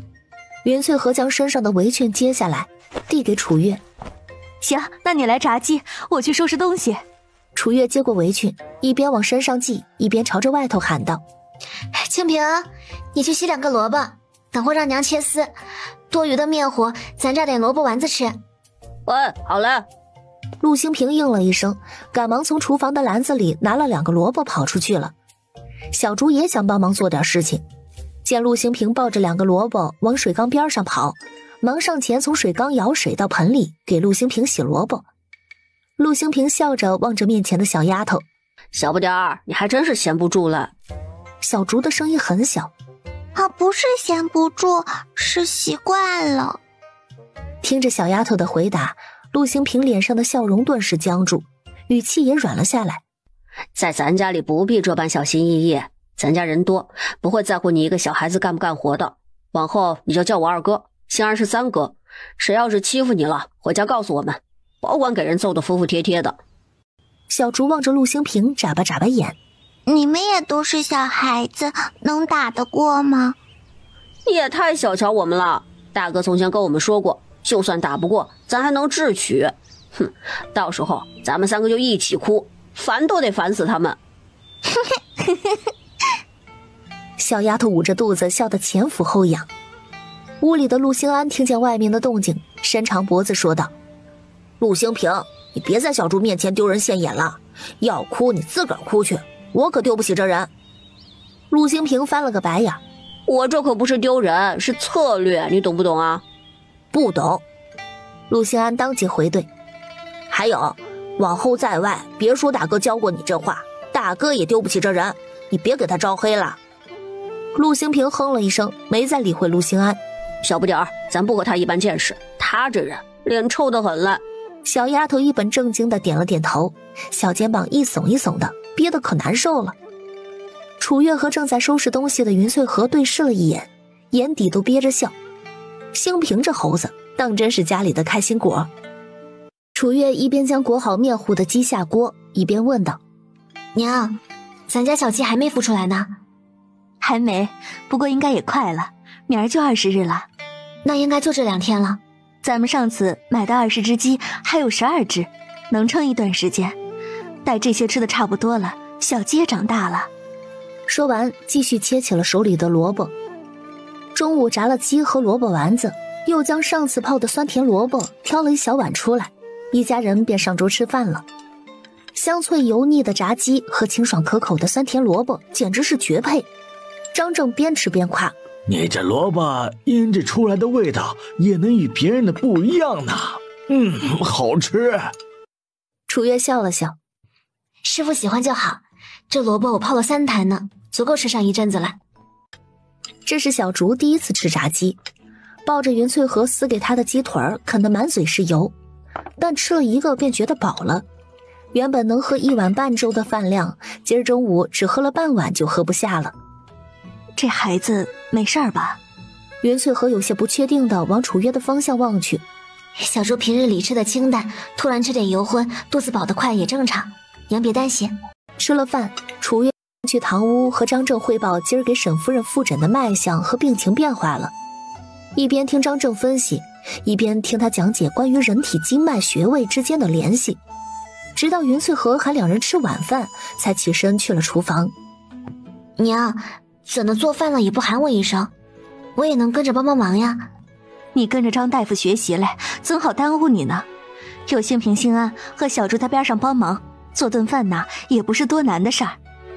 一家人吃了饭，在院子里消消食，便洗漱往床上去了。这日回到家，陆星河便牵着骡子往三毛家去了。三毛，我那骡车你做好没？星河来了，骡车今儿一早完工的，我正寻思着给你送去呢。陆星河来到骡车旁检查了一番，确定骡车没问题之后，给孙三付了200文的工钱，便将骡车套在骡子身上，赶着回家去了。一到家，3个小孩子便围着骡车观摩着，满脸的好奇。大哥，咱家这骡车稳当不？自是稳当才拉回来的。那我们可以坐上去试试吗？陆星平的眼里满含期待。今儿我已经将骡子牵去棚里了，待明日你们嫂子去镇上看诊，你们3个也跟着一起去吧。陆星平兴奋的又蹦又跳，差点没将一旁的小猪给撞倒。第二天一早吃了饭，陆星河便赶着骡车带着楚月、张震和3个孩子往镇上去了。大哥，要不你教我们赶骡车吧，往后你要是忙的话，我们俩也可以赶车载着嫂子去镇上。陆星河往2人的方向望了眼。你们还小，等有个11、12岁再学不迟。陆星平不干了，拉着陆星河的衣角便开始撒娇。大哥，你就让我试试嘛，你就坐我边上看着我赶车也不行吗？陆星河神色不动，平静的眼神往自己的衣角瞅去。陆星平见状，忙松开了手，一脸憨笑地将捏皱的衣角弄平整。我就是说笑，大哥也可以不用管我。大丈夫能屈能伸，大哥从前教导他和兴安的话，他可是理解得清楚透彻。给。最终，陆星河还是将骡车的缰绳递到了陆星平的手里，教他如何赶骡车。但自从缰绳到了陆星平的手里之后，骡车的速度便以肉眼可见的速度慢了下来。望着路边清晰可见的搬家的蚂蚁，陆星安面色淡然地往陆星平的方向望了眼。陆星平，你信不信这些蚂蚁都能比咱先到镇上？陆星平连忙反驳：你胡说，我这速度不慢了。陆星安当即跳下骡车，在陆星平边上跟着骡车慢走，时不时的还往他的方向瞅上一眼，语气平淡。哎，我是不是走太快了？陆星平咬了咬唇。我这不是怕走太快不安全吗？怎的，你还怕骡子摔着？陆星安翻了个白眼，助跑几步跳上骡车。我倒是没关系，你别耽误了大嫂和张大夫的正事就行。陆星平听了这话，忙将手里的缰绳送回陆星河的手中。大哥，还是你来吧。陆星河勾唇一笑，一抖手里的缰绳，赶着骡车又跑了起来。车厢里这会儿听到外边的动静，车厢里的3个人嘴唇都挂上了笑容。待到了沈府，楚月和张正下了骡车，因为今日带着3个孩子的缘故，陆星河并未进沈府，而是将骡车停在了一个稳妥的位置，便领着3个孩子去镇上转悠了。路边几乎每相隔3、5米便有乞讨的乞丐，这些人大多衣衫褴褛，身形干瘦，以老人居多，孩子也有不少。陆星平看着这些人，心底有些不忍。大哥，这些人好可怜啊，咱们能做些什么帮帮他们吗？陆星河摇了摇头。达则兼济天下，穷则独善其身，有善心是好事，但咱们如今才刚刚达到温饱，没有一定的权力和手段，莫要惹是生非，否则只会殃及己身。陆兴安四处望了望，压低声音说道：这些人里有些是真穷，有些恐怕家里的田比咱们还多呢，只是因为今年没收成，也就跟着来乞讨了。啊？陆兴平一脸震惊，陆星河也赞同的点了点头。兴安说的没错，这些人里我看到了3张熟面孔，但装乞丐在这里博取同情的人必定不止我见过的这3个。听着两人的话，陆兴平便也歇了方才的心思。因着最近镇上人太多，为免出意外，陆星河也没带几人在外面晃悠太久，街边买了些小零嘴，便带着他们回骡车上等着了。楚月和张正进了沈府，李管家忙领着两人去了沈夫人的院子。大概是掐算到时间，楚月一进院子，沈之雪便领着端着茶水的丫鬟来到了外院。李管家，那位陆公子今日没来。李管家作揖说道：三小姐，陆公子将楚姑娘和他师傅送到门口便离开了。沈之雪身后的小丫鬟伸长脖子往府外望了一眼，面露惊讶：啊，他竟没进府来，三小姐还特意给他送茶水来了呢。荷香，荷香听着沈之雪的声音，赶忙闭了嘴。李管家朝着沈之雪再次作揖：其实小姐不必这么做的，那陆公子每日来，小的都给他备了茶水，况且小姐送的茶他一次都没喝过，小姐实在不必要费这个心思。一次都没喝过吗？沈之雪的神情中闪过了略微的失望。我知道了，往后都不送了。说完便领着丫鬟离开了。荷香快跑2步追上沈之雪：小姐，那陆公子也太不将小姐放在眼底了，小姐送的茶水他竟一次没饮过，您给他送的都是上好的茶嘞。沈之雪一脸无所谓，并未因为陆星河不喝她的茶而生怒。不喝便不喝吧，总归往后不送了。您确定如陆公子这般高傲的人，从前会对你施以援手？沈之雪摇头，面上带着肯定。不会有错的，当时我被人推倒在地，言语羞辱，便是他和另外的一位公子为我出的头。虽然如今已然长大成年，面貌却与从前极为相似，我见他第一面就认出了，只是却没想到。话音到这里戛然而止，沈之雪的面上带着一丝惋惜，片刻她摇了摇头：罢了，我本也没有多余的想法，不过是想还他个恩情罢了。咱们去喜林院看看娘吧，也不知道今日大夫复诊之后是何情况。两人到的时候，见张正正给沈夫人把脉，楚月在一旁看得认真仔细。沈之雪没有惊扰到两人，让荷香候在外头，自个儿踏着轻快的步子进了屋，静静地在一旁守着。没一会儿，张正收回了手，楚月见状，忙上前将沈夫人的手放进被子中：大夫，我娘如何了？沈之雪的声音适时地响起。张正往沈之雪的方向望了眼：有好转，但接下来的调理也至关重要，日常饮食需要清淡，不要受风，不要着凉，不要劳累，如果可以的话，适当扶着下地走动，多开导开导。娘是因为三哥的死而病倒的，可不得多开导身体才能好得快。沈之雪望向张正：大夫，我听人说我娘这种情况可以放血缓解，效果大吗？张正摇头：如果是热症引起的，放血当然有用，但你娘的病是因为寒症引起的，放血只会加重病情，治疗法子因人而异，切莫跟风。沈之雪一脸后怕，忙俯身说道：多谢大夫提点，否则之雪该酿成大错了。张正起身望了眼沈夫人有些伤感的神情，接下来可以带你娘到附近的庄子上疗养，养养花，逗逗鸟，散散心，有助于病情恢复。继续待在这里只会睹物思人。说完，将后续的事情交给楚月，便出了屋子。楚月给沈夫人施针完毕，沈之雪才上前问道：不知楚姑娘家里与罗家沟那一带隔得可远？倒是比镇上要近了许多。沈小姐想带沈夫人去那边庄子疗养吗？沈之雪点头。我娘在罗家沟那边有一处庄子，庄子上还有一处天然的汤泉嘞。如今天渐渐冷了，去那边疗养再合适不过。沈夫人这情况，能多泡泡汤泉也是好的。不知沈小姐何时带沈夫人去？沈之雪想了想，便说道：等会儿便收拾收拾出发吧。既然在这里对我娘的病情没有好处，不如早些离开。行，那我明日便去罗家沟的庄子给沈夫人行针了。楚月说完，收拾好自己的东西，便随着张正一起离开了沈府。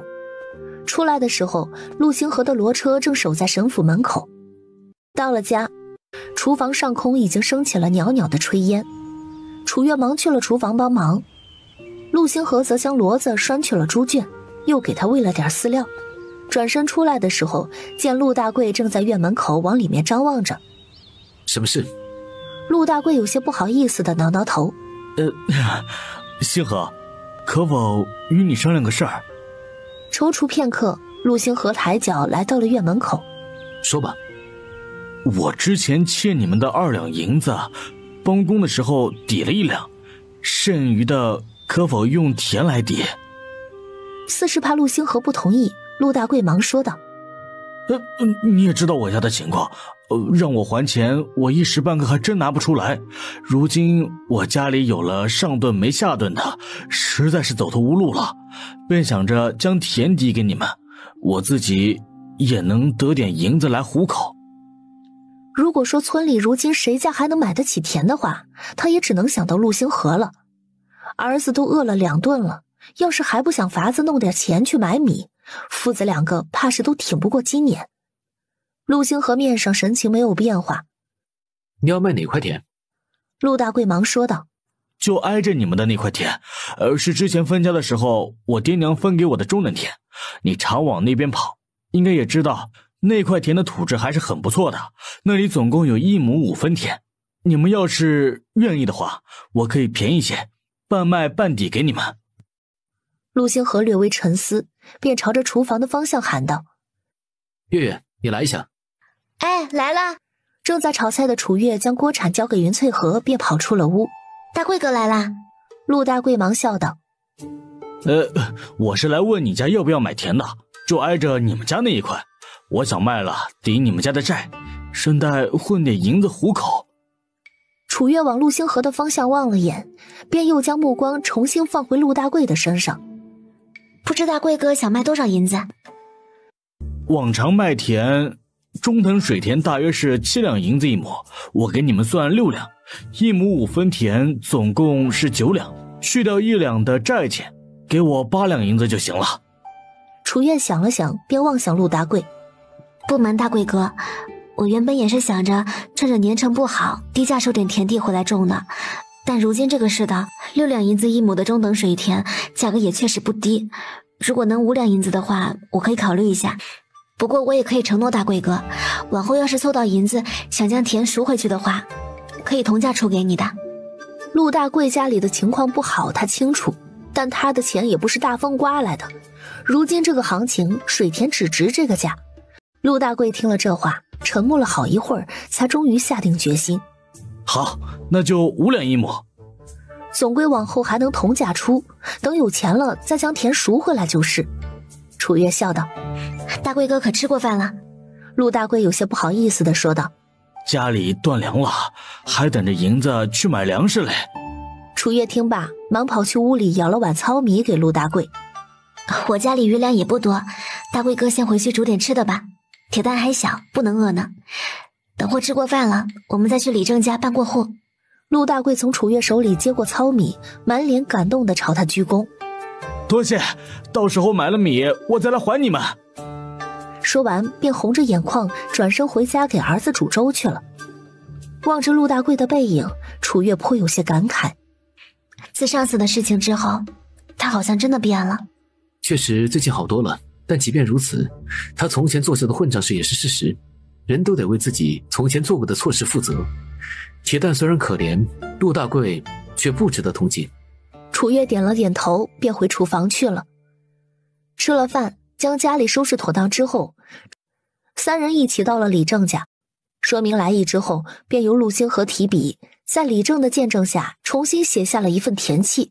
双方在田契上签字画押之后，楚月便将已经准备好的6两5钱银子交给了陆大贵。李正拿着手里的田契，成了，买卖离手。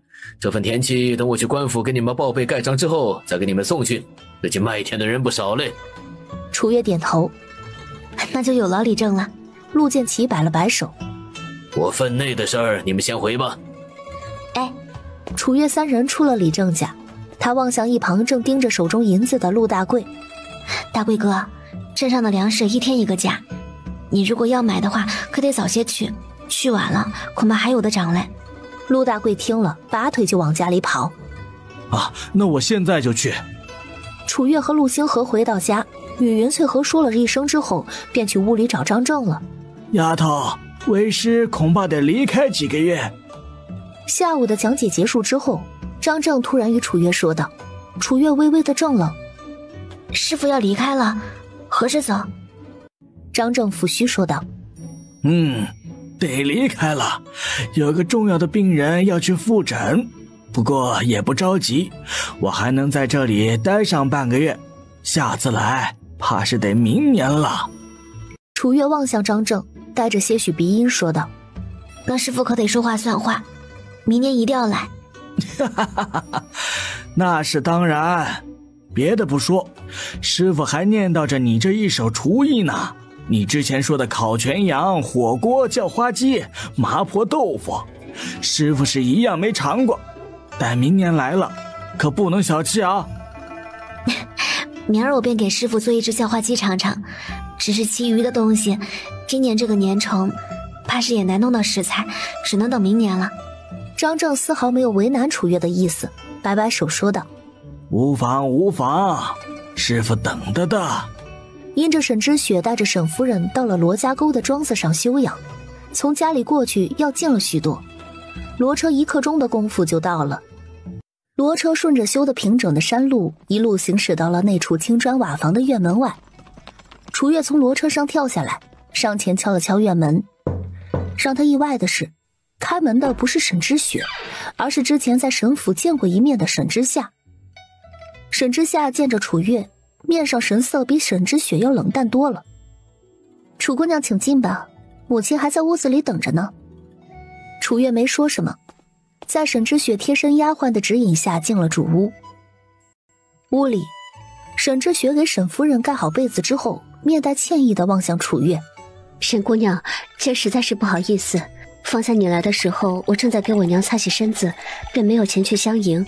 我那妹妹没有对你无礼吧？那倒没有。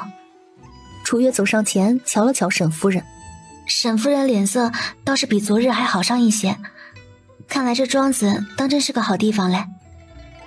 沈之雪一笑，是呢，昨个你们一走，我便去与我爹说要带我娘来这处庄子疗养，他想也不想就同意了。楚月一边给沈夫人把脉，一边问道：外头那位沈四小姐也是来照顾沈夫人的？听到这话，沈之雪脸上的笑容便消失了，她低头敛去面上的无奈。她不帮倒忙就行了，倒也不指望她照顾。楚月了然，大家族里那点事儿，她虽然没有接触过，但多少也有听过。只是这沈夫人是自己的病人，万一有个好歹，招惹到自个儿身上就不好了。俗话说，只有千日做贼，没有千日防贼的。如今沈夫人身子还没有恢复好，沈小姐莫要让人趁虚而入了。沈之雪有些惊讶于楚月的通透。也就是我爹耳根子软，他说要跟着一起来，便让他跟着了，当真以为他会侍奉主母嘞。我也不懂药，真怕他做什么手脚，万一连累到姑娘，我就是万死也难辞其咎了。望着他面上的无奈，楚月略微犹豫后，从搭帘里取出了一个小药包，这药包里包着的叫羊羊粉，沈小姐可以见机行事，只需沾染一点，便能让人养上3日，与水土不服的症状极为相似。这药包是他配来防身用的，没想到这会儿倒是派上用场了。听见楚月最后那句话，沈之雪眼神一亮，拿过药包就要朝楚月下跪，却被他一把扶住了。沈小姐莫要如此，我也不过是想保全自个儿罢了。沈之雪拉着楚月的手，妹妹深明大义，与我又极为投缘，往后我们便姐妹相称吧。我是景元13年腊月生人，该比你大上一些，你可以唤我一声姐姐。楚月大方一笑，那往后我便叫你沈姐姐了。哎。两人各自俯身行了一礼，楚月才在床边坐下，掏出银针给沈夫人进行针灸。针灸结束，他还将银针拿出一根交给了沈之雪。往后在庄上吃的用的，沈姐姐都可以用银针验一验。如今沈伯母病着，就怕旁人会动什么歪心思。妹妹费心了。沈之雪忙接过楚月递来的银针，用帕子仔细地包好，放在自个儿的袖袋里，随后将手腕上的玉镯子给划下来，套在楚月的手上。这镯子是我12岁那年用攒下的30多两月例银子从县城的宝和斋买来的，虽不是多么名贵的物件，却也是我一直带着，今儿便送与妹妹了。楚月忙推辞，沈姐姐这镯子太过贵重了，我不能要。之前给沈伯母诊病的时候，沈家就已经给过诊费了。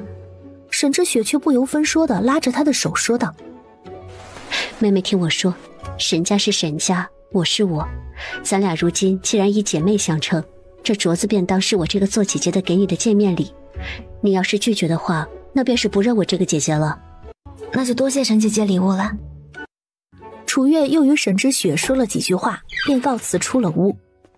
出来的时候，见沈之夏正在门口偷偷地往陆星河的方向瞟。沈之雪送楚月出屋，自是也看到了沈之夏的动作，他假咳2声：之夏，你在做什么？沈之夏一惊，忙低头掩去了眼底的慌乱。姐姐，我见陆公子一个人等在外头，寻思着要不要邀请他来院里坐坐，没成想你们这么快就出来了。沈之雪冷着脸：咱院里都是女子，邀请一个成年男子来院里坐，你是怎么想的？沈之夏咬了咬唇，面上带着愤懑。沈之雪这个贱人，竟当着外人的面让他难堪，回头定要跟爹告一状。楚月朝着沈之雪微微的颔首：沈姐姐，我先走了。妹妹慢走。目送楚月离开，沈之雪才望向沈之夏：你既跟着来庄子上服侍娘，那便给我本分些。如果实在觉得无趣，可以早些回去，我一个人也可以将娘照顾得很好。沈之夏却只是翻了个白眼：要不是爹让我来，我还不想来呢，穷乡僻壤的，啥也不是。说完，扭头便往屋里去了。何香上前拉了拉沈之雪的袖子：小姐。沈之雪四处望去，在看见沈之夏晾在院子里的衣裳时，微微的勾起唇角，随后悄无声息地将袖带藏着的药粉拿出来，往衣裳的方向抖了抖。整个过程极为顺利，并未被人发觉。楚月上了骡车，也没进车厢坐着，而是与陆星河并排坐在一起，撑着下巴望向他。陆星河望见身旁小丫头的神色，面带不解：怎了？这般看着我作甚？楚月淡声说道：想将你藏起来了。陆星河的唇角微微上扬：藏起来作甚？是觉得拿不出手吗？是太拿得出手了。楚月小声的嘀咕：走到哪都有人惦记。听着他酸溜溜的语气，陆星河有些无奈的笑了笑：管别人作甚，咱顾好自个儿就行了。楚月撅着嘴说道：哪有日日防贼的道理。陆星河伸手摸了摸小丫头的脑袋：放心吧，你家相公自带防盗，旁人偷不走的。望着陆星河手里的缰绳，楚月突然来了兴致：相公，要不你叫我赶骡车吧，反正陆家沟也不远，明儿我自个来就行了。陆星河想也不想便摇头：你一个姑娘家，万一被人惦记上了，岂不是连还手之力都没有？楚月想了想，也是，如今这世道乱，他还是少做些冒险的事情吧。回到家里，楚月又从鸡圈中抓了只鸡，杀鸡去毛之后，用家里的调料给鸡做了个全身按摩，腌制起来。小竹眨巴眨巴眼，一眨不眨地望着楚月的动作。姐姐，你这又是要做什么？想试试做一只叫花鸡。楚月用钵将腌制在大碗里的鸡倒扣起来，洗了一把手，便挎上篮子。小竹要不要跟姐姐一起去摘树叶？今年干成这样，荷叶更是别想了，只能摘点胡树叶回来凑合凑合。小竹点了点头，便跑上前拉着楚月的手，一蹦一跳地出门了。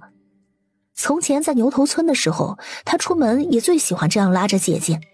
离家不远处的林子里就有胡树，倒也不必往深山里边跑。楚月将篮子放在地上，伸手便去够胡树的叶子。小竹，你不要乱跑，仔细被山里的猛兽叼走了。小竹听了楚月的话，吓得四处望了望，不敢离开他半步。就在楚月去摘树叶的时候，小竹突然见到一团毛茸茸的东西朝着这边跑来。一开始没有看清楚长相，吓得小竹高声尖叫：啊，姐姐有怪物！楚月心里一惊，忙抱着小竹闪到一旁。那毛茸茸似是被小竹的声音吓到，乱窜之下撞上了一旁的大树，四仰八叉地躺在地上抽搐。楚月这才看清那团毛茸茸的模样，忙放下小竹上前揪着耳朵给拎了起来。小竹，不是怪物，是兔子，还挺大只的。转而望向兔子鼓鼓的腹部，还是一只受孕的母兔呢。看来咱们今儿啊又撞好运了。小竹望着那只兔子，一双亮晶晶的眸中带着新奇。原来兔子长这模样啊！话音落下，便听得林子深处传来一道树枝哗啦的声音，转而一道微弱的声音传来：救我！楚月想也不想，一手拎着兔子和篮子，另一只手抓着小竹便往山下跑。倒不是他冷血，山里野兽多，他自己也没什么力气，还带着个孩子，要是真碰上什么了不得的东西，怕是都得跟着完蛋。小竹有些不大确定地往身后望了眼。姐姐，刚才是不是有人在喊救命？咱不用管，回去再说。两人一道跑回了家。云翠荷望着他们急匆匆的模样，忙问道：跑这般快做甚？没得摔着了，身上疼嘞。转而望见楚月手里提着的兔子，云翠荷面上带着惊讶：哟，你们刚在山上抓到兔子了？这兔子刚才在山里窜的急，一头在树上撞晕了。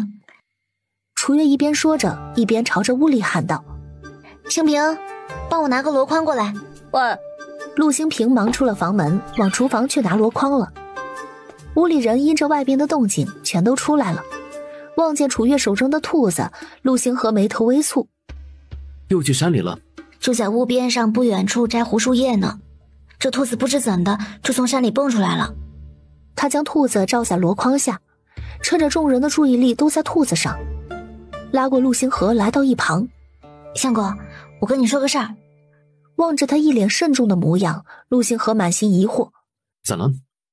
楚月凑近他的耳朵，将刚才山里的情况说了说，便见陆星河的神色出现了些微的凝重。你们就在家里别出去了，我去山里瞧瞧。楚月忙拽住他的衣袖。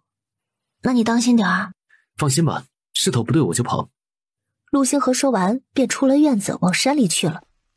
楚月长呼了一口气，将篮子里的胡树叶拿出来，清洗干净之后晾在篮子里，便站在院门口等着陆星河了。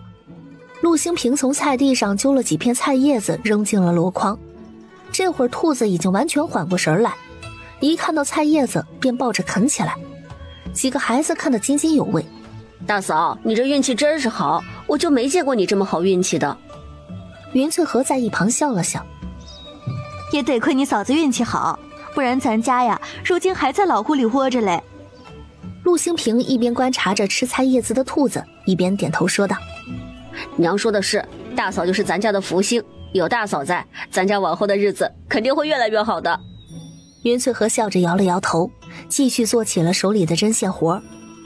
这段日子除了家里人要穿的衣裳，她还绣了不少帕子，也不知道这年成帕子能不能卖上价。楚月等了好一会儿，才终于见到陆星河从山里扶了一个人回来。那人身形高大，穿着黑色的细棉布衣裳，这惨白着一张脸，一手紧捂着腹部，指缝间隐约能望见鲜血。楚月一惊，忙上前：“相公，你没事吧？”陆星河摇头说道：“我没事，咱先回家。”楚月点头，忙扶着那人的另外一边胳膊进了院子。进去之后，还反手将院门给合上了。见陆星河扶这个受伤的人进门，云翠和满是惊讶，忙从凳子上站起身来：“这是怎么了？”“刚才在山里发现的他，便扶回来了。”陆星河淡声说道。张正望见那人的装扮，不知为何竟觉得有些熟悉。“将他扶去我屋里吧。”正巧不知道将这人安排去何处呢，这会儿听着张正主动开口，楚月也丝毫不含糊：“好的，师傅。”两人将他扶进房里。许是知道自己暂且到了安全的地方，竟迷迷糊糊地昏睡过去。楚月这才看清他腹部的伤口，瞧着倒像是利器刺伤的一般。他什么都没说，只去了厨房打了水来，将他的衣裳解开之后，用干净的帕子一点一点地将他腹部的伤口清理干净。“师傅，这是剑伤。”张正有些惊讶：“你是如何判断的？”“刀伤面积大，伤口相对浅；剑伤面积小却深。他腹部的伤口是一条细长且较深的口子，明显是被剑和匕首一类的锐器刺伤。不过好在伤得不太深，没有殃及肺腑，否则他怕是早就已经死了。”张正点头：“丫头从前见过刀伤和剑伤？”楚月摇头：“倒是没有，我也是推测。”张正不禁觉得这丫头不仅在医术上天赋过人，逻辑也清晰准确，是个有想法的孩子。“你推测的没错，确是剑伤，先给他包扎吧。”将那个人的伤口包扎好之后，楚月望向师傅：“师傅，我这样处理应该没有问题吧？”“没问题，缝针之后的伤口便不会那般容易崩开。你先出去吧，我有些话要问一问这位壮士。”楚月知道，看这人穿的衣服便不简单，他收拾收拾东西就出去了。没一会儿，张正就从屋里出来了。楚月面带疑惑：“师傅，那人睡了？”“他睡一觉，等会儿有力气了就会离开。”“他伤还没好完哩。”“他留在这里，对你们没有半点好处。”张正说完便又回屋里去了。果然，中午吃过饭，那人就离开了，就好像他从来没有来过一般。离开之前还给楚月付了2两银子的药费和伙食费。他走了没一会儿，村里便来了一群官兵，挨家挨户地搜查着，也不说搜什么，上来就将屋子翻得乱七八糟。一家人只能在院子里眼睁睁地看着他们搜，大气都不敢出。待搜完了，领头的那人才来到几人的面前：“你们今日可有见过一个眉心长着一点红痣的孩子？”几人不约而同地摇了摇头。一身黑衣的男人确实见过，眉心红痣的孩子还真没瞧见。这些官兵见寻不到人，便匆忙离开去下一家了。众人目送官兵离开，都松了口气。袁翠和更是一脸后怕地拍着胸脯，幸好上午那人离开的早，否则要是真被人发现了，他们一家子怕是得遭殃。都先去将屋子里整理好吧。几人点头，便各自回各自的屋去了。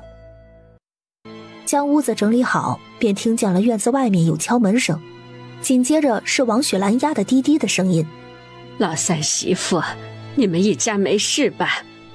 袁翠和听见声音，赶忙去开了门：“娘，快进来。”王雪兰进了院子，又重新将门给拴上，关紧了。老宅那边官爷才走，我就来了你们这里了。家里人都还好吧？袁翠和拉着王雪兰在堂屋里坐下：“娘，我们都没事儿，咱又没做亏心事儿，身正不怕影子斜嘞，官爷不会将咱们如何的。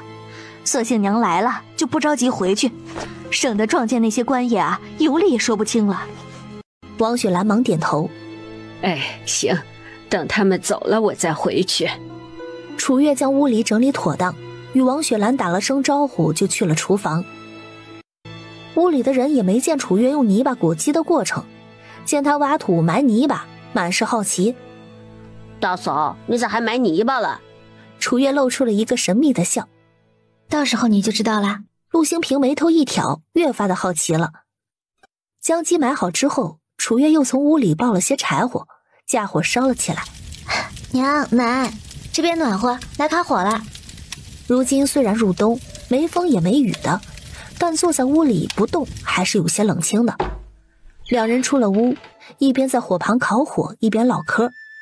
眼见着快到饭点儿，王雪兰见楚月一趟又一趟的搬些锅碗瓢盆出来，面带疑惑：星河媳妇，你这是做甚？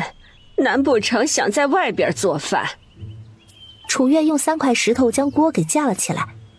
是的，今儿在外头做饭试试。王雪兰一听，不由得笑道：你都这样大了，还当是小孩子扮人家嘞？屋里有现成的柴火灶，不是更方便？楚月抿唇一笑：这不是看外边正好在烧火吗？省些柴火。云翠和一脸的无所谓，忙起身给楚月帮忙。娘待会儿啊，在屋子里吃了饭再回去吧，外头这会儿还不知道是什么情况嘞。总归是一餐饭的事儿，王雪兰便也同意了。我娘家侄子给我送了几斤黄豆，赶明儿给你们匀1、2斤来，可以留着明年做种。那就谢谢娘了。我听人说镇上的粮食都卖空了，也不知道是不是真的。幸好前些日子又让守城去买了些粮食回来，否则明年得饿肚子嘞。大哥二哥家里买米了吗？买了，只是没那么多。之前说的时候也是每户200斤，如今吃了这么久，剩下的怕是不足150斤了。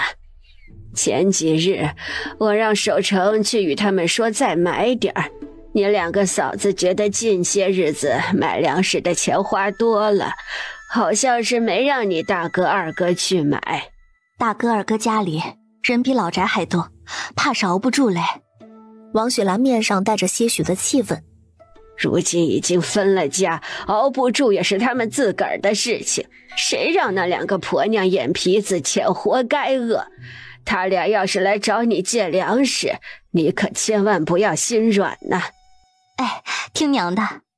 吃了饭，王雪兰就回去了。张正则将楚月叫去了一旁。丫头，我恐怕明儿就得走了。楚月眉头一挑。这么急，是因为今日来的那个人吗？张正压低声音说道。听师傅一句劝，往后对外不要说起这个事，就让他烂肚子里。楚月慎重的点头。我记着了，不会乱说的。张正嗯了一声，恢复刚才的神情。接下来这段日子，哪怕师傅不在，也莫要懈怠。待师傅下次来，还得考你的。我会好好学的，师傅。楚月的眼底带着一丝不舍。喏，这个给你。张正从怀里掏出了一本泛黄的书，放到楚月的手中。这是个孤本，里面记载着一些病历和独门药方，便当我送你的拜师礼了。这可是你朱师兄没有的待遇。楚月听到这里，满脸惊喜地望向张正。师傅这是将我当成亲传弟子了吗？你觉得呢？张正说完便转身往屋里去了。楚月笑望着张正的背影。师傅，没否认，我就当你是承认了。听着楚月这话，张正一个踉跄。你这个丫头哪里学来的这霸王条款？楚月将那孤本抱在怀里，一副赖上了张正的模样。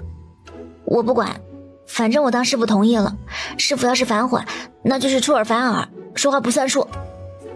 张正哈哈一笑，抚着胡须说道：成，不反悔，孤本都送出去了，老夫总不好意思收回来。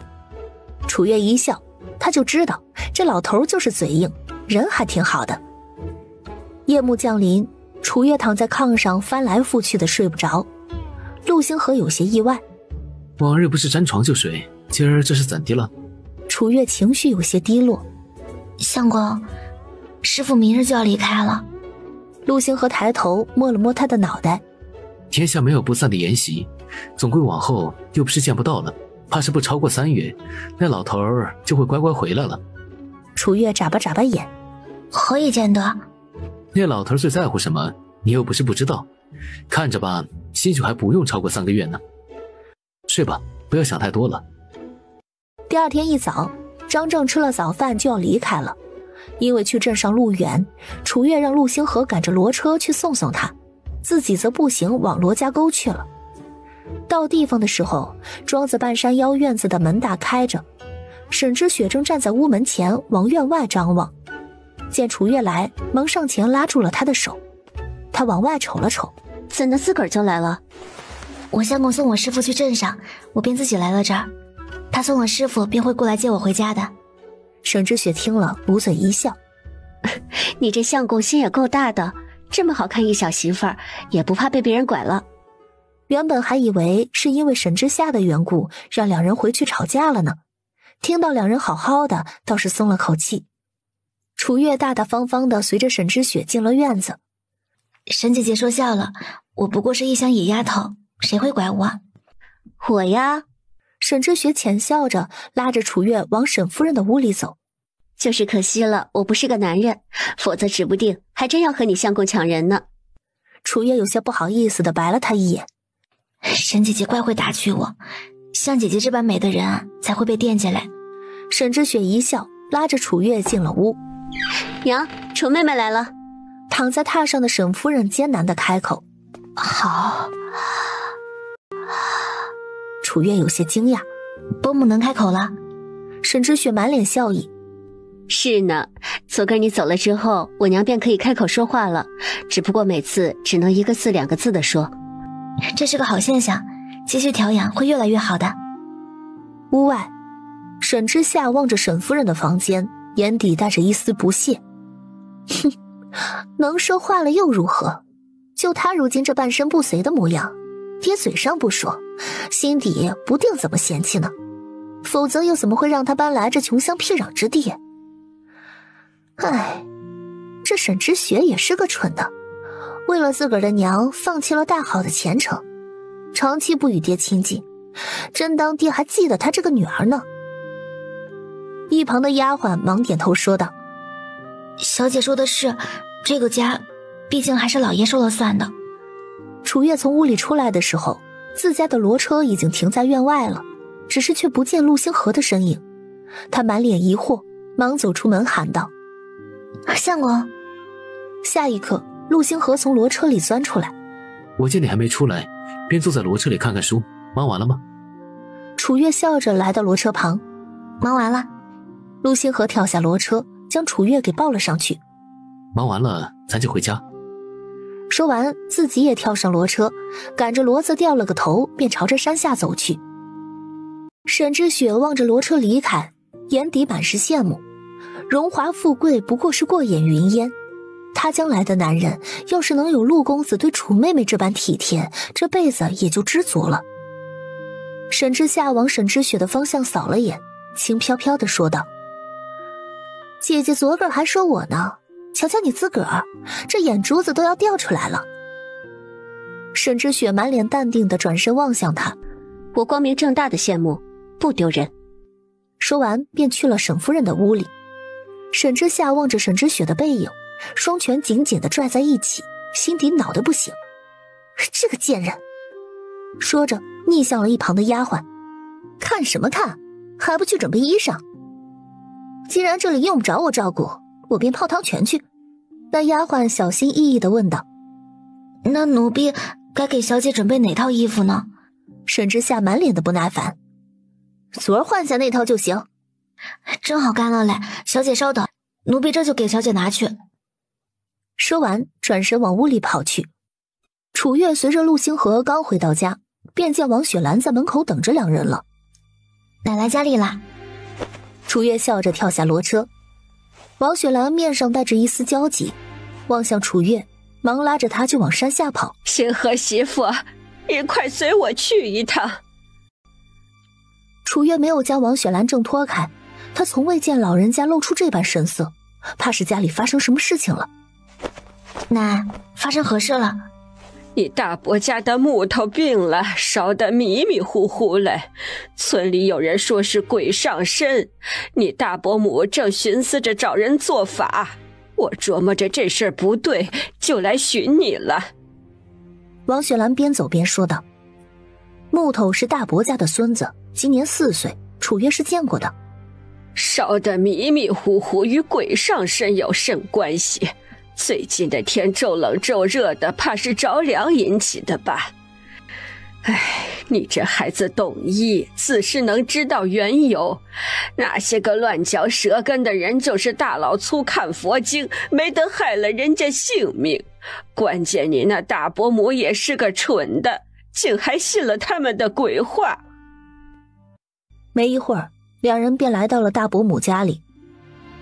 院子里，一个老婆子正拿着一张黄色的纸，在那里神神叨叨的，也不知道嘀咕着什么。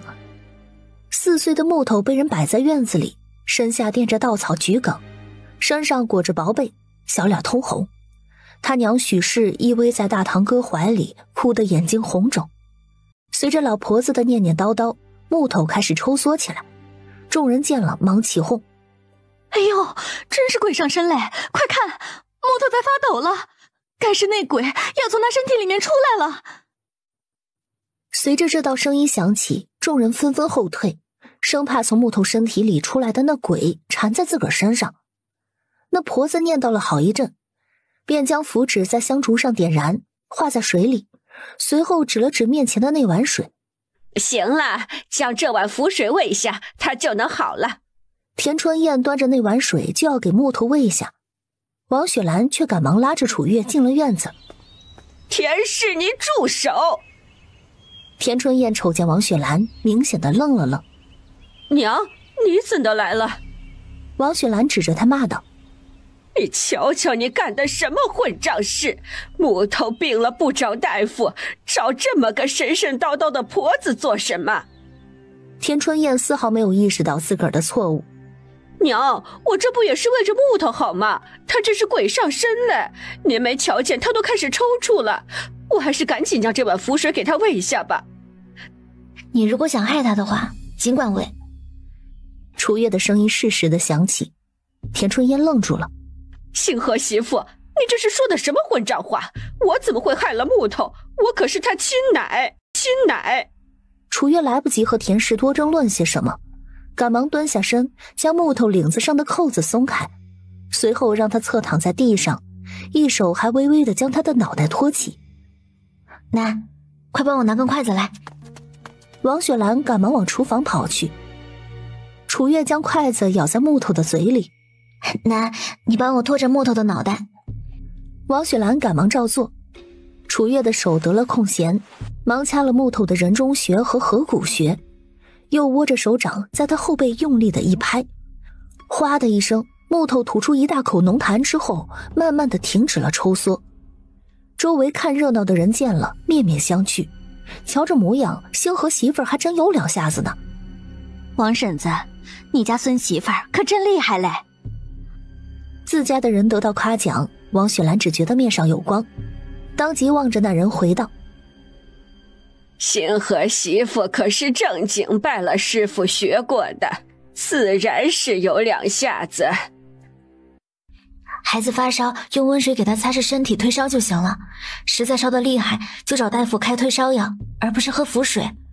如果今日不是奶拉着我过来，木头本就惊了风，你们还给他灌这么一大碗符水，要是呛到或者吸入肺里，怕是天王老子来了也救不了他。”田春燕心底一惊，往那婆子的方向望去，只见方才还成竹在胸的婆子早已经跑得不见人影了。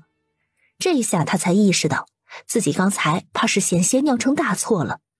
许氏更是直接扑向木头，将他抱在怀里痛哭：“都是娘不好，娘一开始就不应该同意你奶找什么神婆，差点害了你呀！”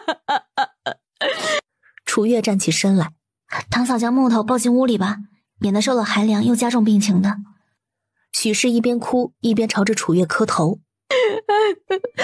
多谢弟妹救了我们家木头，多谢。”楚月侧过身：“堂嫂这样做可是折煞我了。”王雪兰将许氏扶了起来。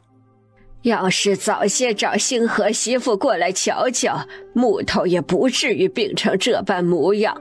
你们呐，都是死要面子。田春燕在一旁小声地说道。怪我本以为星河媳妇是个没甚本事的绣花枕头，便也没想着让他们去找。王雪兰忙说道。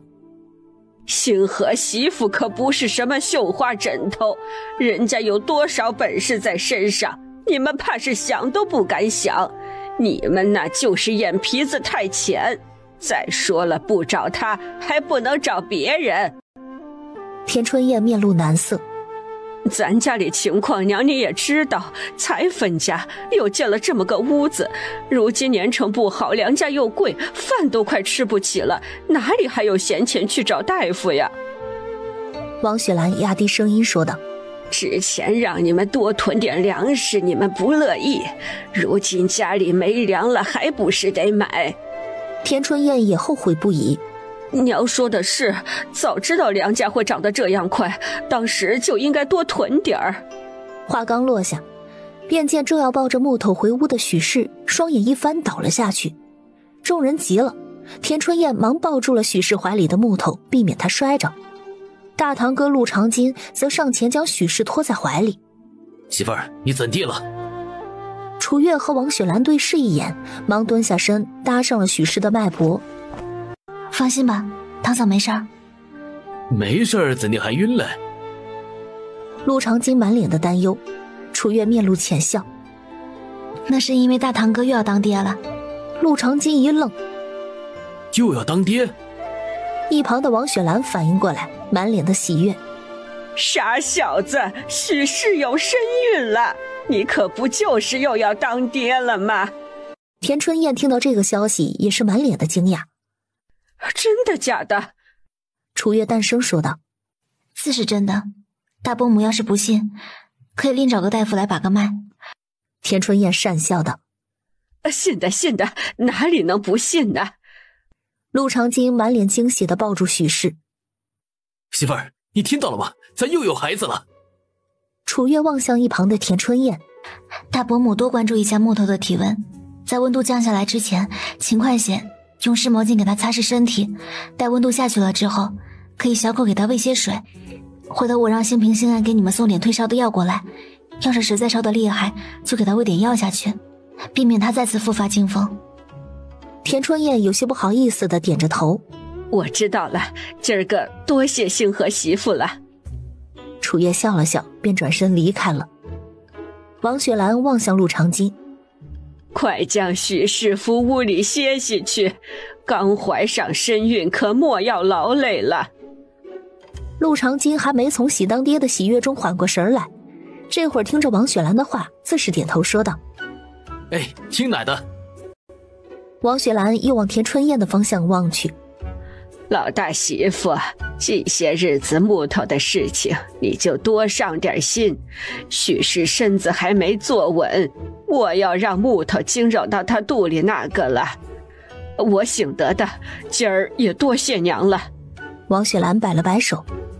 回头让长金去家里拿几个鸡蛋来，给许氏补补身子。我呀就先回去了，屋里头还有事儿要做嘞。这一个个的还真是不让人省心。娘慢走。田春燕说完，满脸笑意地抱着木头转身回屋里去了。楚月回到家里，云翠河便望着他问道：月月，你大伯母家的木头没事吧？楚月摇头。娘放心吧，已经没什么事儿了，倒是堂嫂又怀上身孕了。那许氏？楚月点头，一边从院子里晾晒的药材中抓出了几味药来。是嘞，刚拔出来的喜脉。你大伯母一家可不得高兴坏了。那是自然，大堂哥当时老半天没有回过神来，待反应过来呀，嘴角都快咧到耳后根了。他也不是第一回当爹了，怎的还跟个愣头青似的？都是自个儿的孩子，来了自然是一样欢喜的。兴平，你帮我送份药材去大伯母家里吧。喂，来了。兴安，你拿几个鸡蛋跟着兴平一起去，就说是给你堂嫂补身子的。兄弟俩出门之后，楚月便往屋里看书去了，只是拿着师傅送的那本孤本看了许久，脑子里却记不住什么内容。他双手托腮，心底则琢磨着往后他和相公的孩子会长成什么样子。想到这里，他偷偷往陆星河的方向瞟了一眼，相公长得那样好看，孩子应该会像他吧。正想着呢，陆星河的声音突然响起：总看我做什么？楚月一脸悠闲自在的模样：不做什么就不能看你啦？那倒不是。陆星河一边蘸墨写字，一边淡声说道：我是你相公，你可以光明正大的看。第二日，楚月再次前往沈家的庄子时，院子里却不见沈之夏。沈之雪附在他耳边小声说道：沈之夏昨个水土不服，身上痒得难受，便回镇上去看大夫了。楚月了然：也好，往后伯母在这里养身体就要自在多了。谁说不是？沈之雪笑着将楚月领进了屋里。沈夫人今日的状态比起昨日要好上一些，自从失语症得到好转之后，说话也一日比日利索了。伯母这失语症恢复的极好，依照这速度，不到半月便能完全康复了。沈姐姐平日里没事的话，可以多陪着伯母聊聊天，多说点话，可以多加速康复的。这2日也没别的事情做，我便日日在房里陪着娘唠嗑，看来是起到作用了。那是自然的。给沈夫人针灸结束之后，陆星河便载着楚月回家去了。一到家，便见陆星平、陆星安和楚文竹在兔子窝的旁边围观。见楚月回家，小竹忙上前拉着她的手往兔子窝的方向走。姐姐快来，好多小兔子。楚月走近一看，原来是之前在山上抓的那只兔子生崽了，生了5只小兔子，不过身上光秃秃的。兔崽原来是这样的。陆星平接过话：可不是，丑兮兮的。陆星安扫了他一眼：丑兮兮的，你还看得这么津津有味。陆星平翻了个白眼：你不也在看吗？陆星安一脸的云淡风轻：我可没说兔崽子丑啊。望着两人一言不合又要开始拌嘴的模样，云翠和忙说道：你俩够了啊，一天到晚跟对冤家似的，从小到大还没吵够嘞。陆星平吐了吐舌头：娘，星安就是一日不跟我怼怼就嘴痒。你才嘴痒。陆星安说完哼了一声就回屋去了。楚月笑着去了井边打了几桶水，让陆星河绑在骡子背上，两人就一起往老屋去了。到老屋的时候，却发现院子里长出来的菜秧子缺了一小块。楚月紧紧地蹙起了眉头：相公，咱家菜被人偷过了。先将密些的菜秧子拔一些，往这处地方补一补吧，我去屋里瞅瞅。陆星河挨个的往几个屋子望了眼，待来到最后一间的时候，他才一露面，便被一柄长剑抵在了喉间。嘘，不要出声，否则杀了你。那人将声音压得极低。陆星河并未因为抵在喉间的利器而胆寒。你就是这么对待救命恩人的？我也不想，但我必须这样做，否则我和我家主子都有危险。黑衣人沉声说道。陆星河神色淡淡：你的小主子来历不简单吧？男人眯起眸子，没有说话。他是否眉心红痣？陆星河再次问道，一副了如指掌的模样。那人的眼底带着明显的惊讶：你是如何得知？不只是我，张大夫想必也知道你们的身份吧？陆星河低头望了眼抵在脖子上的长剑。你确定要杀我？带着个病重的孩子，还惹上命案官司，这不是明智之举，只会让你们暴露得更快。见陆星河了解的如此多，那人将架在陆星河脖子上的长剑收了回来。你到底是什么身份？你问的有些多余了，我只不过是最普通的农家人而已。男人朝着陆星河鞠了一躬：可否请你的妻子救救我家主子？陆星河一脸的云淡风轻：刚才要杀我，这会儿却要求我。那人将长剑往陆星河的方向递去：如果你咽不下刚才那口气的话，你也可以砍我一刀，我绝不还手。然后还得劳烦我妻子救2个人吗？我没这么蠢。陆星河望向他，你叫什么？佐伊。佐伊，我记着了。陆星河说完，便出院子与楚月一起浇水去了。佐伊满脸不解地望着陆星河的背影，根本琢磨不透他心底的想法。到底是答应还是不答应？好歹给句话呀。楚月见陆星河来到身旁帮他提桶，淡笑着道：相公，你方才去屋里找什么啦？没什么，我以为是耗子偷的菜，就去家里找了找。找着了吗？找着2只。还真有耗子嘞。那耗子还在屋里吗？还在，等会儿浇完水，咱俩再去抓耗子。自始至终，陆星河脸上的神情都很平静，楚月看不出半点端倪。正仔细观察着2人动静的佐伊听了，嘴角猛抽，感情的陆星河所说的耗子是自己和主子。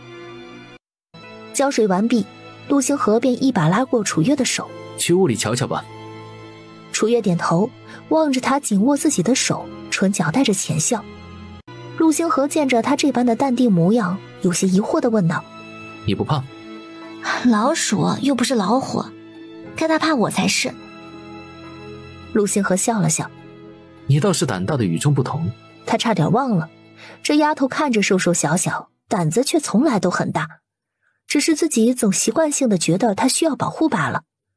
带进了屋，想象之中的耗子没见着，倒是见到了一张熟悉的面孔。楚月惊讶地往陆星河望去，压低声音道：相公，这就是你说的耗子？是不是挺像？听着陆星河的话，楚月有些尴尬地笑了笑。相公，人家就站咱面前呢。佐伊没有理会陆星河，朝着楚月作揖道：海景姑娘，救救我家主子。楚月这才往床上望去，床上躺着一个8、9岁的男孩，身上衣着不凡，一张脸却脏得几乎看不真切他原本的模样，不过眉心处的那颗红痣却依旧显眼。楚月有些惊讶，这孩子不正是前2日官兵搜查的对象吗？这要是救了他，会不会惹火上身呢？他有些不确定地回头望向陆星河的方向。相公，我也不知道会不会有报酬，救不救随你心意。陆星河淡声说道。话一出口，佐伊额头一阵狂跳，赶忙从搭帘里揪出了一个小号的银锭子。楚姑娘，只要您能答应救下我家主子，这10两银子就是你的了。楚月不是没见过银子的人，他虽爱财，这会儿却并未表现出十足的兴趣。陆星河不动声色。你主子的命就值10两银子？佐伊面露难色。可我这里只有10两啊。那我们走吧。说完，牵着楚月就要往外走，却被佐伊一把拦住了。2位稍等，你们想要什么？我们可以谈一谈，不是？不如2位开个价吧。1000两，否则免谈。佐伊满脸惊讶。1000两？没开玩笑吧？你们就是将我卖了，我也弄不来这么多钱啊。陆星河淡声说道。首先，你主子的命值这个钱，再者，我们救你主子也承担了一定的风险。你如果不同意，我们现在就离开，全当没见过你们。我可以答应1000两银子的诊金，但我这会儿实在拿不出这么多钱。他从自己的腰间取下一个腰牌，跟手里的10两银子一起交给了楚月。这枚腰牌对我而言是一件极其重要的东西，还请姑娘务必收好，待日后凑足了另外990两银子，我再来赎回。楚月拿不定主意，往陆星河的方向望去，见他点头，这才接过佐伊递过来的东西，收好之后去床边给男孩看诊了。他转头望向身后的陆星河。相公，要不你回去帮我将药箱拿过来吧，顺便带点水、盐、针线和干净的帕子来。陆星河点了点头，往佐伊的方向望了眼，便出门去了。佐伊望着陆星河的背影，开玩笑似的说道：你这相公够小心眼的。听到这话，楚月面色当即冷了下来。是吗？望见那小丫头骤变的神色，佐伊有些心虚的摸了摸自己的鼻子。那个，我只是开个玩笑，楚姑娘莫要当真。楚月听罢，这才没与他一般见识。没一会儿，陆星河便将楚月要的东西给送来了。楚月将所有的东西都准备就绪之后，望向一旁的佐伊：“你有匕首吗？”佐伊一愣，上前将绑在男孩小腿上的匕首拿出来递到楚月的手上。楚月接过匕首，想来是敌人的兵器上带着毒，以至于伤口处的皮肤出现了溃烂。望着楚月在男孩的伤口处一刀又一刀的清理腐肉，佐伊的眉头都拧成了一团，也不知道主子痛不痛。床上的小孩似是察觉到了疼痛，悠悠的转醒。他有些委屈的望向他：“痛，我在帮你清理伤口，很快就好了，你先不要动。”温软的嗓音入耳，男孩微微的点头，再次闭上双眼睡了过去。半个时辰之后，男孩身上的伤口被包扎妥当。他胸口处的刀伤有毒，回头我开一些清毒的方子给你送过来。伤口缝了针之后不能碰水，动作幅度也不宜过大，否则伤口崩裂可能会引起感染化脓。你如果能弄到金创药之类的伤药，会比普通的伤药效果好很多。伤口处的线大概7日之后拆除。似是想到什么，楚月再次说道：“对了，你的伤口也是缝了针的，过几日怕是也要拆线了。”佐伊点头：“只是姑娘就是开了方子，我恐怕也无法出去抓药，可否劳烦两位帮我们将药抓来？我家主子如果能早些好转，我们也能早些离开。”陆星河声音淡淡的：“我下午去一趟镇上。”佐伊忙抱拳：“那就辛苦二位了。”楚月跟佐伊嘱咐好之后，便和陆星河一起回了新屋。察觉到外边的动静，云翠和忙喊道：“月月、星河，饭菜做好了，洗把手就来吃饭吧。”“哎，好嘞，娘。”桌上，云翠和望向两人：“今儿是谁家有人病了，还是怎么的？星河居然还跑回来拿药箱了。”“是去诊看了一个病人。”见楚月没有透露更多消息的意思，云翠和也便没有多问。忙活了一上午，快吃饭吧，等会儿啊该凉了。吃了饭，楚月随着陆星河去了屋里。“相公，咱要不要给老屋那边送点吃的过去啊？”陆星河点头：“我去送吧，别到时候饿死在老屋，还得怪罪到咱们头上来。等会儿送了吃的，我顺便往镇上跑一趟，可有什么需要我带的东西？”“家里东西都不缺，不过要是有菜种子，倒是可以再带些过来。”陆星河说了声好，便拿着药方子去了厨房。他从米缸里装了点米就出门了。陆星河刚走一会儿，陆大贵便抱着他家铁蛋儿匆匆忙忙地往家里来了。“婶子，星河媳妇在家吗？”“是大贵啊，找我们家月月有什么事儿吗？”云翠和忙上前开了院门，望着他怀里的铁蛋儿：“哟，你们家铁蛋怎么了？”“像是病了，今天上午开始就没什么精神。这孩子从前都是他娘带着，我也不懂，寻思着抱来给星河媳妇瞧瞧。”屋里的楚月听见声音，赶忙出了屋：“大贵哥来啦！”“哎，弟妹，你帮我瞧瞧我家铁蛋到底咋回事，要不要紧嘞？”楚月上前摸了摸铁蛋的额头，把脉之后又看了看他的喉咙和舌头。“没什么大问题，怕是最近冷热交替着了凉吧。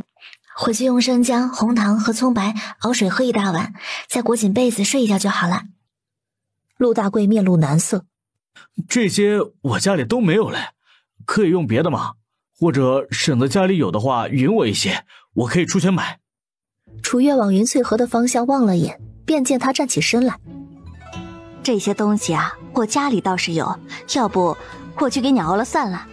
你抱着个孩子来来去去的也不方便，家里又没个婆娘照看的。”陆大贵感动的连声音都有些颤抖了：“哎，那就多谢婶子了，婶子人真好。”“大贵哥也不要在外头待着了，将铁蛋抱去厨房吧，灶头里烧了火，要暖和许多呢。”“哎，好，听弟妹的，陆大贵说完，便抱着自家儿子进了厨房，待糖水熬好，给铁蛋喂了一大碗之后，楚月又说道：“大贵哥平日里多给铁蛋喝点温水，孩子只要没啥大毛病，多喝点水，身体好得快一些。”好，我记着了。陆大贵说完，从怀里拿了30文钱放在桌子上。这是糖水的钱，剩的收着，我现在铁蛋回家了。云翠和望着桌上的30文，忙拿起钱追出屋外。大贵，一碗糖水用不着30文嘞。陆大贵边走边回头。那星河媳妇儿不是还给我家铁蛋看诊了吗？多的就算诊费了，剩的安心收着，往后要是有个头疼脑热的，还得来麻烦你们嘞。说完便将铁蛋紧紧地裹在自己打满补丁的大衣里，快步往家里去了。云翠和望着手里的30文钱，面上满是感慨。往常坏透的人突然转了性子，还真让人恨不起来啊。是呢，从前觉咱家田埂的时候啊，恨得牙痒痒，如今这般，竟又觉得他可怜。人呐，矛盾着嘞。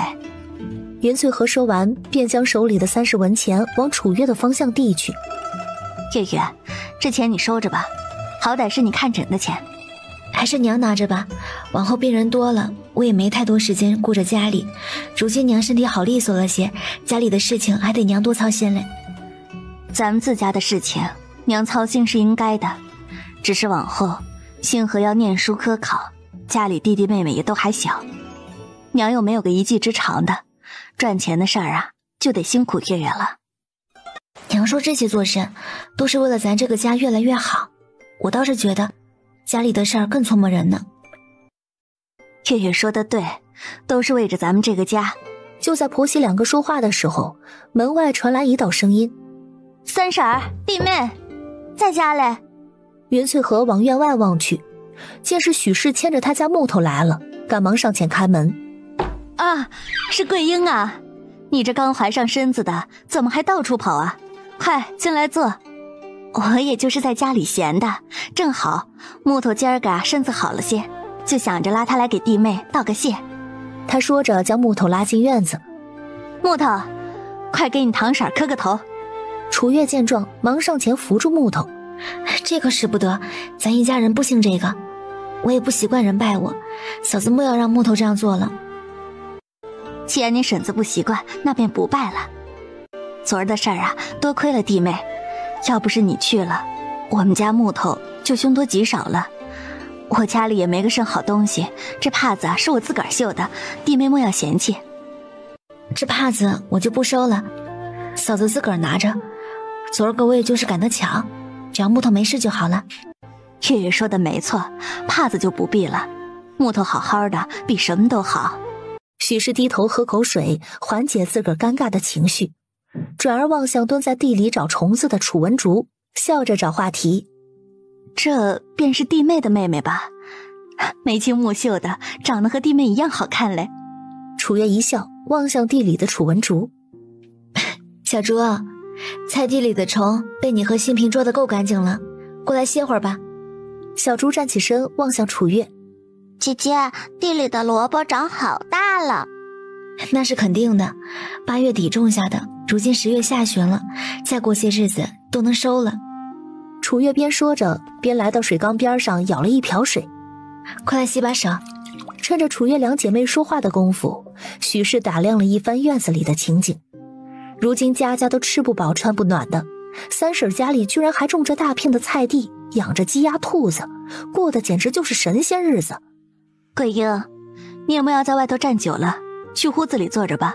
哎，好嘞，婶子。许氏随着云翠河去了堂屋。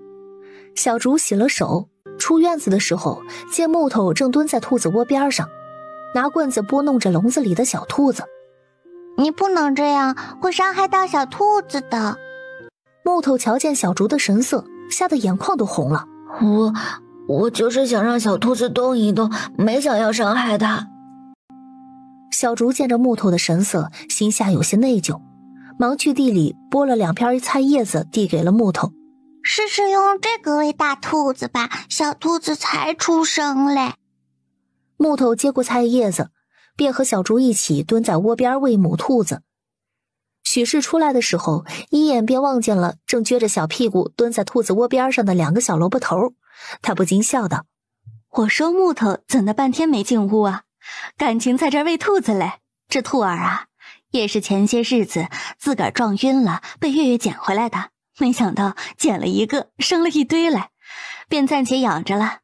哟，弟妹这运气可真是好。”许氏眼眸一转，又压低声音说道：“婶子，小竹看着和我们家木头很是投眼泪，总归他和咱们陆家也没有血缘关系。俗话说肥水不流外人田嘛，要不咱们2家定个娃娃亲如何？嫁得近，将来啊也能和弟妹2姐妹相互照顾着，一举两得嘞。”云翠和愣了愣，当即留了个心眼：“哟，这我可做不得主，得问过月月才行呢。”想法一上头，许氏也不想放过这样的好机会，忙朝着楚月屋里问道：“弟妹啊，咱2家给小竹和木头定个娃娃亲，你觉得如何啊？”正在屋里看孤本医书的楚月抬起头来：“嫂子，小竹还小嘞，我不想太早框定她的将来，待她再大一些吧。要是及笄之后她自个儿愿意，我自是没意见的。”陆兴平也朝着屋外打趣道：“嫂子，你家离木头才那么点大的小萝卜头，就忙着定亲也太早了吧？小竹比木头还大1岁了。”许氏笑了笑：“你知道甚？常言道，女大3抱金砖，何况小竹只大了木头1岁，我瞧着倒是正正好。”就在他异想天开的时候，楚月的声音再次传来：“嫂子，我方才想了想，怕是不成，差着辈分嘞。”云翠和也反应过来，忙跟在楚月后头帮腔：“啊，还真是，小竹叫我一声娘嘞，往后那他俩真成了，木头得叫我什么呀？叫月月什么呀？这也太离谱了，桂英啊，往后再莫要说这话了，没得让人笑话了去。”许氏听罢，这才万般不甘地哎了一声，领着自家儿子回家去了。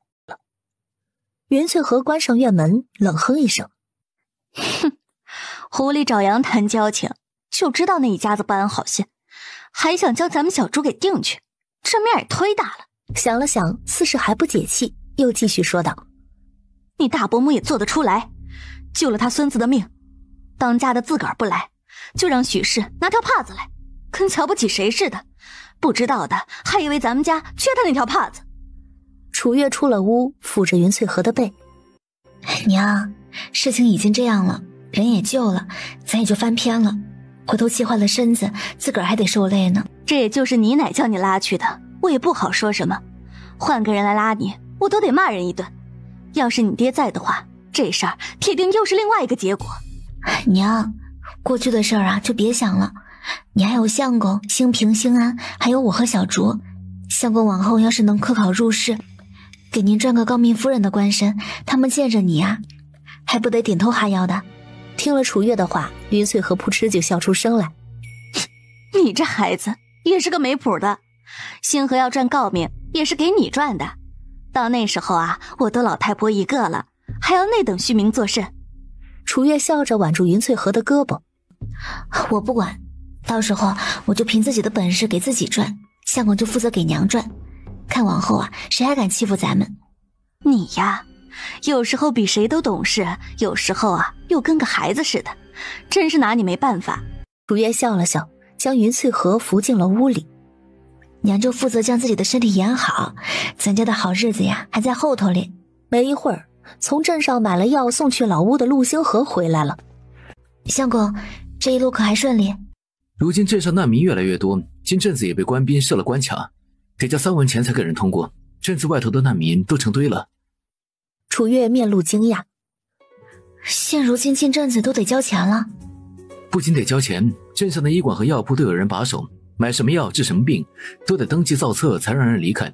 如果买的药是解毒或者治伤的，还得抓起来盘问。”“这么严？那你……”“我没事儿，我那药是朱大夫拆分成3份抓的，方才去了老屋，才将需要的那几味药给挑拣出来。”“幸好师兄机灵。”“以后咱们没事还是少往镇上去，估摸着再过一段时间会更乱。”云翠和循着声音出了屋：“镇上咋了？不太平了？”娘，如今镇上有官兵把守了，进镇子得交3文钱了。这年长，哎，没办法呀。他说完便又转身进了屋。楚月与陆星河说完话，两人就回屋看书去了。接下来几日，怕老屋那边的佐伊和男孩暴露，楚月和陆星河都没再往那边跑。直到第5日，他才和陆星河如往常一般，牵着骡子驮着4桶水去老屋浇水，顺便还给佐伊拆了线。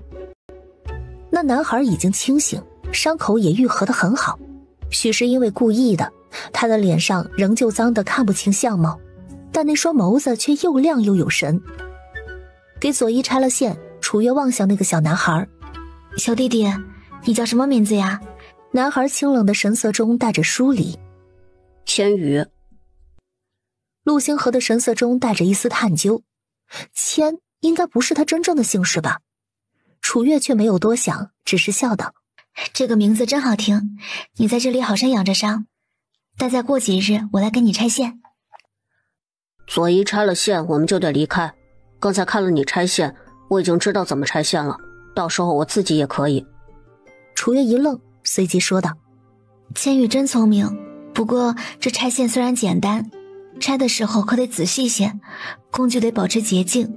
拆线之后记得用白酒涂抹一遍伤口，至少3个月内不得做过于剧烈的运动，以免伤口崩破。”千羽将楚月的话记在心底，点头说道：“我都记着了。”佐伊见状，朝着两人抱拳：“这些日子叨扰2位了，待我和主子安顿好之后，便会将欠2位的诊费给送过来。”这天夜里，楚月做了一个梦，醒来的时候天刚蒙蒙亮，他猛地从床上坐起身来。“怎了？做梦了？”楚月有些担忧地望向陆星河：“相公，我梦到咱老屋塌了。”虽然不知道是真是假，但突然做这样的梦，他心里还挺慌的。“你说千羽和佐伊还在不在咱老屋里啊？他们不会有事吧？”陆星河眉头微蹙，眸底闪过了沉思。如今又没风又没雨也没下雪的，老屋应该不会突然塌吧？虽然只是一个梦，但我这心里总是觉得不安。他抓着陆星河的胳膊：“相公，要不咱去老屋那边瞧瞧可好？”“你再睡会儿，我看看去。”陆星河说完，掀开被子便穿着衣服下了床。楚月这会儿也没了睡意，穿了棉衣和陆星河一起出了屋。云翠和睡眠浅，两人从屋里开门出来，他便听到了动静。“月月、星河，是你们起来了吗？”楚月赶忙回道：“娘，是我们。今儿怎的起得这般早？早晨的天凉着嘞，莫要着凉了。”“没事的，娘，我们都穿上袄子了。”“相公，如今这天这般凉了，再过些日子会不会下雪呀？”“也许吧。”陆星河说着，将楚月的小手包裹在自己的大掌中，便拉着他往老屋的方向去了。待到了老屋，房子倒倒是没倒，只是屋前的篱笆却不知道被什么给撞破了，地里原本种的好好的菜也被破坏了1/3。陆星河往身旁默不作声的小丫头望去：“没事的，前些日子你不是又让我买了些菜种子吗？大不了咱再种就是了。”楚月没有说话，只是蹲下身去，将那些还有机会抢救的菜秧子重新种回地里。“昨来的时候还好好的呢，也不知道是谁这般缺德。”陆星河蹲下身，细细地观察着地上的印记。“月月，弄坏咱家菜地的恐怕不是人。”“我当然知道他不是人。”楚月欲言又止，转头望向陆星河：“相公，你是不是发现了什么？”陆星河嗯了一声，起身顺着直通老屋的脚印望去。“相公，你的意思是，搞破坏的贼还在屋子里？”“地里断掉的菜梗子还很新鲜，他可能还没来得及离开，只是察觉到有人便躲了起来。”陆星河话音刚落，屋里便传来了幼幼的叫声。这声音楚月不熟悉，以为是什么猛兽，便往陆星河的身后躲了躲。陆星河往身后望了眼，压低声音说道：“你就在这里，保护好自己，我去厨房瞅瞅。”他说完便从屋檐下操起一根木棍，往厨房走去。楚月四处一望，忙将院子旁边一根断成2截的棍子拿在手中，双目一眨不眨地望着厨房的方向。眼见着陆星河进了厨房，里头立马传来了木棍敲击的声音，紧接着一只不知道是什么的猛兽从厨房的窗子撞了出来，原本脆弱的土墙霎时间出了一个大洞。待看清那只野兽，楚月双目瞪得老大，竟然是一只鹿。只是因为刚才从厨房破墙而出，头上的鹿角被撞断了，脑袋上出现了一个血洞，正往外冒着鲜血。楚月趁那只鹿还没反应过来，赶忙拎着手里的棍子就朝着鹿的脑袋一顿砸。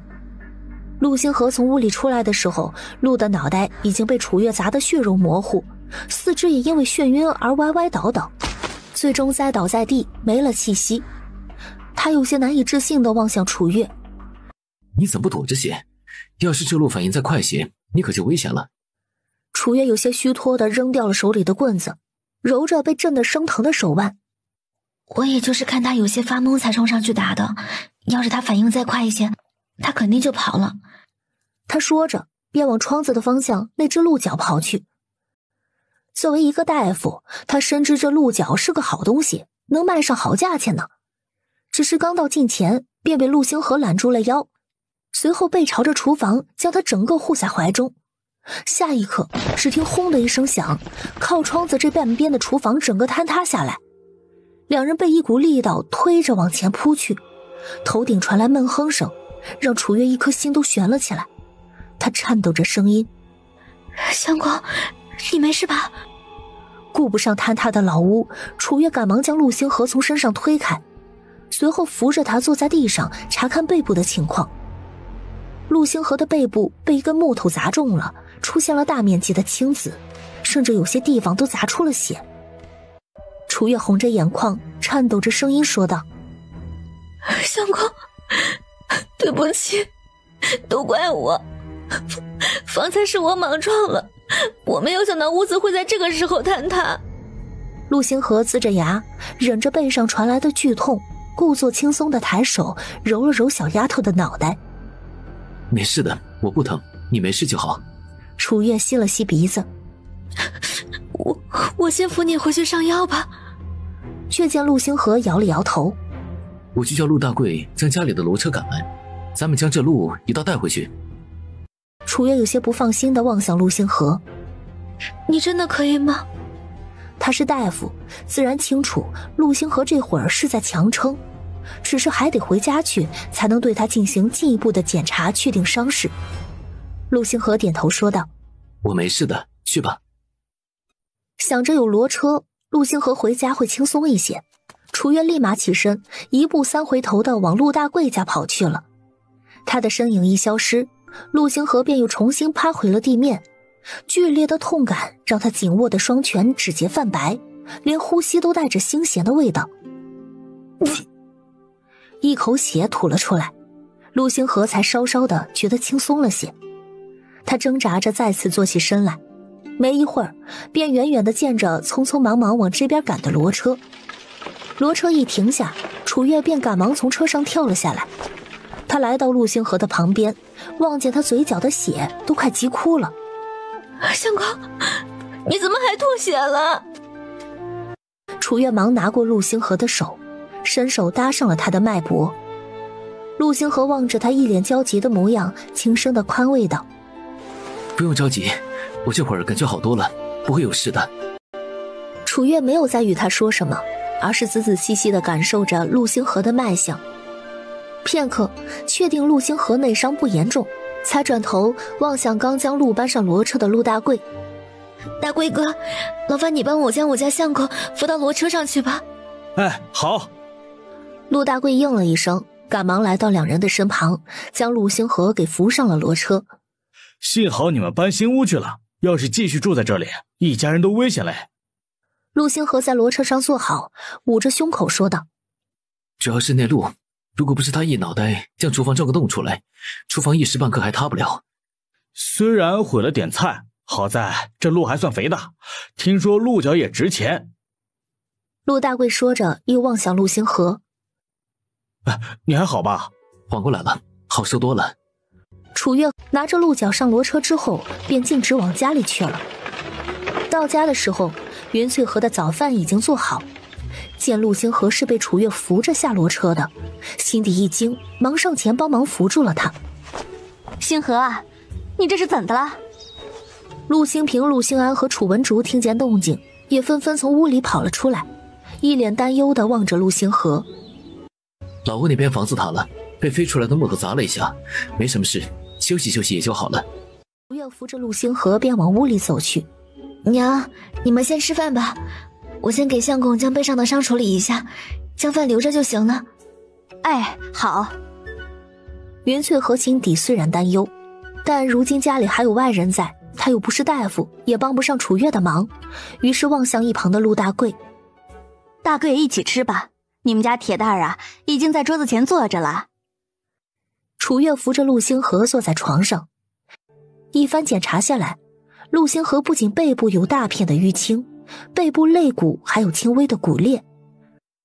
陆星河见楚月一脸闷闷不乐，闷头给他检查伤势的神情，开口宽慰道：别担心，我身体一向好，恢复起来肯定会很快的，只是今日怕是没办法赶骡车，送你去罗家沟了。楚月一边给他处理伤势，吸了吸鼻子。伤筋动骨100日呢，这段时间你就在家里歇着吧。罗家沟那边总共10日不到的功夫就结束了，我自个儿也能去的。陆星河还是有些不放心，他望向楚月。陆大贵不是还在家里吗？咱就雇他10日，包他和他儿子的饭食就成了。如今世道乱，你一个姑娘家在外头跑不安全。你都这样了还关心我，要不是为了保护我，你也不会受伤了。陆星河伸手揉了揉他的脑袋。你是我媳妇儿，难不成我要见死不救？如果这是一场逃不掉的灾难，我已经替你挡了，往后你便能平安顺遂了。楚月心底感动，上前抱住了陆星河，将脑袋埋在他的胸口。相公，你真好。这话你已经不是第一次说了。楚月听罢，避开陆星河受伤的部位，抱得更紧了。那是因为我家相公真的很好呀。陆星河抿唇一笑，摸了摸小丫头的脑袋，声音低沉温柔。往后要注意安全，保护好自己，鹿角再值钱也没性命重要。楚月点头。我知道了。给陆星河处理好伤势，固定好肋骨，楚月便去了厨房。娘，大贵哥，我想跟你们商量点事儿。见楚月神色严肃，云翠河心底一慌。怎的了？是星河有什么事儿吗？娘，您别着急，相公是受伤了，但不会危及性命，只是得养上一段时日。那就好，那就好。陆大贵吃饭的动作慢了下来，望了望云翠河，又望了望楚月。啥事还用商量？知会我一声就成了。楚月上前说道：最近几日可否请大贵哥在我家里帮帮忙，就赶车呀，帮着家里做点活计啥的，也不会太多事情，我们拿不动的你给帮帮忙就行了。作为报酬，会包你和铁蛋的伙食，另外再给你结算10文1日的工钱，你看如何？楚月话音落下，云翠河也点头说道：这倒是行。星河刚受了伤，近些日子怕是干不了体力活儿，不如大贵就在屋子里帮着动一动。总归你现在在家里也是闲着，咱们两家呢又是知根知底的，你在这里忙活我也放心。单是能包伙食这项，陆大贵就足够心动了。听得两人都这样说，当即拍着胸脯说道：没问题，只要有饭吃，多少日都行。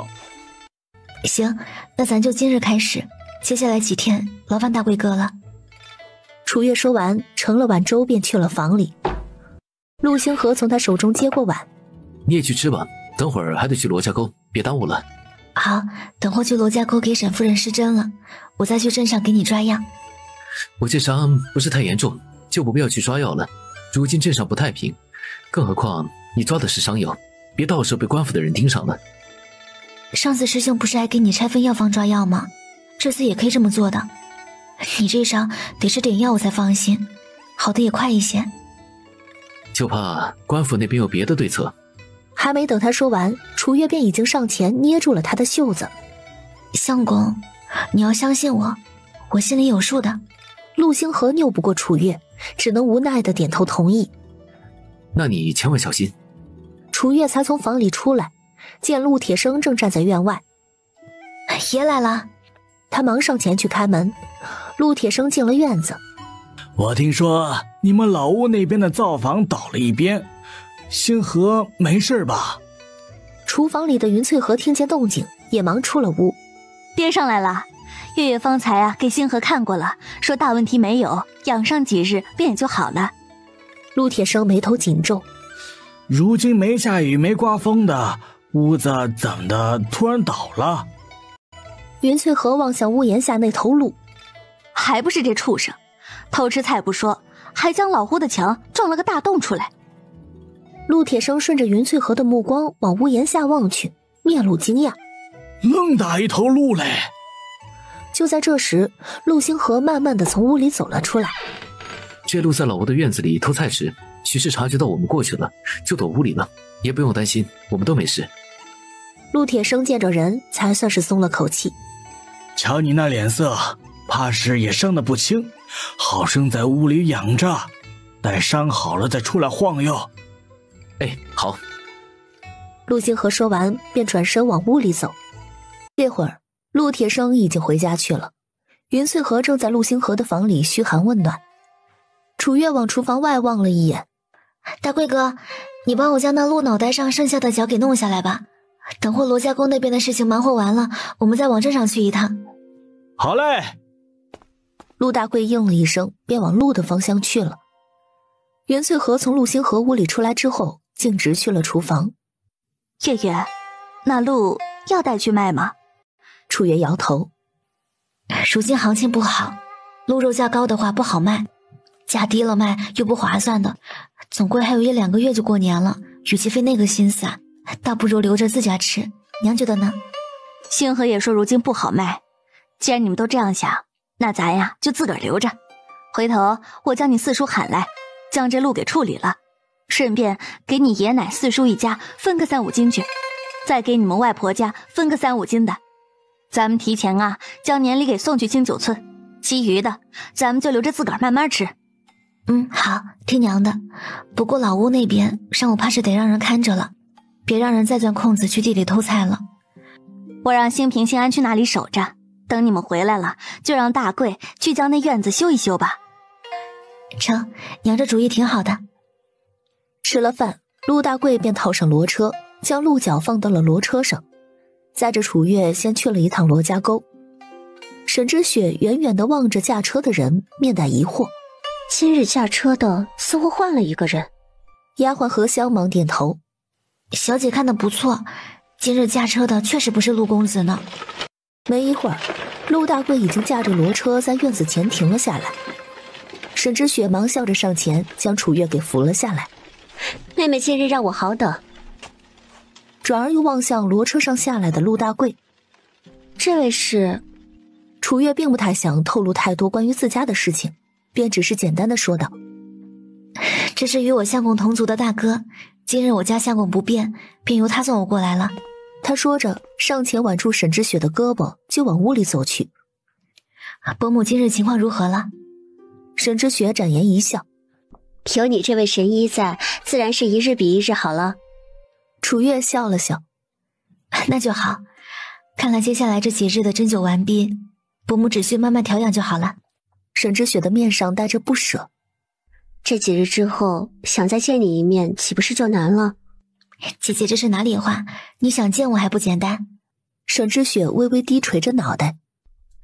我与你不一样，我爹是举人出身，自是注重规矩礼仪，在他看来，未出阁的女子在外边抛头露面有失体统，往常想出个门都是千难万难的，所以我还挺羡慕妹妹，不仅是医术了得，家里人也没有迂腐陈旧的观念。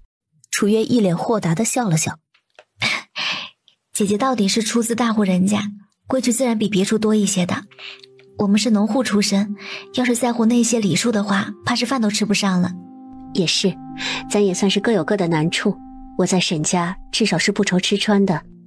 那就是了，寻常农户人家最大的愿望便是图个温饱，姐姐一出生就已经胜过许多人了。今年荒年，不少人连饭都吃不上呢。楚月说完，快步进了沈夫人的屋子。因着进了屋，沈之雪便也没有再继续方才的话题了。不愧是带有汤泉的院子，这里比别处暖和许多呢。沈夫人有些含糊不清地说道：当年就是因为这里有汤泉，我才买下的。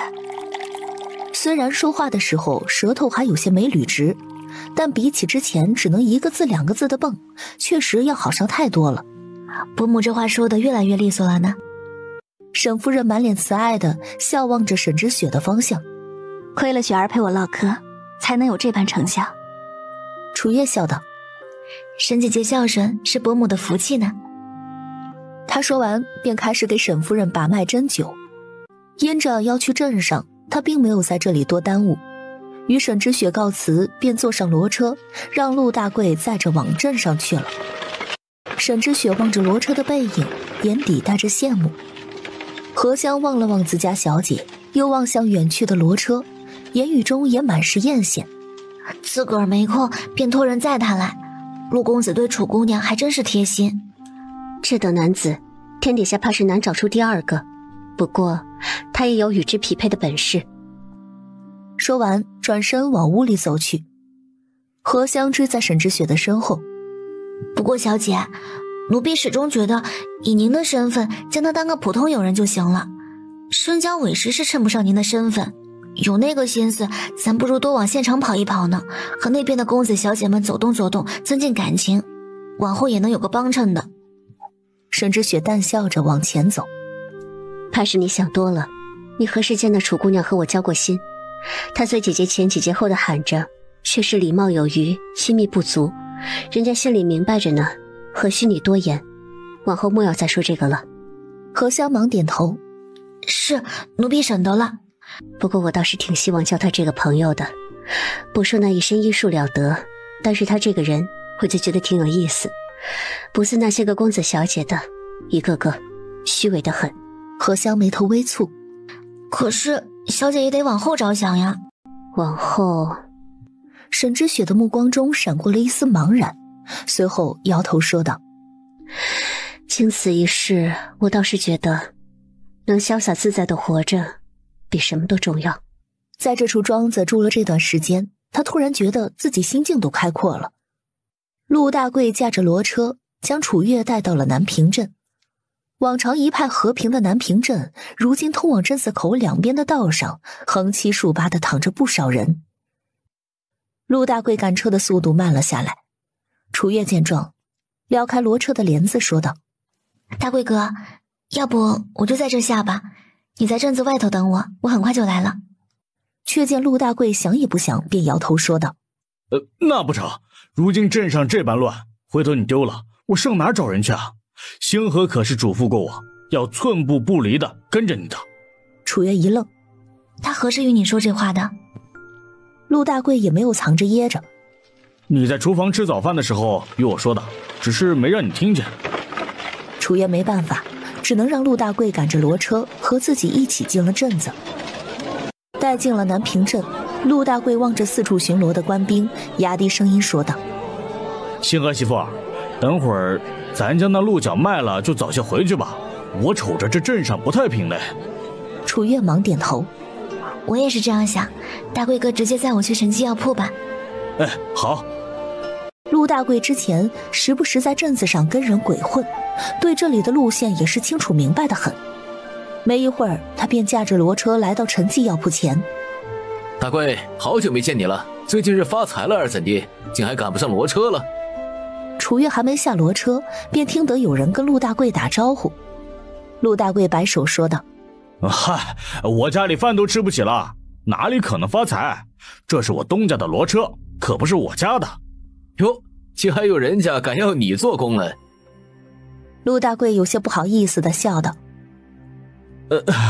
我从前是做了不少混账事儿，但我东家这不是心善吗？就让我试试。转而见楚月从骡车上下来，那人又问道：你说的东家就这个长得好看的小姑娘了？陆大贵见状，忙将楚月挡在身后。她可不是什么小姑娘，是我族弟的媳妇儿，成了亲的。与他说话的人轻笑一声：放心吧，我虽然在镇上混，却从不干伤天害理的事儿。不过念在咱俩相交一场的份上，我给你们提个醒，不要在镇上待久了。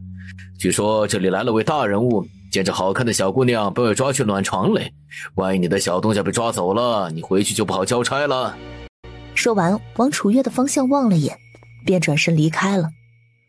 陆大贵听了那人的话，忙望向楚月：星河媳妇。话还未说完，便见楚月从骡车上将装着鹿角的背篓给拿了下来。大贵哥，等我一下，我将这鹿角卖了，咱们就回去。他说完便背着背篓进了陈记药铺。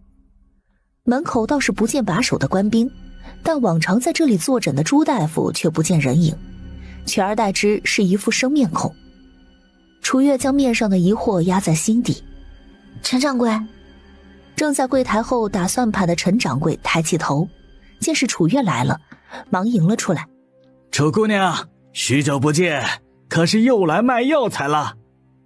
一边说着，还一边给楚月使眼色。楚月看得真切，面上却不动声色。是呢，陈掌柜近来可好？陈掌柜忙说道：一切都好。怎的，你相公今儿没来？他有事耽搁了，就让族里的大哥领我来了。今儿要卖的是什么药材？楚月放下背篓，将背篓里用旧布包裹着的鹿角拿了出来。最近山里没得寻常药材采，我便带了一对刚得的鹿角给陈掌柜长长眼。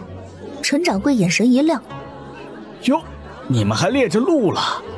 倒也不是猎的，这鹿闯进我家里偷吃，被抓着了。陈记药铺换了坐堂大夫，也不知道是好的还是坏的。他手中的药方子怕是会被他看出名堂来，还得想个法子才行。姑娘，这鹿角可否让老夫瞧瞧？楚月笑着说道：当然可以，不知这位大夫贵姓？陈掌柜忙给楚月介绍：这位是张大夫，原是回春堂的坐堂大夫。近些日子上头来了个大人，说是让几个药铺的大夫替换着看诊，今日正巧就轮到张大夫来陈记药铺了。张大夫请过目。那张大夫拿过鹿角瞅了瞅，当即望向楚月：姑娘，这鹿角可否卖与我？楚月面上带着为难：还请张大夫见谅，今儿来我是先找的陈掌柜，张大夫要是也想要这鹿角，恐怕得与陈掌柜商量一二才行了。张大夫脸上并未出现不悦的神色，而是将目光望向陈掌柜：老陈，我近些日子正好有个病人需要用到鹿角，你看这……陈掌柜见楚月是个拎得清的，心底带着一丝欣慰。正是因为如此，他才不想让这丫头夹在中间难做人。张大夫想要，咱可以一人一半，至于价格是多少就给多少，我也不赚你钱，你看如何？成。张大夫想也不想就同意了。陈掌柜见状望向楚月：楚姑娘，你自个儿也懂药医，我便与你实话实说了，这鹿角已经逐渐骨化，与鹿茸的价格肯定是不一样的，而且你这2只鹿角都已经断裂，我估价是30两银子。转而又望向一旁的张大夫：张大夫以为这价如何？张大夫略微沉思之后点了点头：这个价格倒是合理，回春堂从前回收鹿角大概也是这个价，如果是鹿茸的话，价格至少能在这个基础上翻3番。楚月听罢点头说道：既然陈掌柜和张大夫都这样说了，30两就30两吧。30两已经不少了。陈掌柜见状忙去柜台后面拿银子了，而张大夫因为没有带银子，与陈掌柜和楚月说了一声后，便抱着鹿角往回春堂去了。楚月见张大夫离开，忙上前将之前在家里列好的药方交给了陈掌柜，压低声音说道：劳烦陈掌柜按照这个方子各抓3副药。行。陈掌柜往外头望了望，见没有人盯着，立马给楚月抓好了药。这药寻常人看不出问题，但张大夫却不一定，这人老精着嘞，莫要让他发觉了。多谢陈掌柜。楚月将药用包鹿角的旧布裹着，垫在了背篓下面，为了掩人耳目，他又给云翠荷抓了些补药，散落着放在背篓上头。张大夫回来的时候，便见楚月已经等在门口了。他将自己应付的15两银子交给楚月，这才望向他的背篓。楚姑娘今儿也抓了药呢。楚月大方地笑道：是呢，家里婆婆从前生双胎小叔子的时候伤了身子，如今还没好利索，所以得时不时的给她抓些药回去。张大夫可要瞧瞧我这样。他说着便要解下自己的背篓。张大夫见楚月神色自若，便也就信了他的话。瞧瞧就不必了，姑娘这花容月貌的，还是快些回家去吧。最近镇子上长得好看的姑娘家都不敢出门嘞。这还是今日第2个人说起这话，楚月便也就放在心上了。张大夫和陈掌柜告辞之后，楚月钻进骡车，便让陆大贵赶忙出镇子，还从鞋底蹭了些灰土往脸上抹。没一会儿，一张白皙小巧的脸蛋便被他捣鼓得跟煤坑里捡来的倒霉孩子一般，脸上披着包裹着鹿角的旧布，头发也乱糟糟的，发丝间甚至还顶着几根草屑。这草屑还是他趴在车厢里寻了好久才找到的。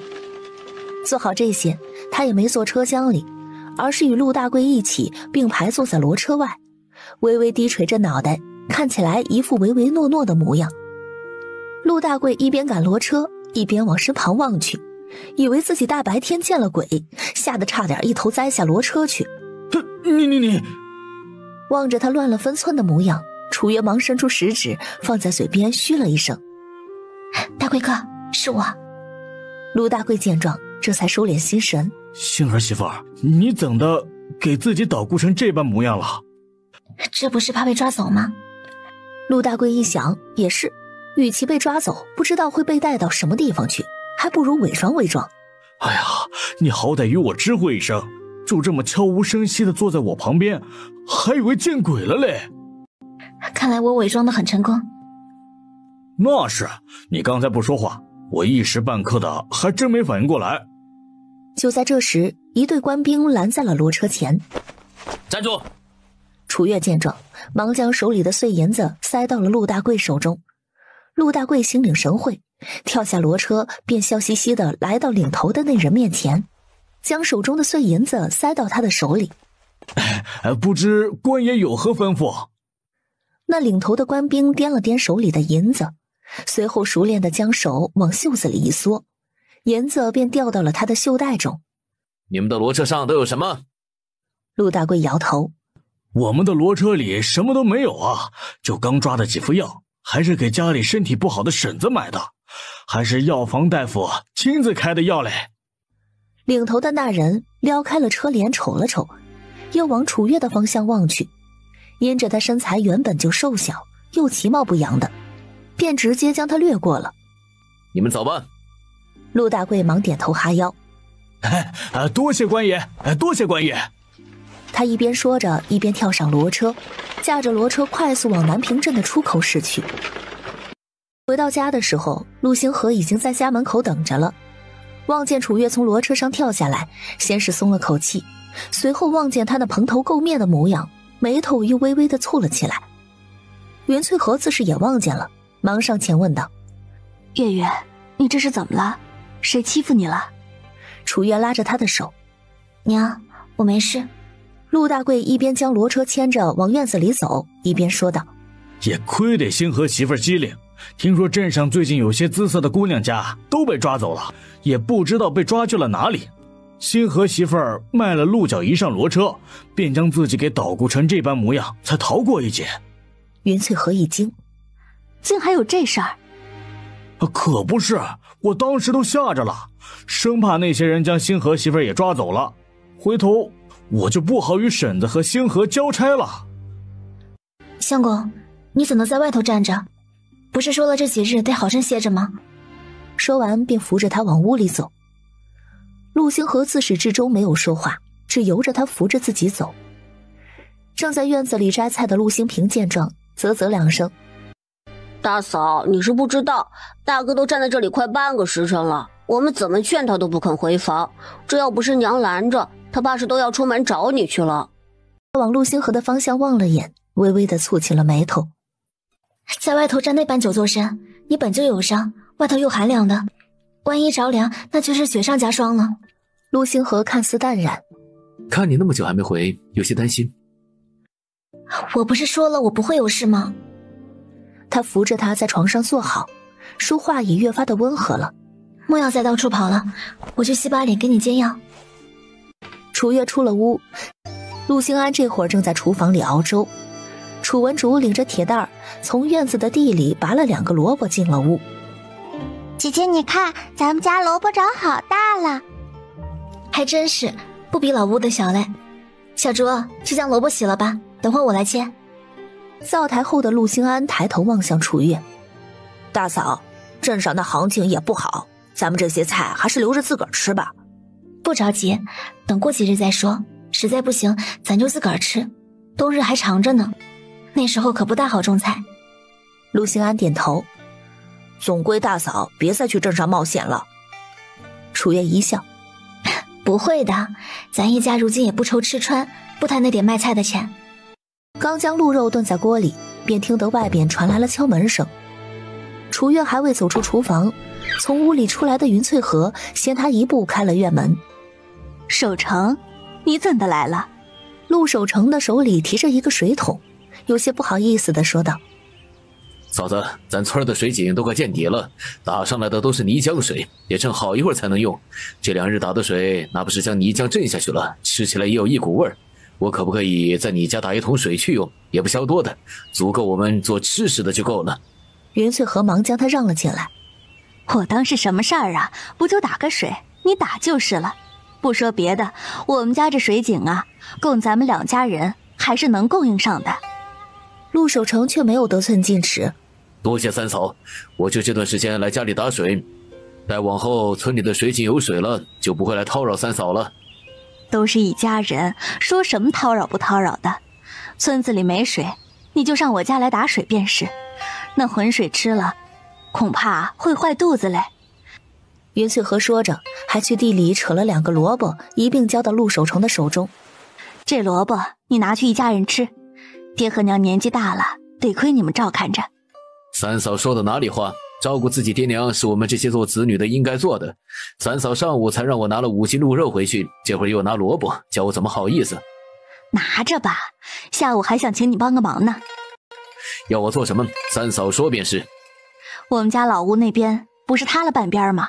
正巧大贵啊在家里帮忙，我寻思着想让你搭把手，帮着将那边的院子给修缮修缮。修缮院子？屋子可还要修？那屋子反正也不住人了，倒也不必修了。那就简单了，三嫂放心，等会儿吃了饭，我便和陆大贵一起去，不用半日便能给你修得妥妥当当的。成，那这事儿啊就交给你们了。哎，陆守城一手提着水，一手抱着2个萝卜。三嫂，那我先回去了，家里还等着用水嘞。好嘞，慢走啊。目送陆守城离开，云翠荷关上了院门。娘，咱村里总共2口井，剩余的这口井不会也干了吧？楚月坐在水缸边，一边搓洗刚换下来的衣服，一边问道。云翠荷叹了口气，今年这天呢，干得太久了，再不下雨，怕是真干了，也是有可能的。你说村里那些人会不会也上咱家来讨水用啊？万一来讨水，那能咋办嘞？咱也不能断了人家的生路啊。咱这村里人可不少，家里这水井，自己几户人用倒是足够，要是村里人都来挑水，怕是不成的。那是自然的，就希望这老天快些下雨，莫要再旱了。咱们什么时候去外婆家？过2日，等星河好一些再去吧。到时候星平、星安和小竹就在家里看家，顺带照顾星河。咱们娘俩呀去苍河镇，你外婆那腿呀也不晓得如何了，还得你去瞧瞧，我才放心啊。成，沈夫人那边也只有几日了，针灸完这2日，我便和沈小姐说一声，中间空1日陪娘去苍河镇。好。婆媳2个正聊着，便听得院外有人喊道：三弟妹啊，你在家嘞？云翠荷和楚月对视一眼，便起身去开了院门。二嫂来了。赵桂琴是担着水桶来的，单看着架势也知道她要做什么。三弟妹啊，可否到你们这儿讨点水呀。哎呦，咱们村子里的井就要干了，打的都是泥浆水，已经喝不得了。毕竟是妯娌，云翠和也不好拦着，便将她让进了院子。啊，那二嫂去打水吧，喝的水啊，我们家里还是够的，不过得紧着些用了。哎，多谢三弟妹了。她将绑着绳子的水桶往井里丢去，听到扑通的水声时，笑着说道：哎呦，还是你们家有先见之明，这提前就打了井。如今大家伙儿啊，连吃个水都困难了，你们家里还有多余的水浇地嘞？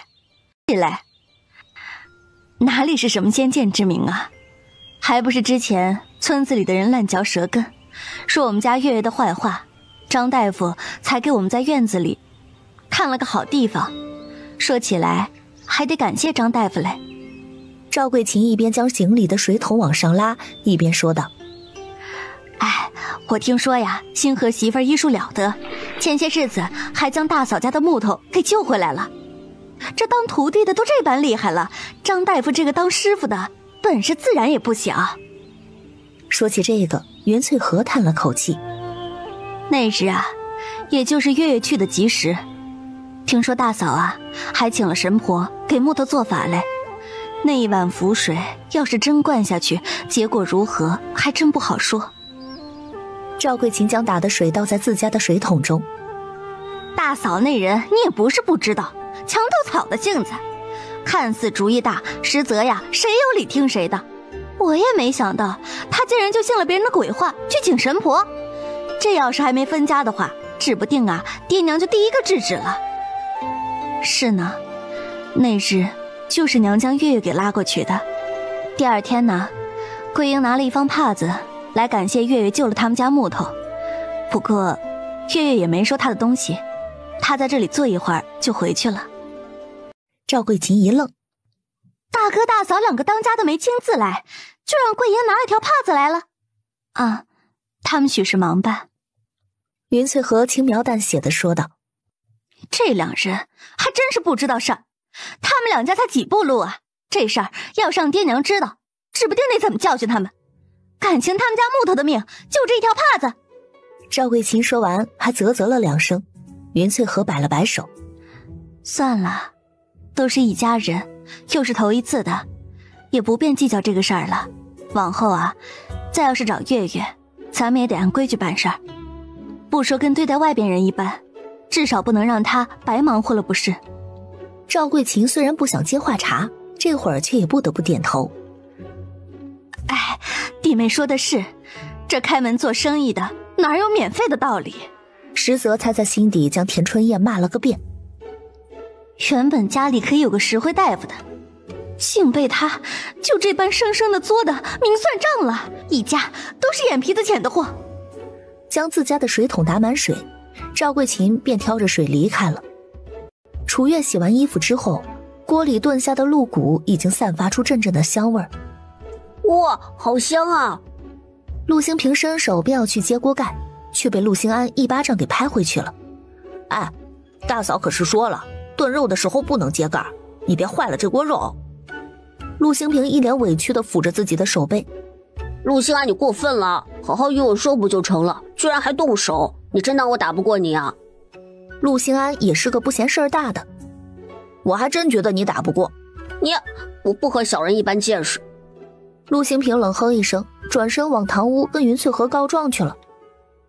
娘，陆星安对我动手了，你看他将我的手都拍红了。云翠和无奈地摇了摇头，伸长脖子往厨房的方向喊道：星安，下次动手的时候轻一些，你大哥不是常说兄友弟恭吗？厨房里马上传来了陆星安的声音：我知道了，娘。陆星平有些不满地跺了跺脚：娘，他都打我了，你就惯着他。云翠和斜了他一眼：那不然呢？你们兄弟俩打架，我这个做娘的将其中一个揍一顿，手心手背都是肉，娘可下不去这个手。再说了，你也老大不小了，被欺负了还总想着跟娘告状，出息。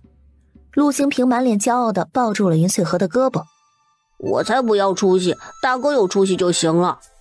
云翠和被他这鬼灵精怪的模样逗乐了，忙伸长脖子朝着陆星河的屋里喊道：星河，你听见没啊？你弟弟啃不到爹，已经打起你的主意了。陆星平见状，忙伸出手指放在嘴边。嘘，娘，你与大哥说什么？铁蛋儿和小竹还在院子里呢，我不要面子了。屋外，楚文竹和楚月对视一眼，纷纷捂着嘴笑了起来。袁翠和白了陆星平一眼，随后低头自顾自地绣起了手中的帕子。你出去都不要了，面子留着还做何用啊？不如早早丢了，也好名正言顺地赖着你大哥。陆星平撇了撇嘴：娘，你知道我不是那意思。袁翠和轻掩着嘴唇笑道：成了，娘与你开玩笑嘞。去院子里看看小竹与铁蛋儿吧，莫要让他们靠近井边了。遵命。说完便一溜烟地跑出了院子。云翠和望着麻溜的跟个猴似的陆星平，忍不住勾起了唇角。这猴儿也不知道何时才能长大。娘，就在云翠和准备继续绣帕子的时候，陆星河的声音从屋里传来。他忙将帕子放在针线篮子里，起身去了陆星河的屋，满脸担忧地问道：怎了？可是哪里不舒服？陆星河摇了摇头：娘，我是想和你商量新平和新安的事，他们两个跨过年纪9岁了，该学点东西了，不知道娘是怎么想的。袁翠和略微思忖之后说道：新安这孩子性子与你一般沉稳，我想着让他念几年书，好歹呢懂点道理，往后能找一份轻松点的活计。至于科考，得看他自个儿的意愿。新平的话，那猴子怕也不是个念书的料，与其让他在学堂浪费银子，不如学个几个字之后他自个儿爱干嘛干嘛去吧。那等外面情况稳定了，将他俩一起送学堂去。新平虽然跳脱，目不识丁也不是个好法子。成，这事儿你比娘懂，听你的安排。云翠和满脸关切地望向他。身上的伤可好些了？陆星河故作轻松：我其实无大碍，是月月过于紧张了。他还不是担心你。成了，你好生歇着吧，娘也不打扰你了。厨房饭菜快做好了，等会儿让月月先给你将吃的送来。说完便出门去了。估摸着吃完饭有半个时辰，楚月将熬好的药冷却之后端去了屋里。相公，该吃药了。陆星河接过楚月递来的药碗，一饮而尽，充斥在嘴里的苦味让他微微地蹙起了眉头。楚月见状，忙伸手将手里拿着的酸酸甜甜的果脯塞在他的嘴里。这是奖励。霎时间，苦涩的味道被果脯的酸甜味替代。望着小丫头明媚的笑容，陆星河的唇角也微微的上扬。我又不是小孩子了。我当然知道，你是我相公嘛。小丫头的语气中带着满满的自豪。说完，她笑着将陆星河喝完的药碗收了，便出门洗碗去了。2日后的清晨，楚月起了个大早，因为今天是要和云翠河去苍河镇的日子。娘，打过霜的萝卜味道甜着嘞，咱要不要多带2个？云翠河往背篓的方向望了眼。足够了，再多咱们2个女人家也背不动嘞。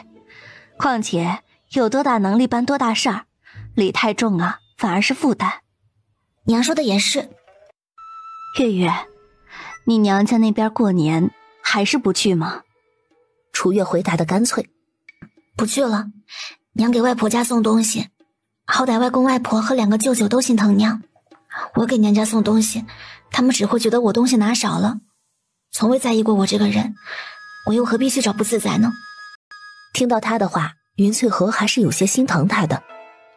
成，不去就不去，往后咱们一家人好生过自己的日子。你放心，只要有娘在，星河要是敢欺负你，娘就跟他没完。楚月捂嘴笑道：娘可得说话算话。云翠河哈哈大笑：那是，娘说的话向来算数。坐在桌前看书的陆星河陡然被泼了一瓢脏水，蹙着眉头说道：娘，您能不能盼我们点好？我何时欺负月月了？云翠和伸长脖子望向屋里。月月没得娘家人庇护，娘不得给她撑腰吗？陆星河一边看着身前的书，淡声说道：娘将心放肚子里吧，她自有我来撑腰。听着陆星河的话，楚月微微地低下了脑袋，唇角带着掩饰不住的笑意。云翠和笑着往楚月的方向，小丫头那张脸正微微的泛红呢，她满脸欣慰的感叹：星河自从有了月月，那嘴啊就跟开了光似的，之前怎么就没发现你这般会哄女孩嘞？陆星河一愣：没有哄，我只是将想说的话说出来而已。楚月笑着跑去了厨房。星平、星安、小猪、铁蛋，吃饭了。一家人吃了饭，陆大贵便套上骡车，载着楚月和云翠河往渡口去了。有骡车去渡口要快了许多，下午也可以早些回来。大贵哥，你先回去吧，屋里还得人看着嘞。下午我们大概末时到码头，到时候你稍稍早些来这里等我们就成了。陆大贵忙点头：成，那你们当心着点啊，我先回去了。说完便驾着骡车掉了个头往家里去了。如今渡船的人少，不需要等船。楚月背上背篓，扶着云翠河便上了渡口的小船。不过这次船上摆渡的不再是上次的那个老头，而是一个中年人，长得倒是与之前的老大爷有些神似。云翠河望向摆渡人：这位大哥，之前渡船的老伯怎的没来了？你说我爹啊，老人家年纪大了，到了冬里就受不得这和尚的湿寒，如今年成不好，我也找不到事儿做，便替他来了。半个时辰后到达苍河镇，云翠河见着那些官兵，忙将脖子上的深灰色象帕取下来套在楚月的头上，将他的脑袋整个的包裹起来，只露出了一双眼睛。月月乖，这象帕呀是娘今儿早才围的，等会儿离镇子远了一些，咱们再将它取下来。楚月甜甜的一笑：谢谢娘。你这孩子跟娘还见外什么？绑好头巾，两人给船夫付了钱便要下船，那船夫还不让嘱咐道：最近镇上乱着嘞，你们背篓里的东西可得捂着点儿，我要让人瞧见了。两人相视一眼，纷纷点头：我们知道了，多谢这位大哥提醒。下了船，云翠河将背篓往背上一背：月月，你帮我将背篓上的布掩好。娘，这背篓怪沉的嘞，还是我来背吧。无碍，我先背一段，等会儿背不动了换你来。去你外婆家还有一段路呢，咱们俩轮流着来。哎，行。楚月说着，将背篓上搭着的旧布遮掩得严严实实的。娘，可以了。云翠河听罢，忙领着楚月绕着偏僻人少的地方快速的离开。两人脚步不停，只走出2里地，路边已经看不见难民了，才停下脚歇一歇。气喘顺了，楚月才将脑袋上的象帕取下来还给云翠河，又伸手将背篓背在自个儿的背上。娘，咱继续走吧。哎，两人边走边歇脚。小半个时辰之后，终于到了清酒村。这次来清酒村不似上次那般热闹，一路走过，所有人家大门紧闭，也没瞧见一个人，整个村子里静悄悄的。云翠河心里担忧，忙加快脚步往娘家走去。娘，爹，大哥二哥，我回来了。面前的院门很快就被打开，开门的是大舅袁大宝，见来人是云翠河两人，忙将人往屋里拽。小妹，星河媳妇儿，快些进来。云翠河和楚月不明所以，赶忙随着云大宝进了屋。大哥，怎么了？这般着急忙慌的。云大宝往屋外望了望，赶忙掩上院门，压低声音说道：今儿咱村里啊来了一队官兵来，挨家挨户的搜查，也不知道在找什么，你们没撞上吧？云翠河面带惊讶：没呢，金九村家啊也有官兵搜查嘞。你们那也被搜查过了？是，不过我们那儿啊被搜查都好几世前的事情了。云翠河说着，将背上的背篓解了下来。云大宝见状，忙上前接住了背篓，拿在手里的那一刻，他面带惊讶：这样重嘞？是重了些，不过我和月月轮流背着的，倒也还好。背这么多东西做事啊？这不是冬日里了吗？担心家里没有吃食，便早些给爹娘送年礼来了。你们家里才修了屋子，自个儿也不容易，哪里需要你们送年礼？好多年不曾给家里送年礼了，正好如今身子养好了些，能到处走动，便多想着回来看看爹娘。这里头的东西，大哥先收进屋里吧，我进去看看娘去了。云翠和说完，领着楚月往屋里去了。进了堂屋，便见家里的其余人都守在这里烤火。如今天凉，饭食还是得省着吃。为了节省家里的柴火，就只在堂屋烧个壁炉取暖。许氏见是云翠和，忙站起身来。哟，竟是翠和回来了。大嫂，最近家里可都好啊？好着嘞。许氏上前拉着云翠和的手。之前你大哥二哥从半坡村回来，说你们屋里呀修了青砖瓦房，我们一直都不敢相信。今儿个你来了，正好想问问你呢，到底是真是假呀？云翠和望着众人的反应，淡淡的一笑。真是真，不过也不是多大的屋，足够一家人容身罢了。他神色如常，并没有丝毫炫耀的意思。许氏听罢，眼底闪过了一丝艳羡。妹子莫要谦虚了，你大哥二哥可还说了，你们呀买了足足6万青砖，6万砖啊，修的可是大院嘞。青砖瓦房，我们想都不敢想，你们如今居然还建上了，当真让人羡慕。大嫂就莫要羡慕我了，你们家继业和更生，如今都有了正经手艺在身上，往后一家人呐，日子也只会越来越好的。他俩兄弟我倒是不担心，如今茂学也11岁了，今年年成不好，镇上又太乱了，已经3个月没去学堂了。星河可是9岁就中了童生的，我家这个到如今还没个谱。云翠和拍了拍许氏的手，看孩子自个儿吧，大嫂也没必要太过强求。他也不好说太多，毕竟是大哥大嫂的家事，他一个做姑姑的点到为止就行了。一旁的老二媳妇儿一直想和云翠和说上句话，但因为上次他们来，自己一句话没说好，双方落了点不愉快，一直没好意思插上嘴。这会儿望见站在云翠和身旁的楚月，忙说道：哎，小妹，你家儿媳几月不见，长高了嘞。毕竟是一家人，如今人家主动示好，云翠和也不好摆冷脸。二嫂说的是，月月身上这衣裳啊，我当时做的时候还特意做大了一些，如今穿着竟刚刚好了，明年怕是得重新做了。话音落下，便见云正平从屋里走了出来。翠和，去看看你娘吧，她在里头念着嘞。哎，爹。云翠和与2个大嫂打过招呼，便拉着楚月往屋里去了。娘。李秋莲见着云翠和，笑得一脸欣慰，忙拉住她的手。娜娜，看着你越来越好，娘这心里呀总算是畅快了。云翠和眼眶泛红。之前让娘操心了，往后娘就不必担心我了，我会守着几个孩子，好生过日子的，也尽量多回来看看娘。李秋莲笑着拍了拍她的手，一脸慈爱。只要你们过得好，娘每年能见着你1、2次，看到你好好的，也就知足了。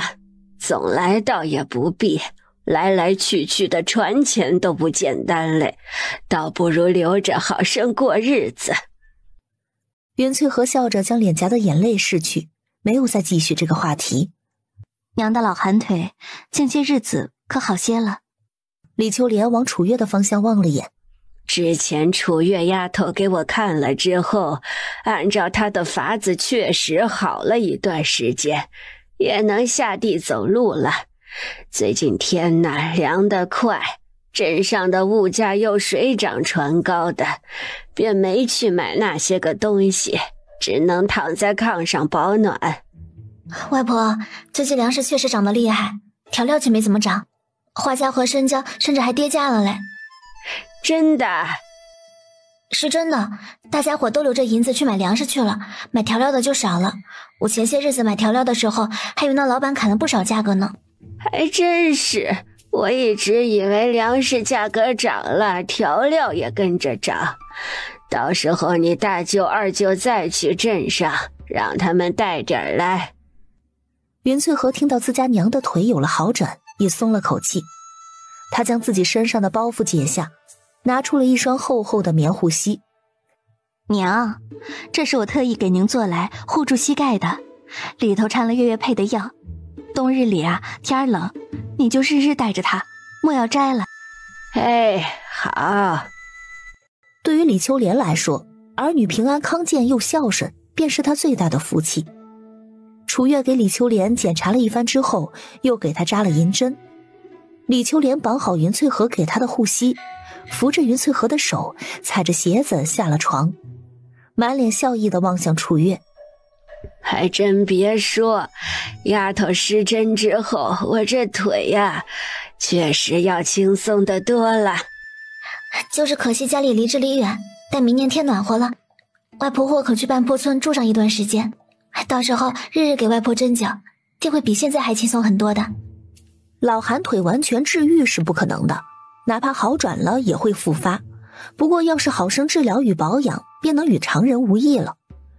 云翠荷忙搭腔：月月说的，娘也考虑考虑，明年得空了，我便来接娘去小住。李秋莲听罢哈哈一笑：成，总归我如今也做不成什么事，待明年天气暖和了，我就去住上10天半个月的，到时候你们可不许嫌弃我呀。云翠荷埋汰道：娘说的什么话呀，我要是嫌弃就不开这个口了。几人说着便出了里屋。众人见李秋莲起了床，面上都带着惊讶：娘这腿不麻不疼了？李秋莲笑着走了2步：星河媳妇刚给我扎银针了，这会儿要轻松多了。众人听了纷纷往楚月的方向望去。哟，星河媳妇长本事了，居然还会扎银针了。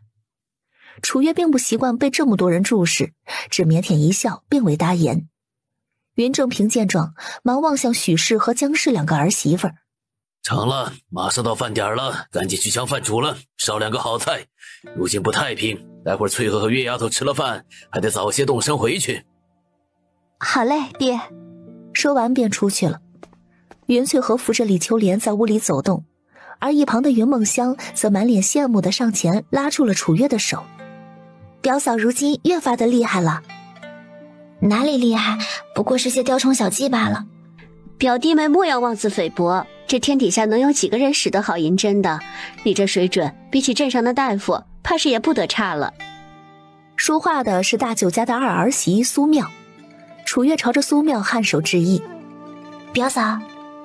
2人见过礼之后，苏妙又说道：不知可否请表弟妹去我屋里坐一坐？楚月心里知道，这苏氏怕是有求于他了。如今在外婆家，他也不好服了苏妙的面子，便与云梦香说了一声，随着苏妙出了堂屋，往他屋里走去。2人进来的时候，发现云根生这会儿也在屋里，正坐在桌旁拿着小刀，不知道在雕刻着什么东西。媳妇儿，你怎地来屋里了？见他心虚，苏妙往他身后瞅了瞅：藏的什么？云根生抿了抿唇，将藏在身后的东西缓缓地拿了出来。我寻思着你生辰快到了，便想给你刻一根簪子，也不知道你喜不喜欢。望着他小心翼翼的模样，苏妙笑了：送簪子就送簪子，这般遮遮掩掩的做甚？他上前将簪子拿在手中瞧了瞧：这簪子好看，我喜欢。云根生有些不好意思的抓了抓脑袋：媳妇儿喜欢就好，只是还有一点点地方没处理好，待我刻好了再给你可行？苏妙点头，将簪子重新放回了桌上，回头望向站在门口的楚月：表弟妹，你进来吧。楚月进屋之后有些拘谨，毕竟对他来说，云根生是外男。不知表嫂来我屋里，所谓何事？苏妙望向云根生：相公，你可否先出去一会儿，我找弟妹有话要说，你在这里不太方便。云根生也没问什么事儿，点了点头便出门去了。见他走远，苏妙这才掩上房门，拉着楚月在桌边坐了下来，微微低垂着脑袋，面带娇羞。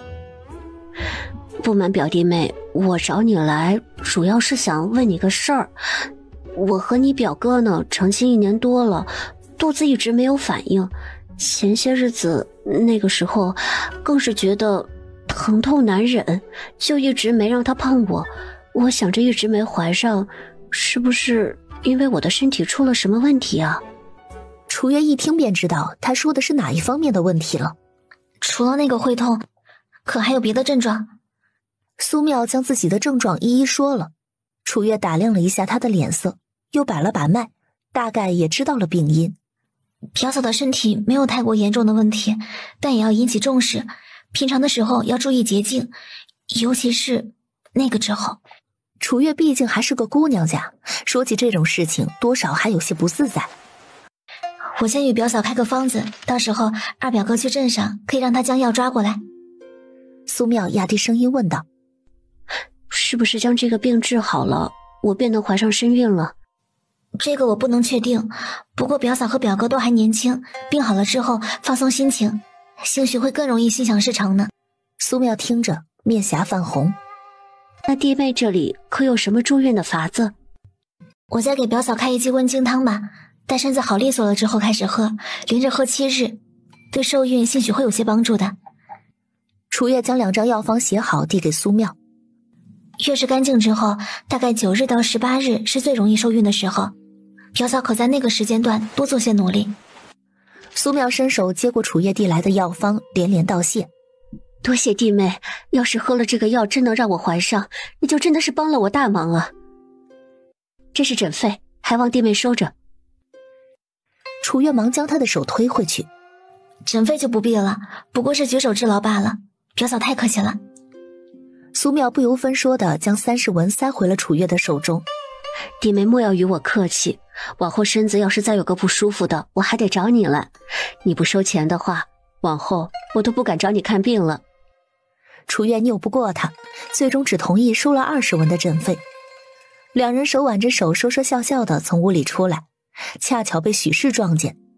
他望了望楚月，又望向了苏妙的肚子，霎时间好似明白了什么一般，忙上前问道：星河媳妇儿，我们家苏妙没事儿吧？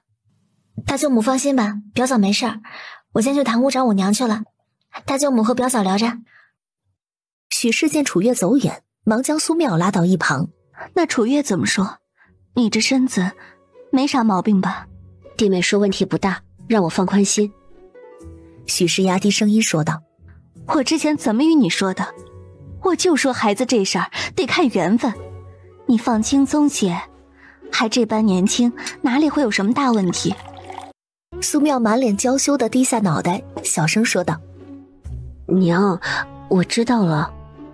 成了，你二嫂还在灶房里忙活，我得去帮忙了，省得回头又在你爷奶面前嚼舌根。许氏拍了拍他的手，便转身往厨房去了。苏妙望着许氏的背影，能遇到这样开明的婆婆，心里还是感恩的。楚月与云翠和在这里吃了饭，袁大宝便用牛车载着他们往苍河镇去了。同行的还有去镇上给苏妙抓药的云根生。临走之前，李秋莲还千叮咛万嘱咐2个人要小心，见到官兵莫要顶撞，绕着些走。大哥，家里的粮食可买够了？袁大宝忙点头。暂且够的，省着些吃，到明年春里没问题。想来到了那个时候，朝廷的赈灾粮也就下来了。也幸好你们之前来家里提了醒，不然我们如今可没这般轻松。我又不能常回来，爹娘和大哥二哥好好的，我才能放心啊。这些日子太乱了，小妹这次回去之后，今年就莫要再往家里跑。你们2个女人家在外头跑，我们都跟着担惊受怕。哎，这也就是怕家里没吃食，想着过来瞧一瞧。下次来啊，怕是得明年了。明年就明年吧，这个冬里关好门，过自个儿的日子就成。快到苍河镇的时候，云翠和同样拿自己的象帕给楚月围得严严实实。袁大宝将他俩送上船，眼看着船只行远了，才和云根生一起进了镇子。回到家的时候还早，最近家里的事情都被陆大贵抢着干了，楚月闲着没事便去了屋里看书。陆兴平来到云翠河的身旁，娘，上午的时候大伯母和长莲堂兄来了。云翠河一挑眉，他们来做甚？还不是来咱家挑水。陆兴平有些不满地鼓起腮帮子，挑水就挑水吧，也没说不让他们打水，来来回回挑了4担走了，我也不好与他们说什么。云翠河听到这里，心里也有些不痛快。现如今大家都用水难，挑点水去吃他也没意见，趁着他不在的时候来又是几个意思。我在家会不让他们挑水还是怎的？专挑我不在的时候来。就在这时候，门外又响起了一道声音：翠河啊，你在家吗？云翠河哎了一声，上前开了院门。哎，是林嫂子，快些进来。林氏往家里瞅了瞅，有些不好意思地说道：上午知道你出去了，便没往这边来。是这样的啊，村里的井干了，我可不可以上你家挑担水去啊？之前自家总跟他家里借板车，他来讨水，云翠河自是肯的。这个自是没问题的，只是最近呢，来我家里打水的人也不少，嫂子怕是得紧着些用了。哎呀，那是自然的，村里井水都干了，不少人还在挑着泥水浇地嘞。我家里今年呀也没种什么菜，一担水足够家里应付一日了。他将自家的2个桶装满水，与云翠河道了谢便离开了。村里人见林氏从家里讨的水干干净净，一个个都打起了主意，能讨到清澈甘甜的井水，谁还愿意去喝那带着泥腥味的浑水？于是关系好的差的都挑着桶来家里了，将院子围了个水泄不通。这么多人，哪怕一人挑1担，家里的井怕是也不够他们霍霍的。云翠河当然不同意，叫上陆大贵一起便将院门给堵了。哎，你们这是要做什么？挑水去村里的水井，来我家做甚？我家的水井是自个儿打的，可不是大家伙凑钱打的。众人见状，当即就有人站出来说大道理。于是大家都是乡里乡亲的，你就帮衬帮衬呗。咱这里除了大家共用的2口井，就只有你家里和孙大柱家里有水井了。孙大柱家那口水井也马上见底了，你总不能还捂着你家的井不让我们喝水吧？这不是看着我们去送死吗？别以为我不知道孙大柱家里的水井是怎么干的。原本我们2家的水井就没有村里的水井深，结果你们半个月不到就给人家捣鼓干了。我要是让你们在我家里这般霍霍，岂不是也要步他们家的后尘？到时候怕是我们自家喝水都困难嘞。铁打的公鸡一毛不拔，说白了，你这人就是自私，只顾着自个儿，将我们这一村人啊不当回事嘞。早知这般，真得让李正将你们赶出半坡村。一人带头挑事儿，不少人忙跟着起哄。没错，你要是不让我们挑水呀，就滚出半坡村。楚月见状，端了盆烧水就往外泼。都离我家远着些，莫要将我家院子给熏臭了。谁规定我们家要给你们供水了？我们打井的时候，你们是帮过忙还是输过钱了？但我们家欠你们的呢。站在前头的人见楚月泼来烧水，纷纷往后退，但还是溅了不少在身上。哎，楚氏，你这个少调试教的贱蹄子，说话就说话，拿污水往人身上泼做甚？有娘生没娘养的，都不知道陆星河是怎么看上你这么个没教养的小泼妇的。我呸！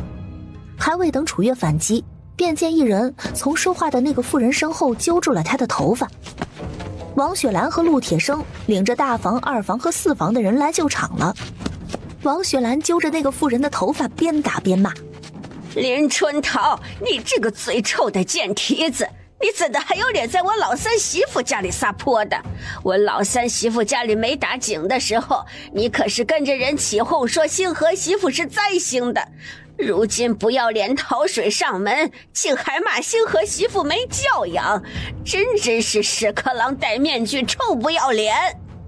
2嫂赵慧琴原本就因为这林春桃行为不端有过节，这会儿见自家婆婆揪住了人家头发，举着宽厚的巴掌劈头盖脸就是一顿招呼。婆媳两个合力，打得林春桃没有丝毫的还手之力，只得大哭大喊：“哎呦，快来人呐！杀人呐！老千婆子要杀我了！”众人见打得激烈，却不敢上前拉架。因为闹得过于激烈，有人跑去将李正叫来了。怎地还将人打得这般严重呢？赵桂琴也是个不怕事儿的，拍着胸脯说道：“李正，今儿这人呐，主要是我打的，我娘都没机会下手。这林春桃先是在我家门口勾引我男人，之前与他吵过，他也不知悔改。今儿啊，又到我三弟妹家里头带头撒泼骂人，便借这个机会新仇旧恨一起算了。你要怪就怪我，我绝无怨言。”蜷缩在地上的林春桃呜呜地哭着：“李正，你得为我做主啊！他们要打死我！”陆建奇叹了口气：“你是该，好好的人不做，去勾引人家男人，打死你都是你该。”林春桃顶着秃了一块的脑袋，艰难地从地上爬坐起来，继续哭道：“我有什么办法？我男人死得早，我一个女人也没有赚钱的本事，不靠自个儿赚点钱，还怎么活呀？”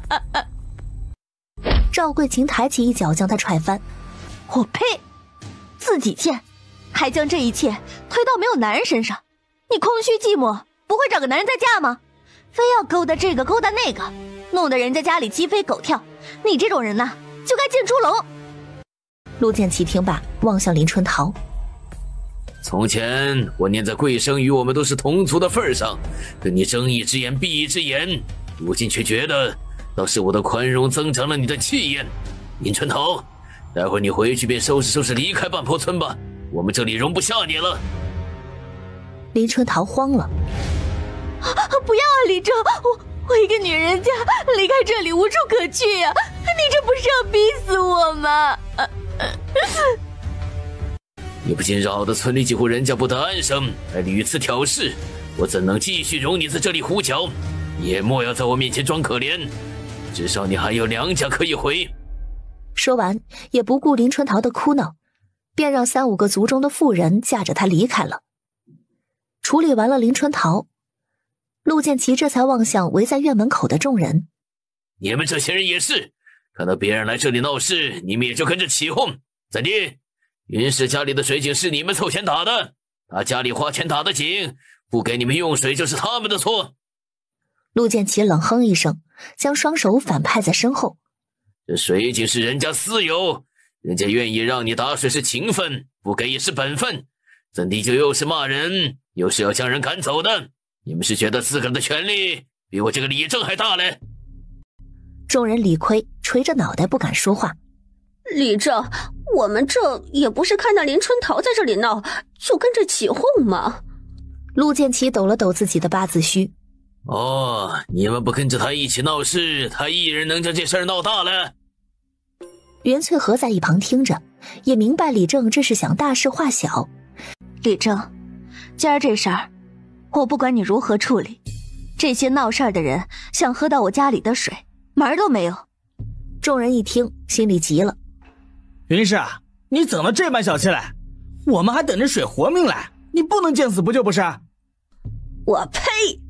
王雪兰指着说话那人骂道：“姓孙的，你还真是站着说话不腰疼，不记得你们刚才是怎么闹的了？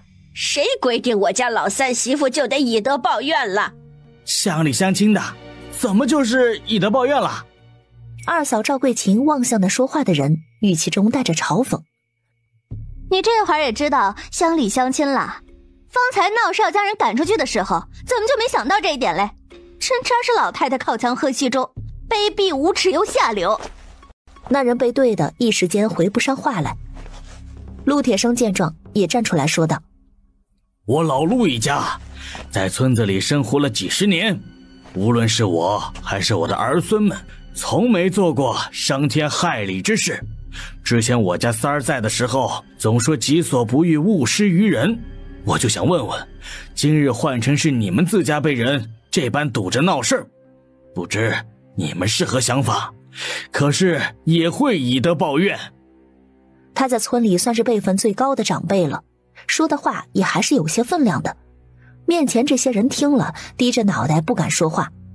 别说我老三媳妇不同意，哪怕他同意你们用水，老头子我也是不让的。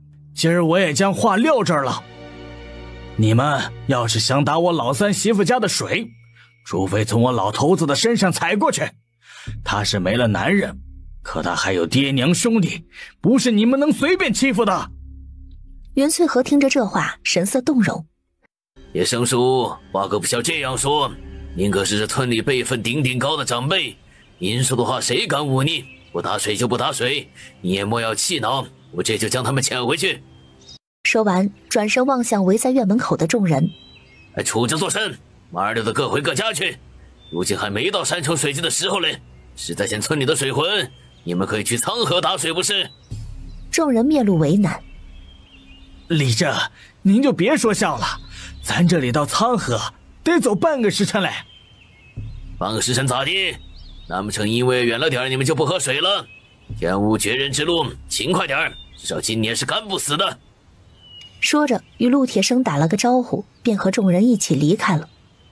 袁翠和松了口气，望向陆铁生和王雪兰。今儿多亏了爹娘领着几个哥嫂来给我们撑腰，看李正的架势，怕是一开始也是想让我们给村里供水的。王雪兰朝着陆建奇离开的方向呸了一口。可不是，他惊着嘞，那么多人闹事，就罚了林春桃一人。刚才我们可是看得真切，林春桃说话虽然不好听，但主要闹事的可不是他。那陆建奇就知道和稀泥。法不责众，处在他的立场，当然希望能息事宁人，将闹得最厉害的人处理了，其余人便也能略过了。陆星河的声音适时地响起，楚月听见声音，抬头望去，发现陆星河正站在他的身后，他忙伸手搀扶住了他。相公，你怎么出来了？陆星河望向他，眸中带着不易察觉的笑意。我的身体已经没事了，不必担心。陆铁生在一旁叹了口气。人嘛，都是为了自个儿。家里这紧，高低得给村里做点贡献，单凭咱一家人是拦不住的。随即望向身后的儿孙们，都回去吧，没事了。众人散了之后，云翠和将陆铁生和王雪兰请进了屋里。爹娘今儿啊，晚上就在屋子里吃饭，待吃了饭回去。转眼便到了冬月中旬，沈夫人那边的针灸在前2日已经结束，今日外头已经刮起了寒风。见陆星河从外边回来，楚月忙迎出去，接过他手里的一捆炭，拿去厨房码好了。相公，你的伤不碍事吧？都10多日了，早就没事了。陆星河说着，便解下钱袋子，将里头的碎银子一股脑地倒出来，交到楚月的手中。这是融入的10两官银。楚月将碎银子接在手中掂了掂，随后压低声音问道：“没人发现吧？”陆星河笑着摸了摸他的脑袋：“我做事你还不放心？”说完便转身往堂屋去了。楚月笑了笑，将碎银子装进了自己的钱袋子，正想往堂屋走，便听得外面传来了敲门声。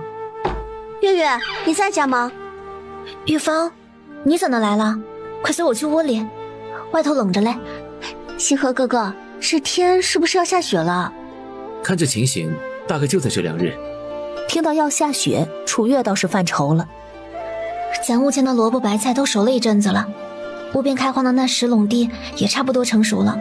近些日子不敢去镇上，咱家里一时半刻也吃不完，下雪不知道会不会冻坏呢。陆星河想了想，站起身来。我去一趟陆大贵家里，让他明儿陪我去一趟县里。之前雇了陆大贵10日，再给沈夫人针灸完，便让他回去了。哎，楚月忙起身拉住陆星河。相公，你身上的伤虽然不痛了，可还得好生养段时间嘞。陆星河轻轻地拍了拍他的手。放心，到时候体力活儿让陆大贵做就成了，我只看着。陆星河往院门口走去，只是刚开院门，便见门前停着一辆马车，许恒正踩着马凳走了下来。见着陆星河，他面带惊喜。哎，陆兄，真巧，你可是听着我的马车声了。有人登门，陆星河心底自是欢喜的。你怎地来我家了？许恒直接说明来意。我上次见你们家里种了不少菜，便想来问问可有多余的买。原本今年行情不好，卖菜的农户就少，如今近阵子要交钱，去的人就更少了。我们都好久没吃过像样的菜蔬了。陆星河勾起唇角，这许恒来的还真是时候。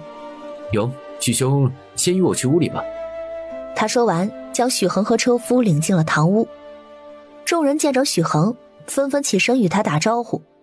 云翠和忙端了把椅子来。许公子，快来坐。家里为了省柴火，只在堂屋燃了一个炭盆，还望许公子莫要介意。许恒摆手说道：伯母切莫如此说，随就好，我这人也不讲究那些。云翠和笑着望向楚月：月月，快去泡茶来。哎，好。楚月应了一声，便往厨房去了。安排了楚月泡茶，他又望向陆星河：星河，要不你去将你屋子里的炕烧热了，让许公子与你去屋里叙一叙吧。许恒忙说道：不用了，伯母，不必这么麻烦。陆星河望向云翠河：娘，许兄是来咱家买菜的。云翠河一愣，随即笑道：巧了不是？许恒摸不着头脑：怎的巧了？陆玉芳也捂嘴一笑：刚才星河哥哥和嫂子正在商量明日要去卖菜来，正巧这个时候许大哥就来买菜了，可不就是巧了吗？迟来一日都没得菜买了。许恒温润一笑：那还真是赶巧了。就在这时，楚月端着茶进了堂屋。刚才几个人说的话，他自是也听见了。我们家只有萝卜白菜，不知许公子需要多少？也不消多，毕竟你们自个儿还要菜吃，多余的匀我一些就足够了。价格的话，我听说之前有人在镇上卖菜，白菜卖50文，萝卜卖15文，你们可以适当在这个价钱上提一提。这还是第一次看到买东西的人要卖价提价的。许恒满脸憨厚的挠了挠头：我也不能欺瞒你们不懂行情不是啊。一旁的陆玉芳则惊得瞪大了双眼：镇上的白菜都卖到50文了，那不是20个白菜就能卖1两银子了？自家地里还有4垄地的菜了，是不是可以让爹拉去镇上卖了？许大哥、三伯母、星河哥哥、月月，你们要买卖东西，我就不在这里待了，我先回去了，等会儿再上来。说完便如同一阵风一般的跑回家去了。袁翠和便望着陆玉芳远去的背影，笑望着许恒：玉芳这孩子做事情有些风风火火，实则没有多余的心思，许公子莫要介意。不介意不介意。许公子再坐一会儿，我去地里给你弄些菜来。云翠和说完，拿起屋檐下的镰刀便往菜地去了。楚月想到自己前些日子新泡的五坛泡萝卜，忙望向许恒：泡萝卜许公子可需要？新鲜的白菜萝卜存放不了多久，泡萝卜却没有这个顾虑。许恒疑惑：泡萝卜？我去拿来给许公子尝一尝吧，也不知道合不合你们的胃口呢。许恒尝了泡萝卜，直呼好吃，便从楚月这里匀了3坛。3坛泡萝卜，白菜和萝卜码放在了半个车厢，将屋前的菜地掏空了一半。最终许恒结算3两银子之后离开了。许恒走后，云翠和望着手里的银子，有些没回过神来。现如今卖菜这般好挣钱了。许公子是相公的朋友，咱也不好喊太高的价格，这要是去县城的话，怕是卖得更多呢。没一会儿，陆玉芳再次来了家里。星河哥哥，你们下一次去卖菜的时候，可否叫上我爹？我爹说我家里的菜可以卖掉2垄，其余2垄留着吃。我们明日会点菜去县里，回头你让爹也带一些，不要太多。说完便出门找陆大贵去了。楚月拉着陆玉芳来到炭盆旁边烤着火：这卖菜的事儿可不要到处说，就咱2家知道就成。陆玉芳忙点头：我当然知道，爷奶也说别让我说出去了。你上来找我可有啥事儿？我后日及笄，爷奶便让我上来与你们说一声，后日让你们一家人去老宅聚一聚。今年年成不好，这次聚了之后，过年就不聚了。云翠和放好了钱，从屋里走了出来。成，我们知道了，日后啊肯定会去的。转眼玉芳都是大姑娘了呢，你爹娘可有给你相看好人家？陆玉芳有些不好意思地低下脑袋。倒是看了几家，要不就是人品不端，要不就是屋里头有厉害的长辈，全被奶给否了。你奶这是全心为你嘞。我知道，我也感念奶的爱护，只是我这相看恰好碰上荒年，今年要是没说成，往后怕是越加难了。陆玉芳说着叹了口气。听到这里，楚月又突然想到了一个人。我知道一个人，人品各方面都还不错，家里长辈待人也和善，玉芳或许可以考虑一下。是谁啊？是谁？云翠和陆玉芳同时问道。楚月望着两人。牛头村的吴勇啊，之前随着柳师傅在咱们新屋做木工的那个，他家就在我娘家隔壁，我们从小一块长大的，最是了解他们一家人了。而且吴勇今年16岁，比你大1岁多一点，倒是正好呢。你还真别说，那吴勇啊，性子温厚，人也温和，倒是个好孩子。他站起身来。你们先聊着，我下山走一趟，让你们爷奶啊提一提，看他们怎么说。他唯好像怕，便往山下去了。陆玉芳见云翠和走远，面上带着娇羞。三伯母可真着急，比我还积极呢。可不是，你是老陆家唯一的女娃娃，集万千宠爱于一身嘞。月月，你就别打趣我了。那可不行，现在不打趣，过几年你成亲了，我就没处打趣了。陆玉芳听了，笑着伸手去挠她的胳肢窝。你虽是我嫂子，比我还小了9个月了，怎的这般没大没小的？楚月也伸手挠向她。我既然是你嫂子，按辈分就是比你大的，你要是有本事，辈分高过我去啊。两人笑闹了一阵，便停了手。一旁默不作声的小竹眨巴眨巴眼，在小丫头的心里，吴勇哥哥是个好人，从前帮了她和姐姐不少忙。玉芳姐姐人也好，他们俩在一起的话，应该会很好吧。玉芳姐，吴勇大哥是木匠，将来你要真是跟他成了亲，我可以跟着他一起学木匠吗？陆兴平望着陆玉芳问道。陆玉芳听着这话，满脸通红。你这臭小子说甚来？我和他的事8字都没一撇，你这般大嘴巴，万一我和他的事情没成，岂不是要让人看笑话了？陆兴平嘿嘿一笑，虚心认错。是我说错话了。楚月瞥了他一眼。学木匠你暂且就别想了，你大哥说了，明年你和兴安是要一起去学堂念书的。陆兴平听了，立马蔫巴了似的。可是我根本就不是念书的料啊。你还没明白你大哥的良苦用心啊？哪怕你往后要去学别的，总不能目不识丁吧？陆兴安在一旁云淡风轻地说道。他愿意堕落，就让他堕落呗。到时候大哥真要考取功名在身，人还会笑话他有个目不识丁的弟弟呢。陆兴平翻了个白眼。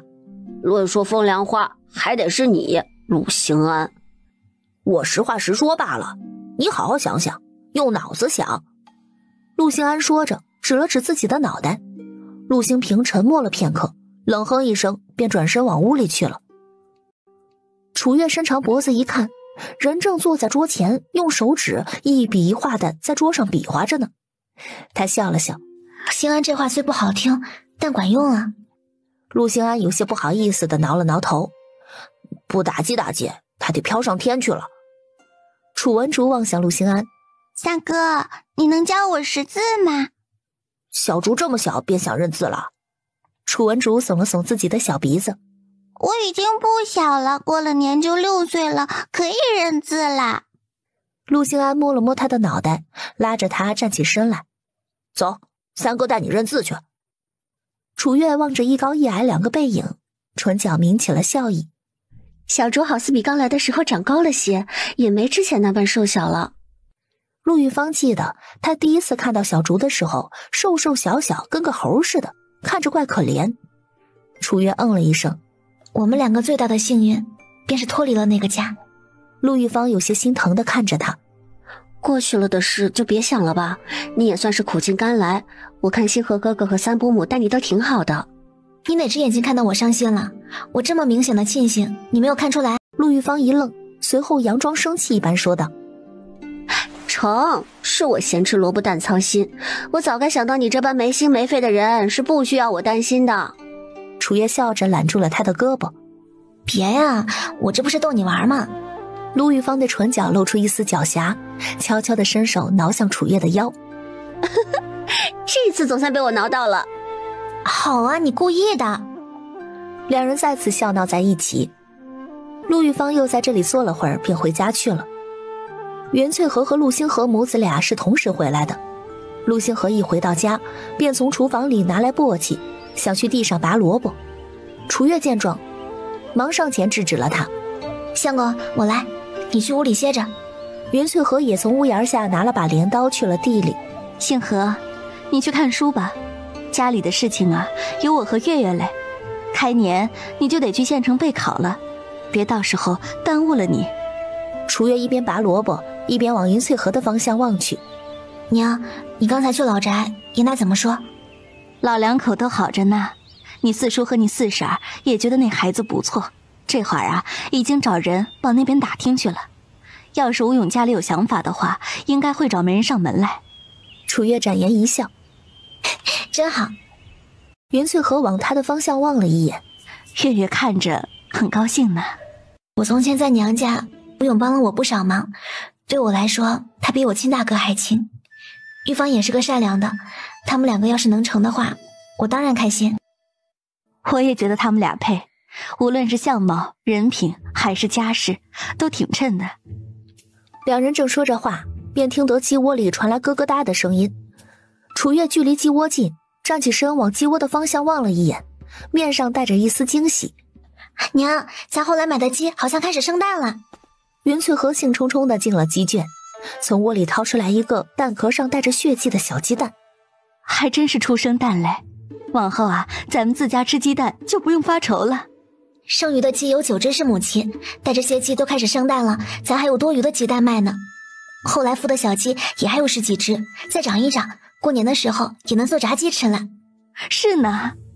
在灶房里面做饭的云翠和见楚月忙前忙后的，忙说道：月月，你歇着点儿，别以为现如今年轻没事儿，将来年纪大了毛病就出来了，仔细将来腰疼。娘，我知道了。他洗了把手，便去拿了碗筷摆上桌。相公，兴平兴安，小竹吃饭了。第二天，陆大贵一大早就领着铁蛋来家里了。吃过饭，他便牵了骡子套上骡车，还主动将2个箩筐1个背篓的萝卜白菜搬上了骡车。楚月有些不放心地望向陆星河。相公，你在外头千万得注意一些，莫要用力，仔细着点，别扯痛刚长好的骨头了。陆星河点头，未免家里记挂，他嘱咐道：县城比镇上远，我们恐怕中午是回不来了。如果卖得快，我们就天黑之前赶回来；如果卖得太晚，我们就在县城将就一夜再回来。不要担心，有陆大贵和四叔在，我不会有事。楚月面带不舍。我知道了，我们都在家等你。陆星河笑着摸了摸他的脑袋，便转身上了骡车。陆大贵驾着骡车下了山，又来到了老宅，将陆守成也捎上。因为不知道行情，陆守成只带了1箩筐的萝卜白菜，但摸清了县城的形势，下次多带些去就是了。天将黑的时候，陆星河还没回来。楚月打开院门远眺，村口外延伸好远一段路都不见骡车的踪迹。他往自己的手心哈出一口白雾，然后搓了搓。娘，相公今儿会不会不回来了？这会儿还没回呢，怕是在县城耽搁了吧。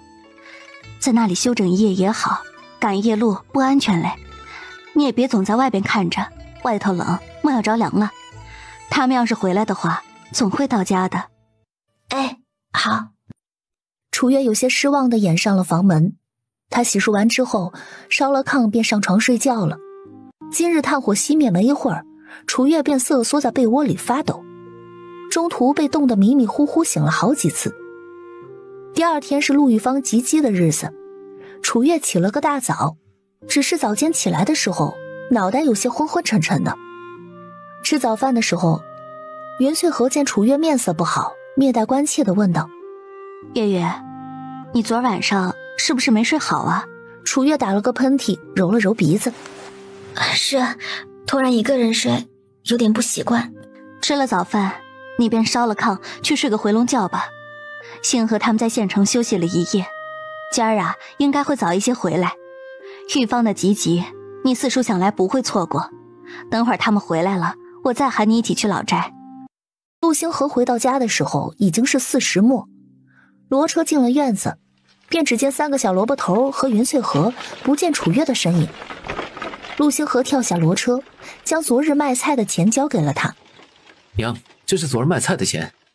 云翠荷在手里掂了掂，这样重嘞。县城卖价高，便自那里滞留了一夜，不过收益可观。他四处一望，月月呢？云翠荷一指屋子的方向。早晨起床的时候，我见他脸色不好，便让他去睡了个回笼觉。你去叫他起床吧，咱们得去老宅了。陆星河说完便往屋里去了。云翠荷从钱袋子里数出了30文钱，交到了陆大贵的手中。大贵，你跟着星河也辛苦了一日，这钱算是工钱。今儿啊，我们怕是不能包你和铁蛋的饭了。玉芳今儿个吉吉，我们一家都得去老宅嘞。陆大贵望着手里的铜板，咧嘴一笑。嘿嘿，没事儿，婶子给了这样多的工钱，我们回去吃也是一样的。陆星河轻手轻脚地进了屋，便见楚月背对着他睡在床上，身子蜷缩成小小的一团，看着好似很冷一般。他眉头微蹙，走上前，伸手抚上楚月的额头，只觉得手心滚烫不已。小丫头果然发烧了。他走出屋，望向云翠荷。娘，你领着新平、新安和小竹去老宅吧，月月发烧了，我要在家照顾她。云翠荷一惊，心底有些自责。发烧了？早晨见他脸色不好，我还以为他是没睡好嘞。要不要去找个大夫来给他瞧瞧？不用了，我能处理好，这会儿也不早了，娘快些去老宅吧，记得帮我和月月与爷奶四叔四婶说一声。行吧，你好生照顾着他。要是烧退不下来呀，咱们还是得去给他找个大夫来。等会儿下头忙完了，娘给你们送饭。陆星河说了声好，便去地里拔了几根葱，取葱白和生姜片、红糖，熬了一碗水，端去了屋里。他虽然不擅长医术，但与楚月相处了这么久，多少也耳濡目染了一些。月月，先起来喝碗姜糖水。楚月迷迷糊糊地睁开眼，只觉得自己的嗓子快要冒烟。相公，你回来了。陆星河将他给扶起来。我不过一日不在家，怎么就变成这样了？楚月有气无力地说道。昨晚上炭火熄了之后冷，我睡得迷迷糊糊的，便没起床添炭。早上起床头昏脑胀的。相公，你去老宅吧，莫要错过玉凤的吉吉了，我怕是没法去了，我再睡一会儿。陆星河将手中的碗放下。我哪儿都不去，就在家里陪着你，还冷不冷？楚月的声音中带着鼻音。冷。陆星河用温水打湿帕子，拧干之后敷在楚月的额头上，随后脱了鞋子和外衣，掀开被子，将楚月紧紧地裹进怀中，用自己的体温为她取暖。睡吧，睡一觉就好了。午时刚过，外头响起了敲门声。娘。哎，袁翠荷端着手里的碗进了屋。那边刚结束，就给你们送饭来了，不过有些微的凉了，娘去厨房给你们热一热。他边往厨房走边问道：月月如何了？烧已经退了。陆星河从屋檐下拿了盆，跟着云翠荷去了厨房。娘，吃饭先不急，先烧一锅水吧，月月出汗了，得擦一擦。好。云翠荷做事麻溜，水很快便烧好了。陆星河端着一盆热水进了屋，关上了房门。月月，先擦一擦，换上干净衣裳，否则穿着湿衣服又得着凉了。楚月觉得脑袋没方才那样沉了，他望了眼炕上已经给他备好的衣裳，又望了眼陆星河想去解自己的衣服，却又不敢伸出的手，只觉得面颊又开始烫了起来。我自己来就行了。陆星河松了口气，忙背过身去。屋里暖和，快些将衣服换了吧，我不看你。楚月嗯了一声，给自己擦了身子，又换上干净的衣裳之后才说道：我好了。陆星河回过头，楚月已经将棉袄都穿妥当了。饿不饿？楚月摸了摸自己的肚子，有点儿。知道饿说明有好转了。陆星河蹲下身，将他换下的里衣和楚月的衣服放进了盆里。娘在给咱热饭，我先去将这些衣服洗了，等会儿给你端饭来吃。说着便端起盆准备出门。楚月上前想将盆夺回手中，却见陆星河的身子侧了侧。你才好一些，莫要出去撞风了，乖乖在屋里等我。说完便抬起修长的腿，几步跨出了房门，去水缸边上搓洗衣服去了。陆星河将楚月的衣服洗好了，晾晒在院子里，便去厨房端饭回了房里。中午有糙米粥，还有鹿肉炖萝卜和小炒的白菜。早上只吃了2口粥的楚月这会儿退了烧了，只觉得腹中饥饿难忍，端起粥碗便开始扒粥。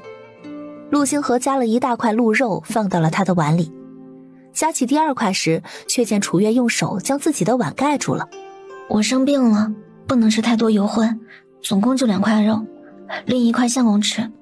见小丫头神色坚定的模样，陆星河没办法，便只能将鹿肉放到了自己的碗里，随后又给他夹了1块萝卜。别光顾着吃粥，也吃点菜。2人吃了饭，陆星河便将碗端出去了。楚月因为身子好了一些，便起身去了堂屋。云翠荷见着他，忙放下手中的针线。月月怎的出来了，也不多休息休息。娘，我这会感觉好多了。楚月在火盆旁边坐下。娘也不要总是做针线活，屋里头暗，伤眼睛嘞。云翠荷有些无奈地笑了笑。这些年都习惯了，坐着就闲不住这双手，娘也没有别的本事，便想着多赚几文算几文。楚月听罢，从云翠荷的手中夺过针线篮子，放去了一旁的案台上。娘要听劝，咱如今也不差这1条2条帕子钱，留着眼睛往后才能享受好日子呀。哎，云翠荷还想说什么，却被陆星平一把拉住了手臂。娘，我觉得大嫂说的没错，咱家又不缺那2条帕子的钱，回头娘的眼睛熬坏了，难过的还是娘自个儿。陆星安也点头。星平今儿倒是说了一句靠谱的话。见陆星安难得夸自己一次，陆星平的心底满是得意。那是。楚文竹也笑着揽住了云翠荷的另一只胳膊。娘就歇一歇吧，我们都盼着娘好好的呢。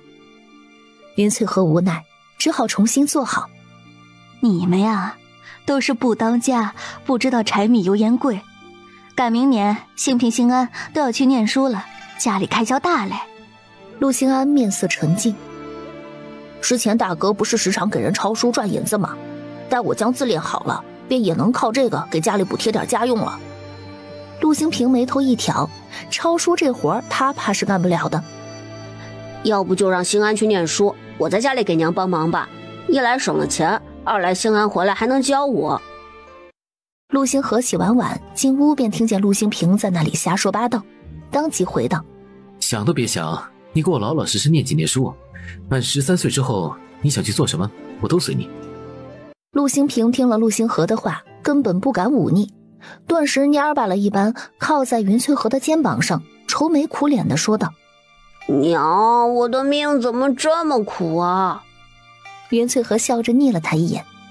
行啦，要你念书又不是要你的命，别整得跟上刑场似的。陆兴平小声地呢喃着：我还不是怕家里花销太大，大嫂大哥和娘都辛苦。三人听了这话，神色都稍稍地怔愣了片刻。放心吧，供你和兴安上学，咱家还是没问题的。楚月说着望向陆星河。相公，你们昨儿卖菜赚了多少钱啊？陆星河往云翠河的方向望了眼。银子我都给娘了，我也没具体数，大概有7、8两吧。楚月惊讶地张大了嘴。这么多？云翠河听罢，站起身往屋里走去了。今儿上午给了陆大贵30文，便将银子放屋子里去了老宅。你们不说呀，我都忘了数一数了。云翠河和楚月当着几个孩子的面开始数钱。哇，咱家有钱了！陆兴平满脸喜悦地拍着手说道。楚月笑着望了他一眼。这下你可以安心去念书了吧？你之前存的几个铜板都能娶媳妇了，这么多铜板，供你念个书还是没问题的。近些日子对钱有了些概念的陆兴平不好意思地挠了挠头。大嫂，你就别笑话我了，我之前不是不懂吗？一家人望着他那满脸窘迫的模样，全都哈哈大笑起来。楚月的病来得快，在陆星河无微不至的照顾下去得也快，到第2日就已经完全没事了。陆玉芳吃了早饭便来到了屋里。月月，我听说你昨儿病了，可好些了？楚月笑道：没事，今日已经好了。陆玉芳拉着他的手：昨儿家里客人多，我舅舅舅母们都来了，便也没空上你们这儿来。后来等他们走了，太晚，我又怕打扰你休息，便寻思着今日来看你。没事的，我就是着凉了，不是啥大毛病。你昨是寿星里，我病得突然，还没来得及与你说一声生辰快乐。他说着从怀里拿出一个布包，将布包的4个角揭开，里面是一朵精美的珠花。喏，拾到的吉吉里，不是多珍贵的东西，却是我一点心意。哎呀，这怎么好意思？楚月笑了笑，从帕子上拿过珠花。咱俩这关系还有什么不好意思的？我来给你戴上吧。他说完便将珠花插入陆玉芳的发间。呀，真好看，比画上的仙子还美丽。楚月不遗余力地赞赏道。陆玉芳轻轻地摸了摸脑袋上的珠花，生怕碰坏了似的，随后面带娇羞地睨了一眼楚月。你怪会打趣儿我。楚月笑了笑，拉着陆玉芳在火盆旁坐了下来。仙子怕不怕冷？要不随小女子来烤烤火？陆玉芳噗噗地笑出声。这么贵重的珠花，你眼睛都不眨就买了，赶明年你及笄，我岂不是也要大出血一次？楚月笑着摇头。那倒不必，心意到了便好。再说我如今都已经嫁人了，不信那些礼的。两人又聊了一会儿，陆玉芳便起身回家了。刚一出门，便见外头飘起了雪花。哇，下雪了！听见他的声音，所有人都出了屋。云翠荷望向飘忽的雪花，不住地念叨着：谢天谢地。雪就是水，看来今年的干旱要因为这场雪画上句号了。似是想到什么，云翠荷回屋里拿了顶帕，便要出门。我去老屋那边瞅瞅菜地去。楚月也要跟着去，却被陆星河拉住了手臂。你病才好，好生在家里歇着，我叫上陆大贵与娘一起去。说完便去厨房铲了一担草木灰，挑着就出门去了。楚月望着陆星河的背影喊道：相公，你小心啊！他转身进了屋，拿了镰刀和篮子去了屋旁的那处园子。这里10垄地的萝卜白菜已经长成熟了，面积比屋前的地也要大了1倍。如果按照前天的卖价，这地里的菜怕是能卖出大几10两的高价。楚月拔了一篮子萝卜，又割了一个白菜，便回了屋，省得雪大了再去地里割菜。忙完活的云翠荷和陆星河便回了家，一同回来的还有陆大贵和铁蛋儿。这会儿雪已经下得有点大了，陆大贵便让铁蛋儿赶紧去了堂屋。陆星河从厨房里拿出2顶斗笠，将其中1顶交给了陆大贵。我们去院子里收点菜，明儿再往镇上跑一趟。这雪不知道要下多久，要是大雪封路，再过一响，怕是走不出去了。成。陆大贵接过陆星河递来的斗笠戴上，便挑着箩筐往屋旁的菜地去了。两人刚出门，便见山脚下驶上来一辆马车。这辆马车陆星河不陌生，正是许恒每次来坐的那一辆。他让陆大贵去收菜，自己则站在院门口等着马车靠近。下一刻，便见裹着厚袄子的许恒撩开了马车的车帘，朝着陆星河招手：陆兄。许兄，你怎地又来了？许恒嘿嘿一笑：上次楚姑娘不是托我带了2个白菜和7、8个萝卜到皇府吗？今儿皇府的刘管家随我一道来了，也想从你们这儿采买点新鲜的菜蔬回去。下一刻，刘管家从马车上跳了下来，朝着陆星河作揖：我家夫人让我代他向陆公子和楚姑娘问好，多谢2位赠送的菜蔬。陆星河忙抬起了刘管家的手：不必客气，送菜是我家月月的意思。如今年成不好，他也担心黄员外和黄夫人在镇上买不到菜蔬。正好这时，听到动静的楚月和云翠荷也都来到了院门口。刘管家。刘管家赶忙朝着楚月行礼：楚姑娘，别来无恙啊。江毅和浩儿可都还好？许久未见到他们呢。哈哈，都好，夫人还总念叨楚姑娘呢。刘管家也不是不知道最近镇上的情形，我也不敢往那边跑呀。也是，最近还是不去为好。听说上头来了一位大人物，我家老爷都是提心吊胆的嘞。刘管家说着，转身撩开身后的马车帘。我家夫人说，如今粮价高，怕你们粮食储备的不够，便让我带了200斤白米来。他说着，先从座位上拿出了一个精致的锦盒，交给楚月。这是我家夫人让我带来的，说是提前给楚姑娘准备的过年礼，还望楚姑娘收下。单是看这个盒子，楚月就知道里头的东西肯定不简单。他将盒子往刘管家的方向一推，之前已经得了黄员外和江姨不少东西了，今儿还让刘管家送了200斤粮食来，已经是天大的恩情，我实在是不好意思再收下这重礼啊。我家夫人本还说让我在姑娘家里采买些菜蔬回去嘞，楚姑娘要是不收这礼的话，我回去真不好交差啊。刘管家不由分说地将锦盒推到楚月的怀里。哈哈，年礼姑娘全且收着，只是这车里的粮食怕是得来个人搭把手抬到屋里去。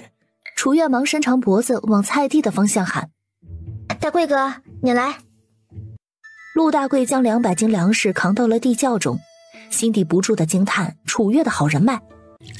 屋外，楚月让云翠和将刘管家和许恒迎到堂屋烤火之后，先去屋里放好了锦盒，随后又去厨房给2人泡了2杯茶。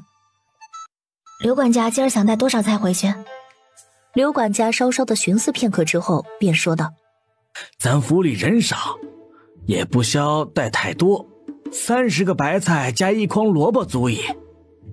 成，刘管家先和许公子在屋里喝杯热茶吧，菜很快就可以准备好了。楚月说着便顶着风雪出了院子。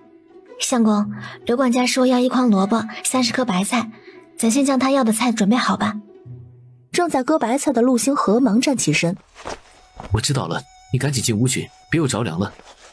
刚将粮食放去地窖里的陆大贵也从院子里走了出来。星河说的是，这里还有我帮忙嘞。星河媳妇儿，你没带斗笠，就先回屋里去吧。哎，行。楚月将双手挡在头顶，跑回屋檐下，将身上的雪花拍去，才进屋。陆大贵和陆星河的速度很快，没一会儿，萝卜和白菜已经准备妥当。楚月原本不想收钱，奈何刘管家不乐意，说楚月不收钱，这菜他便不要了。楚月没办法，又从地窖中搬出了2小坛泡好的萝卜。刘管家，江姨送了我那样重的礼，我也没什么好回报他的。这2坛萝卜是我前些日子泡的，正好能吃了，刘管家便一同带回去吧。至于菜钱，便与之前给徐公子的一个价就成。最终在一番计算下，萝卜白菜总共卖了2两又350文钱。顶着风雪将刘管家和许恒送出了院子。一回到堂屋，楚月便将卖菜的钱交到了云翠河的手中。娘，家里卖菜的钱你拿着。哎，云翠河也没推脱，便接着了，总归到时候也是一家人用。屋外，陆星河和陆大贵总共拔了2筐萝卜，割了2垄地的白菜，码了半个车厢。陆星河一到屋檐下，楚月便迎了出来，将他脑袋上的斗笠揭下，便说道：相公，到屋里歇一下，你身上的伤还得多注意呢。陆星河呼出了一口寒气。喂，我只要帮着收菜，体力活都是大贵干的。楚月又望向一旁的陆大贵：大贵哥，今儿辛苦你了。陆大贵忙摆手：哎，不辛苦不辛苦，这么点事儿我还是做得到。随着他粗重的呼吸，身前的寒雾不断的形成和消散。楚月笑着接过陆大贵取下的斗笠：灶房里饭已经好了，我就将斗笠放好，再给你们打点热水洗手。陆大贵和陆星河洗了手，便上桌吃饭了。星河，明儿去县城的话，将咱们家攒下的30个鸡蛋一并拿去卖了吧。之前买的鸡有5、6只开始生蛋了，咱们家里暂且也不缺鸡蛋吃。好。吃了饭，云翠和给陆大贵塞了2个萝卜1个鸡蛋，让他带回去了。楚月望了眼外头越下越大的雪，娘，咱家鸡需要换个地方吗？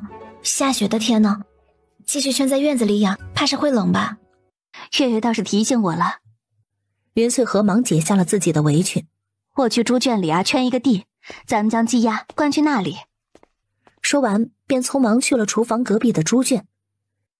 楚月去鸡圈里想将鸡生蛋的窝也挪去猪圈，却发现鸡窝旁边的角落里有3、4个比鸡蛋大了些许的青壳蛋，这不是鸭蛋吗？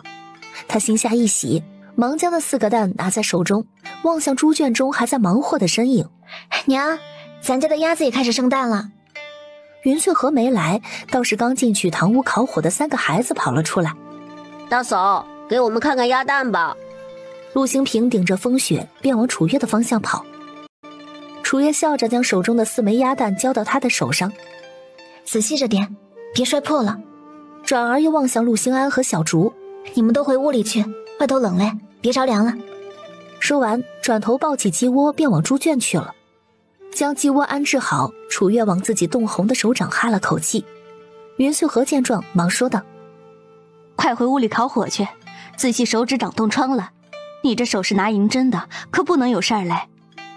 哎，鸡鸭安顿好了，娘也别在外头待久了。说完便将手搭在头顶，冒着风雪跑进了堂屋。正在火盆边上背对着门口看书的陆星河似是知晓进来的人是楚月，忙往一旁挪了挪，将身旁的位置让了出来。楚月见状笑着上前坐在了他的身旁，正要伸手去烤火，却被陆星河的大掌握在了手中。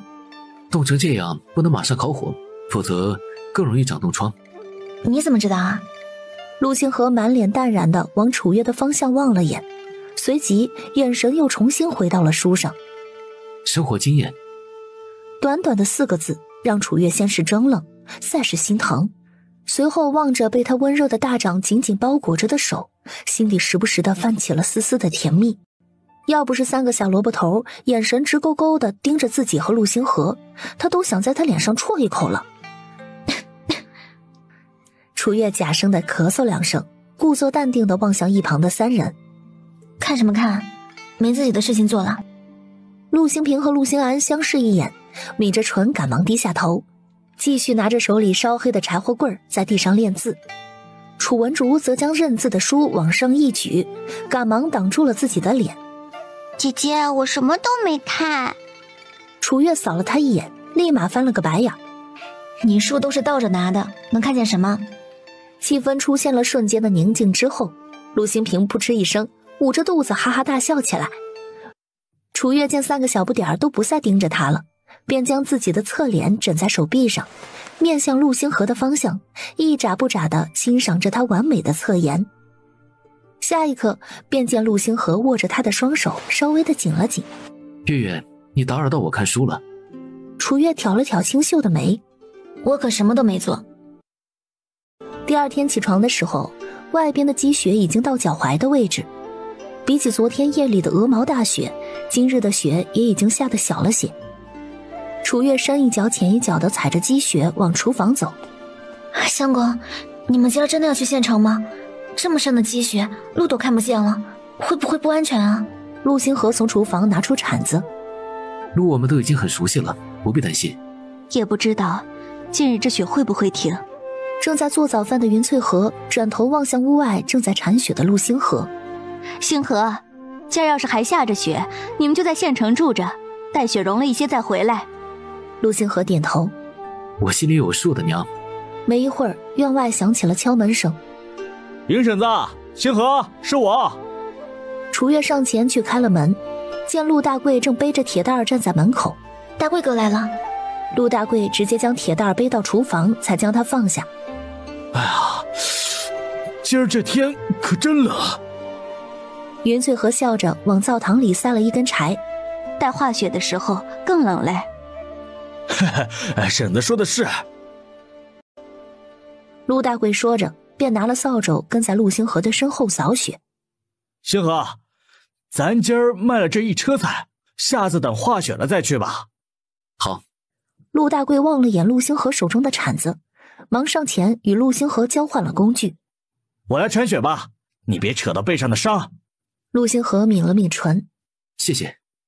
听到这声谢，陆大贵有些不好意思。咱俩谁跟谁啊？谢字往后就不必说了。吃了饭，临走之前，楚月还往骡车中塞了个燃着炭火的陶盆给陆星河取暖。相公，回来的时候帮我带几个坛子，到时候泡萝卜用，省得在地里冻坏了。陆星河点头。好。陆大贵见陆星河已经放下了车帘，便驾着骡车往山下走去。下到山脚，捎上陆守成，便直接出发前往县城了。楚月和云翠和在家里也没闲着，两人一人拿着铲子，一人拿起扫帚，将屋前的雪一直清理到了山脚下。铲完了雪，大半个上午已经过去了。云翠和趁着这会儿还没到饭点儿，便往老屋那边去了。楚月回到院子的时候，4个孩子正在院子里滚雪球，他也没拦着，玩是孩子们的天性。你们都别玩太久，仔细着凉了，玩一会儿便去屋里烤火暖暖身子。几人忙点头应着。楚月才在堂屋里坐下，便听得院外响起了敲门声，只是他刚才铲雪累着了，这会儿也不想动。兴平、兴安，你们去瞅瞅是何人。好嘞，大嫂。两人开了门，见到来人时纷纷蹙起了眉头。珊珊姐，你怎么又来我家了？陆珊珊的脸上带着云淡风轻的笑。怎的？谁规定我不能来了？陆兴平兄弟俩对视一眼，随后望向他。你来是有什么事吗？陆珊珊往院子里瞅了眼。我来找你们嫂子的，她在家吗？陆兴安眉头拧得更紧了。你找我们嫂子做甚？陆珊珊有些好笑地望向他。你嫂子不是大夫吗？我来找她自然是为了瞧病。我如今都已经嫁人了，难不成还能将你们大哥抢去不成？陆兴平冷哼一声。你就是想抢也没这机会，我大哥今儿不在家。陆珊珊有些意外。你大哥去哪里了？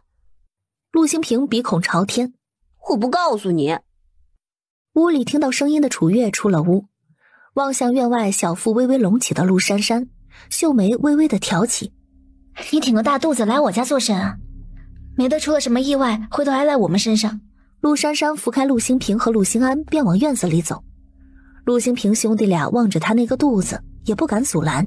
处事，你好歹也是个大夫，都说医者仁心，你就不能念我点好？但凡你是个让人省心的，我也不会这么说，不是？你来我家做甚？我今儿给我爹娘送礼，听说你的医术不错，便想着来找你瞧瞧病。楚月略微的意外。你病了？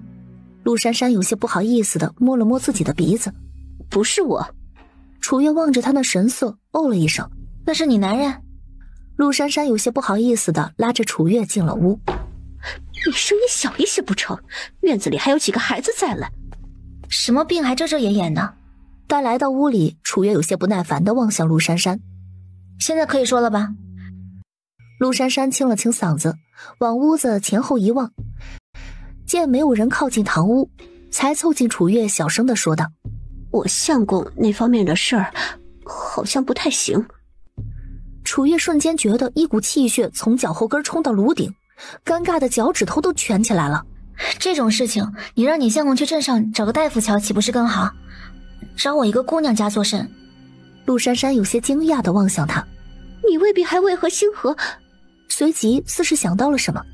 哦，也对，你还小，不说你愿不愿意，以星河的性子，暂且也不会对你做那方面的事儿。怎么，是不是对自己年龄尚小而感到惋惜呀？不愧是成了亲的女人，还真是什么话都说得出口。望着他一脸揶揄的神情，楚月翻了个白眼，指着屋外说道：你还是回去吧，你相公的病我治不了。是治不了还是不肯治啊？陆珊珊并未离开，而是悠哉悠哉地在火盆旁的凳子上坐了下来，伸出手在火盆上晃动着。我相公要是肯去看大夫，我便也不来找你了。你也知道，我从前一直仰慕星河，如今我嫁了人，对你来说便意味着少了个情敌。我相公好了，我也能踏踏实实的与他过日子。你真不考虑一下？陆珊珊侧头望向楚月。再者，我是带了诊费来的，今日你若愿意治，我出比镇上多10倍的诊费，如何？多10倍便是300文，坐在家里赚300文，楚月当然乐意，毕竟没有人会跟银子过不去。他在陆珊珊对面的凳子上坐下。当真10倍诊费？陆珊珊取下钱袋子，先付诊费再看病，可够诚意。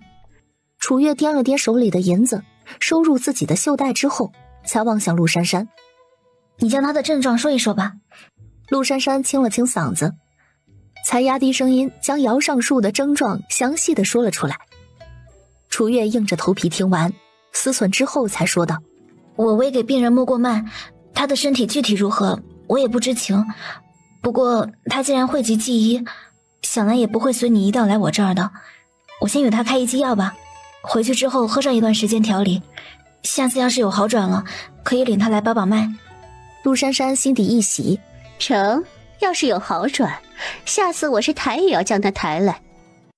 楚月掏出炭笔和一张空白的宣纸，枕在了凳子上，边写边说道：附子、肉桂和鹿角胶为君药，能温补肾阳；熟地黄、枸杞、山茱萸、山药为臣药，能滋阴益肾。另外还有几株药为佐药，每日1剂，水开之后小火煎服，3碗水煎至1碗水，每日3次。这药得吃多久？先吃半个月看成效吧，如果有效的话，说明药对症；如果效果仍然不佳，恐怕还得让他亲自去瞧病了。楚月写完，便将方子递给了陆珊珊。好走，不送。陆珊珊接过药方，撅了撅嘴。好歹也是给你看诊的病人，茶水都没一杯就罢了，态度还如此恶劣。但不得不说，这楚月看着还是有些道行在身上的。他站起身来，扶着些微酸胀的腰出了堂屋。总归你也不欢迎我，走了。说完便挺着肚子离开了。过了一会儿，去老屋的云翠荷回来了。他回来的第一件事便是找到堂屋的楚月。月月，我刚瞧见陆珊珊了，她是否又来家里作妖了？娘，她这次是来看病的。云翠荷松了口气，不是来作妖的就好，还以为她又欺负你了呢。楚月笑着从云翠荷的手里接过斗笠。娘放心吧，她如今自个儿都怀着身子呢，只我欺负她的份儿。哟，我们家月月长本事了，不再是总需要星河护的小可怜虫了。哪有娘说的那般夸张？楚月跺了跺脚，便跑出了堂屋，去厨房放斗笠了。云翠荷笑着往屋外望了眼。清平清安啊，带着小猪和铁蛋进屋里来烤火。你们在外边玩得够久的了，仔细着凉。好嘞，娘。说完大手一挥，几个孩子便一起进了堂屋。吃完午饭，原本纷纷扬扬的小雪突然又变成了鹅毛大雪。到了傍晚，地面上的雪已经不浅了。楚月拿了铲子，戴上斗笠，将屋前的路再次铲了一遍。将雪铲到山底的时候，天已经蒙蒙黑了。云翠荷带着斗笠站在院门口大喊：月月，雪下太大了，别铲了，总归星河今晚也不回，咱明日一起铲。娘，我已经铲到山脚下了，你赶紧回屋里去吧，我这就回来。说完，拿着铲子往屋里走去。站在屋檐下的云翠荷见着楚月，忙上前将他头上积了厚厚一层雪的帽子给取了下来，还将他的肩头的雪给拂去。这雪下的大嘞，你这病才好2日就忘了。楚月望着屋外似乎要将整个天地遮掩的大雪，眉头紧锁。也不知道相公他们在外边情况如何了，明日回来路上好不好走？望着他这般模样，云翠荷既心疼又欣慰，不枉星河疼这丫头一场。他拉起楚月的手便往屋里送。成了成了，烧了炕便去睡吧，星河回来还得明日呢，他那般聪明，又有大贵和你四叔在一旁，稳妥着嘞。娘也早些休息吧。哎，娘放了斗笠便去屋里，小猪这会儿啊，怕是都已经睡着了。他说完便往厨房去了。楚月将炕烧热便上了床。也不知道过了多久，就在楚月迷迷糊糊的快要睡着的时候，院外响起的敲门声突然传入耳中。这道声音让原本睡意朦胧的楚月完全清醒过来。是谁啊？他一边问一边披上棉袄，踩着鞋子下了床。月月，是我。陆星河好听的声音从院外传来。楚月听见声音，欣喜的脚步都快了几分，几乎是飞奔向了院门。在开门见到陆星河的那一刹那，楚月忍住想扑到他怀里的冲动，上前拉着他的手好一通的打量。相公，你怎么回来了？路上还好吗？陆星河笑着抬手摸了摸他的头。都好，一切顺利。说完便牵着他的手先往屋里去了。衣裳都没裹严实就敢往外跑，又着凉了怎么办？楚月的脑袋往他的手臂靠了靠。我这不是听到你回来了，太开心了吗？云翠和原本是想出门与陆星河说上一句话的，只是裹着衣服到了门口，望见小两口如胶似漆的模样，便又笑着退回屋里去了。陆星河将楚月送回屋里，陆大贵已经卸了骡车，将骡子牵去了猪圈里。未免吵到屋里睡着的人，他压低声音：星河，铁蛋我明日来接可好？这会儿将他从被窝里拉出来，我怕他着凉。成，明日一早顺便来家里吃饭吧，到时候再将你今日的工钱结给你。行，那我先回去了。说完，朝着陆星河摆了摆手，便离开了。陆星河关好院门，转过身，便见厨房已经燃起了柴火，已经穿戴整齐的楚月正在厨房里给他烧水。抬脚走进了厨房，楚月见他进来，一双眼都笑成了月牙。相公，你先坐会儿，水很快就烧好了。你饿不饿？要不要我给你弄点吃的？楚月又往他的方向望了眼。太晚了，不吃了。相公，你怎么突然回来了？晚上赶路多危险啊！陆星河脱口而出了4个字：怕你着凉。听到他的回答，楚月只觉得双颊有些滚烫。陆星河梳洗完毕，躺上床，楚月便很自然地抱住了他的胳膊。相公，陆珊珊今日来了。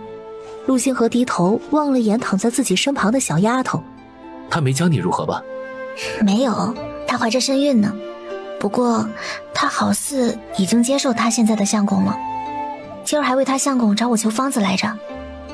既然是送上门的病人，有钱赚咱赚便是。楚月笑得眉眼弯弯。我也是这样想的。陆星河摸了摸他的脑袋。睡吧，不早了。楚月抱着陆星河的胳膊闭上了双眼。第二天，陆大贵来了个大早。他到的时候，铁蛋儿已经起床了，和家里的几个孩子一同坐在灶房里。灶房里做早饭，烧了灶火，暖和。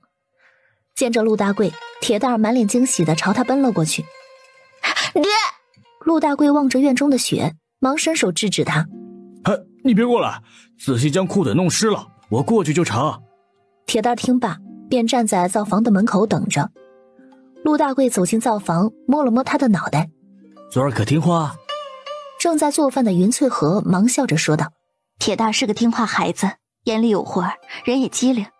家里有点事要忙活的时候，他还与小猪一起帮着干嘞。那就好。陆大贵一只手将铁蛋抱起来，重新放回了饭桌前。就在这时，陆星河走进厨房，将手中的一个小灰布包往陆大贵的方向扔去。你的工钱接着。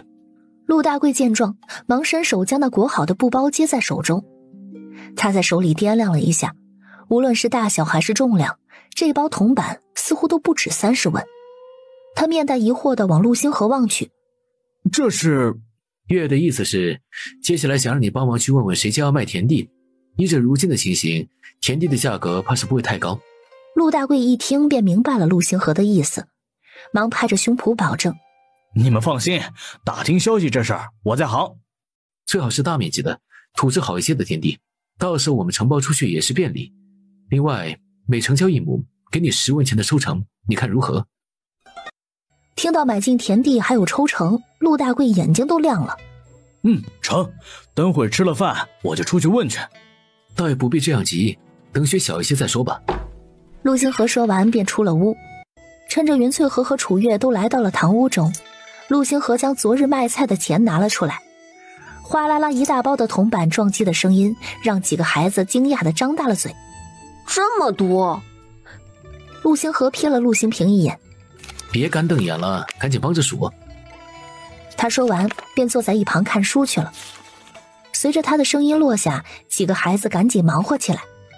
这一堆除了8两的碎银子，其他的都是铜板。几人数了2遍，足足6256个铜板。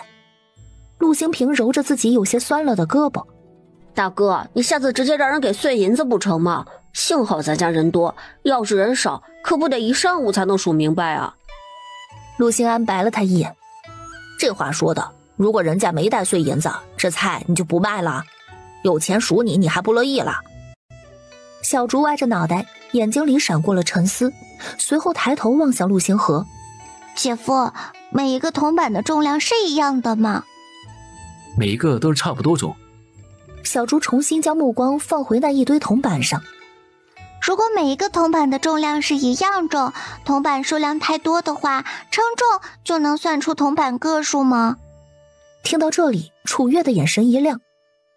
小竹说的对，不过单个铜板的重量不太好称，咱可以将一罐的重量称出来，然后呢，再将所有的铜板总重量称出来，这样就很容易计算出铜板的大致数量了。云穗和陆星平和陆星安听得一头雾水。楚文竹虽然是提称重这个法子的人，却也不明白要怎么去计算。只有陆星河点了点头。确实，如果铜板够多的话，这样最为便利。楚月笑着摸了摸文竹的脑袋。小竹真聪明，竟然能想出这样的好法子呢。小竹有些不好意思地说道。哪里是我想的，明明是姐姐想出来的。云穗河才将钱收进屋里，便听得院外响起了敲门声。谁啊？云嫂子，是我。他听见声音，忙跑出屋开门。大柱，你怎的来了？孙大柱将自己的斗笠往上扶了扶。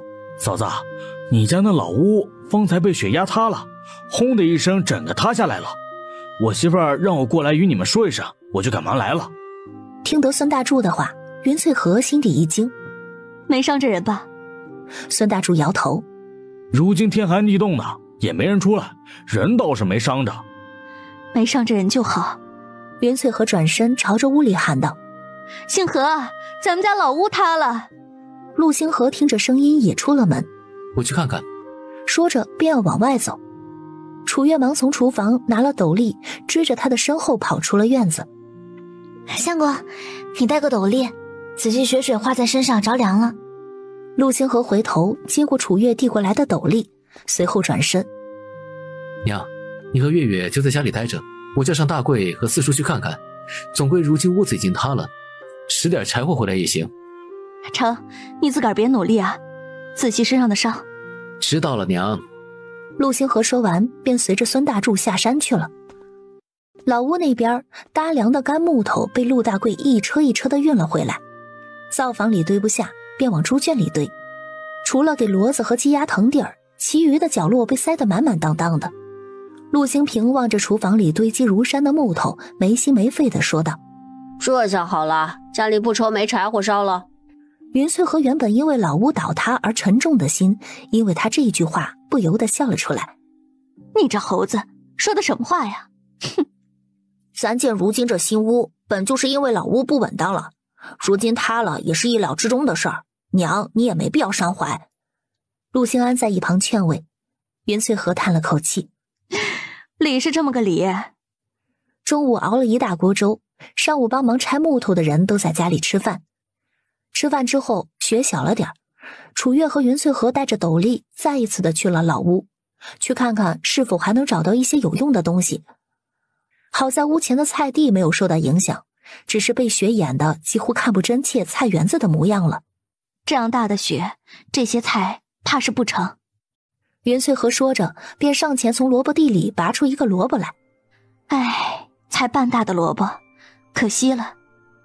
娘，这些菜先放地里吧，等雪停了再让相公拉着去镇上卖了，总归不会让咱们亏了就是。云翠和点头，抱起刚才从老屋的废墟里翻出来的一小捆柴火。也成，镇上近一些，再卖就不往县城跑了，大晚上的赶路怪让人担心的嘞。两人回到家的时候，却见田氏从堂屋里迎了出来。三弟妹回来了。云翠和略感意外，大嫂怎的来了？三弟妹，是这样的，前些日子老宅那边来与我们说怕粮食涨价，我们也是将信将疑，只买了100来斤粮食，后面涨价又买了30斤，以为不会涨太高，没想到如今镇上的粮食都限量卖了，而且还是价高者得。你大哥去镇上排了几天也没轮上，家里都快揭不开锅了，便想着来找你借点粮食。听到是要借粮食，云翠和眉头微蹙。不瞒大嫂，我家里如今的粮食也都是紧着吃，实在是没有多余的借出去了。田春燕脸上顿时就有些不快了。不至于吧，我看那陆大贵和铁蛋还时常在你家里吃饭嘞，不相干的人都能在家里吃上饭，怎的轮到自家人就没得粮食借了？云翠和的动作一顿，脸色也冷了下来。这不是星河受了伤，家里总有事麻烦大贵吗？人家在这里帮忙，总得留人家吃一顿吧。好歹咱才是一家人，你们想要人帮忙，大可去叫我家长金长莲，或者去老二家里喊人。三弟妹倒好，宁愿将这油水留给一个外人，也不顾念自家兄弟。长金长莲会赶骡车？不会也能学不是？那陆大贵难道是一开始就会吗？他还真是原本就会。况且我们家里找谁来帮忙是我们自个儿的事情，大嫂在这里指手画脚不合适吧？我们可是在6、7年前就已经分出来了。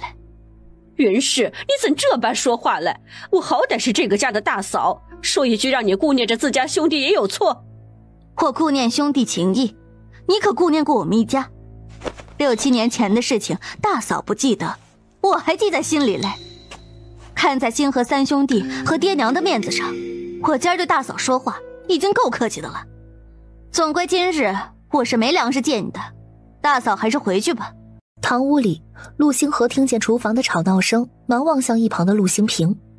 去山下将爷奶叫来，就说大伯母在咱家跟娘吵起来了。陆星平应了一声，便一溜烟的跑出门去了。转而又听见厨房里传来田春燕的声音：云氏，我还真是没看出来，你表面上对谁都客客气气，原来都是装出来的。亏得爹娘还总夸你识大体了，早知道这样，之前你家建屋子就不该让当家的来帮忙。云翠和被田春燕的话都气笑了。大哥来家里帮忙的时候，我们是没给工钱还是怎么的？当时屋子竣工的时候，大哥二哥做了多少日的工，30文一日算得明明白白的，一分不少。大嫂现在拿这个与我说事，立得住吗？怎就立不住了？好歹也是老三的亲兄弟，你们家如今发达了，帮衬帮衬怎的了？不就是让你们借点粮食吗？也值得你去翻从前的旧账。我一开始不是明明白白与大嫂说过，我家里没有多余的粮食借吗？要不是你在这里胡搅蛮缠，我也不至于翻旧账。况且种什么因得什么果，大嫂从前那般对待我们，就该想到自己也会有今日。眼看着两个人越吵越凶，陆星平将陆铁生和王雪兰领进了院子。田氏，你自个儿家里待不住了还是怎的？跑你三弟妹家里来作甚？田春燕原本还想继续和云翠和吵，听得王雪兰的声音，便只能压下心底的怒气，转身出了厨房。爹娘，不是我要与云氏吵，家里没了粮食，如今都快揭不开锅了，我便来找三弟妹借点儿。她不仅不肯借，还翻从前将她一家分出去的旧账来。见田春燕恶人先告状，云翠和气不打一处来，忙指着他骂道：田氏，你少在这里挑拨离间，搬弄是非，我何时提到爹娘了？田春燕开始胡搅蛮缠。你就是有，明明自家3个兄弟，家里有事的时候你是一个都不叫，单单叫上陆大贵那个混子，不就是记着将你们一家分出去的仇吗？放你娘的狗屁！云翠和破口大骂：是，我是记仇，但要记也是记你的仇。我都明确说了，我家里没有多余的粮食，你还非要胡搅蛮缠，我就该借你粮食还是怎么的？我欠你的了。云翠和因为太过激动，胸脯剧烈的起伏着。楚月见状，忙上前给他顺气，一边望着陆铁生2人说道：方才我们一进门，大伯母就来找娘借粮的，娘说家里没有多余的粮食了，大伯母就开始拿大贵哥在我家吃饭说事儿，说娘不顾念兄弟情谊，将好处给了外人，爷乃是知道相公的情况的，要不是他受了伤，也不至于请人在家里帮忙了。作为一个晚辈，我也不得不说一句，大伯母这求人的态度确实恶劣了一些。见田春燕想要反驳，王雪兰忙将她拉到一旁。田氏，你少说2句。田春燕还不罢休，指着云翠禾：妈，你们别听那小蹄子瞎胡说。陆大贵和铁蛋父子俩在这里吃饭就有粮食，自家兄弟姐就没得粮食。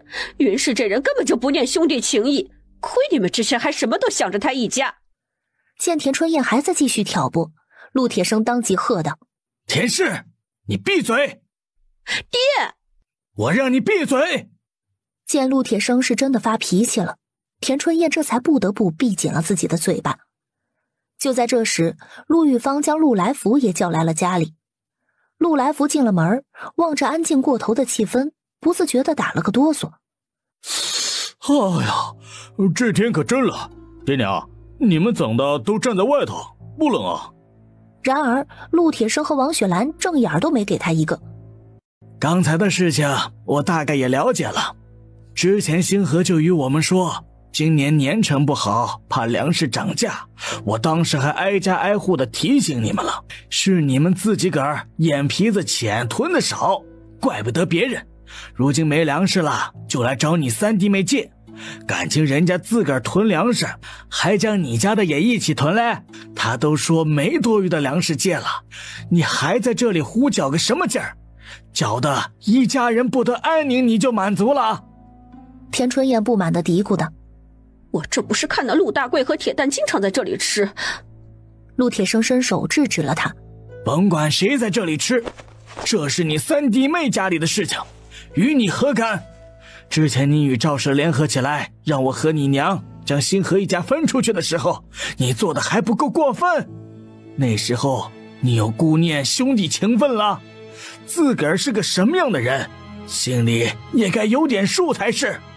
今日这事儿，云氏没做错，那我就错了。种什么因得什么果，老大媳妇，你就自求多福吧。他清楚云翠禾是个什么脾气的人，吃软不吃硬。在院子里站了好一会儿的陆来福满脸的疑惑，到底怎么了？王雪兰将刚才两人吵架的内容与他说了一遍，随后又将陆来福拉到了一旁，压低声音说道：今儿这事儿说起来也是田氏理亏，你将他领回去好生说道说道，莫要再让他闹得一家人离了心。等会儿将他安抚好，去家里拿20斤糙米先垫补着。好嘞。陆来福说完便来到田春燕的身旁，拉着她的手臂便往外走。田春燕想要挣脱陆来福的手，奈何男人的手劲儿大，根本挣脱不掉。你做什么？陆来福头也没回，径直拉着田春燕出了院子。我还能做什么？当然是带你回家。回家，家里都揭不开锅了，还回什么家？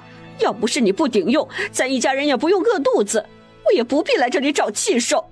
陆来福听着他这话并未生气，而是揽住他的肩膀继续往外走。媳妇儿，咱先回家，回家之后我就给你拎20斤粮食回来。你说的是真的？当然是真的，娘方才允许我了。这还差不多。见老大两个走远，陆铁生才望向云翠禾：老三媳妇儿，你也别生气了，老大媳妇儿那张嘴你也知道，从来就不饶人，莫要与他一般见识。你爹说的没错，生气气的是你自个儿的身子，好容易才将身子养好一些，别给气坏了。云翠禾这会儿脾气也得到了缓和。爹娘，我方才与大嫂说话，针对的只是他个人，根本没有扯上大家。爹娘都懂。王雪兰上前拉着他的手：你是个好孩子，爹娘与你相处这么多年，也知道你的脾性，除了老四家的，属你最温和了。莫要管你大嫂，她呀就是那张嘴坏，回头气消了，我让她来给你道个歉。道歉就不必了，我心里明白，大嫂瞧不起我家嘞。云翠禾望向两人：爹娘去屋子里坐坐吧，别在外头着凉了。王雪兰拍了拍他的手：坐就不坐了，我们还得回去了，这雪下个没停的，等会儿天黑了不好下山。说完便走向陆铁生，两个老的互相搀扶着出门去了。陆玉芳见状，赶忙上前扶住了王雪兰的手。望着两位老人日渐佝偻的身躯，云翠荷望向一旁的楚月。月月，你说是不是我做的不对啊？让你爷奶这么一大把年纪，还来操我们这些晚辈的心。娘没有做错，过分的是大伯母。屋里传来陆星河的声音。镇上买不到粮食，县里的粮食却相对充足，只是价格也不低。四叔是知道这事儿的，娘就不必操心他们了。听了陆星河这话，云翠荷将心放回了肚子里。成，咱们自个儿家里的事情都忙不完嘞，哪里还有闲工夫去操别人家的心？说完便和楚月一起回了屋里。又断断续续了下了几日的雪，到冬月26这一日，天终于放晴了。这日一早，一辆马车在老宅前面问了路之后，便径直往旁边上了山坡。楚姑娘，你在家吗？听见外头的敲门声，楚月满心疑惑地上前开了门。啊，荷香，你怎么来我家了？荷香笑着将一封红色的请帖交到楚月的手中。楚姑娘，这是我家小姐让奴婢送来的请帖。腊月初3，我家小姐及笄，届时欢迎楚姑娘来沈府参加小姐的及笄礼。楚月略显惊讶，沈小姐回镇上了？镇上最近不是不太平吗？荷香笑着回答：是哩，夫人看小姐将及笄了，前几日便领着她回镇上了。沈夫人的身体如今如何了？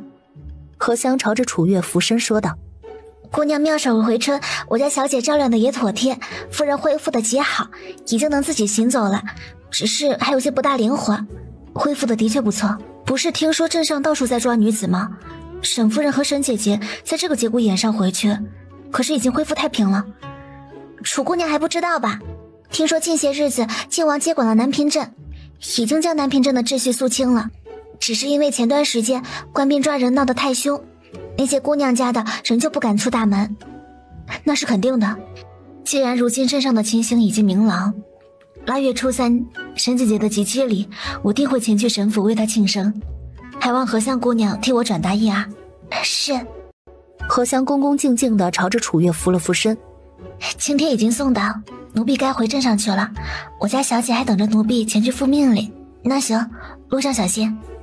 目送荷香离开，楚月才关上院门，转身回了堂屋。相公。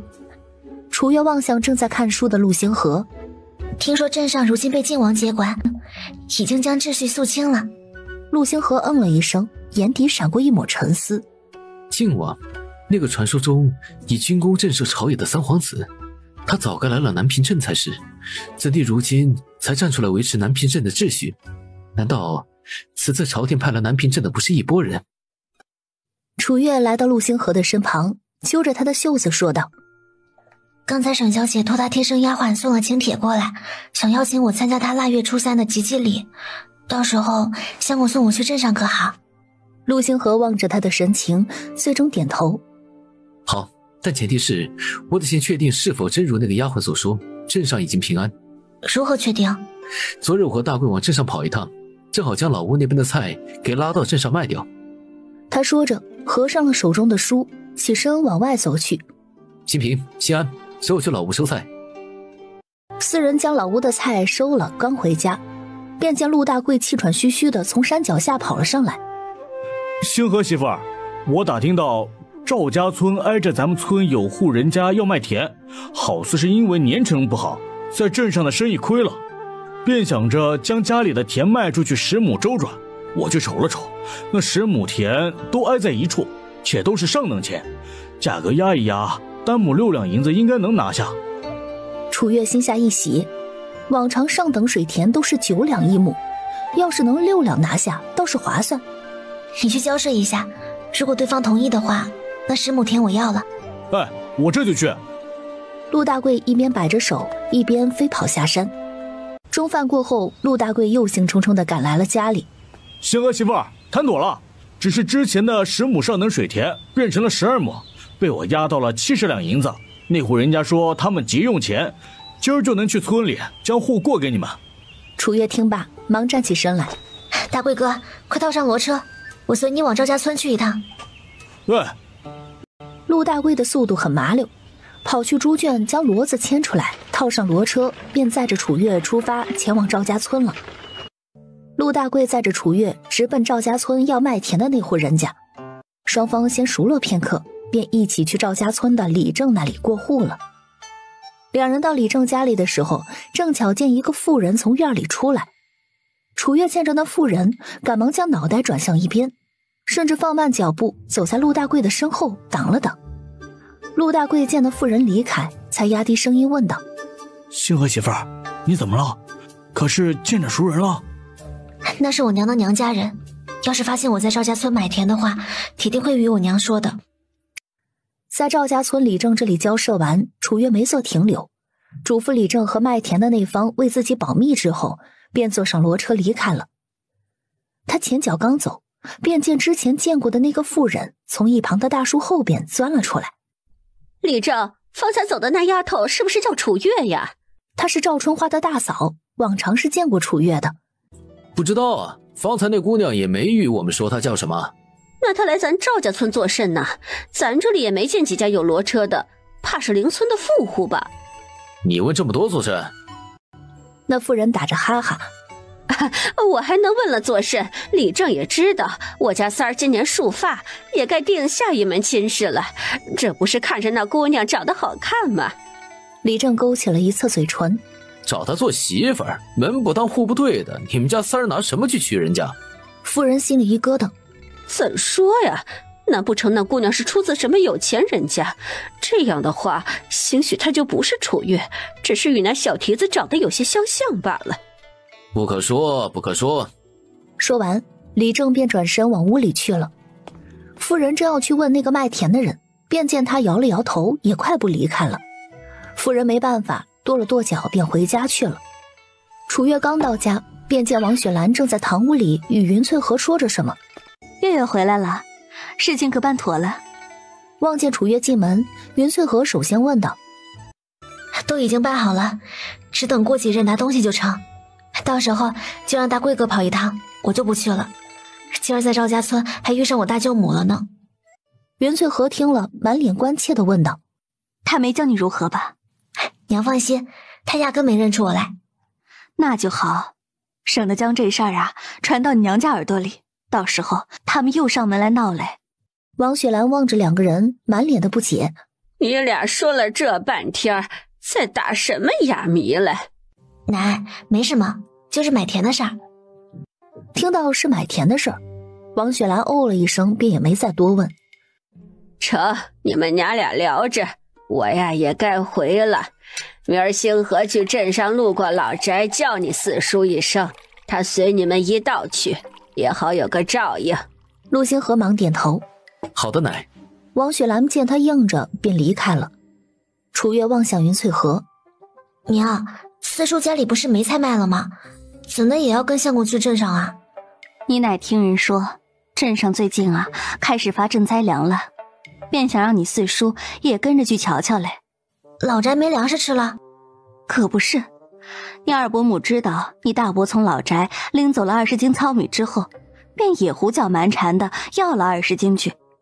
你四叔家里啊原本孩子就多，买的米也是将够吃到开春的，如今一下子少了40斤，怕是年还没过完，家里的粮食就没了。”云翠荷心底唏嘘不已，二伯母还真是。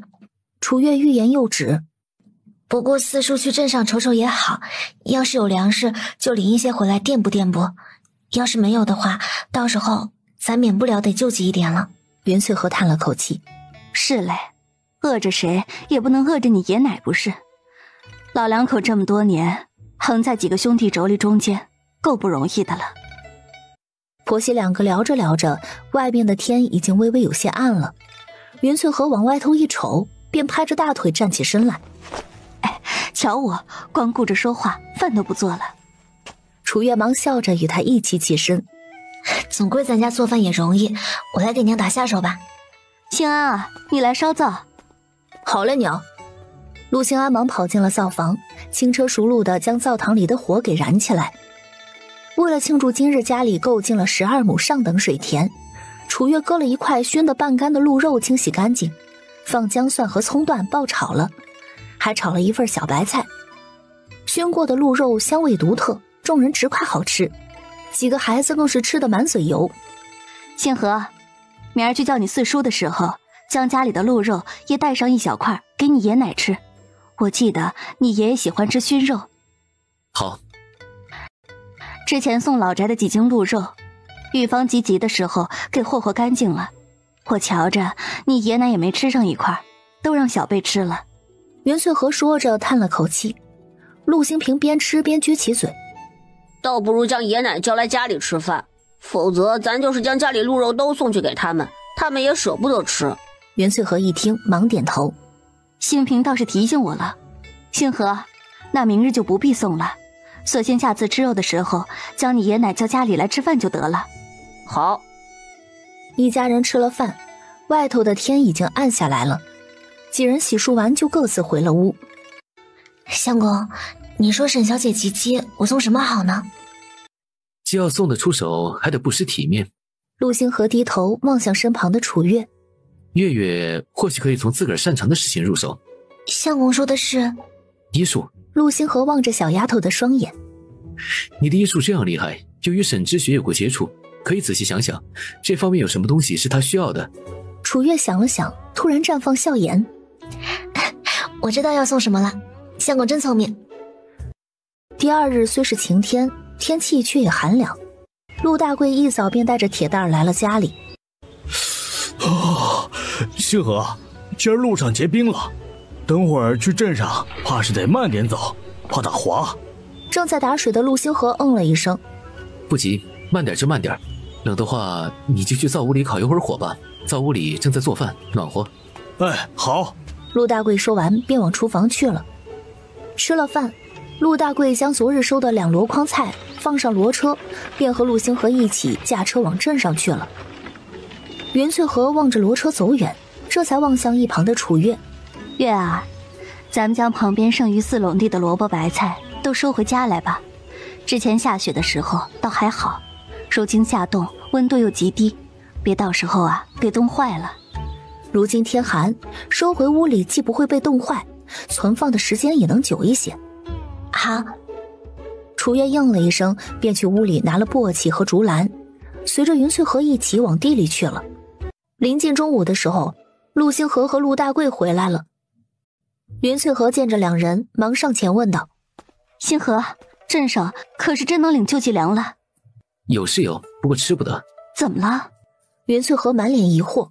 陆大贵嗨了一声：救济粮中掺了许多泥沙，根本不能吃，我们今儿也领了2包，婶子瞧瞧吧。他说着便将自个儿领的救济粮交给了云翠河。官府怎么能这样糊弄人呢？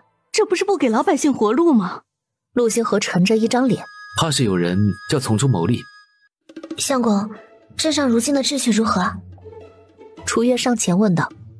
确实已经没有到处抓人了，只不过我们去的一路上到处都是冻死饿死的人，官府那边正在处理，好似是要将那些尸体集中销毁，怕爆发瘟疫。陆星河回答。可官府这么明目张胆的派发掺了泥沙的救济粮，就没人闹事吗？陆大贵眉头一挑，神色夸张地说道：谁敢？那么多拿着长刀长枪的士兵盯着来，你要是敢闹事儿，下一刻就会被冠上扰乱赈灾秩序的名声，一命呜呼了。我和星河可是亲眼所见，老百姓有苦不能言嘞。一向没心没肺的陆星平也大吸凉气。世上就有这样的事？陆大贵伸手揉了揉他的脑袋，笑道：这世上多的是肮脏事，你还小，待你大了就能一一见识了。云翠和听到这里，赶忙催促众人：将骡车卸了，就去厨房吃饭吧，再炒个白菜，饭菜就好了。吃了饭，陆大贵还没离开，便听见有人在外头敲起了门。云嫂子，你在屋里不？正在厨房洗碗的云翠和扭头便喊道：大贵，你帮我去瞅瞅门外是谁啊？哎，好嘞。陆大贵应着，便来到门口开了门。见到面前3、5个夫人时，眼底带着一丝疑惑。大贵也在呢。随后便要进门，被陆大贵一把拦住了。等等，你们来这里做甚？有村民蹙着眉头说道。陆大贵，你干啥嘞？都是一个村里的，拦着我们做甚？我们又不会干啥。陆大贵却没有任何让开的意思。